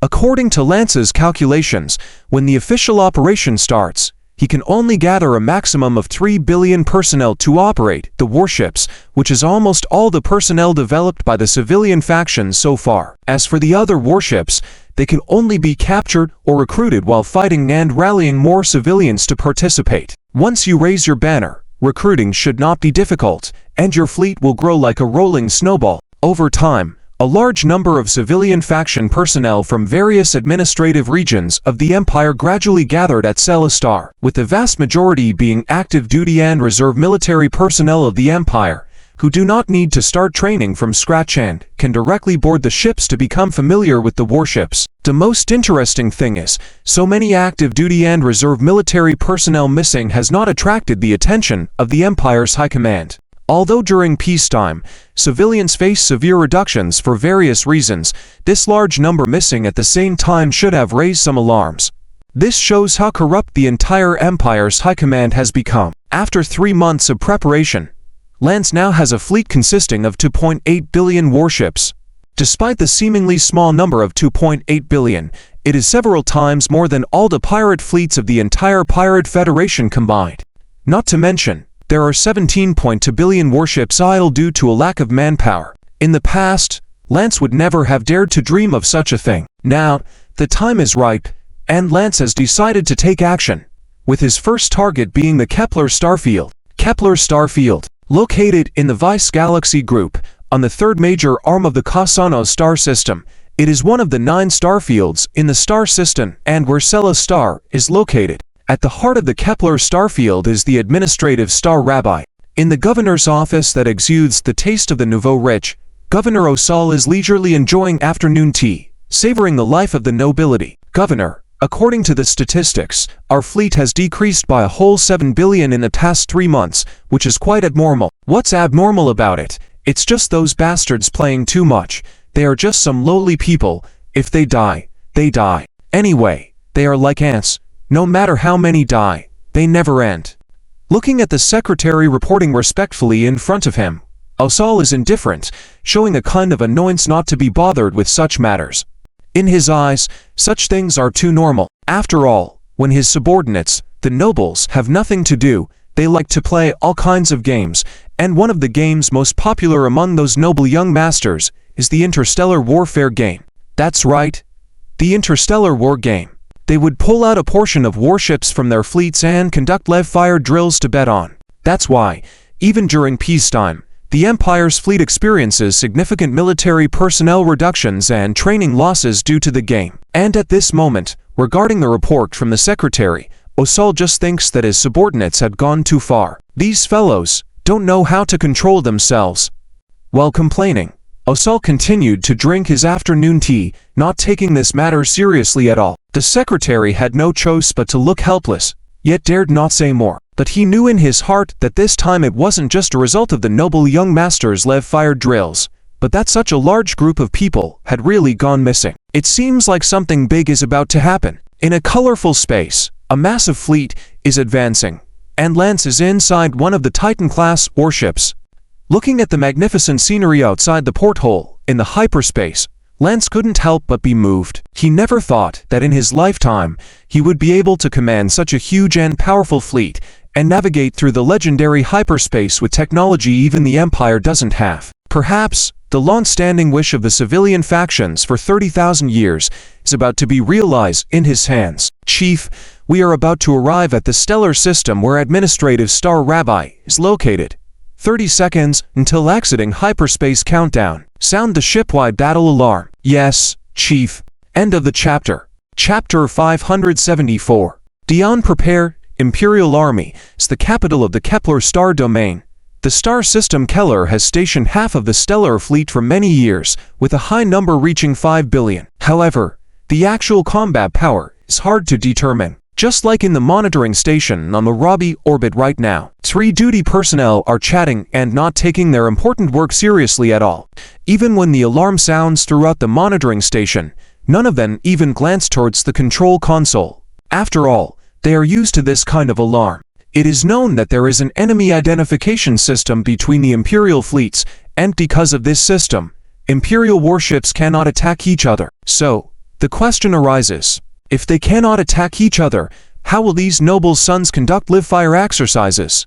The answer is simple. Just turn off the IFF identification friend or foe device. So, every time this group of noble sons conduct live-fire exercises, they turn off the IFF, and then the alarm bells ring loudly in the orbit monitoring station. Furthermore, in the stellar system Keller, where the administrative planet Robbie is located, there are a total of 5 billion Imperial warships stationed, and the Vase Galaxy group has long been unified and has no external enemies. Even if all the pirate fleets in the entire pirate alliance were combined, it would only be a dozen billion warships, and they wouldn't dare, nor have the capability to attack Robbie. Therefore, in their logic, this alarm will only sound when those noble sons start playing live-fire exercises again. This is why the 3 duty personnel in the monitoring station completely ignored the alarm. It occurs every 2 to 3 days on average, and over tens of thousands of years, anyone would become numb to it. However, they do not know that today, those noble sons did not plan to arrange a live-fire exercise for entertainment. A total of 28 billion warships emerged from hyperspace and appeared just 5 astronomical units away from Robbie. Report the situation. Leader. The Imperial fleet stationed in Keller shows no reaction, as if they haven't noticed us. The deputy reported strangely to Lance. No reaction? Lance thought. Why wouldn't they react? He is leading a fleet of 28 completely unidentified warships that are not recorded in the Imperial database. Anyone would get nervous on seeing this, and typically would order the station fleet to attack and prepare for battle, right? Even if those nobles are corrupt, they couldn't possibly have no reaction. Lance was puzzled. Actually, leader, I might know why. On the side, a staff member spoke up, feeling a bit embarrassed. Ween, you were serving on Robbie Star before, right? Lance remembered. Ween had been serving on Robbie Star all along and responded to his call to come to Sierra Star. Then, he should be familiar with the situation here. Yes, I've been serving on Robbie Star before, as the head of the orbit monitoring station. Quickly listening to Ween's narrative, everyone on the bridge widened their eyes in disbelief. Lance, particularly, almost had flames shooting out of his eyes after hearing about this so-called live-fire exercise. What are these guys thinking? Treating the lives of Imperial soldiers so casually? Well, it's better this way. After all, most Imperial soldiers are civilians, so better to avoid fighting if possible. Since the other party has no idea of their arrival, might as well surrender straightforwardly. Command all to lead a Tier 7 fleet to Robbie. Deactivate all defense facilities on the orbit. Conduct orbital space combat against the surface. Capture all nobles, especially Osal. Tell them, if anyone runs, they'll be revoked and sent back to start from scratch. Yes, leader. As for other fleets, immediately form a siege formation, surround all the stellar ports where the stationed fleet is, and destroy any warship that sails out of the ports. Yes, leader. The vast fleet immediately took action, splitting into 2 directions. Inside the orbit space station, the 3 duty personnel continued to chat, completely ignoring the incessant alarm. Can't you turn off the alarm? It's really annoying. Yeah. Just wait a moment. I'll turn it off. Saying this, that person got up and went to the console to try turning off the alarm. However, just as they were about to act, they froze upon seeing the content displayed on the interface. What the heck? What are you doing? Did you forget how to operate it? Stop fussing. I'm really fed up with this alarm. I'll turn it off quickly. Seeing this, the other 2 people couldn't help but complain loudly. But in the next moment, the person standing at the console unexpectedly made a move that surprised the other 2. He picked up a device from the console, made a few adjustments, and then shouted with a tone of panic, "Enemy attack! Enemy attack!" But it was all too late. A precise attack hit the orbit monitoring station, turning it into cosmic dust in an instant. This was not the end. More attacks continuously arrived, destroying all unprepared defense platforms, fortresses, etc. on the orbit until there were only wreckage left around the orbit of Robbie. On the other side, the capital-stationed fleet was completely surrounded by the 27 billion warships commanded by Lance. All warship cannons were fully charged and ready to fire at any moment. Announced to all Imperial fleet stationed here, you are now surrounded. From this moment on, any warship that sails out of the port or shows any resistance will be immediately destroyed. Do not resist recklessly. Surrender now. Lance's voice transmitted through the stellar broadcast to all Imperial warships. Everyone was dumbfounded. We are surrounded. What joke is this? We have a total of 50 billion warships here. Where did this pirate group come from to suddenly target us? Immediately find out what is happening. In a massive splendid stellar port, James, the commander of the Kepler Star Domain fleet, roared in anger. Report, Commander, we've detected a large number of warships surrounding our entire stellar port group, and their warship cannons are fully charged, ready to attack at any moment. How is that possible? Why didn't the orbit monitoring station give a warning? The orbit space station has already been destroyed, and a fleet has already surrounded Robbie with orbital air raids in progress. James' head felt as if it had been hammered hard. Robbie Star is not an ordinary administrative planet. It is the capital of the entire Kepler Star Domain, where nearly 90% of the high-ranking nobles in the galaxy reside. If something goes wrong, he is finished. Damn it! When did the Pirate Alliance have such powerful firepower?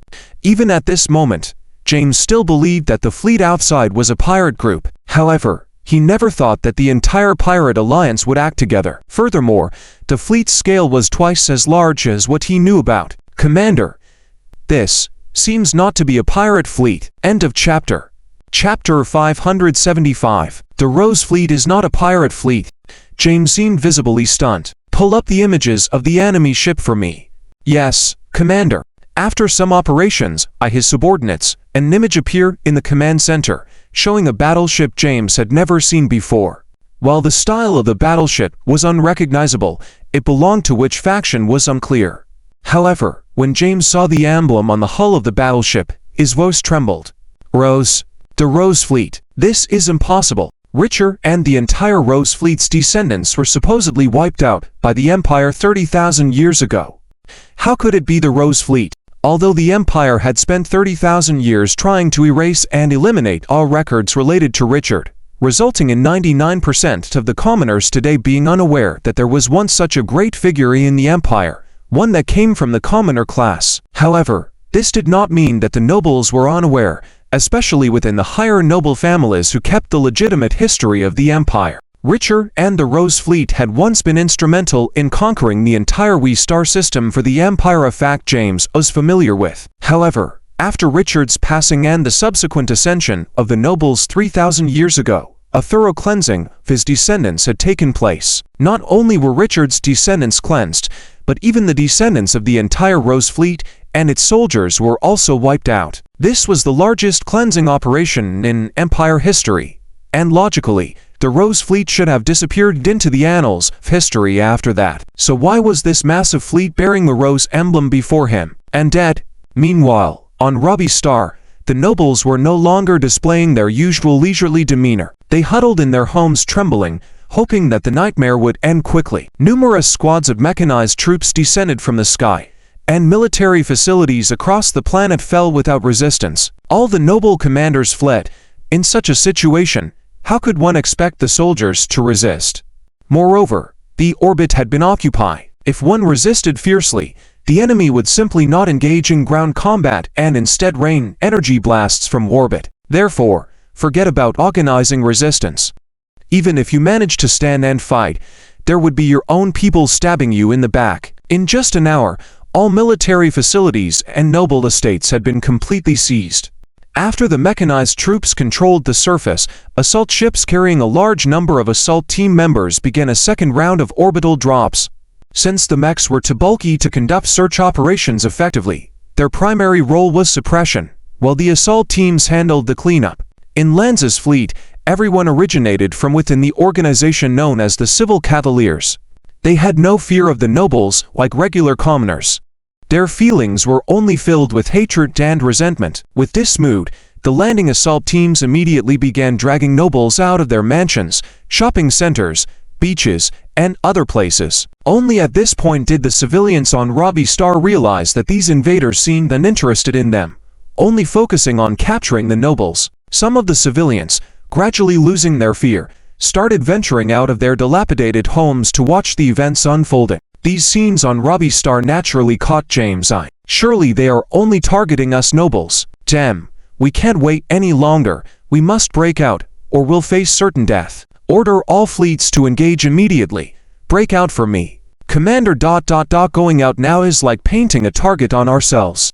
Upon hearing James' command, his deputy shuddered and spoke up. Isn't the current situation clear enough? They have completely surrounded our entire starport cluster, and even the ship cannons are fully charged. Now you want the fleets to go out. What's the difference between that and lining up our battleships for execution? Asterisk bang asterisk. However, as soon as the deputy finished speaking, a gunshot rang out unexpectedly in the command center. The officer who moments ago was trying to persuade James now lay in a pool of blood. Anyone else who tries to disrupt the military's resolve will face the same fate. Issue orders to all fleets immediately. Engage and annihilate the invaders. Yes, Commander. Intimidated by James' execution of his deputy, no one dared voice opposition in the command center. Everyone operated fervently, implementing James' commands layer by layer. Starport Cluster, Sector 317, Starport 0129. What? Commander James orders us to engage. Is he asking us to go to our doom? A young noble commander, dressed in incredibly ornate military attire and appearing barely into adulthood, was yelling continuously. Even a fool could no longer decipher the situation. Going out meant death, with no other possibilities. Yet, James actually instructed them to break out. What kind of joke was this? I'm not stupid enough to do that. Ignore this order. But, can't you understand me? Or should I give you a battleship and have you lead the charge? The deputy dared not say anything more at James' words. This was not an isolated case. These noble scions may seem clueless when in command of their fleets, but that didn't mean they were idiots. Each had decent intelligence, and yet they could see no through line in James' strategy. Trying to use them as bait so he could slip away. Did he really think they were all fools? 5 minutes after the orders were issued, only a few warships sailed out of the starport within the starport cluster. Not only did they have no chance to counterattack, they couldn't even make it out of the starport. As soon as they emerged, they were immediately destroyed. Give you 10 minutes. If you don't surrender by then, don't blame us for not considering kinship. After eliminating the warships that obeyed James' orders and attempted to resist by sailing out of the starport, Lanza's voice once again spread through the stellar broadcast to every ship. Surrender? Never. James was beginning to show signs of derangement. Surrendering meant only delaying death. There was no chance of survival. Speaking of which, the main reason why there were records about Richard and the Rose Fleet in James' family was that James' family was one of the 7 families responsible for cleansing the Rose Fleet back then. If these enemies were pirates, it would be acceptable, but if they were the Rose Fleet, then he was undoubtedly on their top hit list. Surrendering only meant a delayed death. End of this chapter. Chapter 576. The Imperial fleet launched an attack outside of the Star Harbor in the void, where the wreckage of destroyed Imperial battleships could be seen everywhere. Although the vast majority of the fleet did not obey James's command to attack, there were still some loyalists among the nobles who charged out. Just by looking at the wreckage in the void, one could tell the outcome. Plus, with Lance's recent ultimatum broadcast, no one dared to leave the Star Harbor, leaving James filled with despair. It's not that he didn't want to take a gamble, it's just that, seeing his subordinates, who he used to consider lowly, now aiming their guns at him, James knew he was finished. He just hoped that the people of the Rose Fleet wouldn't hold him accountable for the actions of his ancestors hundreds of generations ago. Rose No. Flagship of the new Rose Fleet Titan-class battleship. In the bridge, Vice Admiral Villite was reporting the latest situation to Lance. Leader, Commander Ale reports that Robbie Star has been completely controlled, including the capture of all nobles, including Governor Osaru of the Kepler Star Domain. At the same time, the half of the Star Domain fleet stationed here, except for a few stubborn warships that we destroyed, the rest have surrendered, and their fleet commander, James, has been captured by his own subordinates. James, this guy is here. Wasn't the intelligence saying he took his fleet to eradicate pirates? Lance was momentarily stunned. This guy is ranked among the top on Lance's hit list, and it was disappointing that he had escaped earlier. Never did he expect the intelligence to be wrong and for this guy still to be here. What a pleasant surprise. Actually, Governor Osaru reports several times a year going out to suppress bandits. The real reason is to include those abnormal consumption of the fleet each year, such as live fire exercises held by nobles' sons. Seeing Lance's surprised expression, Vilite explained on the side. Well, with so many warships and personnel with abnormal consumption each year, Osaru had to have a suitable excuse. Training consumption alone wouldn't cut it, given how much those nobles' sons love their so-called live fire exercises, happening almost every few days. With this level of consumption, reporting it as training alone wouldn't pass inspection no matter how foolish the higher-ups are. So there had to be other excuses. Hence, Osaru had almost become the most active governor in the Kusono star system, going on campaigns against pirates at least 5 times a year, each time engaging in a bloody battle with the pirates resulting in victory, but also substantial casualties for themselves. Well, regardless of the actual situation, at least in Osaru's annual report, it was written like that. Hearing Vilite's explanation, Lance immediately understood, and a towering anger emanated from his body. These damn nobles, none of them will have a good ending. Have a public trial on Rabi Star in 3 days. Prepare for it. I want every person on Rabi Star to see it. Yes, leader. Time passed swiftly, and 3 days went by. Due to the suddenness of the attack, news of Rabi Star's fall couldn't spread in time. However, being a significant hub as the capital of the Kepler, with so many people coming and going, the news couldn't be hidden for too long. But for Lance, he didn't need much time. Just give him some time to stabilize Rabi Star and recruit some able-bodied civilian soldiers from the surrendering fleet.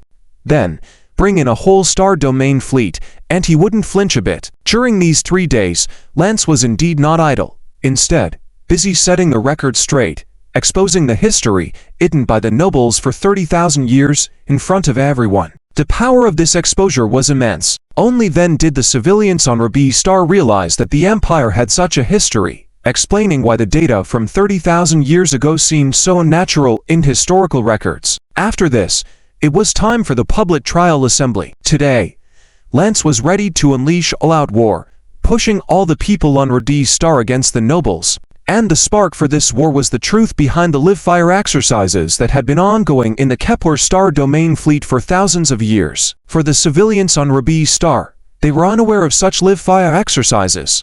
Not to mention them, most of the soldiers in the fleet were equally ignorant. After all, nobles wouldn't play those games in front of them. Therefore, most people always assumed that the fallen soldiers die in the wars against the pirates and not in. Soon, the public trial began. As each noble was brought forward, one charge after another was read out, and after countless pieces of evidence were presented unhidden, the entire Rabi Star was filled with anger. Many of the fallen soldiers who die in the so-called live fire exercises were from Rabi Star itself, and now, these civilians watching the trial were their relatives. They could accept them dying in wars against pirates, but they never expected the truth to be dying in the entertainment pastimes of those nobles. How could anyone accept that? Kill them! Kill them! The entire planet, billions of people, all furious, watching the live broadcast with red eyes, roaring loudly. And Lance, naturally, showed no mercy to any guilt-ridden noble and executed them on the spot. While nobles made up only a small fraction of the population, there were still tens of millions of nobles on Rabi Star. For a while, the entire Rabi Star was filled with rolling heads. The public trial lasted for a whole month. When this month had quietly passed, the Lantan Empire finally realized that something was amiss. For a full month, all trade convoys heading to Rabi Star had disappeared without a trace. Furthermore, no spaceships, whether private or commercial, had arrived from Rabi Star. This phenomenon eventually caught the attention of the Empire's higher-ups, who immediately dispatched people to investigate what was happening on Rabi Star. However, the results were the same, as all those sent to investigate never returned, providing no information. It was only at this point that the Empire confirmed that Rabi Star was indeed in trouble, but had no idea which force was behind it. A big fog of confusion loomed over the heads of the Empire high officials, until the second month passed, and the top officials, unable to bear it any longer, made a decision. They dispatched 3-star domain fleets totaling 300 billion warships to Rabi Star from within the Kosono star system. In the eyes of these noble high officials in the Empire, a fleet of this magnitude could crush any force in the Vice star system group. Unfortunately, they had forgotten one thing. There was a half-star domain fleet based on Rabi Star, with a full 50 billion warships. The fact that this force could silence itself and cut off all communications, would they truly belong to the Pirate Alliance or those affiliated civilizations? Obviously, this was impossible. End of this chapter. Chapter 577. The armed Imperial fleet of the Empire embarked on the Kepler star domain, headed toward the administrative star, Rabi. After careful selection from the surrendered garrison fleets, even though only a mere 20% were deemed usable, Lancelot was able to once again amass a large number of troops. Eventually, after completing the reorganization, the Rose fleet size increased to a whopping 3.8 billion warships. As for the additional 1 billion warships, they still used the warships provided by the Federation. Unconsciously, Lancelot had already turned his nose up at the Empire's warships, even when Chris informed him that the Federation could help them resolve the issue of the Royal Highest Authority.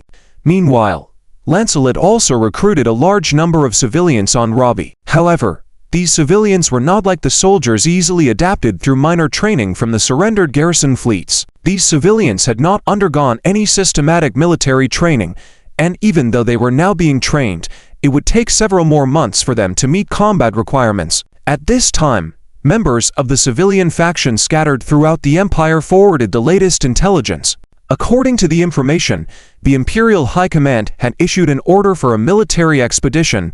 The military would gather 3-star domain fleets consisting of a total of 30 billion warships and head to the star system Kalar where Rabi was located. The expected arrival time was about a month later. In the past, 3-star domain fleets would have definitely made Lancelot's scalp tingle, but now, he didn't consider these 3-star domain fleets a threat at all. After all, the Federation's warships, no matter how you looked at it in terms of performance, were far superior to the Empire's warships.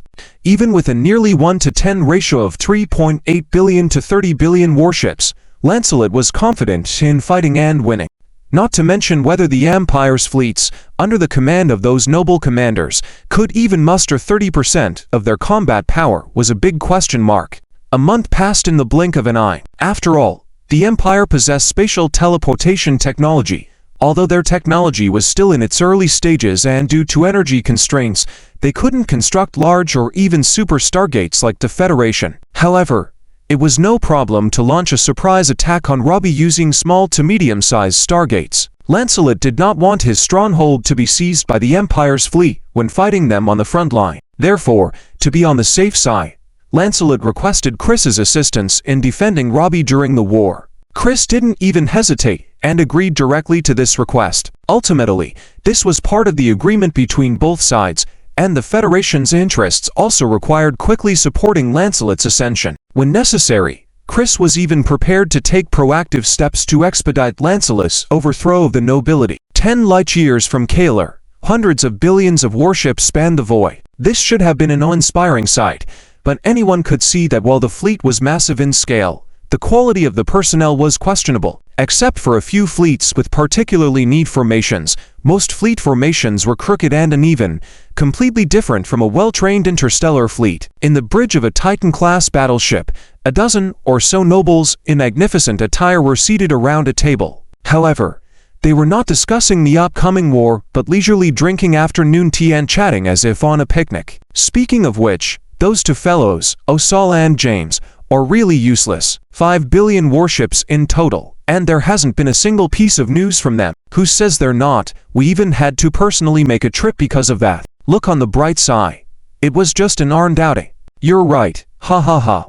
Laughter filled the entire bridge, while the others, as if accustomed to this, showed no reaction, except for one staff officer. Laugh now while you still can. You won't be able to laugh in a little while. Watching the 3 fleet commanders of the Star Domain, Lucas sneered inwardly. As a member of the civilian faction, and given his critical position as the staff officer to the fleet commanders of the Star Domain, he stayed behind instead of going to Lassia Star like the others and continued to provide various intelligence to Lancelot. The three commanders were unaware that every move they made was being meticulously observed by Lucas and reported to Lancelot. "Commander, the fleet has completed its rest. Shall we depart now?"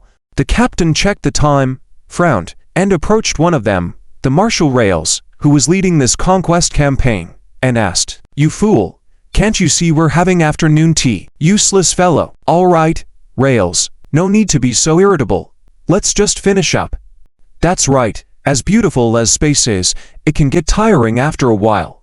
Let's hurry up and get this done so we can rest on Robbie for a few days." "Fine. Since you all say so, let's depart." Rails thought about it and agreed. After all, spending more than a month in space was indeed getting tedious. It was better to finish the task soon and rest comfortably on Robbie. Speaking of which, Robbie was a level 7 life planet with beautiful surroundings and pleasant climates. "What are you still standing around for? Didn't you hear us just now? Hurry up and depart. You really lack observation skills." When Rails, already picturing himself basking in the sun on Robbie's beach, caught sight of the captain still lingering nearby, he erupted in anger. "Yes, Commander. How many times do I have to say it? It's Marshal. Is your brain made of mush?" "Yes, Marshal." Although on the brink of exploding, the captain still managed to suppress his anger. All of this was observed by Lucas on the other side. He knew naturally about Westwood's background. A fallen noble of the Empire, each generation of his family had been honest and had never been involved in oppressing the common people. On the contrary, they often assisted the common folk. However, such behavior was fundamentally at odds with the nobility as a whole, and as a result, Westwood's family had been gradually declining due to exclusion by other nobles. Now, apart from their ancestral mansion, the entire family had no other assets, and it was likely that they would be reduced to commoners in this generation. It seemed that there was room for Westwood to vie for. Watching the Captain Westwood forcefully suppress his anger, Lucas couldn't help but think to himself, "Order the entire fleet to activate the leap engines and implement a joint leap array with the third leap." Destination: the Kalar star system. Just as Lucas was pondering how to win over this lonely nobleman, Westwood's command resounded within the bridge. End of this chapter. Chapter 578. The Battle of Kiel Part 1. Within the Kepler star region, on the outer edges of the star system Kiel, a massive fleet lay in wait. All the warships had their cannons fully charged, ready to ensnare their prey. Suddenly, the void contracted, and a large fleet emerged from the transition state, appearing to astronomical units away from the fleet that had been waiting there. "Leader, the enemy fleet has left the transition state, just as Number 8 reported." Can you identify the location of the Rhine flagship?" "Yes. It's marked in the tactical image." "Order the fleet to commence the attack. Also, instruct all ships to avoid the marked location. I want Rhine and 3 others alive." "Understood, Leader." Countless firepower was instantly unleashed upon the Imperial fleet, throwing them into chaos. Fortunately, the warships provided by the Federation to Lance had certain limitations on their standard cannons, despite being capable of various spatial attacks. The range and power had been reduced. Furthermore, the Federation had completely locked down a wide range of spatial tearing modes. Otherwise, these 3 star system fleets would likely have collapsed with just one wave. Inside the flagship Rhine, chaos reigned. "What's going on?" Looking out of the porthole at the flashing scenes of blinding white light, Rails yelled anxiously at Swift. "Commander, the enemy has set up transition interference devices." The fleet was forced out of the transition state, 1 light year away from the Rab star. Not only that, they have set up an ambush here, with a large number of unidentified fleets 2 AU away. There are no matching objects in the database for this scale. Definitely not the Pirate Alliance. Report: according to preliminary estimates, we lost 12 billion warships in the recent wave of attacks. As Swift reported to Rails, the Bridge Command Center relayed the latest report, causing Rails and the other to widen their eyes. 12 billion warships lost just like that. "Swift, you fool, didn't you scout before the attack?" Swift was dumbfounded. He had repeatedly requested to send a small fleet ahead for reconnaissance, followed by the main fleet. It was you 3 idiots who insisted on armed outings without any hassle, just boldly going straight there. Now that there's a problem, instead of thinking of a solution, are you trying to shift blame first? "Commander, Now is not the time for this. If we don't find a way out, we will all die here. Then hurry up and find a solution." Swift was completely at a loss. He was just the captain of the flagship, not the fleet commander. "What do you mean I should hurry up and find a solution?" However, since the other party said so, he would give it a try. After all, there were still more than 280 warships in the fleet, and Swift couldn't bear to see so many soldiers perish here. "Order all ships to use the super-gravity cannon and attack with full force towards the middle of the enemy and our fleets." "Yes, Captain, yes." "Swift, you better figure it out now, or I'll deal with you later." While Swift began issuing orders, Rels continued to shout behind him. However, Swift was too busy, at the moment, focusing on the tactical image in front of him. The distance of 2 astronomical units was quite despairing for the Imperial fleet. Even the elite warships of the Empire, equipped on the Royal Guard fleet's ships, had a maximum range of just about 1.5 astronomical units, whereas the fleet he commanded now had a range of only 1 astronomical unit. Though the difference was just 1 astronomical unit, in interstellar warfare, it was a fatal gap. Perhaps other commanders I choose to escape immediately upon encountering such a situation, or like a brute rush forward recklessly to close the distance. However, Swift knew that those options were futile. Since the enemy had laid an ambush, they must have prepared jump disruption, making escaping pointless. Directly charging forward, with a full 2 astronomical units gap, considering the enemy's firepower, they'd probably suffer significant losses even before getting within their range. So, there was only one way, a theoretical one that had never been verified practically. If Swift had a choice, he definitely wouldn't employ this method, but now, they had no choice. With 288 billion warships, based on Swift's command, all ships released their firepower simultaneously. The dense spatial attacks directly hit the middle of the opposing fleets, tearing the space and setting off a chain reaction. Seeing this, Swift clenched his hands tightly on the bridge. It worked. Whether it was spatial tearing or other types of attacks damaging space to destroy enemy warships, it all centered on disrupting the space. After all, space was the foundation of all existence. If the space you occupied was damaged, then you, existing in that space, couldn't escape unscathed. Of course, the universe had a strong self-repair ability, and the damaged space would be repaired in an extremely short time, unable to cause permanent destruction. It was similar to the self-healing of a human skin wound. Normally, that was the case. However, there was an abnormal condition where the damage to space was too severe, requiring more time to repair, prolonging the effects of space attacks. And that was Swift's goal. While spatial attacks could directly target without considering distance, they required normal space conditions between the attacker and target. If the space between them was damaged, direct use of spatial attacks would be impossible. In essence, spatial attacks needed space itself as a medium to reach the target. When space couldn't transmit your attacks, you couldn't use spatial attacks directly. Of course, this applied to both sides. The difference was that Lance's attacks were restricted, while Swift, unable to attack due to insufficient range, could seize the opportunity to minimize the distance between the two sides. Although theoretically viable, no one had ever implemented this method before. So, Swift took a gamble, and luckily, he was right. After a brief respite, Swift didn't hesitate, immediately ordering the fleet to advance at full speed, closing the distance between them and preparing for a second wave of concentrated firepower.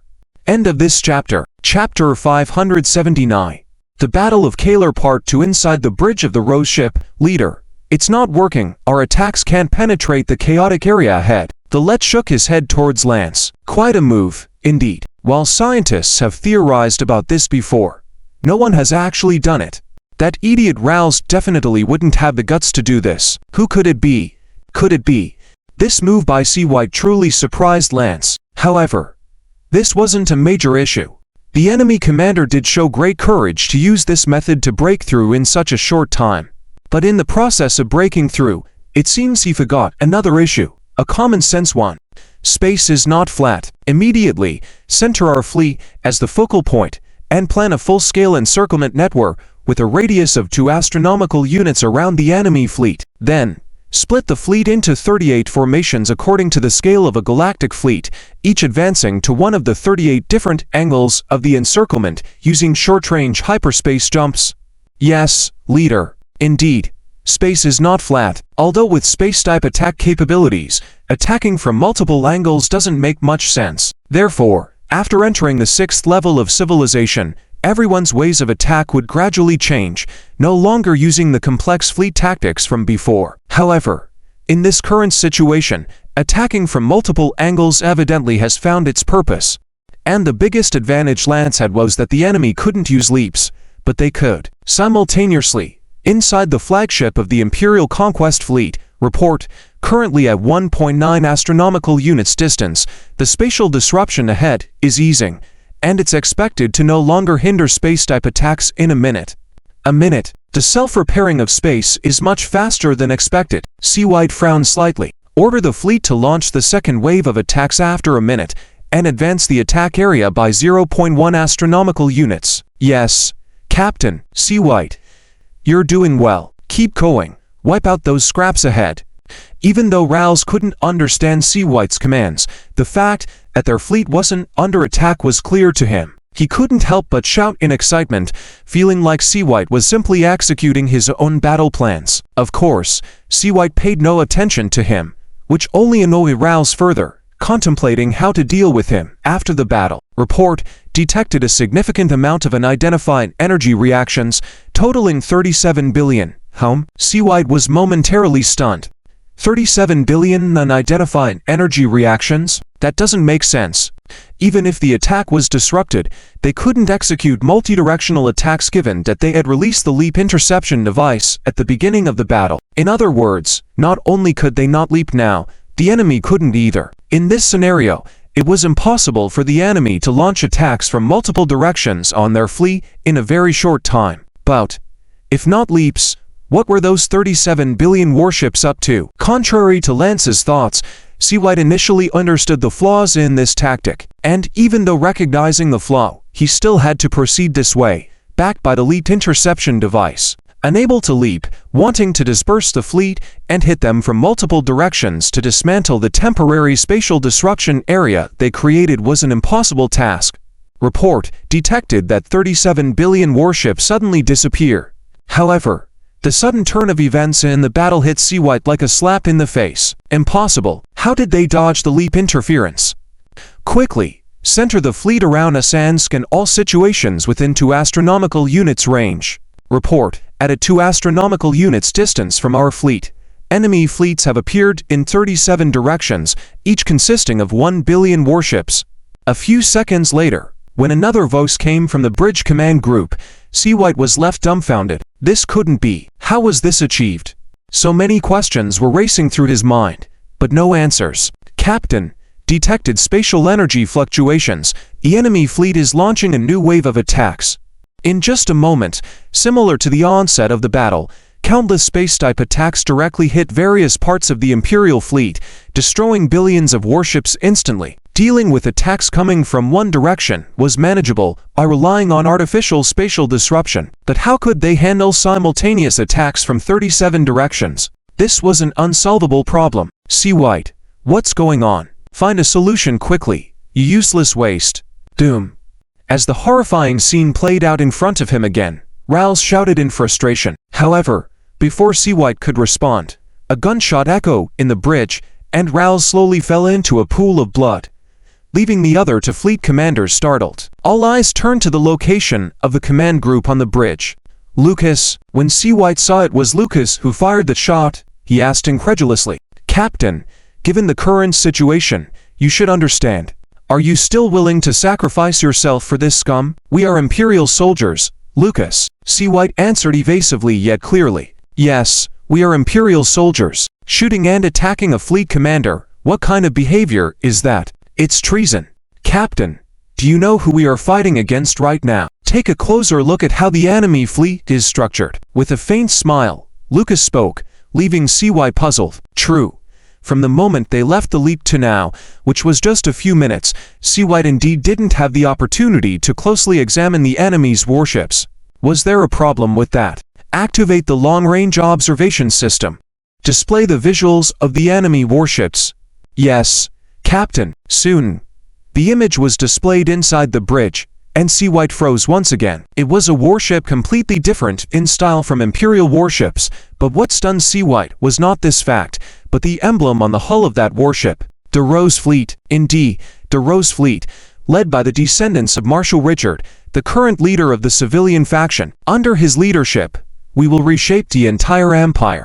Everyone on the bridge looked at each other, perplexed. After all, Richard and the Rose Fleet had long been erased from history by the nobles over these 30,000 years. But just because ordinary citizens of the empire might not know, doesn't mean Seawhite didn't know. He not only knew but knew it very well. End of the chapter. Chapter 580. The Battle of Cayley. Part to 30,000 years ago. Although the empire also had a distinction between commoners and nobles, the noble class was more like the Seaway family, emphasizing virtues such as integrity, kindness, trustworthiness, humility, honesty, and perseverance. Many nobles gather under Richard's command to fight for the empire, and eventually, the Imperial fleet under Richard's leadership defeated another 6th-level civilization at the time, successfully uniting the entire star system. In the peaceful environment without external enemies, as generations passed, the noble class in this process became corrupt. Families like Seaway that still followed the 6 noble principles do exist in the current empire, but they are definitely outnumbered. Richard's identity was well known, especially by the Seaway family, who were his ancestors' subordinates during the empire's most glorious era. Most crucially, the Seaway family possessed a secret known only to each generation's family head. It was the Seaway family that secretly took action back then, even sacrificing one of their heirs to protect Richard's only descendant and ensure the existence of Lance today. If we were to speak of it, the Seaway family could be considered Lance's benefactor. Lucas. Yes, Captain. A loud shout resounded through the bridge, and Lucas instinctively responded. Are you sure the commander of that fleet is a descendant of Marshal Richard? Yes, I am very certain. Every generation of leaders in our civilian faction for the past 30,000 years has been a descendant of Marshal Richard, up to this day. Good job, all of you. Seaway smiled, looking very pleased. This left Lucas puzzled. The usually serious captain seemed quite different today. Can I have a conversation with him? Yes. Please wait a moment. Lucas nodded and took out a small communication device from his uniform to proceed. Seaway, are you trying to betray the empire? Following the voice, Rels, propping up his fat body with his hand, gazed at Seaway with a predatory look. Lucas's shot hadn't hit him fatally, as Lance had instructed to capture the high nobles alive for public trial. Damn Seaway, we have long suspected if your family secretly let go of Richard's descendants back then, but lacking evidence, we let your family continue until now. Now it seems that indeed it was your family who secretly intervened back then. So, who was the child that was found burnt beyond recognition back then? Lucas, who was operating the communication device, preparing to contact Lance, was shaken upon hearing Rel's words. Though the core figures of the civilian faction knew someone had saved Richard's great-grandson back then, they did not know who. But now, realizing that the benefactor of the civilian faction was the Seaway family, where their own captain belonged, Lucas knew he had to inform Lord Lance immediately. At this moment, the communication was established, and Lance's figure appeared on the bridge. Leader. Lucas, what is happening? Lance surveyed the environment, seeing the bewildered command team on the bridge, Rels on the ground clutching his body, and 2 other trembling nobles, and even observed Seaway looking at him with a gratified gaze. Lance was momentarily confused about the situation. Leader, it's like this. Lucas briefly explained the situation, and when Lucas mentioned Rel's words earlier, Lance widened his eyes, feeling a rush of emotions. The mystery that had remained unsolved for 30,000 years was about to be revealed now. Young master. With everyone's shocked gazes, Seaway was already kneeling on one knee, shouting to Lance. Seaway, what is the answer to the question earlier? Just as Lance was stunned by the revelation, Rel's voice rang out again. What question? It's like this, leader. Lucas immediately repeated the last question asked by Rels. After listening, Lance turned his gaze towards Seaway. He also wanted to know the answer. After all, when the nobility cleaned up Richard's descendants and the Rose Fleet back then, the civilian faction knew about Richard's only great-grandson who perished in the fire. They were also aware that the true great-grandson of Richard had been secretly handed over to the surviving crew of the Rose Fleet at the time, who eventually formed the civilian faction. Lance had always wanted to know who, in place of their ancestor who should have perished, had deceived the entire noble class. If the Seaway family was Lance's benefactor, then this child who perished in the fire was even more of Lance's benefactor. Uncle Seaway, I also want to know the answer to this question. Lance had changed his address, directly calling out to Uncle Seaway, his eyes revealing his eagerness. Alas, that was the young master of the Seaway family back then. Seaway sighed. Originally, he wasn't prepared to reveal this secret, but with Rels already exposing the matter and Lance's determined gaze, Seaway understood he had no choice. This answer shocked both Lance and Rels. Haha, your Seaway family is extraordinary, actually betraying the noble class for that scoundrel Witcher and even involving your own family's direct bloodline. You must be out of your minds. Rels laughed somewhat maniacally. Lucas, silence him. Yes, leader. With that, Lucas walked towards Rels, ready to shut him up. Wait, do you think you've won now? Or do you think the 3-star domain fleets here are the extent of the local expeditionary fleet? Ha ha ha. Rels appeared quite smug. Fortunately, he had laid down a contingency plan. Even if you win this battle, overall you still lose. It's impossible. If there were other fleets, I would know. Seaway retorted directly. Yes. If another star domain fleet were to act, you would indeed know. But what about the half-star domain fleet left in the Kepler star domain? After all, I despise these defeated soldiers, so I gave them a mission to make amends, and at the same time, secured my own insurance.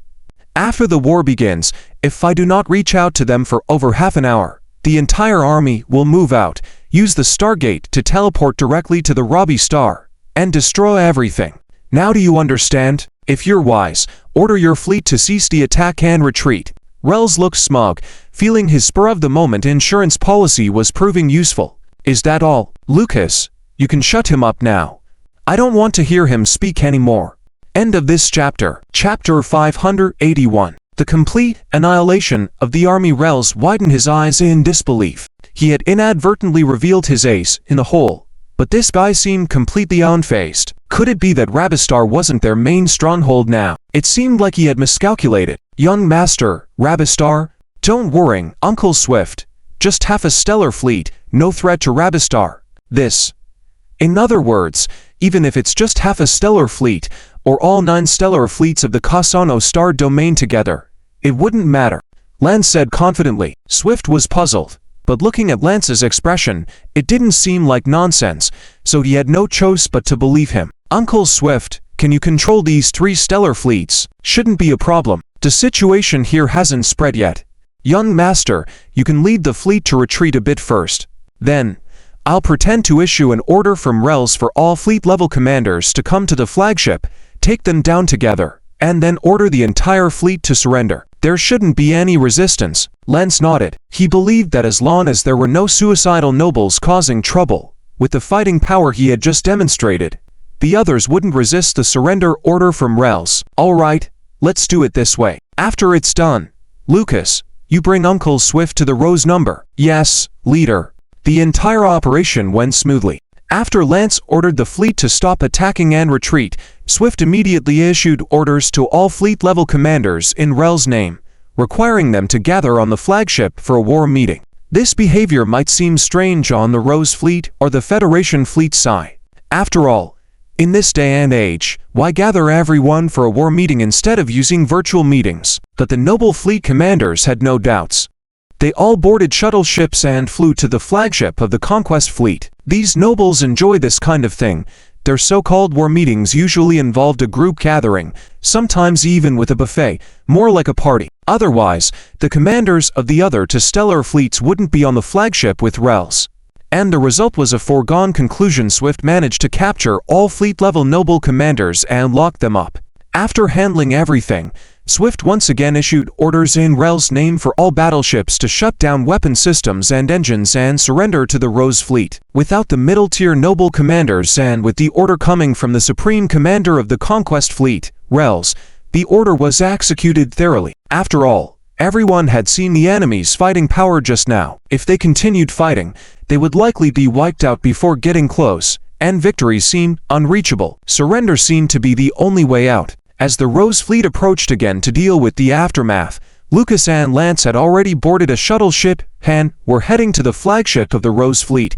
the Rose Number. Walking out of the shuttle ship inside the Rose Number's hangar and making their way to the bridge, Swift was constantly amazed. Having served in the military for decades, his eyes were extremely discerning. In his view, this warship was far more advanced than the Imperial warships, and even the Royal Guard fleet couldn't compare. Especially inside the hangar, Swift saw mechs, combat vehicles he had never seen before, which made him very curious. Stepping onto the bridge of the Rose Number, looking at Lance smiling at him, Swift felt a sense of relief. This was the bloodline of Marshal Richard, protected by his family for years.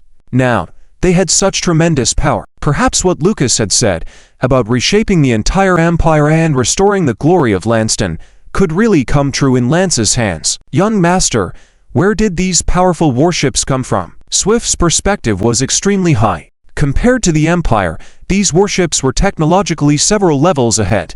Definitely not something a civilian organization like the Hidden Civilian Faction could build. In addition to feeling relieved, Swift also showed a hint of worrying. Uncle Swift, these warships belong to my allies, the Human Federation. The Human Federation, allies, yes, the Human Federation is an extremely powerful civilization. Although I'm not sure what level they have reached, one thing is certain: they are at least a level 7 technological civilization. At least level 7 civilization? Swift was suddenly shocked. What did a level 7 civilization entail? Something he was unfamiliar with. In fact, the Empire hadn't even figured out what a level 7 civilization looked like or how to advance technologically, even if they wanted to increase their civilization level. However, why would such a powerful civilization provide military assistance to Lance? Swift couldn't believe in the goodwill between civilizations. What reason would they have without benefits? Don't worry, Uncle Swift. Take a look at this civilization agreement. Lance guessed what Swift was worried about and presented the agreement he had signed with the Federation, showing it in front of Swift. This Euro metal is Lance ore. What? Lance ore? They just want this. Yes, I'm not sure of the specific reasons, but this ore is crucial for level 8 civilization's technology. I see. So that's why you said the Federation is at least a level 7 civilization, possibly even a level 8 civilization. But is this subsidiary civilization agreement sincere? Well, no matter who it was, seeing this kind of agreement for the first time would raise such questions. Lance smiled and nodded. Good. The news should be coming soon. Uncle Swift, let's listen together. Before Swift could react, Vyraith, standing nearby, walked over to report. Leader, communication from Rabistar. Put it through. Yes, leader. As the communication was established, a figure was projected. The commander of the Rabistar Preparatory Fleet appointed by Lance Verloff. Leader, a few minutes ago, approximately 5 billion fleets were simultaneously sent to Rabistar through hundreds of stargates. Oh, they really know how to play. Did they mobilize all the fleet-level stargates in the Kepler star domain? And the result? Total annihilation. Wait, are you saying total annihilation? Just a few minutes, even if hundreds of stargates were operated simultaneously, is it possible to transport all fleets? Yes. So Commander Leone directly destroyed all spatial channels. What? End of this chapter. Chapter 582 Empire Glory. After listening to Vela's account, Lance and Swift both took in a sharp breath. Destroying the spatial channel, is this something humans can do? Speaking of which, neither of them had ever considered what would happen to the warships inside the channel if it were destroyed. After all, the Landon Empire did not possess this technology. However, now the Federation had directly provided the answer. These warships would be destroyed along with the collapsing spatial channel. In that moment, whether it was Lance or Swift, they both gained a new understanding of the Federation's power. This was not an opponent that the Empire could resist. Time passed like a flying arrow, and in the blink of an eye, a year had already gone by. Currently, Lance had taken control of 8 out of the 9 star domains in the Cassano star system, leaving only the Weldon star domain, where the Imperial star was located, which still remained in the hands of the Empire. Despite the expansion of territory and the increase in population, coupled with the propaganda among the civilians, almost every day for the past year, there had been a large number of defections from all over the Empire to join Lance's forces. As a result, the military power under Lance had already reached 7 fleets from 7 star domains, totaling up to 70 billion warships. Of course, only 2 billion were provided by the Federation under the agreement, consisting of the last generation of retired warships with restricted functions. The remaining 5 billion warships were either captured or defected from the Empire, refurbished with the Federation's technological support after erasing the Empire's highest authority control. Despite the Empire now having only one star domain left, this only referred to the Cassano star domain. It was crucial to note that within the Empire's borders, there were a total of 28 star systems, though 27 of these were dwarf star systems with few populations and garrisons. There were still 3 to 5 billion warships in each star system. Additionally, there were 3 regular fleets and 5 Royal Guard fleets in the Weldon star domain, making the fleet size still very substantial. Importantly, ever since the Empire realized the severity of the problem half a year ago, fleet summon orders had already been issued to all the star systems. Currently, the fleets assembled in the Weldon star domain had reached a total of 700 billion, with a constant influx of fleets from various star systems. The ultimate battle between the two sides was about to unfold within the Weldon star domain. In the 147th year of the Federation, led by Lance, the newly formed Rose Fleet had divided into 3 routes in preparation for the final battle. One route was personally commanded by Lance, with a force of 10 billion Federation warships. The other 2 routes were commanded by Swift and L, each with a force of 5 billion Federation warships supplemented by 25 billion Imperial warships. Swift and L would first infiltrate the Weldon star domain from 2 different directions, successfully drawing most of the Empire's fleets, while Lance would directly assault the imperial capital of Sazorla, delivering the final blow to the nobility and the royal family. Though the strategy was not particularly complex, it proved to be highly effective due to the inherent technological gap.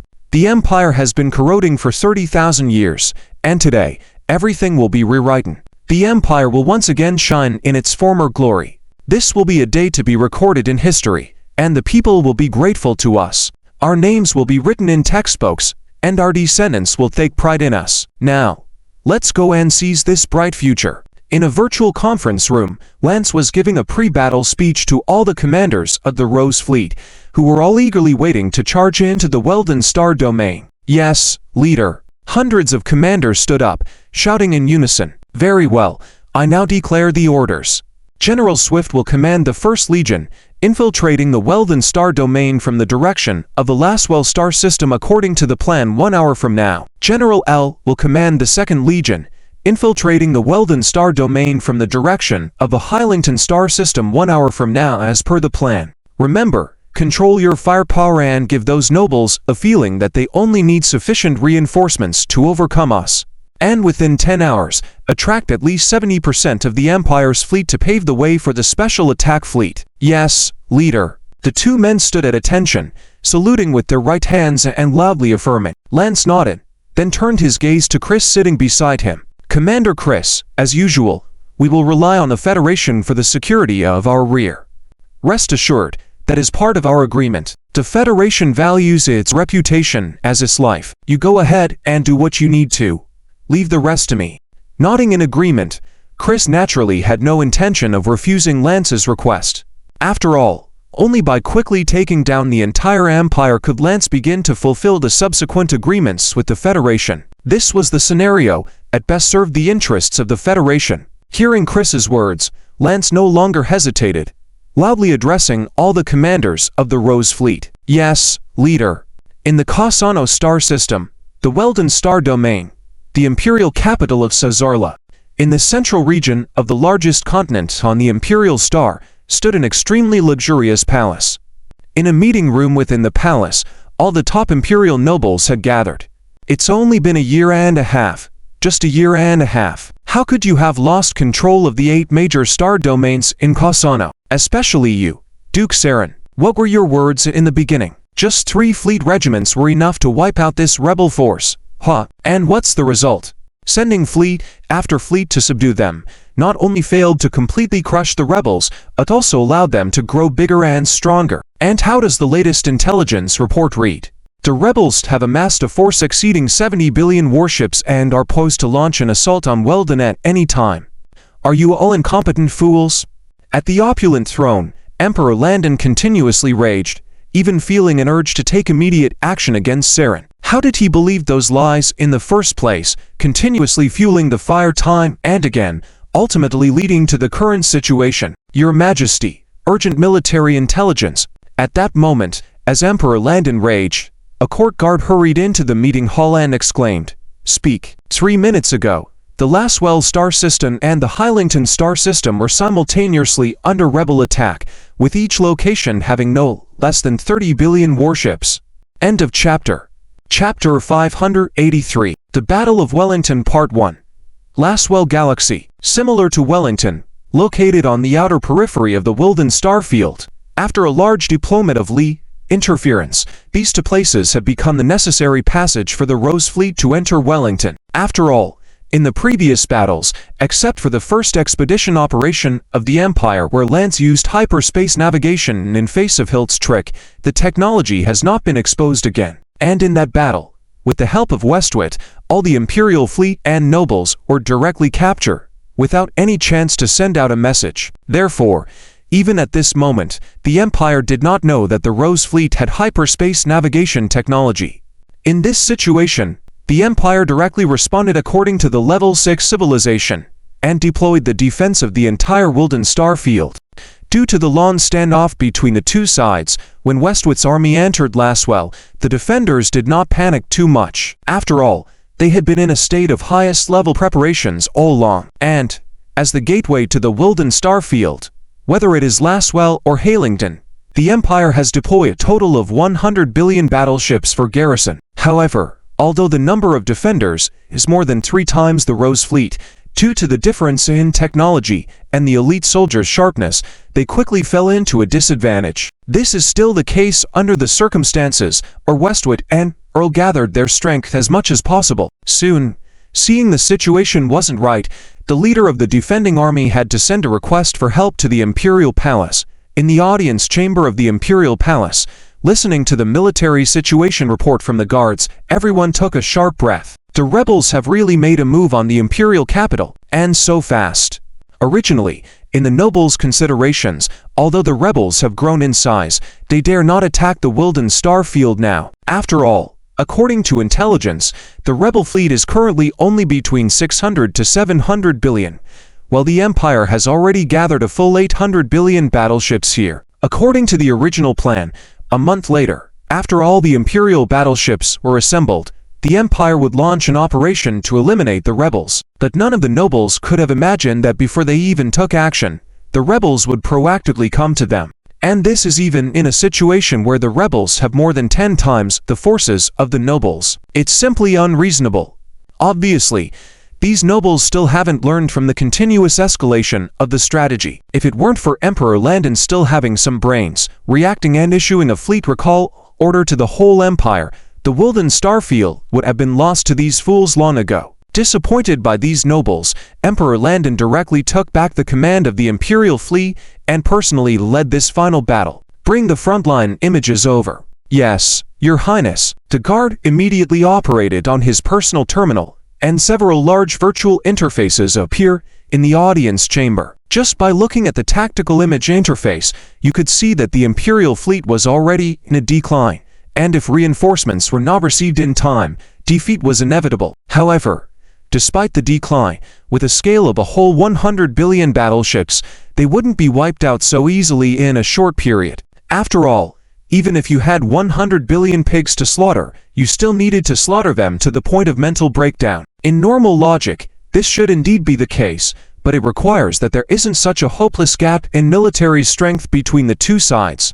Of course, on the battlefield, whether it's Westwit or Earl, they faithfully execute Lance's orders, consolidating their forces as much as possible, whether it's firepower or range. Therefore, in the eyes of Emperor Landon and the nobles, it gave them an illusion. Although the enemy was strong, although we were at a disadvantage, as long as enough reinforcements are sent up, we can annihilate these rebels. Immediately send out for Galaxy Legions, with each led by a Royal Guard fleet, rushing to the aid of Laswell and Hylington. Yes, Your Highness. Upon receiving the command, the guard immediately withdrew. In the audience chamber, the nobles looked at each other, a bit puzzled. With only 30 billion rebel battleships in Laswell and Hailingdon respectively, His Majesty's order was for Galaxy Legions plus 2 Royal Guard fleets, which totals a whopping 420 billion battleships. Isn't that a bit of an overkill? Well, these foolish nobles were still asleep in their equally foolish escalation tactics, unable to wake up. Seeing this scene, Emperor Landon shook his head and sighed, thinking that after this matter ends, he must clean up these nobles who are truly worthless. Bring him here. Yes, Your Highness. Upon hearing Emperor Landon's call, a guard swiftly entered. Send out 8 sector-level fleets, mobilize all Starship Raid stargates, and send them to the 8 capital planets occupied by the rebels in the 8 major galaxies. Tell them, do not hold back, destroy everything they see from me. Yes. The guard immediately responded and withdrew. Your Majesty, destroying the capital planets of the 8 great galaxies, isn't that a bit too much? Yes. Once we defeat the rebels in Laswell and Hailingdon, we can easily reclaim all 8 major galaxies. Your Majesty, please think again. ... All the nobles voiced their opposition. After all, these were the central spheres of the entire empire, the 8 capitals of the 8 out of the 9 planets in the Cassano galaxy, and they were also the capitals of the 8 great galaxies. As the top nobles of the empire, who wouldn't have significant assets on those administrative planets, each and every one were looking forward to reclaiming their part of the assets after defeating the rebels. But now, what command had Emperor Landon given? Destroy everything in the 8 capital cities? Isn't this a joke? As nobles who valued wealth above all, how could they tolerate such a thing? Shut up! Where are the guards? Your Majesty, what are your orders? At Emperor Landon's loud shout, hundreds of fully armed royal guards rushed into the audience chamber. Suppress all these incompetent and feudal people for me. Without my command, no one is allowed to touch them. After the battle is over, I'll decide how to deal with these useless people. Initially, I didn't want to act now. It's just that these troublemakers were too much, and keeping them will only bring trouble to myself. Finally, Emperor Landon, who couldn't bear it any longer, directly took action. Of course, it was just house arrest, not imprisonment or execution. After all, this is the time of the final battle with the rebels, and he still needed the support of the major families. He couldn't be too harsh. So for now, house arrest was the only option, and the matter would be re-evaluated after the battle. End of this chapter. Chapter 584, The Battle of Wellington Part 2. In the Wellington Galaxy, within the system of stars known as Laswell, lies the gateway to the Imperial capital. The construction of the Starry Defense Network is quite sophisticated. However, its effectiveness depends on the nature of the opponent it needs to face. Dealing with pirates or ordinary rebels poses no problem, but the current enemy is the newly formed Rose Fleet under the command of Lance's trusted noble, Sir West.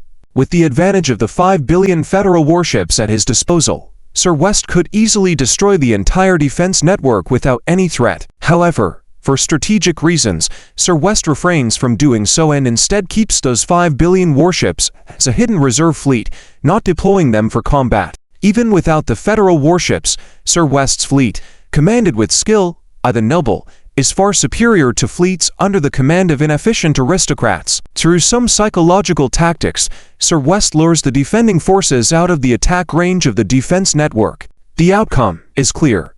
Even in a situation deemed favorable to the nobles, they end up ruining it. It's like inexperienced children being ravaged repeatedly by a seasoned general. The one-sided battle astonishes everyone as 25 billion warships beat 100 billion warships, leaving them in a sorry state. The Empire's intent is to attract the Imperial fleet to Wellington, the main target. Despite the knowledge that deploying federal warships could secure victory with minimal losses, Sir West opts to engage the Imperial fleet instead. Emperor Landon sees a glimmer of hope. While the defense of the 100 billion warships appears chaotic due to the noble commanders, it's not a display of the Empire's strength over the rebel fleet. Emperor Landon is aware that with sufficient reinforcements and the advanced Royal Guard fleet, the rebel fleet can be subdued provided their strength matches the current assessment. Under the Emperor's orders, 500 billion warships mobilized to support Laswell and Wellington, with 210 billion for each area and an additional 800 billion for a surprise assault on the capital of the 8 major star systems.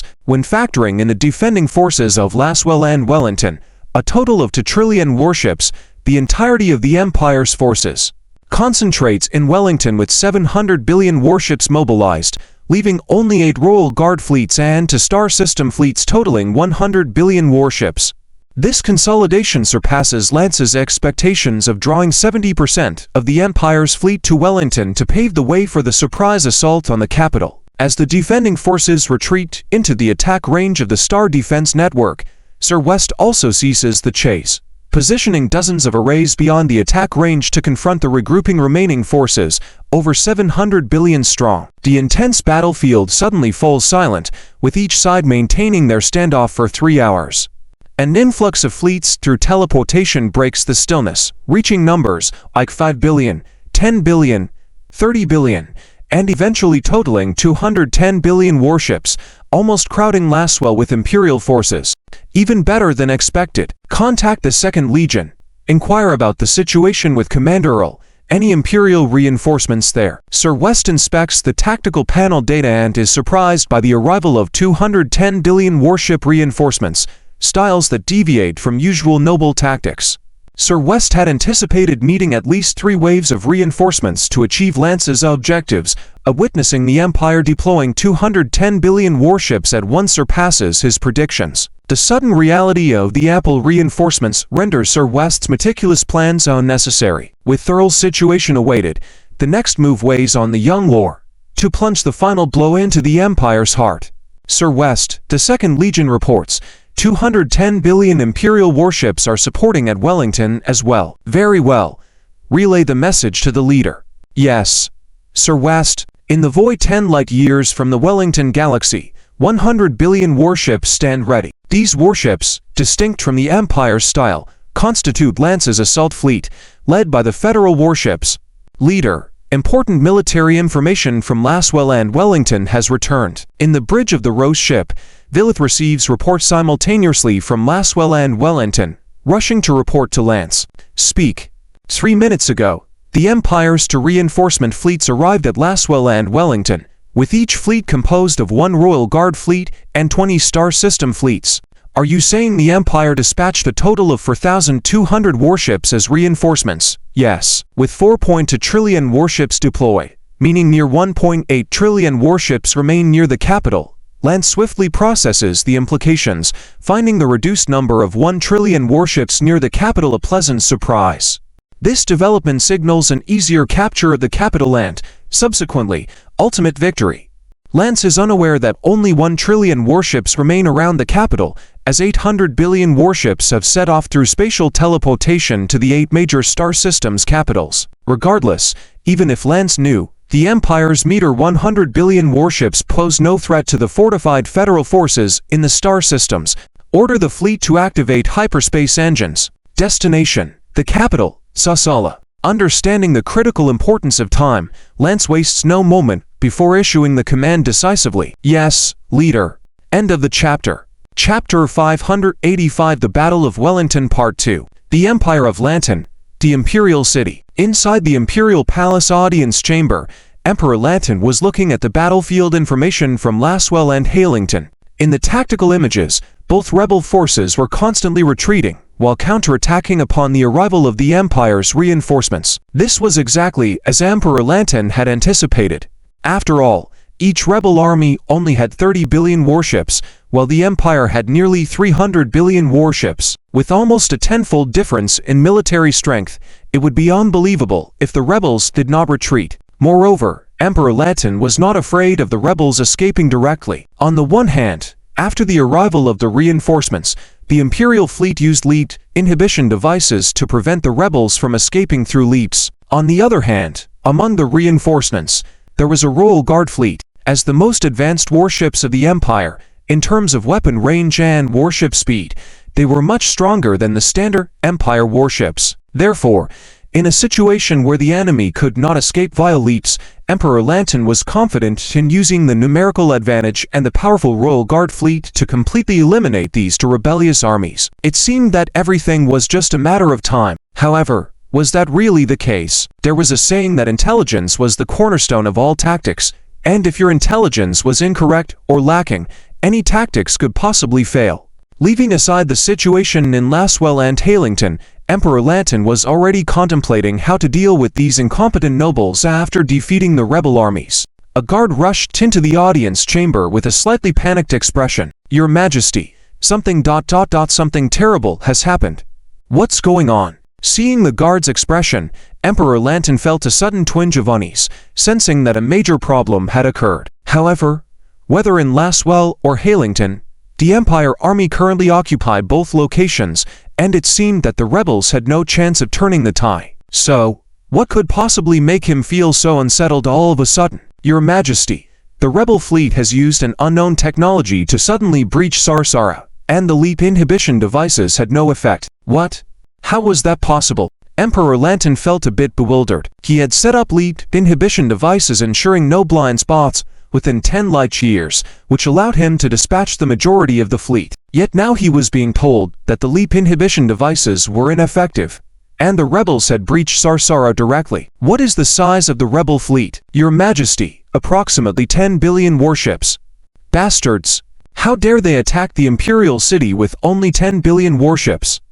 "What about the Royal Guard fleet?" "There are 8 Royal Guard fleets surrounding Sarsara." After receiving the guard's report, Emperor Lantan became furious. "Looking at your mournful appearance, I thought the rebels had a substantial force, yet you're telling me it's only 10 billion. Currently, there are 8 Royal Guard fleets stationed around Sarsara, along with 2 sector fleets, totaling a full 100 billion warships, right?" "Your Majesty, the rebels targeted our fleets precisely. They launched a fierce attack against the fleets carrying out patrol missions and those docked in the Starport cluster. Furthermore, the rebels are using warships with a completely different style from the Empire's, launching attacks directly from 2 astronomical units away. The Royal Guard fleet did not even have a chance to counterattack." 2 away. Emperor Lantan was shocked. Even the Royal Guard fleets, relying on the latest technology, had a range barely reaching 1.5 astronomical units. This 0.5 astronomical units difference in range created a significant deterrent against the control of billions of warships by the nobles, sustaining the royal family at the top of the Empire's factions for thousands of years. The fact that the rebel warships had a range even further than that of the Royal Guard fleet was astonishing. Were these rebels mere civilians? How could they possess such advanced technology? With heavy losses suffered by the Royal Guard fleet, it may be difficult to ensure the safety of the Imperial Star. Therefore, Your Majesty, please evacuate through the Stargate to Alpha Star as soon as possible to continue commanding the entire Empire fleet. Bastards! With over 90% of the Empire's fleet concentrated in the Wellington Star system, if Wellington falls, even if I go to Alpha Star, I am essentially a powerless commander. If we do not determine the outcome here, everything is just empty talk. Your Majesty, enough. Immediately regroup all remaining fleets at the Durant Fortress and prepare the Stargate for me. I will go directly to Durant to command the decisive battle. Yes, Your Majesty, leader. The enemy's patrol fleet has been completely crushed, and the initial saturation strike against the fleet station in the Starport cluster has been completed. However, due to our limited number of warships, even with a surprise attack catching them off guard, they still have at least 600 billion warships left. There is something very strange. According to our scans, the number of Imperial fleet warships in Sarsara is only 100 billion, which is a significant difference from the 180 billion in the intelligence report. After only wiping out less than half of the enemy fleet in the surprise attack, Lance didn't find it surprising. The main thing that caught his attention was the report from Violet. The missing 80 billion warships, where could they have gone? Thinking of a potential scenario, Lance became tense, but quickly relaxed. Hehe, if they were indeed looting, they dug their own grave. After a brief moment of contemplation, Lance had already reached a conclusion. The most likely scenario for the missing 80 billion warships was that they were sent by Emperor Lantan to attack his own stronghold. However, Lance wasn't worried in the slightest, as each of the 8 capital regions had federal fleets stationed there. Leader, the remaining Imperial fleet is beginning to assemble towards the Durant Fortress. Should we intercept them? No need. They are all moving away from Sarsara and gathering together. Isn't that perfect? Don't forget, Lord Chris gave us a killer move. Leader ... are you thinking? Yes. Immediately request activation permission for that weapon from Lord Chris. Yes, leader. To be prepared for any eventuality, Chris did indeed provide Lance with a terrifying weapon. However, To activate and use this weapon, authorization from Chris was required. Therefore, to use this trump card, Lance had to request usage authorization from Chris. And this weapon was no ordinary weapon, it was a zero-point missile. 10 minutes later, Emperor Lanton arrived at the Durant, the most powerful mobile fortress in the Empire, through the Stargate. How is the fleet's gathering situation? Upon entering the command center, Lance immediately asked the guard by his side, "Your Majesty, 87% of the remaining warships have already regrouped, while the remaining warships either escape or could not be contacted. HMPH. These deserters. After taking down the rebels, I will make sure to execute them all. They are a disgrace to the Empire." Lanton did not explode in anger, as he had already anticipated this situation. In fact, the reassembly of the scattered fleets had surpassed his expectations. What about the rebels? Any movements? Your Majesty, after our remaining fleet evacuated, they took control of Sarsaros orbit, but have not made any further moves. Just commoners. They captured Sarsaro, but won't take any further action before the battle is over. This makes the regathering of our remaining fleets so smooth. Lanton nodded, expressing disdain for the rebels' behavior. Reorganize the fleet as quickly as possible and prepare for a coordinated counterattack with Durant. Yes, Your Majesty. As Emperor Lanton planned his counterattack, the activation authorization for the zero-point missile was finally granted. Move the zero-point missile to the launch port. Target locked on the mobile fortress Durant. Yes, leader. Watching the image of the Durant fortress in front of him, Lance felt some apprehension. Indeed, if it were not for the zero-point missile, the situation would look daunting. The Durant fortress, as the most powerful fortress in the Empire, was heavily armed. Its two spatial compression cannons had a range extending up to 3 astronomical units, inflicting massive damage over a wide area. Even disregarding these main guns, numerous secondary cannons were equally terrifying, each with a range exceeding 20. The Durant fortress was massive, allowing for the installation of cutting-edge, oversized superweapons due to immature technology. Lance had simulated facing off against the Durant fortress. Even if he could capture it, he would likely endure at least 70% or more damage. It was a big puzzle. However, with the zero-point missile, everything could be resolved. Leader, the zero-point missile is loaded. Target locked, ready to launch. Launch immediately. Without any hesitation, Lance gave the order to fire. At the same time, inside the command center of the Durant fortress, Your Majesty, we detected an enemy launching a flying weapon carrier that disappeared approximately 3 seconds after launch. Disappeared? Yes, Your Majesty. From our scans, after the warship launched the carrier, there was a brief unknown energy fluctuation, and then it vanished. The sudden disappearance of the energy fluctuation felt oddly familiar, right? Despite having leap inhibition devices, the rebels were still able to surprise attack Sarsara. Could it be a new superluminal technology? If this flying carrier also wielded this technology, could it be that the target was ... Not good. Redirect all the Durant fortress's energy supply to the spatial shield and expand it to maximum capacity. Yes, Your Majesty. Although not understanding why Emperor Lanton was anxious, the guard immediately followed orders. At that moment, a vortex-shaped edge spatial window opened up in front of the Durant fortress and the zero-point missile quickly flew out from it. Quick! Destroy that thing immediately. Leader. Upon discovering the zero-point missile, Lanton suddenly shouted in the command room. While their response was correct, sorry, Lance didn't have time because after the zero-point missile exited the hyperspace, instead of flying forward, it went directly to initiate the detonation sequence. Just as the guard was about to execute Emperor Lanton's command, a blinding white energy ball erupted in the void, constantly expanding and engulfing everything within its range. In the Rose's Bridge, everyone took a deep breath after the blinding white energy ball gradually dissipated. Where there once stood a massive fortress, where over 500 billion warships were gathered, now laid nothing. Not even a trace of debris could be found. The entire void was immaculate, as if freshly cleaned. Lance couldn't help but swallow hard. Was this the killer move that Lord Chris had given him? What kind of celestial weapon was this? From now on, the Empire must behave, becoming a submissive civilization. Never dare to harbor any ill intentions. After the horror subsided, Lance secretly made up his mind. even preparing to inscribe this decision into the Empire's law. This was the result that Lin Ven desired, the purpose behind Chris granting Lance a 0-point missile to instill total deterrence. Seemingly helping you in the war, it was actually a means of intimidation, preventing you from entertaining any untoward thoughts. Violet. Yes, leader. Vice Admiral Violet, still in a state of shock, was snapped back to reality with a loud shout from Lance. Clean up the battlefield. And Lance paused halfway through his command. Did this spotless battlefield really need cleaning up? There was no need, seeing how pristine the void was. Immediately conduct an orbital landing on Sarsaut to suppress all resistance forces on the surface and capture all nobles for public trial. Simultaneously, send a message to Westwood and Earl, informing them that the Sarsara operation is complete, and they can commence the third phase of the Imperial Dawn operation to eliminate all Imperial fleets that refuse to surrender. Of course, the nobles are to be treated the same as before. Capture as many as possible alive. Letting them die on the battlefield is too easy for them. Yes, leader. End of the chapter. Chapter 586. The Federal expansion continues for 150 years.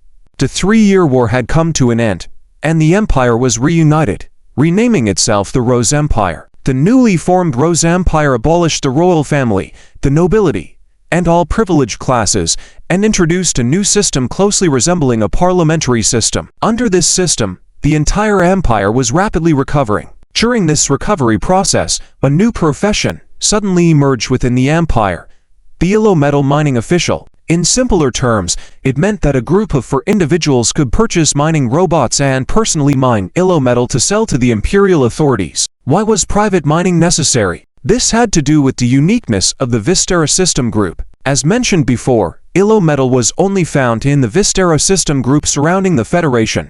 Not only was it just found there, but its reserves were extremely abundant. In the Vistera System Group, almost every planet, whether a life planet or a resource planet, was scattered with Illo Metal mines. Just imagine, any Imperial citizen could dig beneath their own home on any planet and possibly come across a vein of ore. Well, initially this wasn't a big deal, considering the Illo Metal had been around much longer than the Empire. However, the policies declared by the Imperial Parliament were undeniable. Firstly, from the establishment of the Rose Empire, Illo Metal was considered a strategic resource and any unauthorized usage was prohibited. Secondly, the Empire was to establish a new department called the Illo Metal Management Bureau. Thirdly, any Imperial citizen who mined Illo Metal had to hand it over to the Illo Metal Management Bureau for centralized processing, with the Bureau purchasing it at a fair price. In short, once these numerous rules were announced, all Imperial citizens went mad. Not because the Empire forbade the use of Illo Metal, but because, after all, Illo Metal was so common that it held almost no value. For Imperial citizens, its only utility was in building houses. If it couldn't be used, so be it. There were plenty of other materials available to construct a house, and it wouldn't have much impact on their lives. However, several subsequent regulations left everyone perplexed. On one hand, the Empire specifically set up a department for this seemingly useless mineral ore, while on the other hand, it encouraged Imperial citizens to engage in private mining and sell their mine resources to this new department. Of course, if this was the sole scenario, there wouldn't have been such a frenzy. The thing was, within the Rose Empire, Illo Metal was essentially worthless, to the extent that no one would even accept it for free. But when the Illo Metal Management Bureau announced the official purchasing prices, everyone's eyes turned red. This price truly dazzled everyone. In an empire where Illo Metal was previously considered worthless, it suddenly became a somewhat valuable metal. Although it was only slightly valuable, the abundance was astounding. Acquiring Illo Metal was as simple as Federation citizens picking up stones.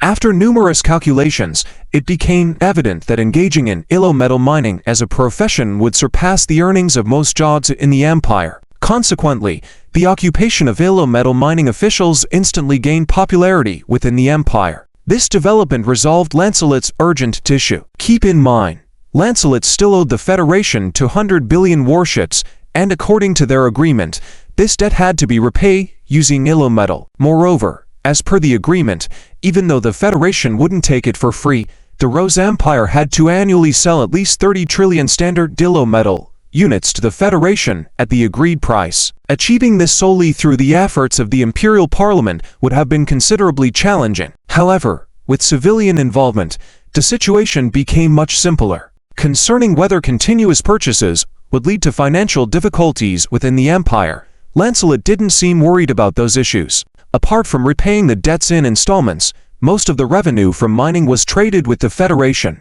Although the Federation only provided the Rose Empire with auxiliary civilization points in exchange for Illo metal, these points held value. They could almost be traded for anything the Empire required.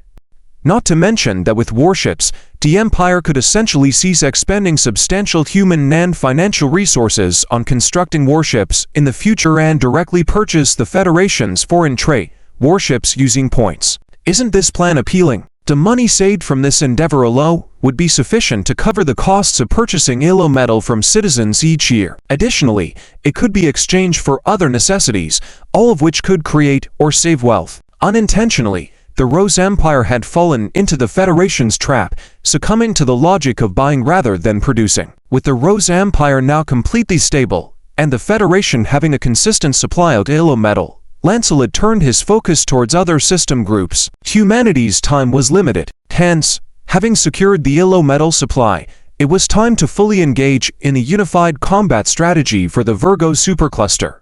Establishing a unified territory within the Federation was the initial step towards further extending its borders outward. For this purpose, in the first round of expansion operations, 26 system groups needed to be conquered. However, this was not a dilemma because, as decided in prior meetings, most of these 26 system groups comprise civilizations of a maximum grade of 5, essentially engaging in a novice battle for supremacy. In fact, the Federation didn't need to intervene directly.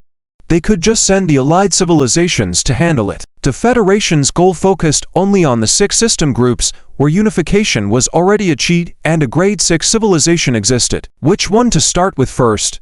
Gazing at the three-dimensional star map, Lin Fan's eyes fell on the 3 neighboring system groups. Human luck seemed, indeed, favorable. Without Lin Fan's intervention, the Federation might have been wiped out by the Auk civilization 100 years ago.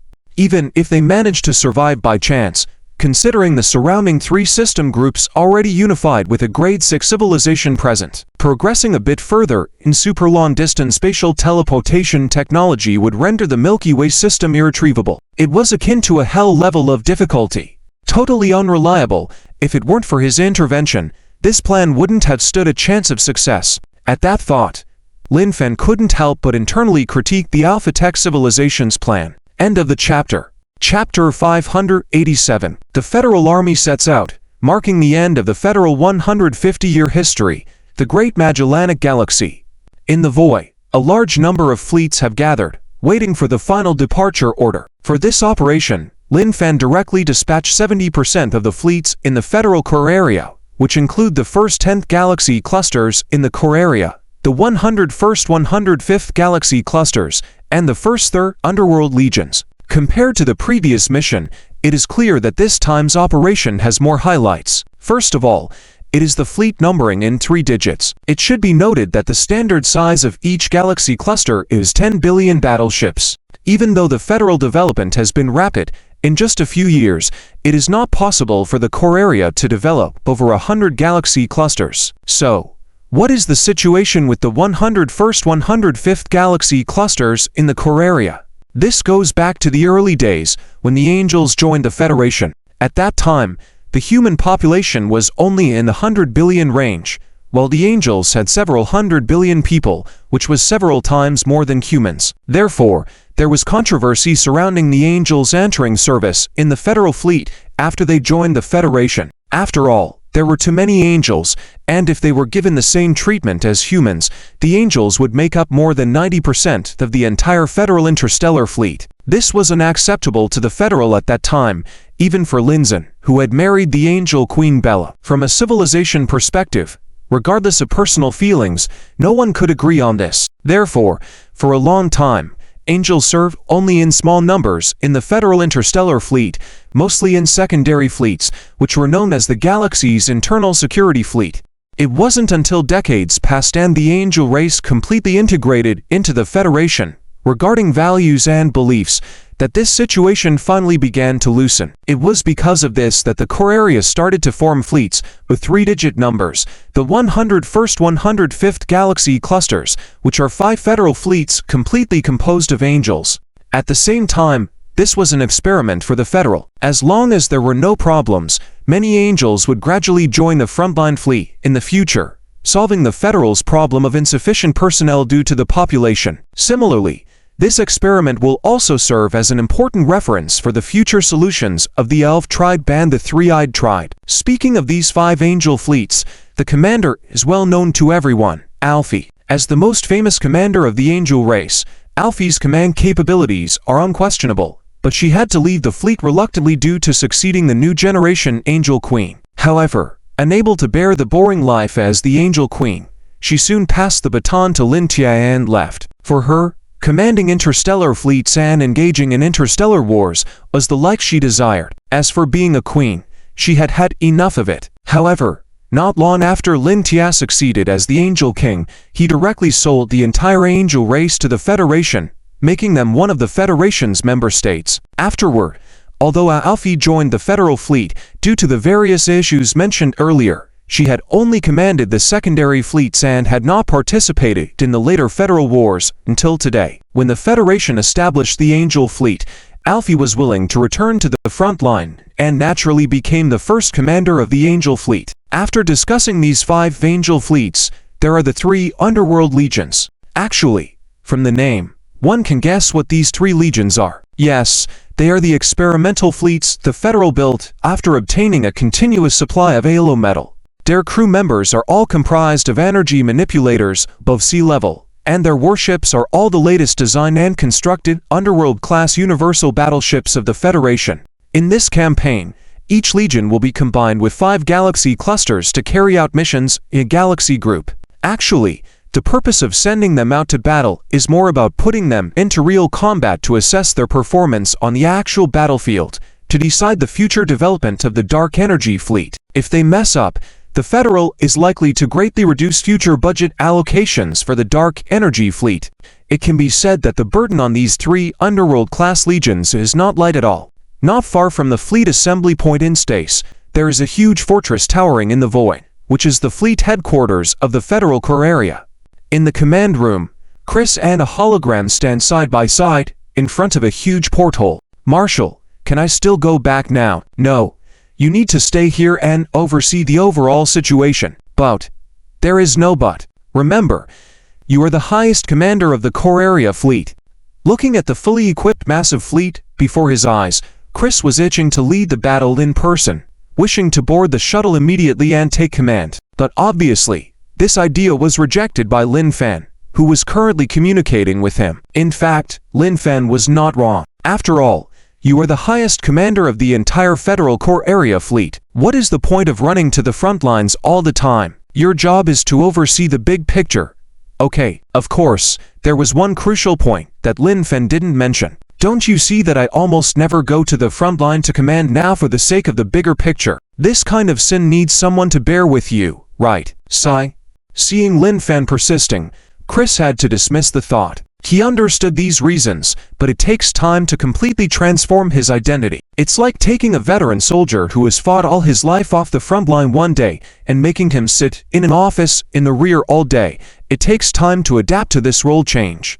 Marshal, Commander, the expedition fleet is ready. Commanders Chin Chia, Ariel, and Alfie are waiting for the departure command. Just as Chris was slowly accepting the painful reality, the adjutant walked over and whispered in his ear, "Order the fleet, in 5 minutes, according to their assigned targets, depart in order." "Yes, Commander." Chris quickly organized his emotions and turned to his adjutant to give the order. At this moment, his tone was completely different from when he was conversing with Lin Fan earlier, now showing the majestic authority that belonged to the highest commander. And on the side, Lin Fan, watching this scene, had a slight smile curve at the corner of his mouth. 3 expeditionary armies, a total of 153 billion battleships, had all activated their engines at that moment and began feeding energy into the hyperspace engines. 5 minutes passed in a blink of an eye, as countless hyperspace windows were opened, and the immense 3 fleets disappeared one by one on the spot. End of this chapter. Chapter 588. The missing 105 Galaxy Cluster Federation has been separated for 151 years. Just as humanity was vigorously launching the second round of expansion, an unforeseen incident occurred in the neighboring Western Supergalactic Group of the Laniakia's Supergalaxy Cluster. A legion composed of multiple civilizations suddenly attacked Aria's stronghold. Why do we say it is composed of multiple civilizations? The reason is simple. The beings in this invading army all have distinctly different characteristics. Obviously, they cannot be from the same civilization. Of course, with the presence of the Insectoid mental network, Aria quickly became aware of this and started mobilizing forces while remotely commanding the Western Supergalactic Group's Insectoid forces to resist. However, the main forces of all the insects, including over 90% of the queen insects, had followed Aria here. Therefore, within the Western Supergalactic Group, the remaining insect force consisted only of a single first-tier queen insect and around 10 second to 5th-tier queen insects, along with a large number of low-tier warrior insects. Faced with numerous groups that were not weaker than their own species, even with Aria's command, they were constantly pushed back. Even if all these remaining queen insects and the non-main force insect groups were wiped out, Aria would not feel anything. But the key is, within the Western Supergalactic Group, Aria had spent a whole 100,000 years developing a complete system for breeding insects. Especially the countless insect nests were the fruit of Aria's labor for 100,000 years. If they were all destroyed, who knows how long it would take to recover. In the void, tens of thousands of void dragons plunged into the sea of insects like wolves among sheep. Of course, since it was a sea of insects, the number of insects was naturally terrifying. With countless warrior insects surrounding them, the figures of the void dragons were no longer visible. However, these void dragons that had reached the 7th tier were far from the ones that the Federations had once dealt with. They effortlessly prey on the least powerful warrior insects within the insect colony. Their incredibly tough outer shells acted like a suit of armor, completely encasing the void dragons. No matter how the warrior insects attacked, they could not pierce through, at most, leaving behind a mark. Their gaping mouths continuously devoured the small insects that dared to surround and attack them, until they could eat no more. After all, there were too many, and the void dragons' bellies could only hold so much. Once they no longer wished to consume, they raised their heads, and crimson energy with black thunder continuously gathered in their mouths. When the energy reached its peak, a crimson energy beam shot out from their mouths, instantly piercing through the entire sea of insects. The black lightning danced and entwined along the beam, tearing apart the space along its path with such power that no warrior insect could survive. Touching it meant certain death. Although these dragons were few in number, the low-tier warrior insects alone could not do anything against them and could only be slaughtered unilaterally. And this was just a corner of the entire battlefield. Hypnos did not come alone. Aside from the void dragon race, it's also brought dozens of other races, each at least a 6th-tier biological civilization. And these were not just simple 6th and 7th-tier civilizations. It should be noted that all of them had escaped from the experiments of the Fanes Biological Laboratory, where they had undergone numerous experiments. Compared to civilizations of the same level, they were significantly stronger. Every part of the battlefield faced absolute suppression by these races, and the insectoids had no power to resist.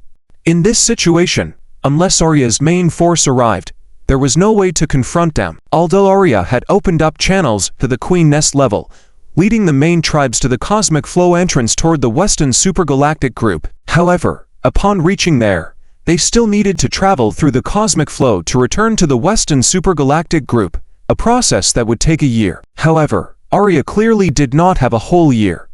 While a year might not be enough time for Hypnos to take over the entire Western Supergalactic Group, or even a small part of it, considering the conflict between the Insectoids and the Saint Empire that had lasted for 20,000 years. So, Aria's main concern was not this.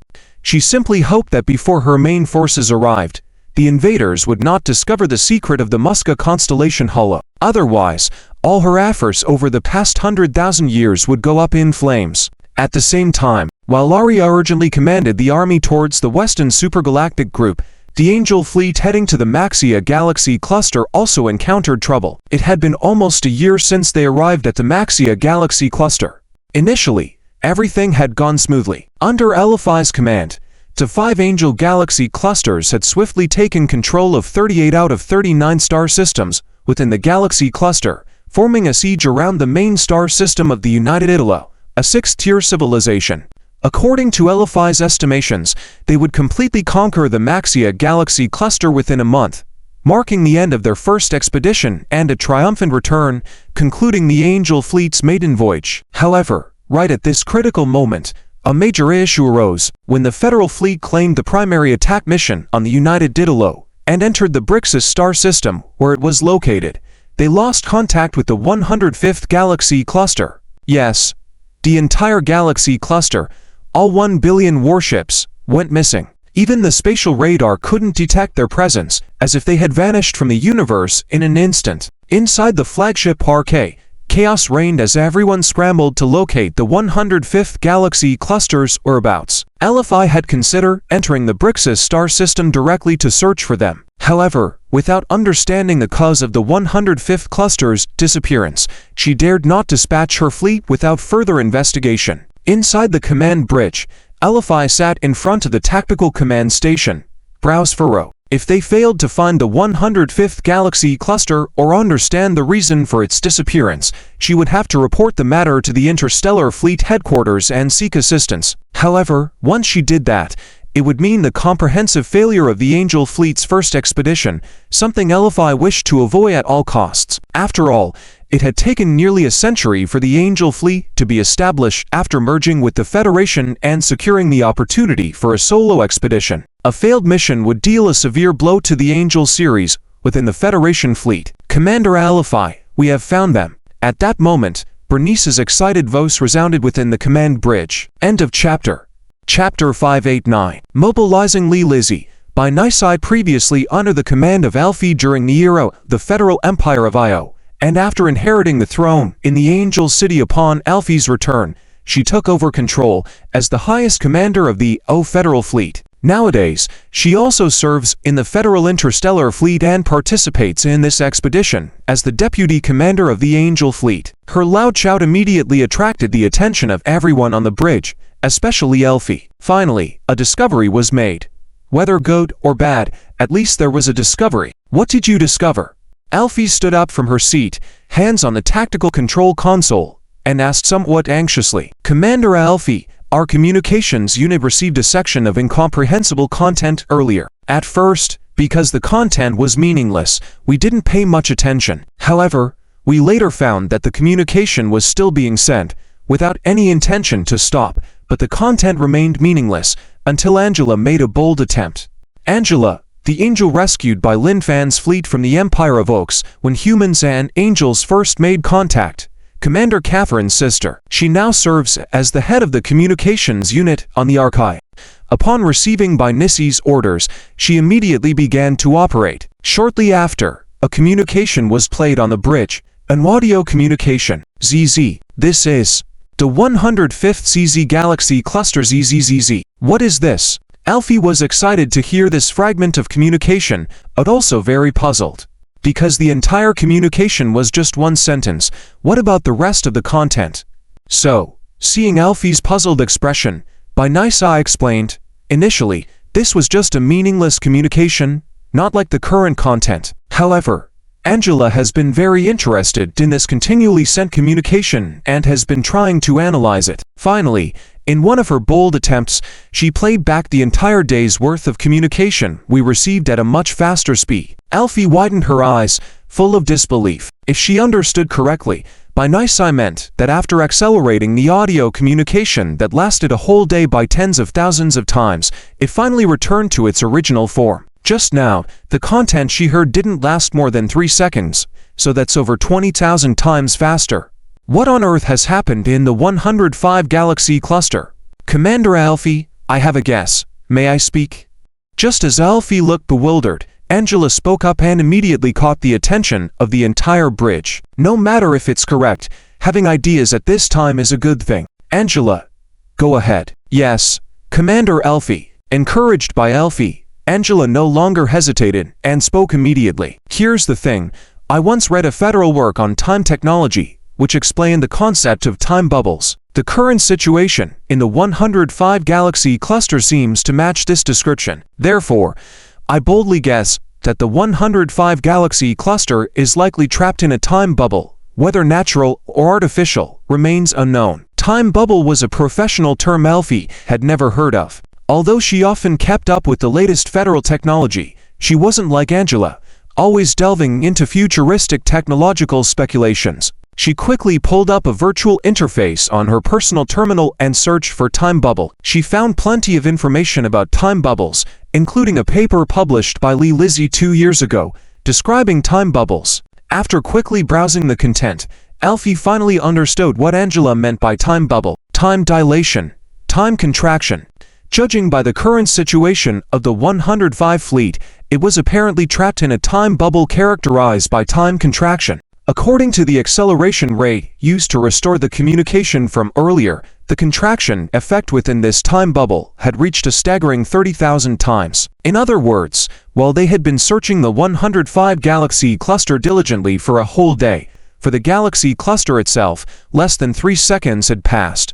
Realizing this, Alfie was also astounded. However, the question remained, even if she had discovered the truth behind the 105 galaxy cluster's disappearance, resolving this time bubble was beyond her capabilities. Lee Lizzie, Alfie's gaze once again drifted to the name on the paper before her.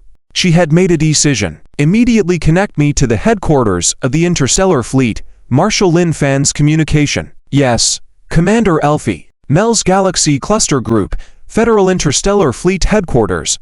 Marshal Lin Fan was in his office, looking at the latest intelligence on the insect race, with a slight frown. These insects were evacuating entirely. What trick was Alia up to? The two sides were currently facing each other across a cosmic current, each heavily fortified on their side of the current. Once the current node was breached, troops could easily be transported like the petals of a celestial flower to various galaxy clusters behind the nodes. Trouble would ensue. Even if the invading forces were eventually wiped out, their territory would be in chaos. And yet, in such a critical node, the insects unexpectedly abandoned it and evacuated. This made Lin Fan have to think about Alia's motives. While Lin Fan was pondering, a communication request sounded on his personal terminal. With a wave of his right hand, a virtual interface appeared in front of him. Alfie?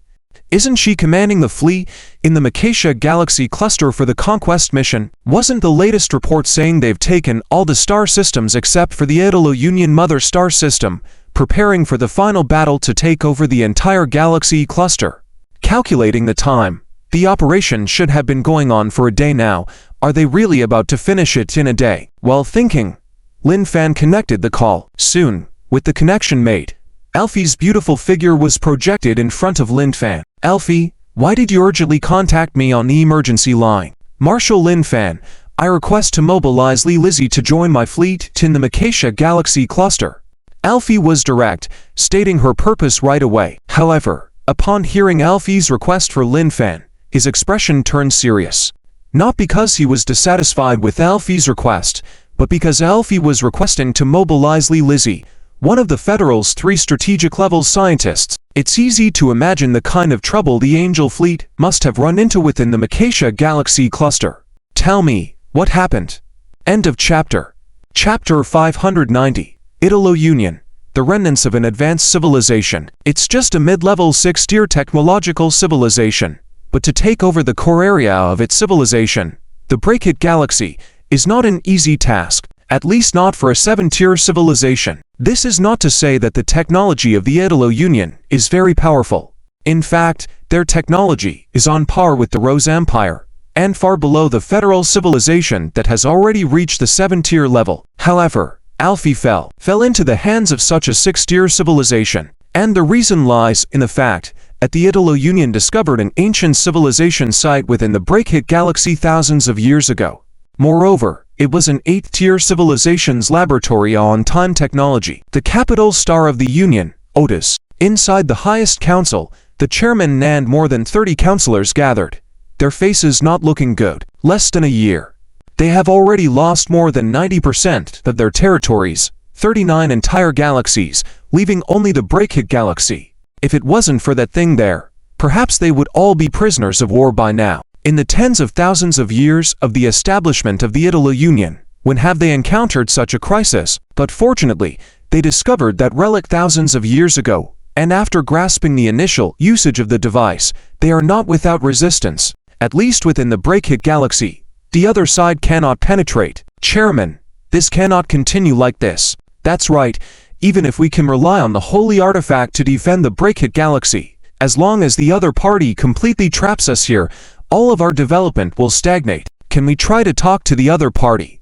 The entire council was in chaos. Even if they successfully captured one of the opponent's fleets, there was no hint of excitement on the faces of these councillors. Some were still anxious. You see, one councillor said that they could indeed secure the Breakit Galaxy with the holy artifact. However, that thing cannot leave the relic, and no one dares to move it out. After all, it is a technology far beyond their own civilization. After many years of research, they have only just begun to understand some of its functions. And as for the principles and internal structure of this device, they are still in the dark. Who dares to move it out of the relic in this situation? Who will be accountable if something goes wrong? Thus, this special equipment that remains in the relic still has the main coverage limited to the Breakit Galaxy. So, what if the other party does not enter the Breakit Galaxy, but chooses to trap the Italo Union within the galaxy? The outcome is obvious. The development of the Italo civilization will stall, or even regress. This is why, even though they successfully captured a cluster of galaxies from the Federation, there was not a single smile on any councillor's face. Enough! Right at that moment, the chairman of the council, Rysels, shouted loudly throughout the council. The accumulated absolute authority instantly quieted the room. Do you think dialogue can solve the problem? Do you think the other party is here to negotiate with us? Do you think this universe can be reasoned with? Why don't you think about how we dealt with those civilizations in the unified Masisia Galaxy, and they begged us? Apart from special circumstances, there is no friendship between civilizations. Do you want to befriend all civilizations? Then I ask you, after befriending all civilizations, how will you expand? How will you develop? You either progress continuously or perish. This is the only truth in this cold universe. Rysels is one of the few who truly understand. Why did the Federation come to the Masisia Galaxy? Obviously not to make friends with you, but to conquer. And there is no chance that through dialogue, the other party will give up the Masisia Galaxy. There are only two ways to survive. One is to completely repel the other party. The other is to give the other party a heavy blow, making them decide that the losses from invading the Masisia Galaxy are far greater than the gains. After all, interstellar wars are about profit, and no one will initiate one without gain. It can be said that Rysels' logic is completely correct, with no flaws. The law of the jungle is not mere words. The Holy Mother civilization in this cold universe has only one end: self-destruction. Although the Federation appears to be friendly with other civilizations and not keen on destroying them, in the past 100 years of its rise, there have been 80,000 civilizations destroyed by it, even if not a million. However, in external propaganda, the Federation always talks about which civilization has become a sub-civilization of the Federation today, but never mentions which civilization was destroyed today. This is only natural. Who would blabber about such things all day? If you look at the history of the Federation, after leaving the solar system, you will find that except for the native galaxy and the Elven tribe in the greater Magellanic Galaxy, the other civilizations in those star systems, except for some special existences, have no news at all. Therefore, this has created a kind image to the world. However, what is the true face of the Federation? Just look at the more than 200,000 subordinate civilizations under its control today, occupying several galaxy clusters with over 200,000 subordinate civilizations. Remember, initially, there were over a dozen civilizations of Tier 3 or higher in just the galaxy. So, but did the Federation do anything wrong? From the perspective of civilization, absolutely not. You could even say they're unnaturally correct. And this is the law of survival in the universe, the correct opening for a civilization's development. Obviously, Rysels understands this very well. Therefore, he knows that dialogue is useless because the Federation's fundamental goal is to completely occupy the Masisia Galaxy. Hearing what Rysels said, the councillors in the audience opened their mouths, wanting to refute, but found that they couldn't say anything, because we have only one thing to do, and that is to defeat those enemies who want to invade the Breakit Galaxy time and time again, until the other party completely gives up because of the huge losses. And we have the ability to do this. End of this chapter. Chapter 591. The solution lies in the discussions of the Italy-Union Council on how to defeat the evil invader, the Federation. Lin Fen was listening to Alfie's report in his office. After listening, Lin Fen furrowed his brow slightly. It wasn't that Lin Fen was dissatisfied with the Angel Fleet's performance, but rather what Alfie mentioned, the time bubble. Due to the system's existence, although Lin Fen did not exchange for many technologies, he had seen the names and brief introductions of these technologies, so he naturally knew what the time bubble was. This was one of the signature technologies of a level 8 civilization, and this technology usually only yielded results in the late or peak stages of a level 8 civilization. In actuality, according to the system, the time bubble was not a tool for attack or defense. It was more widely used in manufacturing, warehousing, and other industries. Imagine wrapping a battleship production base in a time bubble, using time compression to slow down its time rate by tens of thousands or even tens of thousands of times. What would be the result? Or storing perishable goods with time limits using a time bubble for protection and utilizing time dilation effects. What kind of effect would that bring? Therefore, this technology was not used for combat in a level 8 civilization but rather applied more in other areas. Of course, it didn't mean it couldn't be used in combat. Take the Italy-Union for example. Didn't they use this technology to trap the entire Federation's 105th star cluster? It's just that, for civilizations below level 8, when you use this technology to deal with a level 8 civilization, you'll find it completely ineffective. This is because in the early stages of a level 8 civilization, technologies resistant to time dilation or time contraction effects were developed to counteract the impact of battleships traveling at more than 30% light speed. In fact, the Federation had this technology a long time ago. That's with the Intrepid fleet, which shown on the Vita line, showcasing various technologies while operating at maximum warp. It was a primary application of time bubble technology to offset the effects of time dilation, allowing the Intrepid-class battleships to travel at 0.99 times the speed of light, referred to as level 9 fleet speed within the Federation, without worrying about time dilation effects. However, Lin Fen didn't expect a civilization with at most level 6 technologies in these star systems to possess such technology. For the Angel fleet with no defense against time bubbles, falling prey to it was only a matter of course. It wasn't Alfie's fault. In this scenario, anyone would be affected. Even Lin Fen himself would not be an exception. But Lin Fen wasn't willing to approve Alfie's request to recruit Li Lizzie. After all, Li Lizzie was now in the midst of a crucial project and couldn't possibly be reassigned elsewhere. However, now that it was known to be a time bubble, the issue could be easily resolved. Simply shutting down or destroying the device releasing the time bubble would resolve everything. However, within Alfie's fleet, no battleship was equipped with a time bubble system, so they certainly couldn't execute this mission. Otherwise, they would only sink deeper and get more fleets trapped inside the time bubble. Now, it was indeed a good opportunity for the insect race's major forces to withdraw.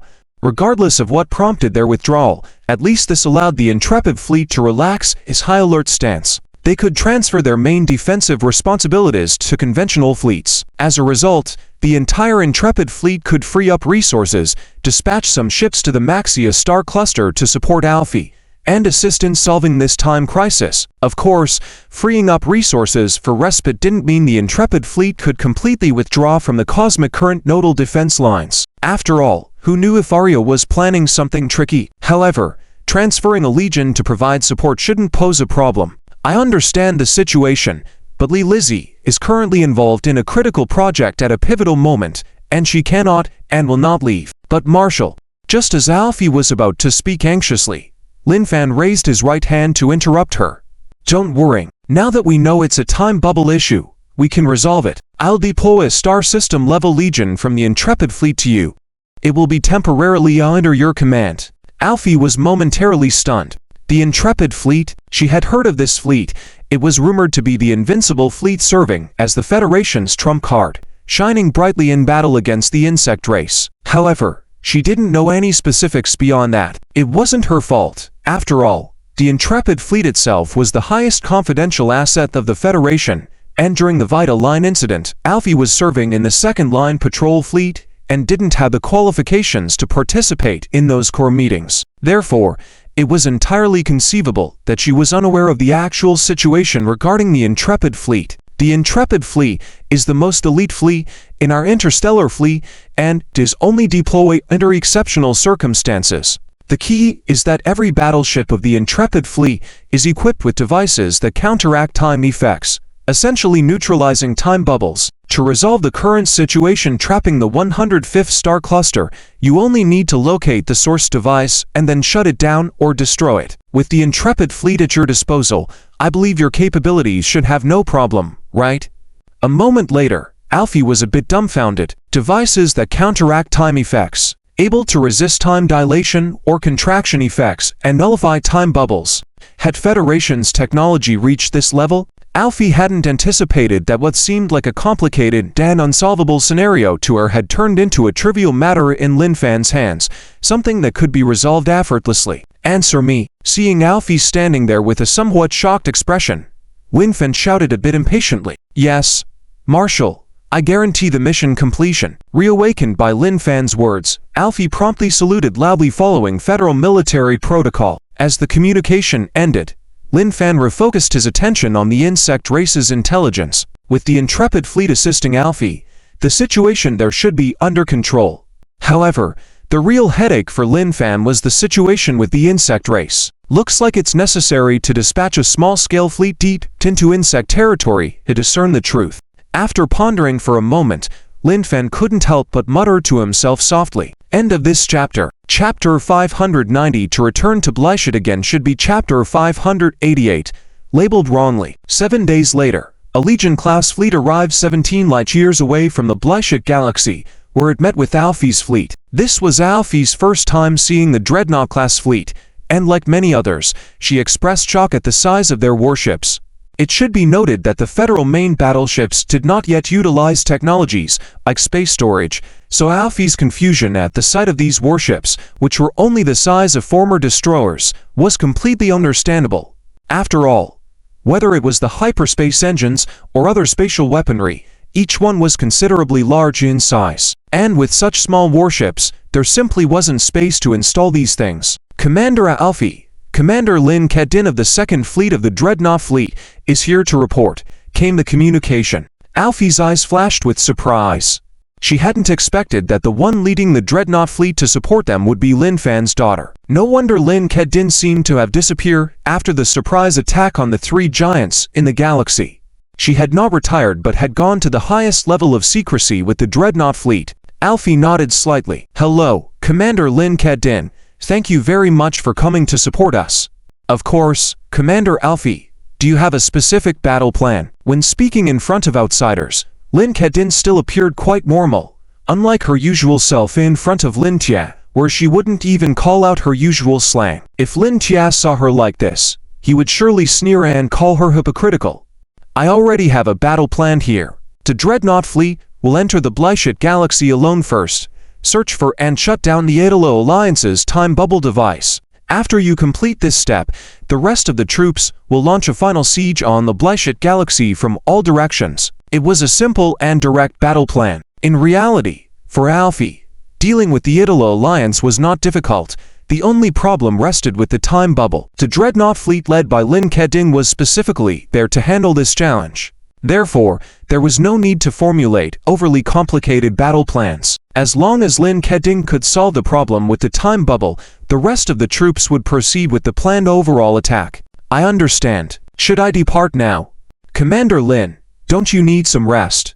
No need. The actions of the insect race in the Moraz galaxy are very strange at the moment. I need to return to the Kate galaxy as soon as possible for standby. Lin Kedin shook her head. After all, she indeed had no time to waste. The peculiar retreat of the insect race in the Moraz galaxy gave her a foreboding feeling. Therefore, it was better to quickly resolve the trouble here and return to Kate for standby. All right, then I'll trouble Commander Lin. Wishing you good fortune in battle. Alfie, who also knew some details about the frontline situation between humans and insects, nodded in understanding. Everyone was a soldier, and saying a few polite words once was enough.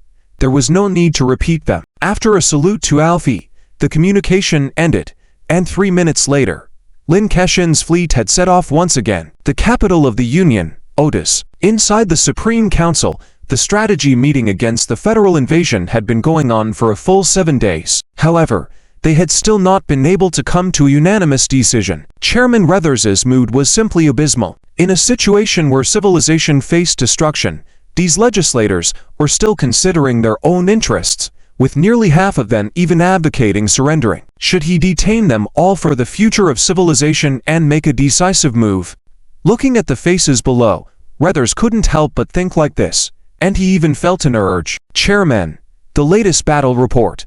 However, at that moment, the secretary of Weathers rudely pushed open the doors of the council, quickly running inside and loudly shouting, "What's happening? Our star system monitoring network has detected that an enemy fleet has invaded the Blyshit galaxy, heading towards the region where the time bubbles were previously made." How many? Comparable to the previous invaders, about 1 billion warships. But what? That this fleet is very strange. Apart from its flagship being a cruiser, all other warships are destroyers. What? Weathers was surprised to hear this. A flagship as a cruiser, and all other warships being destroyers. What kind of operation was this? When it came to the federal fleet, Weathers had seen information on it. Of course, it was through intelligence, not first-hand. Therefore, Weathers knew very well that the federal fleet, like their civilization, consisted entirely of large, versatile warships. After all, starting from the 4th level of civilization, using multiple types of ships for coordinated operations was no longer popular. Versatile warships were the mainstream of advanced civilizations. Destroyers couldn't even carry many cannons, let alone a space shield generator, as there wouldn't be enough space for installation. And now, such a fleet was invading. Were they here to deliver a gift, or was there some other scheme? What are your thoughts on this battle report, gentlemen? Without much thought, Weathers asked the legislators below. After all, initiating an attack wasn't something he alone could decide. At least 60% of the legislators had to agree. The key now was how to convince these old folks who could only see what was in front of them. Chairman, I still think we can try negotiation first before fighting. Yes. How do we know it won't work unless we try? Maybe we can reach an agreement. I also think so. Almost all the legislators had similar thoughts, with only a few hardliners suggesting direct action. Unfortunately, their numbers were too small to make an impact. Weathers sighed and shook his head. It seemed he had to come up with a plan himself. Otherwise, they wouldn't act until the capital was under attack. Everyone, if you want to negotiate with them, I don't oppose trying, but you must understand one thing. We are currently at a significant disadvantage. In such a situation, going for negotiation would only result in humiliation. Why should the enemy negotiate with you in a war they are sure to win? From his position, Weathers spoke seriously. Though he said these words to persuade the legislators to agree to send troops, it was undeniably true and couldn't be refuted. Yes, as Weathers said, they had no negotiation capital at the moment. In order to preserve their interests during negotiations, they needed some advantage before talks. Even if it was just irrelevant advantages, what Weathers said made it impossible for them to refuse. So Chairman, what do you think we should do? End of this chapter. Chapter 593 was treated as a soft persimmon in the council. After the council member asked a question, everyone quieted down and looked towards Weathers. As I just said, we need to gain some advantage on the front lines. Let me finish. Several council members below heard Weathers unexpectedly saying he wanted to gain an advantage on the front lines, and they wanted to speak up. In their view, Weathers was crazy. With such a huge technological gap between the two sides, this was simply impossible. However, before these council members could speak, Weathers took the lead and prevented them from speaking. I know what you're worried about, thinking that we can only rely on the powerful weapon in the relic to trap the other side in a time bubble. Thinking about gaining an advantage on the front lines is simply wishful thinking, right? In fact, I agree with this logic. This caught everyone off guard. You agree too? Then why are you talking about gaining an advantage on the front lines? Are you trying to make fools out of us? All right, let me continue. Normally, this is indeed impossible, but now there have been some changes. The latest military intelligence reported by my secretary, I believe everyone has heard it. Do you have any thoughts? Some people finally reacted to this. Among the strange things reported by the secretary, The most unusual was about the types of enemy warships. The entire fleet was composed entirely of destroyer-class warships, and no weapons were found on the hulls of the warships. Therefore, whether these billion warships were warships at all was questionable. However, regardless, if the other side was not warships, could they take advantage and win a small victory for themselves? For the first time in 7 days, the members of the council looked at Weathers with approval. Seeing this, Weathers understood that he had finally deceived this foolish group. Yes, as you think, whether this fleet is an engineering fleet, an industrial fleet, or another type of fleet, let's seize this opportunity to achieve a direct victory and add a bargaining chip for future negotiations. Well, to get this group of fools to agree to continue the war, Weathers had to put in some effort. However, in reality, what Weathers wanted was simply to fight head-on if they could win, or use the powerful weapon in the relic to trap the enemy if they couldn't. Over time, as the invaders' losses increased, they would eventually be unable to bear it and either negotiate or evacuate from the Mahia star system, rather than what the council members were thinking, which was to seek peace talks after this battle. As Weathers continued to guide them, the majority of the council members eventually voted in favor, dispatching a large army to face the latest invading federal fleet in a direct battle. To ensure an absolute victory in this battle, at Weathers' suggestion, the council eventually decided to send out 3 joint fleets, totaling 300 billion warships in total. To everyone, this seemed quite solid. After all, the enemy was just 1 cruiser and 1 billion destroyers, even if their technology was more advanced. Such a fleet would definitely not be a match for 300 billion universal battleships on their side. The Levi Star Domain in the Bleket Galaxy. This star domain, located on the outer edge of the Bleket Galaxy, was where the Federal 105-star cluster was trapped in a time bubble. Looking at the observed images, the huge and motionless Federal fleet in the image, or rather, moving so slowly that it seemed completely still to the human eye. Lin Kexin frowned slightly. It really was a time bubble. Looking at it, it did seem to be affected by time compression as suspected. Confirming the situation, however, and finding the culprit, namely the device causing this time bubble, was not a simple matter. After arriving here, Lin Kexin had meticulously searched every area for 3 full days. However, despite the thorough search, no suspicious targets were found. Lin Kexin could only speculate that the device the other side was using could be controlled remotely, and such technology was definitely beyond a 6th-level civilization. If that was the case, things would be complicated. Without finding it, everything they had discussed would be in vain, because whether they wanted to shut down the device or destroy it, they would first have to locate it. Commander, I think there is only one way now to determine where the device controlling the time effect is located. The head of the ship's expert team left the control panel in front and turned to Lin Kexin. Oh, what method? Lin Kexin perked up. Regardless of whether it was right or wrong, it was good to have an idea. Find a way to get the other side to use that device to release a time bubble towards our fleet. After all, to control such a large area of time effect, when the device is activated, it will release a huge amount of energy. We can use this to pinpoint its location. The head of the expert team quickly presented his idea, but Lin Kexin still frowned. This method seems plausible, but the problem is, we have been in the Bleket Galaxy for so long. The other side should have discovered us by now. Why haven't they used a time bubble against us, as they did against the 105-star cluster? Does this mean that the device they have can only maintain a time bubble? Lin Kexin's statement left the head of the expert team puzzled. He scratched his head and eventually could only think of one possibility. Commander, a large number of fleets have arrived through leaps, forming an encirclement around our fleet, with a quantity of about 300 billion. Understood. At that moment, an urgent report came from the radar team. After hearing it, Lin Kexin's mind cleared instantly, understanding a question she couldn't comprehend before. It was like the first time Malfi saw her fleet. She thought the dreadnoughts were just destroyers. If the Federal's own senior commanders had similar thoughts, not to mention the Italo Union, which didn't even know about the existence of the dreadnought fleet, combine this with the current attempt to surround her with 300 billion warships, it seemed the other side saw her as an easy target and wanted to squeeze her a bit. Interesting, so it's like this. If you want it that way, then don't blame me for being impolite.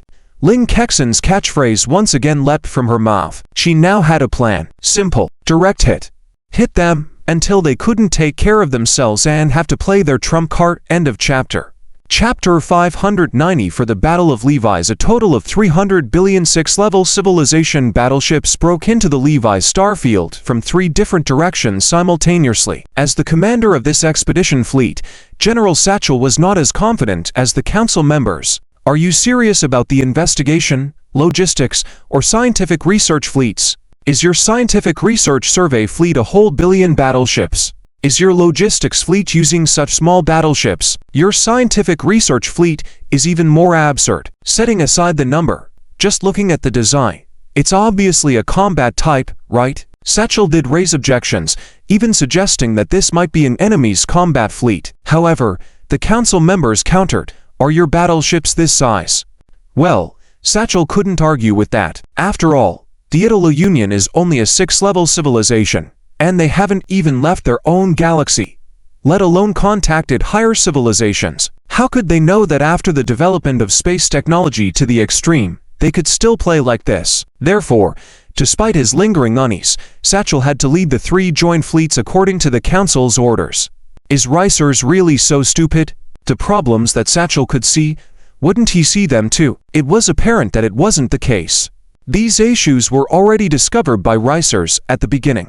But, so what? It was just 3 joint fleets. Even if they were completely wiped out, it wouldn't jeopardize the entirety of the remaining Italo Union fleet. And once successful, the benefits to their civilization in the entire Interstellar War Federation would be immense. Therefore, even though there was a certain risk, Ricers still believed it was worth the gamble. Inside the flagship's bridge, Satchel looked at the tactical projection in front of him, with 3 huge blue clusters sandwiching a small right area in between. It seemed like they had completely encircled the enemy, but his unease grew stronger, coming from the lack of response from the other side. Logically, at this point, the enemy should have noticed. However, more than 10 minutes had passed, and there was no movement from the other side. Could it be that because of their deployment of leap interference, the enemy had simply given up? No, it couldn't be right. There must be a problem. Frantically warning himself not to charge ahead, but General Satchel, the council has sent a communication questioning why we haven't started the war yet. These bastards. Upon hearing his adjutant's report, Satchel was utterly exasperated. All council members were currently observing the situation in real time. He knew that, but what he didn't expect was that this group of military ignoramuses wanted to interfere with command and urge him to attack.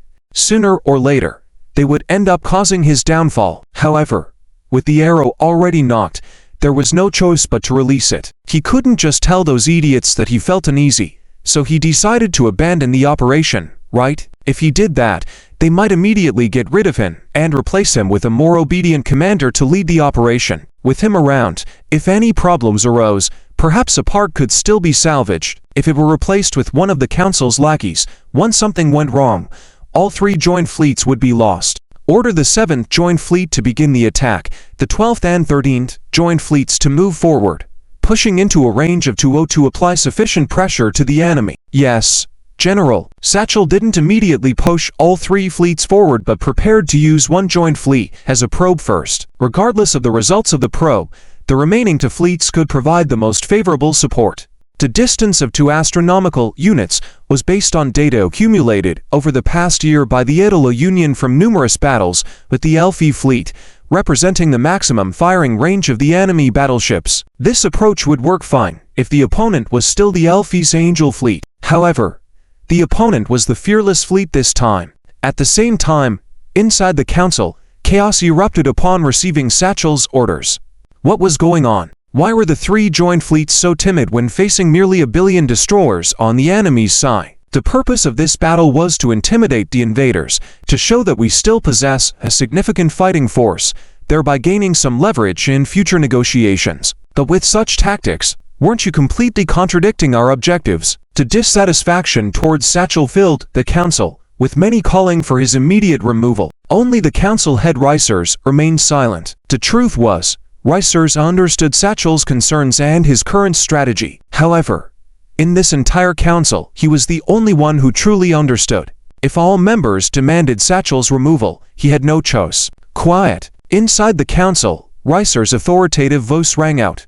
calming the chaotic scene somewhat. Regardless of what Satchel is up to, regardless of how you want to deal with him, now is not the time. The situation quieted down, following Reiser's words.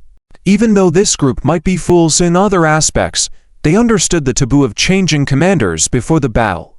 After all, even though these council members were foolish in certain aspects, they were astute in others. As Reiser stated, even if these people were stupid and ignorant in military matters, the idea of changing commanders right before battle was something they comprehended. The council members, even the most vocal ones, wouldn't dare risk taking the responsibility. Watching the expressions of the council members below, Reiser knew that he temporarily managed to suppress them, so he refocused his attention on the reports coming from the battlefield. Satchel, I've done all I can to help you. Please don't disappoint me. On the other side, within the fearless fleet array commanded by Lin Kexin, Commander, the Italo-Union fleet has begun to move. After considering for so long, are they finally ready to make a move? After his adjutant's report, Lin Kexin pulled up the tactical image. Watching the 3 clusters of red areas squeezing towards the middle of his blue area, he couldn't help but smile and say, "Notify all fleets, rally around this ship as the center, and form a tight defensive formation like a hedgehog. Create an atmosphere for the Italo-Union, one where we are ready to resist to the death." Yes, Commander. End of this chapter. Chapter 595. The Battle of Levis Part 2 in the Levis star system. Under the command of Lin Kexin, the fearless fleet converged like an ancient circular gun array, with the flagship Luotian as the center. Interestingly, this formation was still used by many civilizations up to the 5th level civilization. After all, civilizations below the 6th level were still in a state where shields were stronger than spears. When civilizations advanced to the 6th level and space technology began to rise, or when various stellar weapons of the 7th level civilization Nero were developed, shields no longer played as significant a role. In such a situation, if you gathered a fleet in a super-dense formation, it was akin to seeking death. Therefore, starting from the 6th level of civilization, no one would deploy fleet formations in such a way anymore. Looking at the formation of the fearless fleet displayed on the tactical board, Satchel's expression was extremely strange. What is this? If it was due to the federal commander being too stupid, in the past year, he encountered no such stupid federal commanders in any battle, as if all the fleet commanders in the federal or elite commanders. Would such a civilization really produce such a foolish commander? However, it was impossible. Satchel shook his head, dismissing his unrealistic thoughts. But if it wasn't that, then what could be the reason? Could it be, as the members of the council had suggested, that this was not a combat fleet and the commander was not proficient in command, attempting to resist to the death with this formation? This speculation seems somewhat reasonable, otherwise, the current situation couldn't be explained. Regardless of the circumstances, it was better to follow his plan and let the 7th Combined Fleet probe first. With his decision made, Satchel stopped dwelling on it and continued advancing according to the planned tactics. In the void, 3 massive combined fleets were steadily approaching Lin Kexin's position. From the tactical images, it could be seen that one of the fleets was advancing much faster than the other 2, nearing the fearless fleet at a distance of 2 astronomical units, while the remaining 2 lagged behind at 0.5 astronomical units. In fact, at this distance, any of the combined fleets were already within the striking range of the fearless fleet. However, Lin Kexin still hadn't given the order to attack but allowed them to continue closing in. The major weapon of the Italo-Union battleships was still the gravity cannon. However, unlike the Landon Empire, the gravity cannon technology of the Italo-Union had reached its limit, especially in terms of range, reaching an astonishing 1.5 astronomical units. The gravity cannon was just a precursor to spatial tearing and couldn't be considered a true spatial attack method. Still, the fact that the Italo-Union had developed this transitional gravity cannon technology to such an extent was quite impressive. On the Italo-Union side, as the 7th Combined Fleet breached the 2 AU range, and Satchel, who still hadn't reacted, showed a rare flicker of excitement. 2 astronomical units. This mark was crucial. It was known from the data of the previous years that the maximum range of the Federal battleships was 2 astronomical units. Now, the 7th Combined Fleet had breached this deadly range of 2 astronomical units, yet there was no counterattack. What did this mean? It meant that the enemy's battleships couldn't reach out that far. Considering their size was no bigger than destroyers, it was impossible for them to install such powerful weapons. If that was indeed the case, then he could definitely win this battle and possibly even suppress the enemy with the range advantage. Well, as they say, intelligence is everything. In the absence of intelligence, no matter how carefully you planned, things could still go wrong. Currently, Sachiel found himself trapped in a lack of intelligence. Just when he was confident of success, it was indeed the harbinger of his impending failure. 1 minute, 2 minutes, 3 minutes. General, the 7th Combined Fleet has breached the distance of 1.5 astronomical units. The target is within their striking range. Order them to fire immediately. Yes, General. 3 minutes later, under Lin Kexen's neglect, the 7th Combined Fleet had finally reached the exciting distance of 1.5 astronomical units. After a year of war, the Italo-Union Fleet, for the first time, included the Federal Fleet in its attack range instead of being constantly suppressed by range without any resistance. This made Sachiel excited, momentarily forgetting the growing sense of unease within him. Inside the 7th Combined Fleet, all the battleships had already completed charging their cannons. Following Sachiel's command, they unleashed a terrifying attack. A total of 100 billion warships, an uncountable number of gravity cannon, attacks directly affected various parts of the Federal Fleet formation, compressing space to create gravitational tides, causing uneven gravitational distribution in the target area, resulting in a tearing effect on all objects in the area. As Sachiel saw the gravity cannon attack successfully hitting the target area, unhindered, he clenched his fist in excitement. Once this dense gravity cannon attack was successfully executed, not even spatial shields would be able to withstand it. Sachiel could already see the dawn of victory. Quick, evaluate the impact of the attack. Yes, General. Due to the density of the attack, a massive spatial anomaly is occurring in the target area. It will take at least 1 more minute to ascertain the exact situation. That's okay, as long as... Sachiel was about to say something when he suddenly fell silent.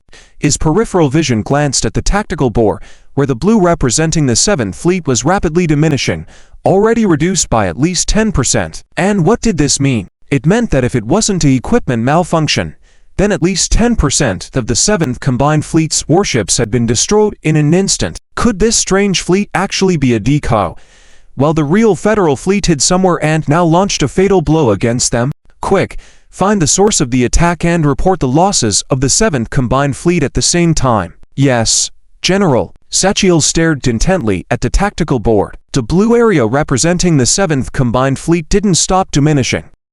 It continued to decrease at a very rapid pace. Visual assessment alone indicated that the losses had already reached 20%. General, the attack is coming from where? From the target fleet that we should have already eliminated. End of this chapter. Chapter 596. The Battle of Levi's Part 2. If this were just the regular Federal Fleet, then the recent wave of attacks, even if not enough to wipe them out completely, had at least severely crippled them. After all, while the gravity cannon was just a precursor to spatial tearing and not a true space-based attack method, it was enough to pose a threat to the spatial shields. The problem lay with this Federal Fleet, the fleet that was considered a trump card by the Federation, the fleet of battleships equipped with phase shields. Not to mention the gravity cannon. Even if they had developed true space-based attack methods, without cracking the phase shield technology, they would not be able to cause any harm to the Dreadnought fleet. Immediately order the 12th and 13th Joint Fleets to retreat quickly. Looking at the gradually recovering data on the tactical bore, the complete absence of any losses marked in red filled Sachiel's face with horror. At this moment, he finally realized that this was a trap through and through. Fortunately, he had been cautious and had kept the 12th and 13th United Fleet half an hour behind, as they had not yet entered the enemy's range. In addition, with the rear hand he had prepared earlier, the hundreds of assembled battleship-class Stargates, even if the enemy interfered with their leap, the 2 joint fleets could retreat safely. Sachiel had made quite a few preparations before the war started, even preparing the retreat routes. However, at this moment, he still didn't know that not only had he underestimated the enemy's defense, but he had also misjudged the enemy's attack range, thinking that 2 astronomical units was a safe zone, only to be dealt a harsh blow once again. On the battlefield, under Sachiel's command, the 7th Joint Fleet was fighting back with all its might to buy more time for the 12th and 13th Joint Fleets to retreat. However, It was apparent that all their counterattacks were unable to pose any real threat to the Dreadnought fleet. All they could do was line up and wait for execution, the only difference being whether the executioner would take a little longer. While the 7th Joint Fleet burned its life to buy time, the other two fleets completed their turns and retreated with full force. And the massive battleship-class Stargates that Satchel had prepared were located one astronomical unit behind him. Dreadnought Fleet, 2nd Division Flagship, Goddess of Luo. The third wave of attacks completed.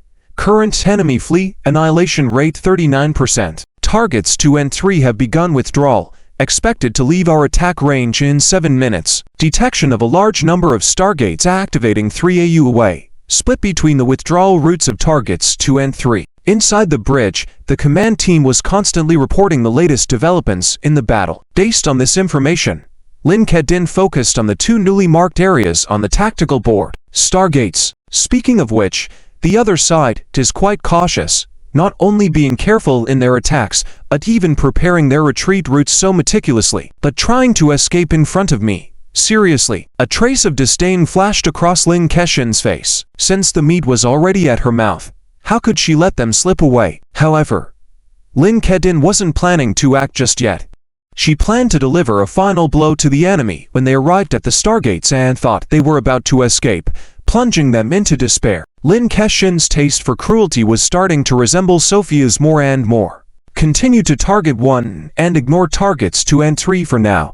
Yes, Commander. The sudden change on the battlefield was also conveyed in real time to the chamber of the Idolo Unified Council. The room fell silent, and fear was written on everyone's faces. The war from the previous year, where their range was inferior and they were pressed, was acceptable. But now, by completely ignoring their attacks, how were they supposed to respond? Even these non-military council members now understood one thing, that they simply couldn't compete with the Federation. It was like an advanced civilization bullying a lower one, with no means of retaliation. It even gave them a sense of déjà vu, like a 4th-level civilization bullying a 3rd-level civilization with energy shields, or a 5th-level civilization bullying a 4th-level civilization with spatial shields. It's over.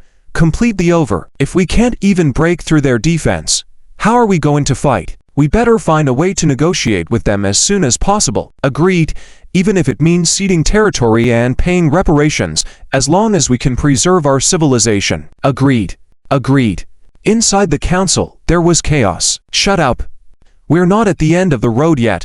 What are you all panicking for? Have you forgotten we have the killer hammers? Suddenly, Razorls shouted, bringing many people back to reality. Yes, we still have the killer hammers, even though we can't match them in raw power.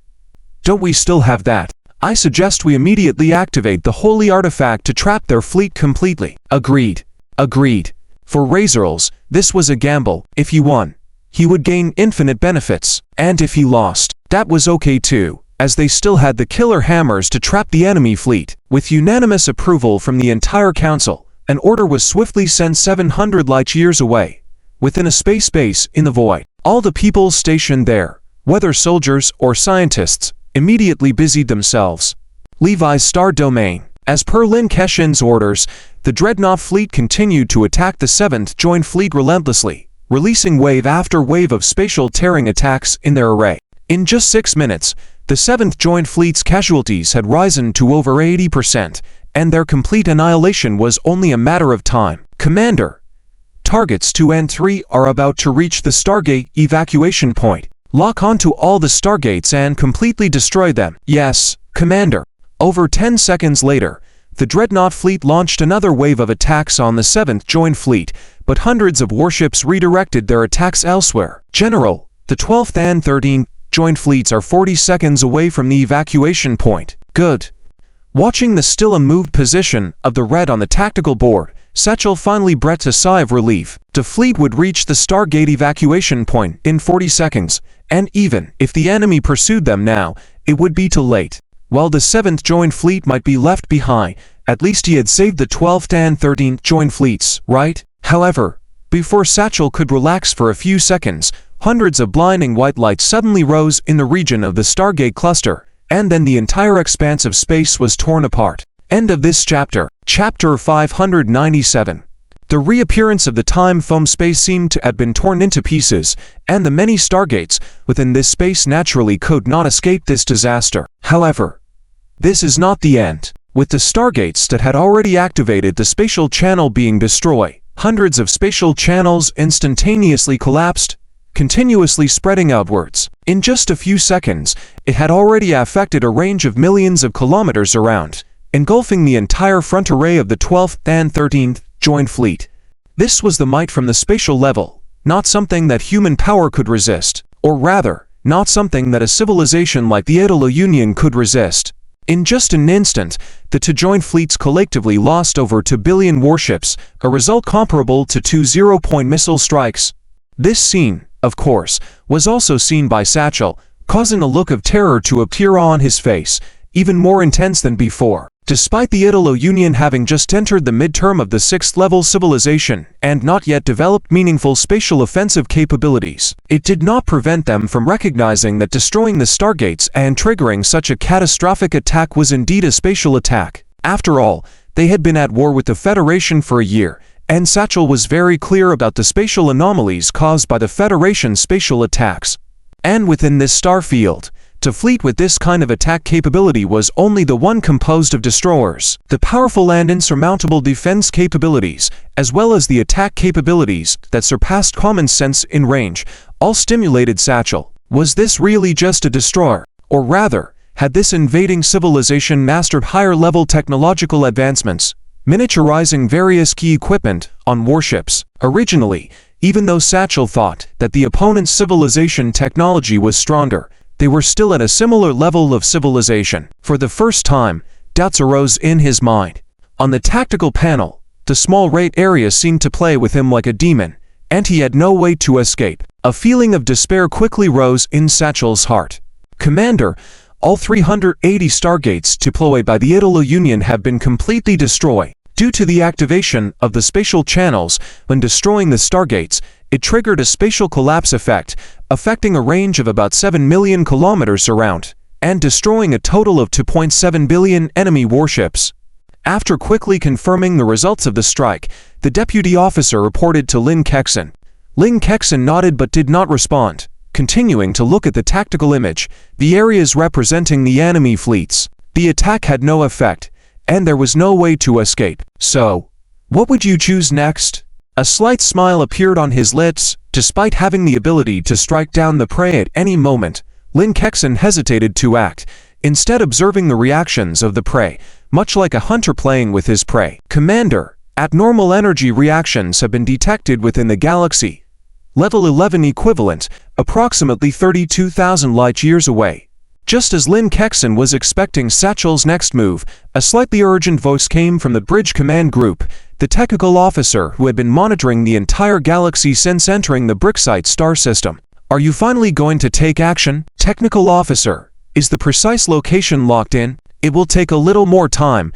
Commander, hurry up. We only have one chance. Once the other side is alerted, it will not be easy to fool them next time. I understand. Deputy, order the fleet, all warships to activate the time dilation countermeasure devices immediately. Yes, Commander. Instantly, on every Invincible-class warship, the special devices that were only activated when the fleet traveled at battle speed 8 were now all activated. This special device, designed to counteract time dilation effects when a warship exceeded battle speed 7, which was 0.3 times the speed of light, unexpectedly had a different effect now. When, outside the 30,000 light-years distance, the experimental base left behind by the 8th-level civilization gathered enough energy, a terrifying wave was suddenly released, crossing tens of thousands of light-years in an instant, directly affecting the battlefield within the Levy star domain. An invisible giant time foam bubble instantly formed, enveloping not only the Invincible fleet but also the 7th, 12th, and 13th Joint Fleet commanded by Satchel, due to their close proximity. Within the time bubble, the time shrinkage effect of up to 30,000 times the norm was exuding its unparalleled power. Everything within its range seemed frozen in place, except for one exception. So, this is the time foam. What an interesting technology. The 3 joint fleets that had just pushed the sublight engines to the maximum for a frenzied escape were now frozen in place, like motionless sculptures in space. No, It couldn't be said that they were motionless. It was just that when their movements were slowed down by 30,000 times, to the naked eye, it seemed like they were stationary. However, this is really ruthless. They even included their own people. Looking at the various data with tactical image, Lin Kexing couldn't help but furrowed his brows. Those were her prey, but the results were intercepted by someone else. This made her somewhat displeased. Commander, the precise location from which the time foam was launched has been identified. Finally, at this moment, the technical officer completed the precise positioning and found their ultimate target for this mission. Very good.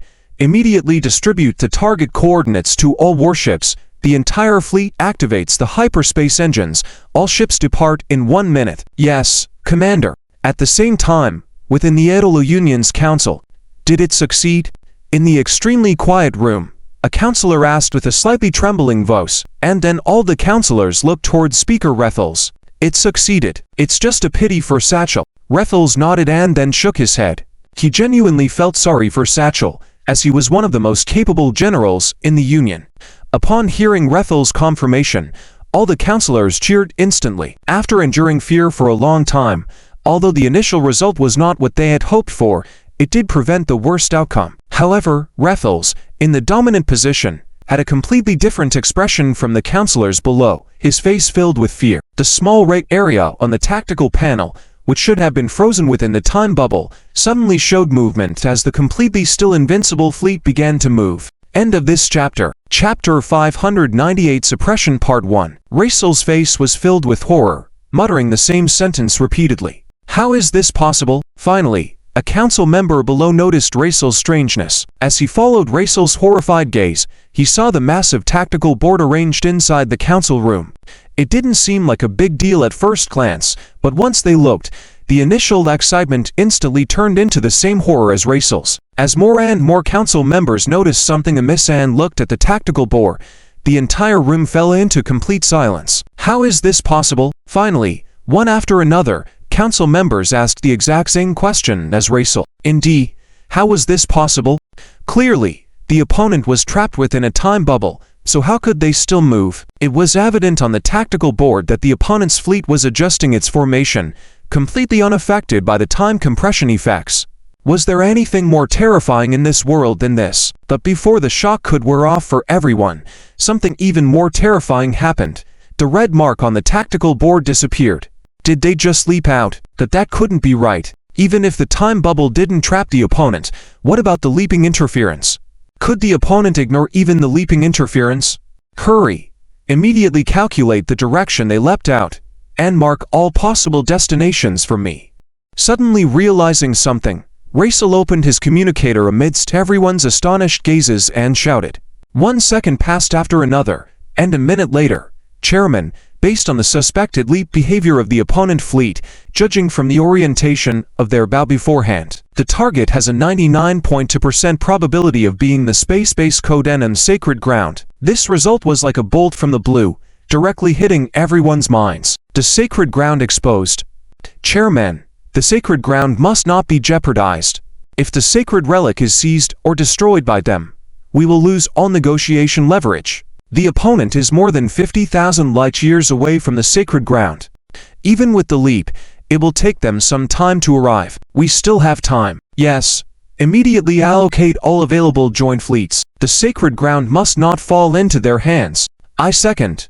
The council room was in an uproar, but Raysel had to admit that these council members' judgment this time was correct. With that something in the Sacred Ground in their hands, the Edo Union would have a bargaining chip. Perhaps they couldn't make the other side return all the occupied star systems and exit the Messier Galaxy cluster, but at least they could leave a way out for their civilization. However, once that something is taken by the opponent or destroyed outright, they would lose even the bargaining chip to start negotiations, leading the entire Edo Union to utter destruction, cutting off their civilization. No, the Sacred Ground must not have any issues. Order all joint fleets in the Bright Star system. Apart from the 5 defending the capital ring, all other fleets must approach the Sacred Ground at the fastest possible speed, at any cost delaying the enemy fleet. Simultaneously, order all experts inside the Sacred Ground to immediately dismantle the Sacred Relic for evacuation. With a swift motion, Raisel stood up and loudly commanded, "Dismantle the sacred relic." "No way, Chairman. What if there's a mistake during disassembly?" "That's right, Chairman. Experts have confirmed that we currently have no certainty of safely disassembling it." "Indeed. And even if it's safely disassembled, we currently have no way to supply the enormous energy it requires outside the sacred ground." After the orders were issued by Raisel, chaos erupted inside the council chamber. The first order was manageable, and everyone had no objections.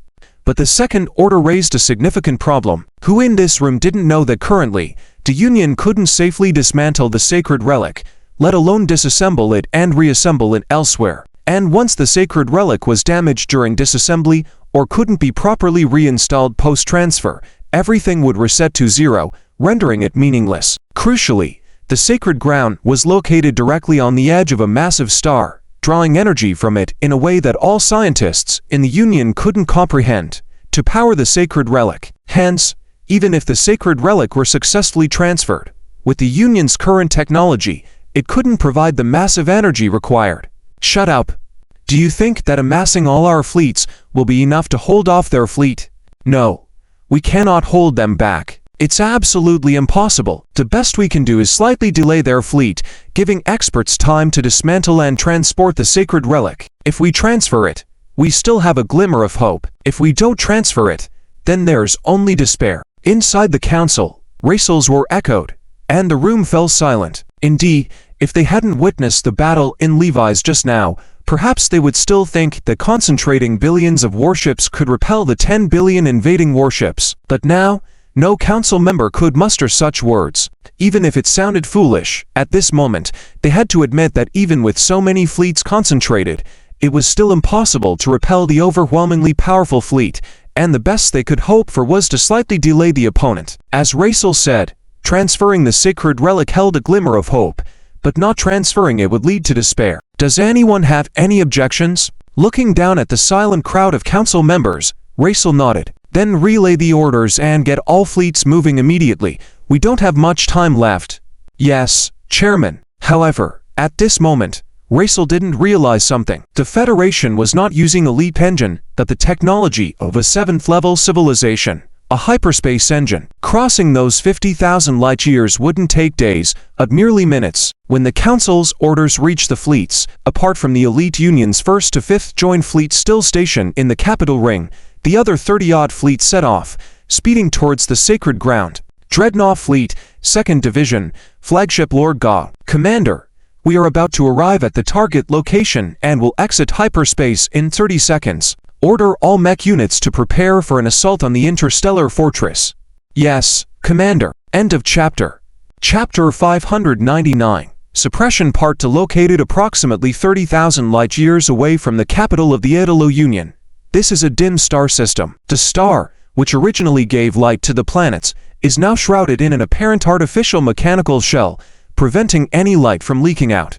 Not far from this massive shell is a space base with a diameter of over 5,000 kilometers. It is known as the Holy Land by the Italo Union, a remnant of a civilization at the Apetic level. A large fleet of battleships is stationed here, constantly departing from the starport group or ranging one array after another around the Holy Land. General Boris, the deployment of the defense line is now 72% complete, and it is expected to be fully completed in 3 minutes. This is a battleship serving as the flagship of the stationed fleet, and in its command center, the deputy officer is reporting to General Boris, one of the 3 major generals of the Union. Just a few minutes ago, following the Council's orders, the stationed fleet swiftly mobilized under the command of General Boris. The 5 Union fleets quickly deploy 50 arrays, firmly guarding the Holy Land in the middle. To slow.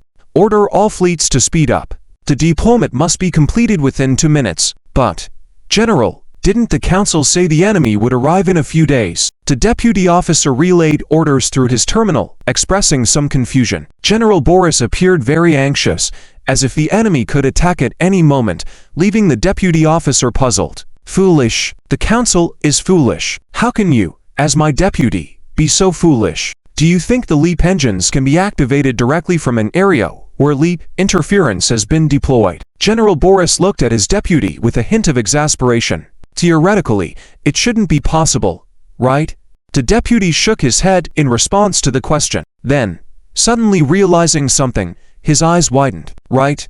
Judging from the battles in the Vis region, it is obvious that the enemy civilization level is far superior to ours. So, why do you think they are still using leap engines? And why do you think the enemy hasn't developed a new form of superluminal propulsion, a technology that combines leap convenience and swift spatial teleportation? As fleet commanders, in the absence of detailed intelligence, we must consider the worst-case scenarios. Understood? Yes, I understand, General Boris.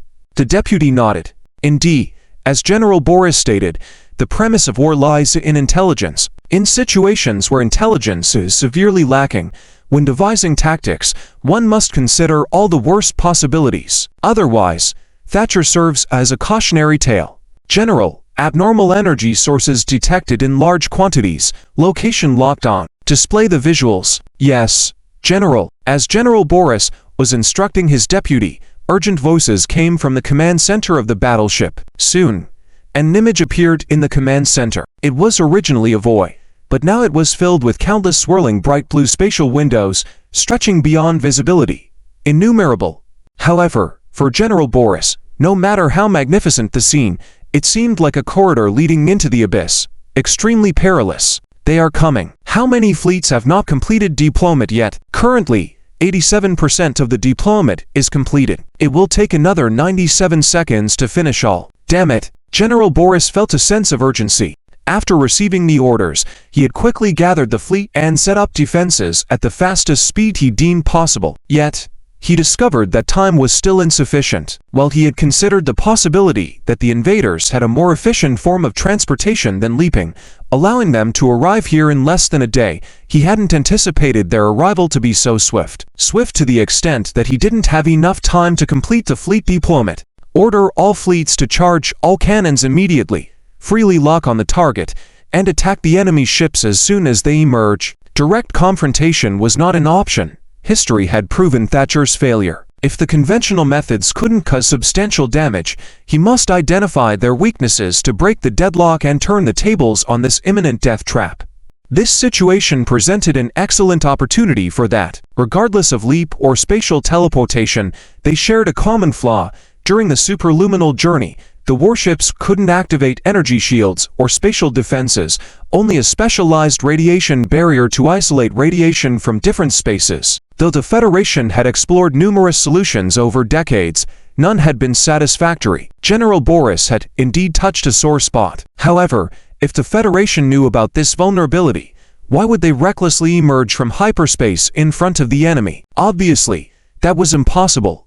Lin Kexin was not that foolish. Otherwise, even Lin Fan's daughter wouldn't have reached her current position. In less than 2 seconds, which felt like an excruciatingly long time, General Boris suddenly widened his eyes as he stared at the screen. He saw something emerging from those swirling, bright blue spatial portals, which he suspected to be the leading edge of the invaders' warships. All warships, fire. As the saying goes, seize the opportunity and act decisively. If they waited for the enemy to fully reveal themselves and be thoroughly identified before attacking, they might provide them with the chance to activate those mysterious shields, thereby losing their best chance to fight back. General Boris was not one to hesitate or second guess. Therefore, the order to attack was decisively issued from his mouth. End of this chapter. Chapter 600 Suppression Part 2. This was a decisive strike, and also a lethal strike. After all, although the gravity cannon could not yet be considered a true spatial attack method, it was already a prototype of spatial tearing. Similar to spatial weapons, once released, it would directly affect the target location, unlike conventional weapons that require time to hit. Therefore, even the Federation would face disastrous consequences in this situation. Of course, this premise is based on the assumption that Lin Kexin would really exit hyperspace so recklessly, which was clearly impossible. Lin Kexin knew that during the battle at Rivas, the Italo Alliance's high command was definitely watching from the rear. Therefore, if he hadn't been affected by the time bubble, they must have already realized, and based on the direction of the warships entering hyperspace, it would not be difficult for them to calculate his destination. In this way, how could Lin Kexin make such a big oversight and give the Italo Alliance an opportunity? In just an instant, As countless hyperspace windows revealed a glimpse of themselves, a large number of gravity cannon attacks had already taken effect here. Gravity tides began to form, accompanied by the uneven distribution of gravity causing a tearing effect on all objects in the area. But this was still not a true spatial attack method, unable to generate effects on the spatial level. At best, it could be said to be a mimicry of spatial tearing. Therefore, if you could withstand the tearing force caused by gravity, you could ignore this attack. Of course, when it came to warships, even if developed to the point of the Federation, it was absolutely impossible to withstand such a force on their own. However, there were exceptions, such as the ones now gradually appearing complete from the hyperspace windows. Obviously, these were not the Fearless-class battleships commanded by Lin Kexin because these figures were just too small. Although the Fearless-class battleship itself was very small, only the size of a Level 3 civilization destroyer, these figures were even smaller, and much smaller at that. Moreover, what was most important was that these figures within the gravity tide caused by the gravity cannon were as stable as Mount Tide, completely unaffected by the tearing force. This scene utterly dumbfounded Boris. What on earth were these entities that could resist the gravity tidal effect caused by the gravity cannon? This was simply impossible. After all, they were not protected by any powerful shields, but purely relied on the hardness of their hulls, which perplexed Boris completely. Wait, aren't these warships a bit too small? Due to extreme shock, Boris had not noticed this before, but now he realized that these warships were indeed too small, not even as large as the escort ships from the multi-ship era. Obviously, this was not that fleet, but something else. Of course, if Boris had only impacted the hulls of the ships made of simplification materials, he would not have been so surprised. Considering that the simplification materials were well known to the Italo Alliance as a Level 6 civilization, but they did not have a large-scale production method, thus naturally, it would not have thought of the Federation's warships in this way. After all, there were too many of these warships. It was at this moment that figures emerging from countless hyperspace windows suddenly moved, accelerated by the time effect countermeasure device in just an instant to 0.99 times the speed of light, heading towards the 5 United Fleets millions of kilometers away. And this was the standard configuration of the Fearless-class battleships, the impact ships that had previously shown their prowess on the Vita line. Soon, the countless gravity tide phenomena caused by the gravity cannons had dissipated, and the true main body finally revealed itself from the hyperspace windows. However, after the first round of concentrated fire, the defending fleet had all their ship guns recharging, meaning it would be impossible to release another attack for at least half a minute. And in this half minute, it was enough for the Fearless fleet to exit hyperspace and calmly activate their phase shields. Lin Kexin did not launch an immediate attack because the enemy's fleet was too close to the target. One wrong move could lead to the battle affecting the target, which would not be ideal. After all, the research value of the device was quite significant, and even the current Federation was quite interested. Therefore, it was best to avoid destruction if possible. As Boris anxiously waited for the ship guns to recharge, the enemy calmly exited hyperspace. The impact ships at 0.99 times the speed of light crossed over more than 2 million kilometers in less than 10 seconds, crashing into the array of defending forces, causing a bloody attack. After the first wave of impacts, what remained were the broken fleet arrays and the terrified Italo Alliance soldiers. Instead of launching a second wave of attacks, the impact ships all flew towards the space base, protected by a dense shield wall formed by billions of them, effectively isolating them from the external defending fleets. Lin Kexin did not launch an immediate attack, not because he feared his firepower would hit the space base, but because he feared that the enemy, knowing they were defeated, would launch an attack on the space base. And at this moment, with the billions of impact ships blocking the way, Lin Kexin could finally make his move, commence full assault, completely suppress the enemy. Yes, Commander. Once the Fearless fleet unleashed their full force, without reservation, the 5 united fleets opposite them were like lambs to the slaughter, utterly powerless. Within 10 minutes, Boris' fleet had already suffered more than 90% casualties. As Lin Kexin had initially speculated, after seeing no glimmer of hope, Boris decisively ordered all battleships to redirect their firepower and launch a full-scale attack on the space fortress. However, it was in vain. Regardless of gravity cannons, beams, energy projectiles, and other types of weapons, there was no threat to the impact ships. No matter what Boris did, the shield wall formed by the billions of impact ships stood between him and the space base, preventing him from making any progress. Finally, after 3 fruitless attacks, Boris faced his final moments. Commander Alphys, the machine controlling the time effect has been taken over by our side.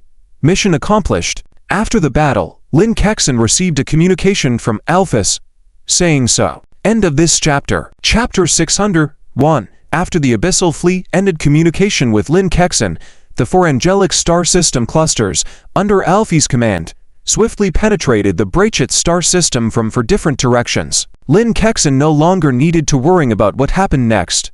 If Alphys couldn't clean up the Italo Union after losing this base, then there was no point in continuing. As for the trapped 105 star system cluster, Lin Kexin couldn't do anything about it. Although the base was taken and the device was secured by the infiltrating mech battalion, how to use it was beyond the expertise of Lin Kexin and the other soldiers.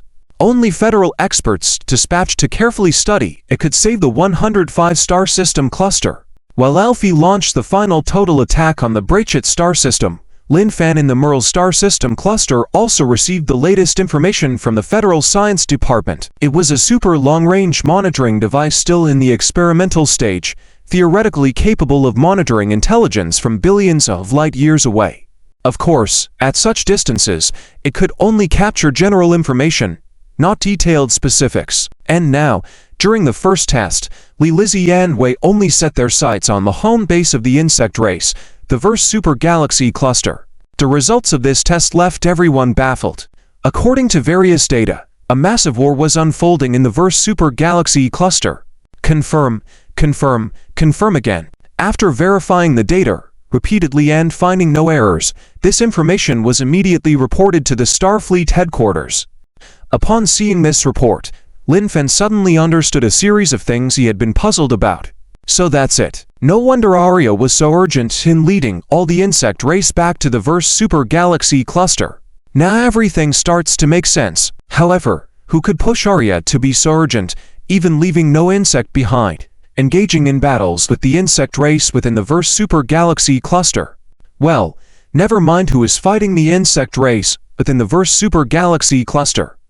The key question is what the Federation should do in this matter. Ignore it, continue developing in ignorance, take advantage of the insect race's return to the Verse Super Galaxy Cluster and expand greatly into the former insect race territories, or help the insect race defeat the enemy. In an instant, Lin Fan's mind was filled with numerous options, even including forming an alliance with the insect race against the enemy, a choice that seemed very bizarre to most. However, thinking about it more now had little practical meaning because regardless of the choice made, it needed to be based on sufficient intelligence, and Lin Fan was currently lacking this crucial intelligence. Therefore, sending a fleet to the Verse Super Galaxy Cluster to gain valuable intelligence to support the Federation's decision-making was the most important matter at hand. But how large should the fleet be?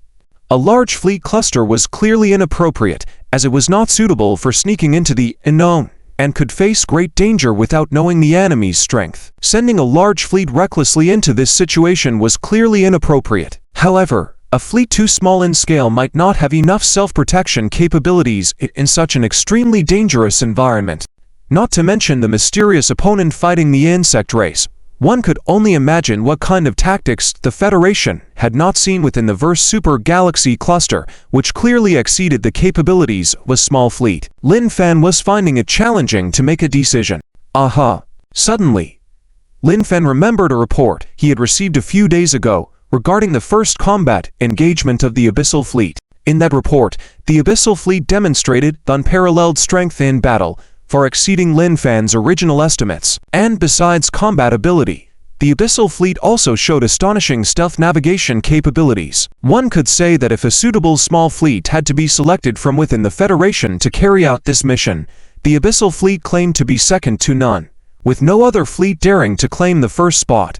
Get me in touch with the commander of the Abyssal Fleet.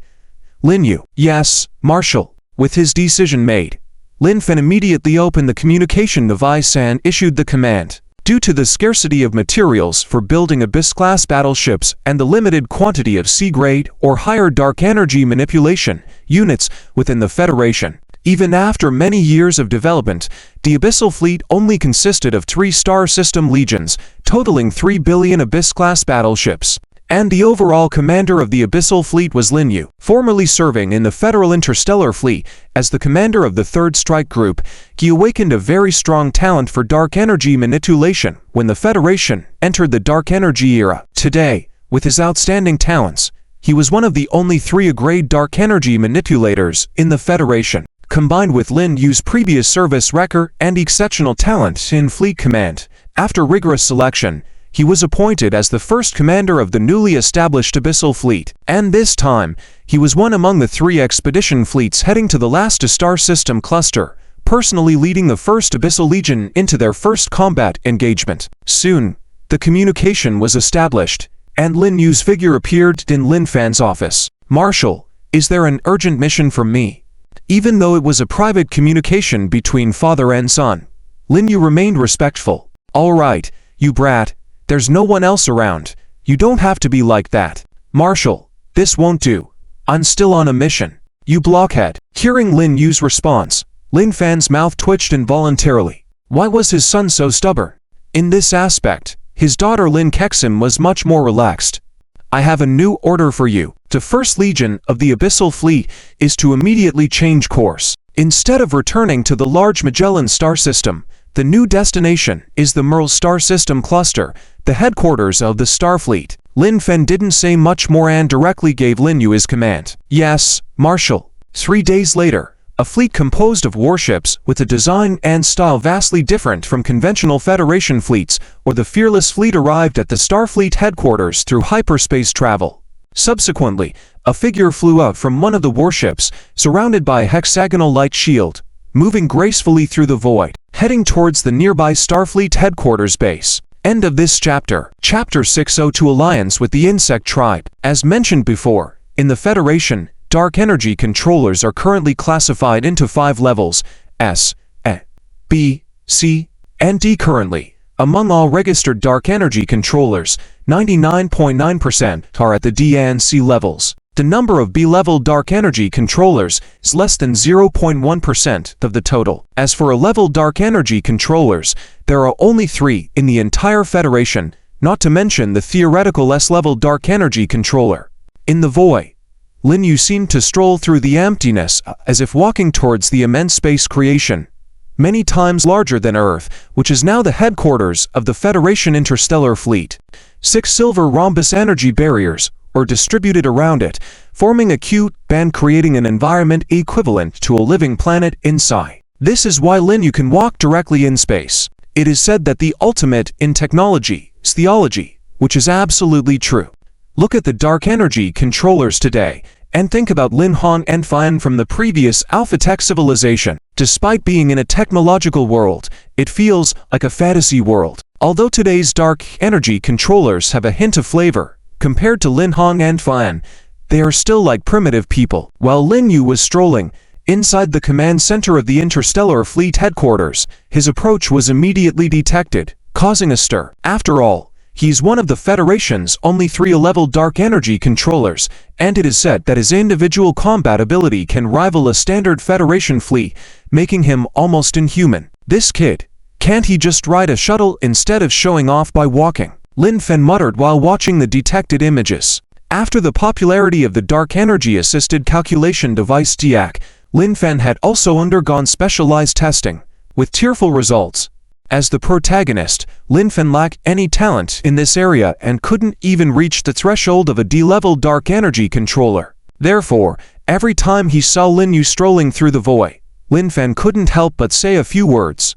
It's not out of jealousy, according to Lin Fan, but whether he is truly jealous or not, well, let's just say he isn't. Inside Lin Fan's office, Lin Yu was sitting across from him, flipping through documents. Is the Marshal worried about the mysterious force that may be in alliance with the insect tribe? Lin Yu roughly understood why his old man had urgently summoned him, likely to assign him a mission. After setting down the documents, Lin Yu asked, "Yes, whoever can make Arya panic like that is definitely not a simple character. Therefore, I need intelligence, more accurate intelligence. And after you go this time, if necessary, you can help Arya. Of course, This is on the condition that it won't endanger you. At least, for now, the insect tribe is controllable, but the unknown new force is not certain. Nodding, Lin Fan expressed his thoughts. If the unknown force defeats the insect tribe, the Federation will have to face it, a force that may be even stronger than the insect tribe. Therefore, compared to an unknown force that is likely stronger than the insect tribe, Lin Fan would rather keep Arya safe and act as a buffer between the Federation and that force. This is also the reason why Lin Fan told Lin Yu that if necessary, he could help Arya. Of course, as Lin Fan said earlier, helping out is only possible without endangering oneself. When necessary, we can even ally with Arya. Seeing Lin Yu deep in thought, Lin Fan added this very seriously. Is it really necessary to go to this extent? Lin Yu was somewhat surprised that his old man would say such a thing as being willing to ally with the insect tribe if needed. So, I need you to go to the Western Super Galaxy Cluster to confirm whether this unknown civilization requires us to go this far. I understand. When do we depart? The sooner, the better. We don't have much time to waste. All right, let my soldiers take a break on the life planet, and we'll depart in 3 days. Okay. It's not that Lin Yu couldn't depart immediately, but the First Legion of the Shadow Fleet just underwent an expedition and the soldiers have not left the warships for a full year. Initially, they were supposed to return to the Magellan Galaxy for rest. However, with the sudden summons from Lin Fan, it was not suitable for them to continue a new mission. Taking a break on the life planet was necessary. Otherwise, being away from the life planet for too long may lead to psychological issues among the soldiers, which would not be pleasant. 3 days later, in January of the 152nd year of the Federation's history, the prepared First Legion of the Shadow Fleet had completed their rest, with 100 million warships lined up in the void, ready to depart. This time, crossing the Super Galaxy Cluster is not only vital for the mission, but also new experience for the Federation. Crossing Super Galaxy Clusters is not like crossing galaxy groups where you can fly through hyperspace, but instead involves following cosmic currents at special nodes to reach other Super Galaxy Clusters. As mentioned before, the Federation is located in the Virgo Super Galaxy Cluster, neighboring the Cambria Super Galaxy Cluster, previously controlled by the insect tribe. The Virgo Super Galaxy Cluster and the Cambria Super Galaxy Cluster belong to the giant Laniakai Super Galaxy Cluster. Therefore, to reach the insect tribe's stronghold in the Western Super Galaxy Cluster from the Laniakai Super Galaxy Cluster, one must first reach the Cambria Super Galaxy Cluster through the cosmic currents, and then proceed from there to the Western Super Galaxy Cluster. Even though the Federation has control over the cosmic current between Virgo and Cambria and has studied cosmic currents extensively over the years, no ships have actually entered them. Commander, all warships of the First Legion are in position and ready to depart at any time. Inside the bridge of the flagship Merlos, Vice Admiral Baijuan reported to Lin Yu. Then let's begin. Yes, Commander. Large DAC operational. Dark energy conversion initiated and transmitted to the hyperspace engine. 33%, 72%, 95%, 100%. Transmission complete. Commander, all fleet hyperspace engines are ready for activation. Target, Mel's Galaxy Group, Gal Galaxy, depart. Yes, Commander. A few seconds later, the once crowded space filled with warships was now clean and tidy, as if given a thorough cleaning. End of this chapter. Chapter 603. Upon entering the cosmic ocean current for an hour, the First Legion of the Hades fleet had already crossed over a distance of millions of light years, arriving at the Gal Galaxy. This was an important node at one end of the Virgo supercluster, which served as a crucial point for the invasion of the Federal Union by the insect race. Unlike other galaxies in the Mel's Galaxy cluster, the Gal Galaxy was the forefront against the insect race and also served as the gateway to the Virgo supercluster.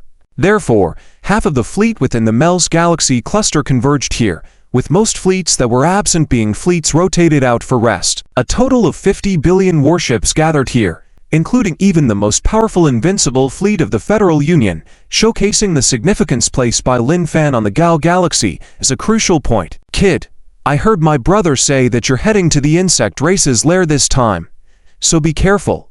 Don't worry, Uncle, I'm well prepared. When it came to carrying out missions, Lin Yu always maintained a very official tone with everyone he encountered.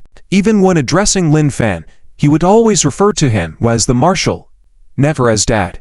However, surprisingly, he was very comfortable in front of Lin Tia, addressing him as uncle rather than by his military title. Perhaps this was due to Lin Tian's laid-back nature, allowing Lin Yu to completely relax in his presence. By the way, we've never sent warships into the cosmic ocean current before. Should we give it a try first? Lin Tia expressed some unease about the cosmic ocean current where they were stationed and suggested experimenting with it. In his view, only things that had been tried and tested were safe, and this unexplored cosmic ocean current, which the Federal Union had yet to fully understand or experience, was evidently unsafe. Not now. If we send a ship in, based on the information provided by Emil earlier, it would take a month to cross over, and we don't have that kind of time for this mission. And Lizzie said it's safe for us to enter. Mentioning Lizzie, a look of warmth appeared on Lin Yu's face. Huh? Lizzie said it's safe. Speaking of which, you two are almost 100 years old. Isn't it time to get married?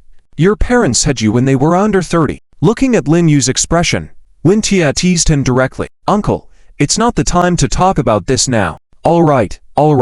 Every time I mention Lizzie, you immediately change the subject, but if she says it's fine, then it should be. Before Lin Yu could finish, Lin Tia waved his hand dismissively. Okay then, I'll leave first, uncle. Seeing Lin Tian's disdainful expression, Lin Yu chuckled. It was a missed opportunity for Lin Yu to meet his sister under Lin Tian's command, as she was currently on her return journey to the Gao Galaxy, but wouldn't arrive in time for Lin Yu's departure. Half an hour later, the fleet arrived at the entrance of the cosmic ocean current. It was an immensely vast channel. Unlike spatial or hyperspace channels, the entrance of the cosmic ocean current was pitch black, like a black hole that could swallow light itself. So this is the cosmic ocean current? Even though I saw it in the data before, seeing it in person gives me a chilling feeling. Inside the bridge of the Milos spacecraft, Lin Yu murmured to himself as he looked through the porthole at the entrance to the cosmic ocean current. Let's go. Milos takes the lead, followed by the rest of the warships in order of sequence entering. Yes, Commander. Normally, the flagship shouldn't be at the forefront of the fleet. Though there was assurance from Lizzie, it didn't mean that Lin Yu would charge forward recklessly. As the Federal Union's only a grade dark energy manipulator and with the Milos being a custom-made and large version of the Hades-class battleship, it was much more powerful than a standard Hades-class battleship. Therefore, if any problems arose, the survival rate on Milos under Lin Yu's command would be significantly higher than the other warships. Thus, Lin Yu confidently took the vanguard role. Sublight engines activated, the warship accelerated to its first battle speed, slowly advancing towards the dark entrance of the current. Large DIAC functioning normally, sublight engines functioning normally. The warship speed has reached the first battle speed. We are 15 seconds away from the entrance to the cosmic ocean current. 10 seconds, 5 seconds, 1 second. Enter. In an instant, all light outside the porthole disappeared, as if someone had covered it with a black cloth, leaving them in absolute darkness where they couldn't even see their own hands. Milos has entered the cosmic ocean current. Shut down the sublight engines. Sublight engines have been shut down. Commander, the procedure for entering the current according to the Science Division's guidelines has been completed. Navigation officer, can you confirm our speed? Reporting to the commander, we can't confirm it. Due to the lack of reference points, we can't determine our current speed, or even confirm if we are moving at all. Is that so? Just as Lizzie had predicted, Lin Yu recalled Lizzie's words before they departed. Although we don't fully understand the cosmic ocean current, I speculate that once you enter, all propulsion devices should be rendered useless, and you can only allow the warship to move forward with the current. At the same time, during this process, due to the absence of reference points, you may not even be able to confirm if your warship is moving. Therefore, during this month in the cosmic ocean current, it will be an unimaginably agonizing experience for you. A feeling of not knowing how far your destination is, or even if you are moving forward. It was exactly as Lizzie had said. Lin Yu now didn't even know if his warship was moving forward, experiencing a sense of madness. Order all non-essential personnel on the warship to enter hibernation chambers. At the same time, essential personnel from the control group will be divided into 2 shifts, rotating every 3 days. Non-duty personnel will enter hibernation chambers. Yes, Commander. In this eerie darkness, where all light was absent and even radars and detectors were rendered ineffective, the Milos continued moving forward with the cosmic ocean current. End of the chapter. Chapter 604. The Crisis of the Insect Clan. A month later, Lin Yu's first legion of the Stygian fleet appeared at the other end of the cosmic currents, the Morales Galaxy, successfully achieving the Federation's first attempt at the cosmic currents. The entire process can be said to be very smooth.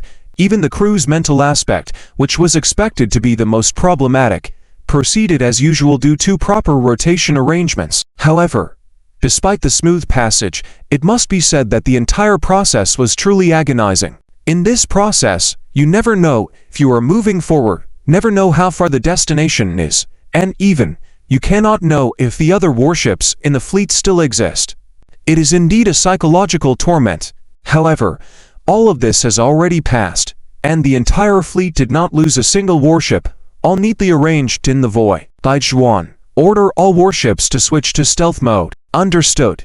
Although Arya had already led the insect clan to retreat, it was uncertain whether she would leave behind any spies, or rather, Arya would definitely leave behind some spies to monitor the Federation and give her warnings. After all, with the huge number of the insect clan, even if a part of spies remains in each galaxy, it will not have any impact on the overall situation. When Bai Zhuan issued Lin Yu's order to the entire fleet, the large EAC devices on all warships were activated. Just a few seconds later, with the help of the unique stealth devices of the Stygian class, all warships blended seamlessly with the starry sky background. Speaking of visual stealth, this is not a new technology for the Federation, but the stealth of the Stygian fleet relies on the dark energy to simulate the background energy of the starry sky, which is similar to Lin Yu's use of DAC to simulate the environment of a living planet during his spacewalk, belonging to different applications of the same technology. In any case, when the Stygian fleet activated stealth mode,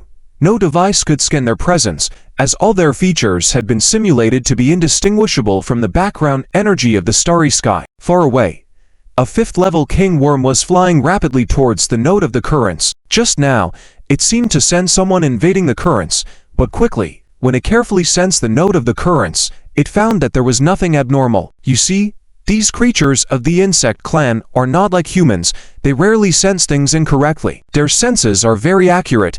Even if they cannot sense any anomalies now, it still flew towards the node to confirm again. A few minutes later, at the exit of the currents, which was the area where it had sensed abnormalities just now, it had entered its observation range. However, obviously, it still found nothing. For the first time, this fifth-level king worm doubted its own sensing ability. Could it be that it had made a mistake in its previous sensing? The real-time monitoring image of the Milos ship was being projected inside the bridge, and in the picture was the fifth-level king worm, somewhat doubtful about life. It seems that the stealth mode is equally outstanding for the insect clan. With satisfaction, Lin Yu nodded to himself. In fact, this was already expected. After all, in the Federation, there is the existence of the Friend of Humanity, and the stealth mode of the Stygian class had long been tested against them. After the tests, Emil stated that anomalies could be detected where the Stygian warships were located, but they could not actually see or specifically sense the Stygian class warships.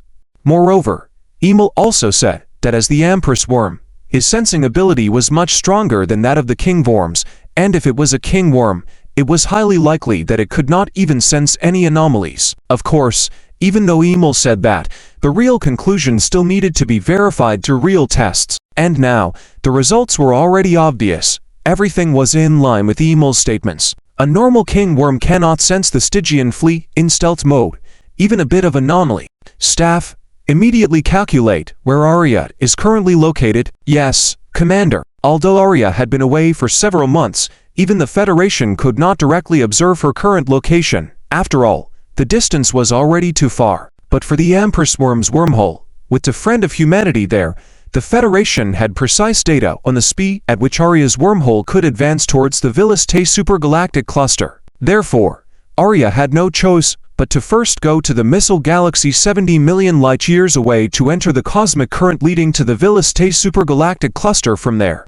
Even for the Empress worm Arya, who opened the wormhole, it would take at least 10 months to gather the main forces of the insect clan and reach the missile galaxy. However, Lin Yu's Stygian fleet would only take 10 days to reach Missile. In other words, Lin Yu would arrive at the Missile Galaxy before Arya, half a year ahead of her journey to the Villas Tay supergalactic cluster. There is no need to continue testing.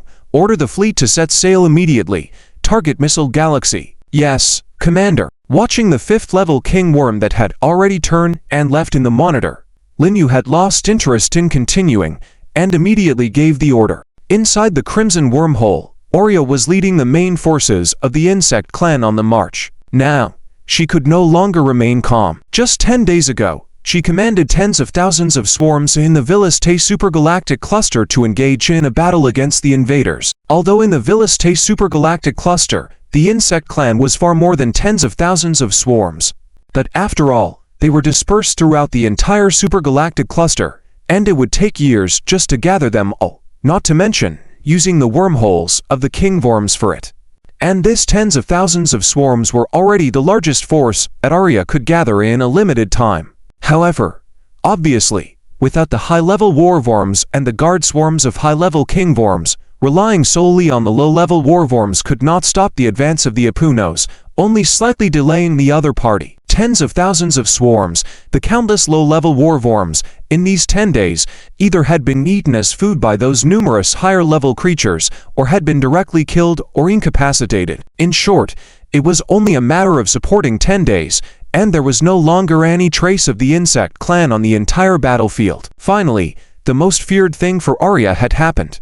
Between the advancing army of the biological civilization led by Epunos and the Shepherd's Hollow, the insect clan no longer had the power to resist. At the current speed, in a month at most, Epunos would arrive at the outskirts of Shepherd's Hollow. And for Arya's insect clan to return, it would take at least 7 months. End of this chapter. Chapter 605. A powerful biological legion. Over a month later, in the Velsh Super Galaxy Group, at the Cosmic Current No, in the Kul's Galaxy, the First Legion of the Shadow Fleet, which still maintains its stealth mode, has finally arrived here after a long journey. The destination of this operation, the Velsh Super Galaxy Group. Activate the Space Radar, Maximum Range Mode. Yes, Commander. The maximum range detection mode of the space radar can directly detect distances of tens of millions of light-years, but it can only perform vague detection and not precise scanning. However, for Lin Yu, this is already sufficient. He has just arrived at the Velsh Super Galaxy Group Pan. What he needs is basic information here, not detailed information. For example, information about the distribution of galaxy clusters and galaxies, because astronomical observations are not always correct. It should be noted that there are many special environments in the universe that can affect astronomical observations. Therefore, when arriving at a new super galaxy group, it is necessary to conduct on-site exploration first and correct the star chart to ensure smooth navigation later on. Commander, the maximum range detection of the space radar is complete, and the star chart in the database has been adjusted based on this scan. Any special findings? Yes, about 7 million light-years away from us, there are a large number of high-energy reactions moving rapidly towards the direction of the Shepherd's Void. But due to the distance being too far, a detailed scan cannot be conducted, so it is uncertain which faction it belongs to. Then approach within a 10 light-year range. I need detailed information. Yes, Commander, I will immediately have the navigation team plan the route. 7 million light-years away, in the Salvira star domain. Epunos, who was marching quickly towards the Shepherd's Void with the Legion of Purgatory, suddenly stopped and turned to look into the distance, as if his gaze could penetrate millions of light-years. Commander, what's going on? Beside him, a 7-tier lifeform similar to a mantis, seeing Epunos stop suddenly, approached and asked, "Have you sensed anything in that direction?" "No. I can't detect any mass gathering of insects within a radius of 5 million light-years. Looking in the direction pointed out by Epunos, after trying to sense it, he found no abnormal aura and said to Epunos, "No, I mean those insects. I always feel a familiar but also repulsive presence in that direction. I can't say for sure what it is. Just a vague sensation. Forget it. Maybe I'm thinking too much." After sensing it again and finding nothing unusual, Epunos shook his head. Perhaps he was just tired from the recent continuous battles. At this moment, Lin Yu, who was 7 million light-years away, had no idea that his arrival had already been sensed by Epunos, even if it was just a very vague sensation. At the same time, the navigation team had already planned a new route that would not only avoid contact with the other party, but also ensure that they would pass by within 10 light years after Lin Yu's arrival, making it convenient for his fleet to observe calmly. Lin Yu had no objections to this route plan and immediately ordered the fleet to depart according to this travel plan. 10 hours later, on the outskirts of the Salvira Star Domain, the Shadow Fleet, which had already arrived here, was currently in stealth mode, maintaining silence. However, unlike other warships, there was a hive of activity in the bridge of the flagship Merlos. Commander, the target will pass within 2 minutes, 10 light years ahead of our fleet, and we will have approximately 15 minutes for detailed scanning until it moves away. Radar team, information team, experts, all ready. This is likely our first contact with a powerful unknown new force. Everyone stay highly focused. At the same time, order all remaining warships to immediately enter level to combat readiness, awaiting further instructions from our ship. Yes, Commander. Lin Yu was not careless at all towards the object about to be observed at close range. For the Federation, this was completely an encounter with a powerful unknown force, and for an enemy with insufficient intelligence, maintaining enough caution, considering all possible worst-case scenarios, was a basic quality of a competent commander. The target's precise scanning range is 10 seconds, 5 seconds, 3 seconds, 2 seconds, 1 second. Entering. Radar team immediately activate precise scanning mode. Information team prepare to record and classify all scanning data. Experts prepare to conduct specific analysis of the target. Yes, Commander. In the entire bridge, each team performed their duties, and at that moment, the members of the command team were like a precision machine, swiftly taking action. This is impossible. Half a minute later, the leader of the information team widened his eyes, looking incredulous. What's going on? Report to the commander. We have detected a Celestial Devourer in the scanning data. Celestial Devourer, the leader-level creature of the Void Dragon clan within the large Magellanic Galaxy. Yes. And based on its biological energy characteristics, we can judge that it is the one from the large Magellanic Galaxy back then, not another individual of the same race. This was interesting. If you remember correctly, the Celestial Devourer from back then was supposed to have been taken out by his younger uncle using a zero-point bomb carrier, right? Recalling some information about the Celestial Devourer, Lin Yu couldn't help but think in this way. Report to the commander. Based on our detection, this unknown force has about 36 suspected 7-tier creatures, 3,128 6-tier creatures, 82 million 5-tier creatures, and over 500 billion 4-tier creatures. While Lin Yu was thinking about the Celestial Devourer, the leader of the information team, after organizing the data, got up to report. Upon hearing the report, Lin Yu's expression became serious. No wonder Aelia rushed back with the main force of all the insect clans. What is the concept of a 7-tier creature? According to the classification of biological civilizations, a 1st-tier queen worm of the insect clan can be classified as a peak 6th-tier creature, and creatures like Alba with evolutionary defects can be classified as early-stage 7th-tier creatures, while those like Aelia or Emilk can be considered late-stage 7th-tier creatures. And now, there were 36 suspected 7-tier creatures in front of him. How exaggerated is this? Although most of them were likely at the level of Alba, the lowest among the 7-tier creatures, it is still a 7-tier creature after all, not comparable to a 6-tier creature. In the face of this power, even if Aelia rushed back with a large army, it might not be enough, right? After assessing the approximate strength of this unknown force, Lin Yu couldn't help but think this way. However, as Lin Yu observed these powerful creatures, Ioponus, who was rapidly advancing 10 light years away, suddenly stopped again. End of this chapter. Chapter 606 discovered. A massive figure, towering like a star, stood in the void, with eyes gazing into the distance, squinting in a very human-like manner. The familiar feeling persisted, always sensing that there was something over there, something that posed a great threat to oneself. However, upon careful sensing, nothing abnormal could be found. Ioponus really disliked this feeling, as if constantly being watched by some powerful presence without his knowledge. Seeing Ioponus's anomaly, Aura also stopped and focused in the same direction as his gaze. Still, nothing was found. Aura, change the army's route. At that moment, Ioponus's voice echoed in Aura's mind, firm and unquestionable. In that direction, no more than 10 light years away, There must be something. My feeling cannot be wrong.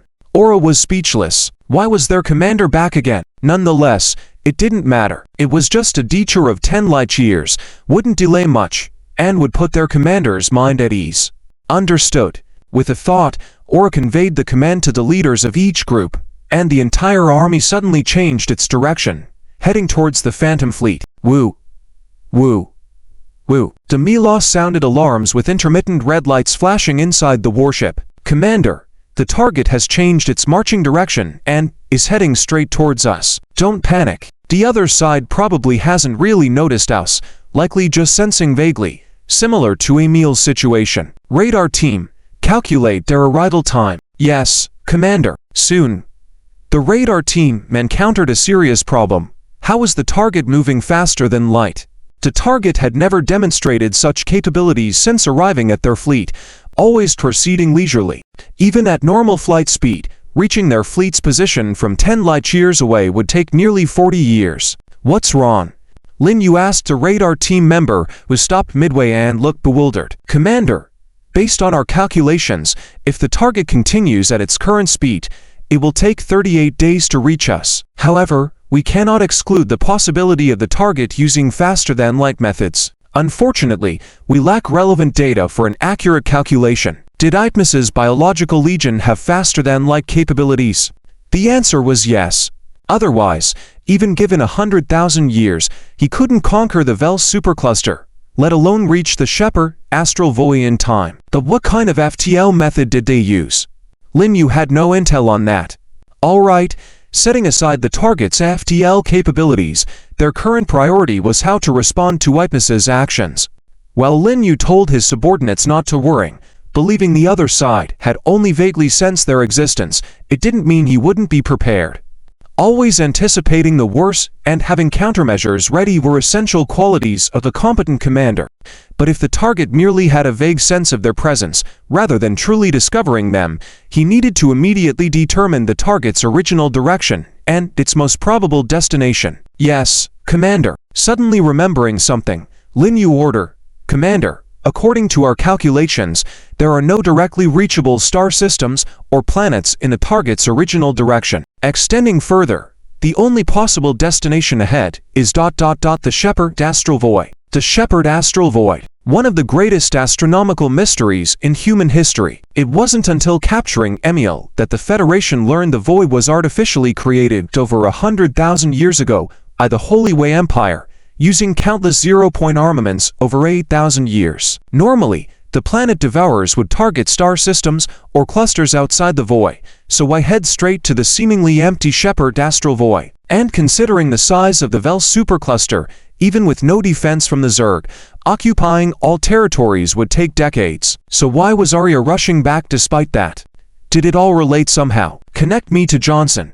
Yes, Commander. Based on a series of events, Lin Yu had some immature guesses. Whether they're correct or not, belaying Arya for half a year until the Zerg's main forces arrived seemed quite intriguing. Commander. Once communication was established, Johnson, who had risen from attacking the neutron star base in the Andromeda Galaxy with Lizzie to a full admiral commanding a Phantom Fleet, appeared as a hologram in the Milos Bridge. Johnson, I have an important task for you. Commander, please speak. The planet devourers and their massive biological legion, currently 10 light years away, are approaching our direction. You should be aware of this. Yes, I am. What does the commander wish? Although the target cannot pinpoint our whereabouts, they seem to have a vague sense of our existence. I want you to lead the Second Fleet to hold them here for at least half a year. Lin Yu nodded. His plan was simple.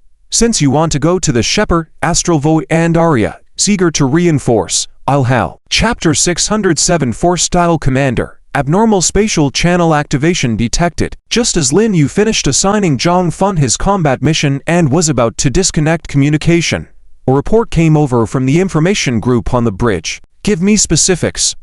We have results from the calculation. Based on the energy characteristics and size measurements, the exit of the channel should be at our fleet's position, with a deviation of no more than 10 astronomical units.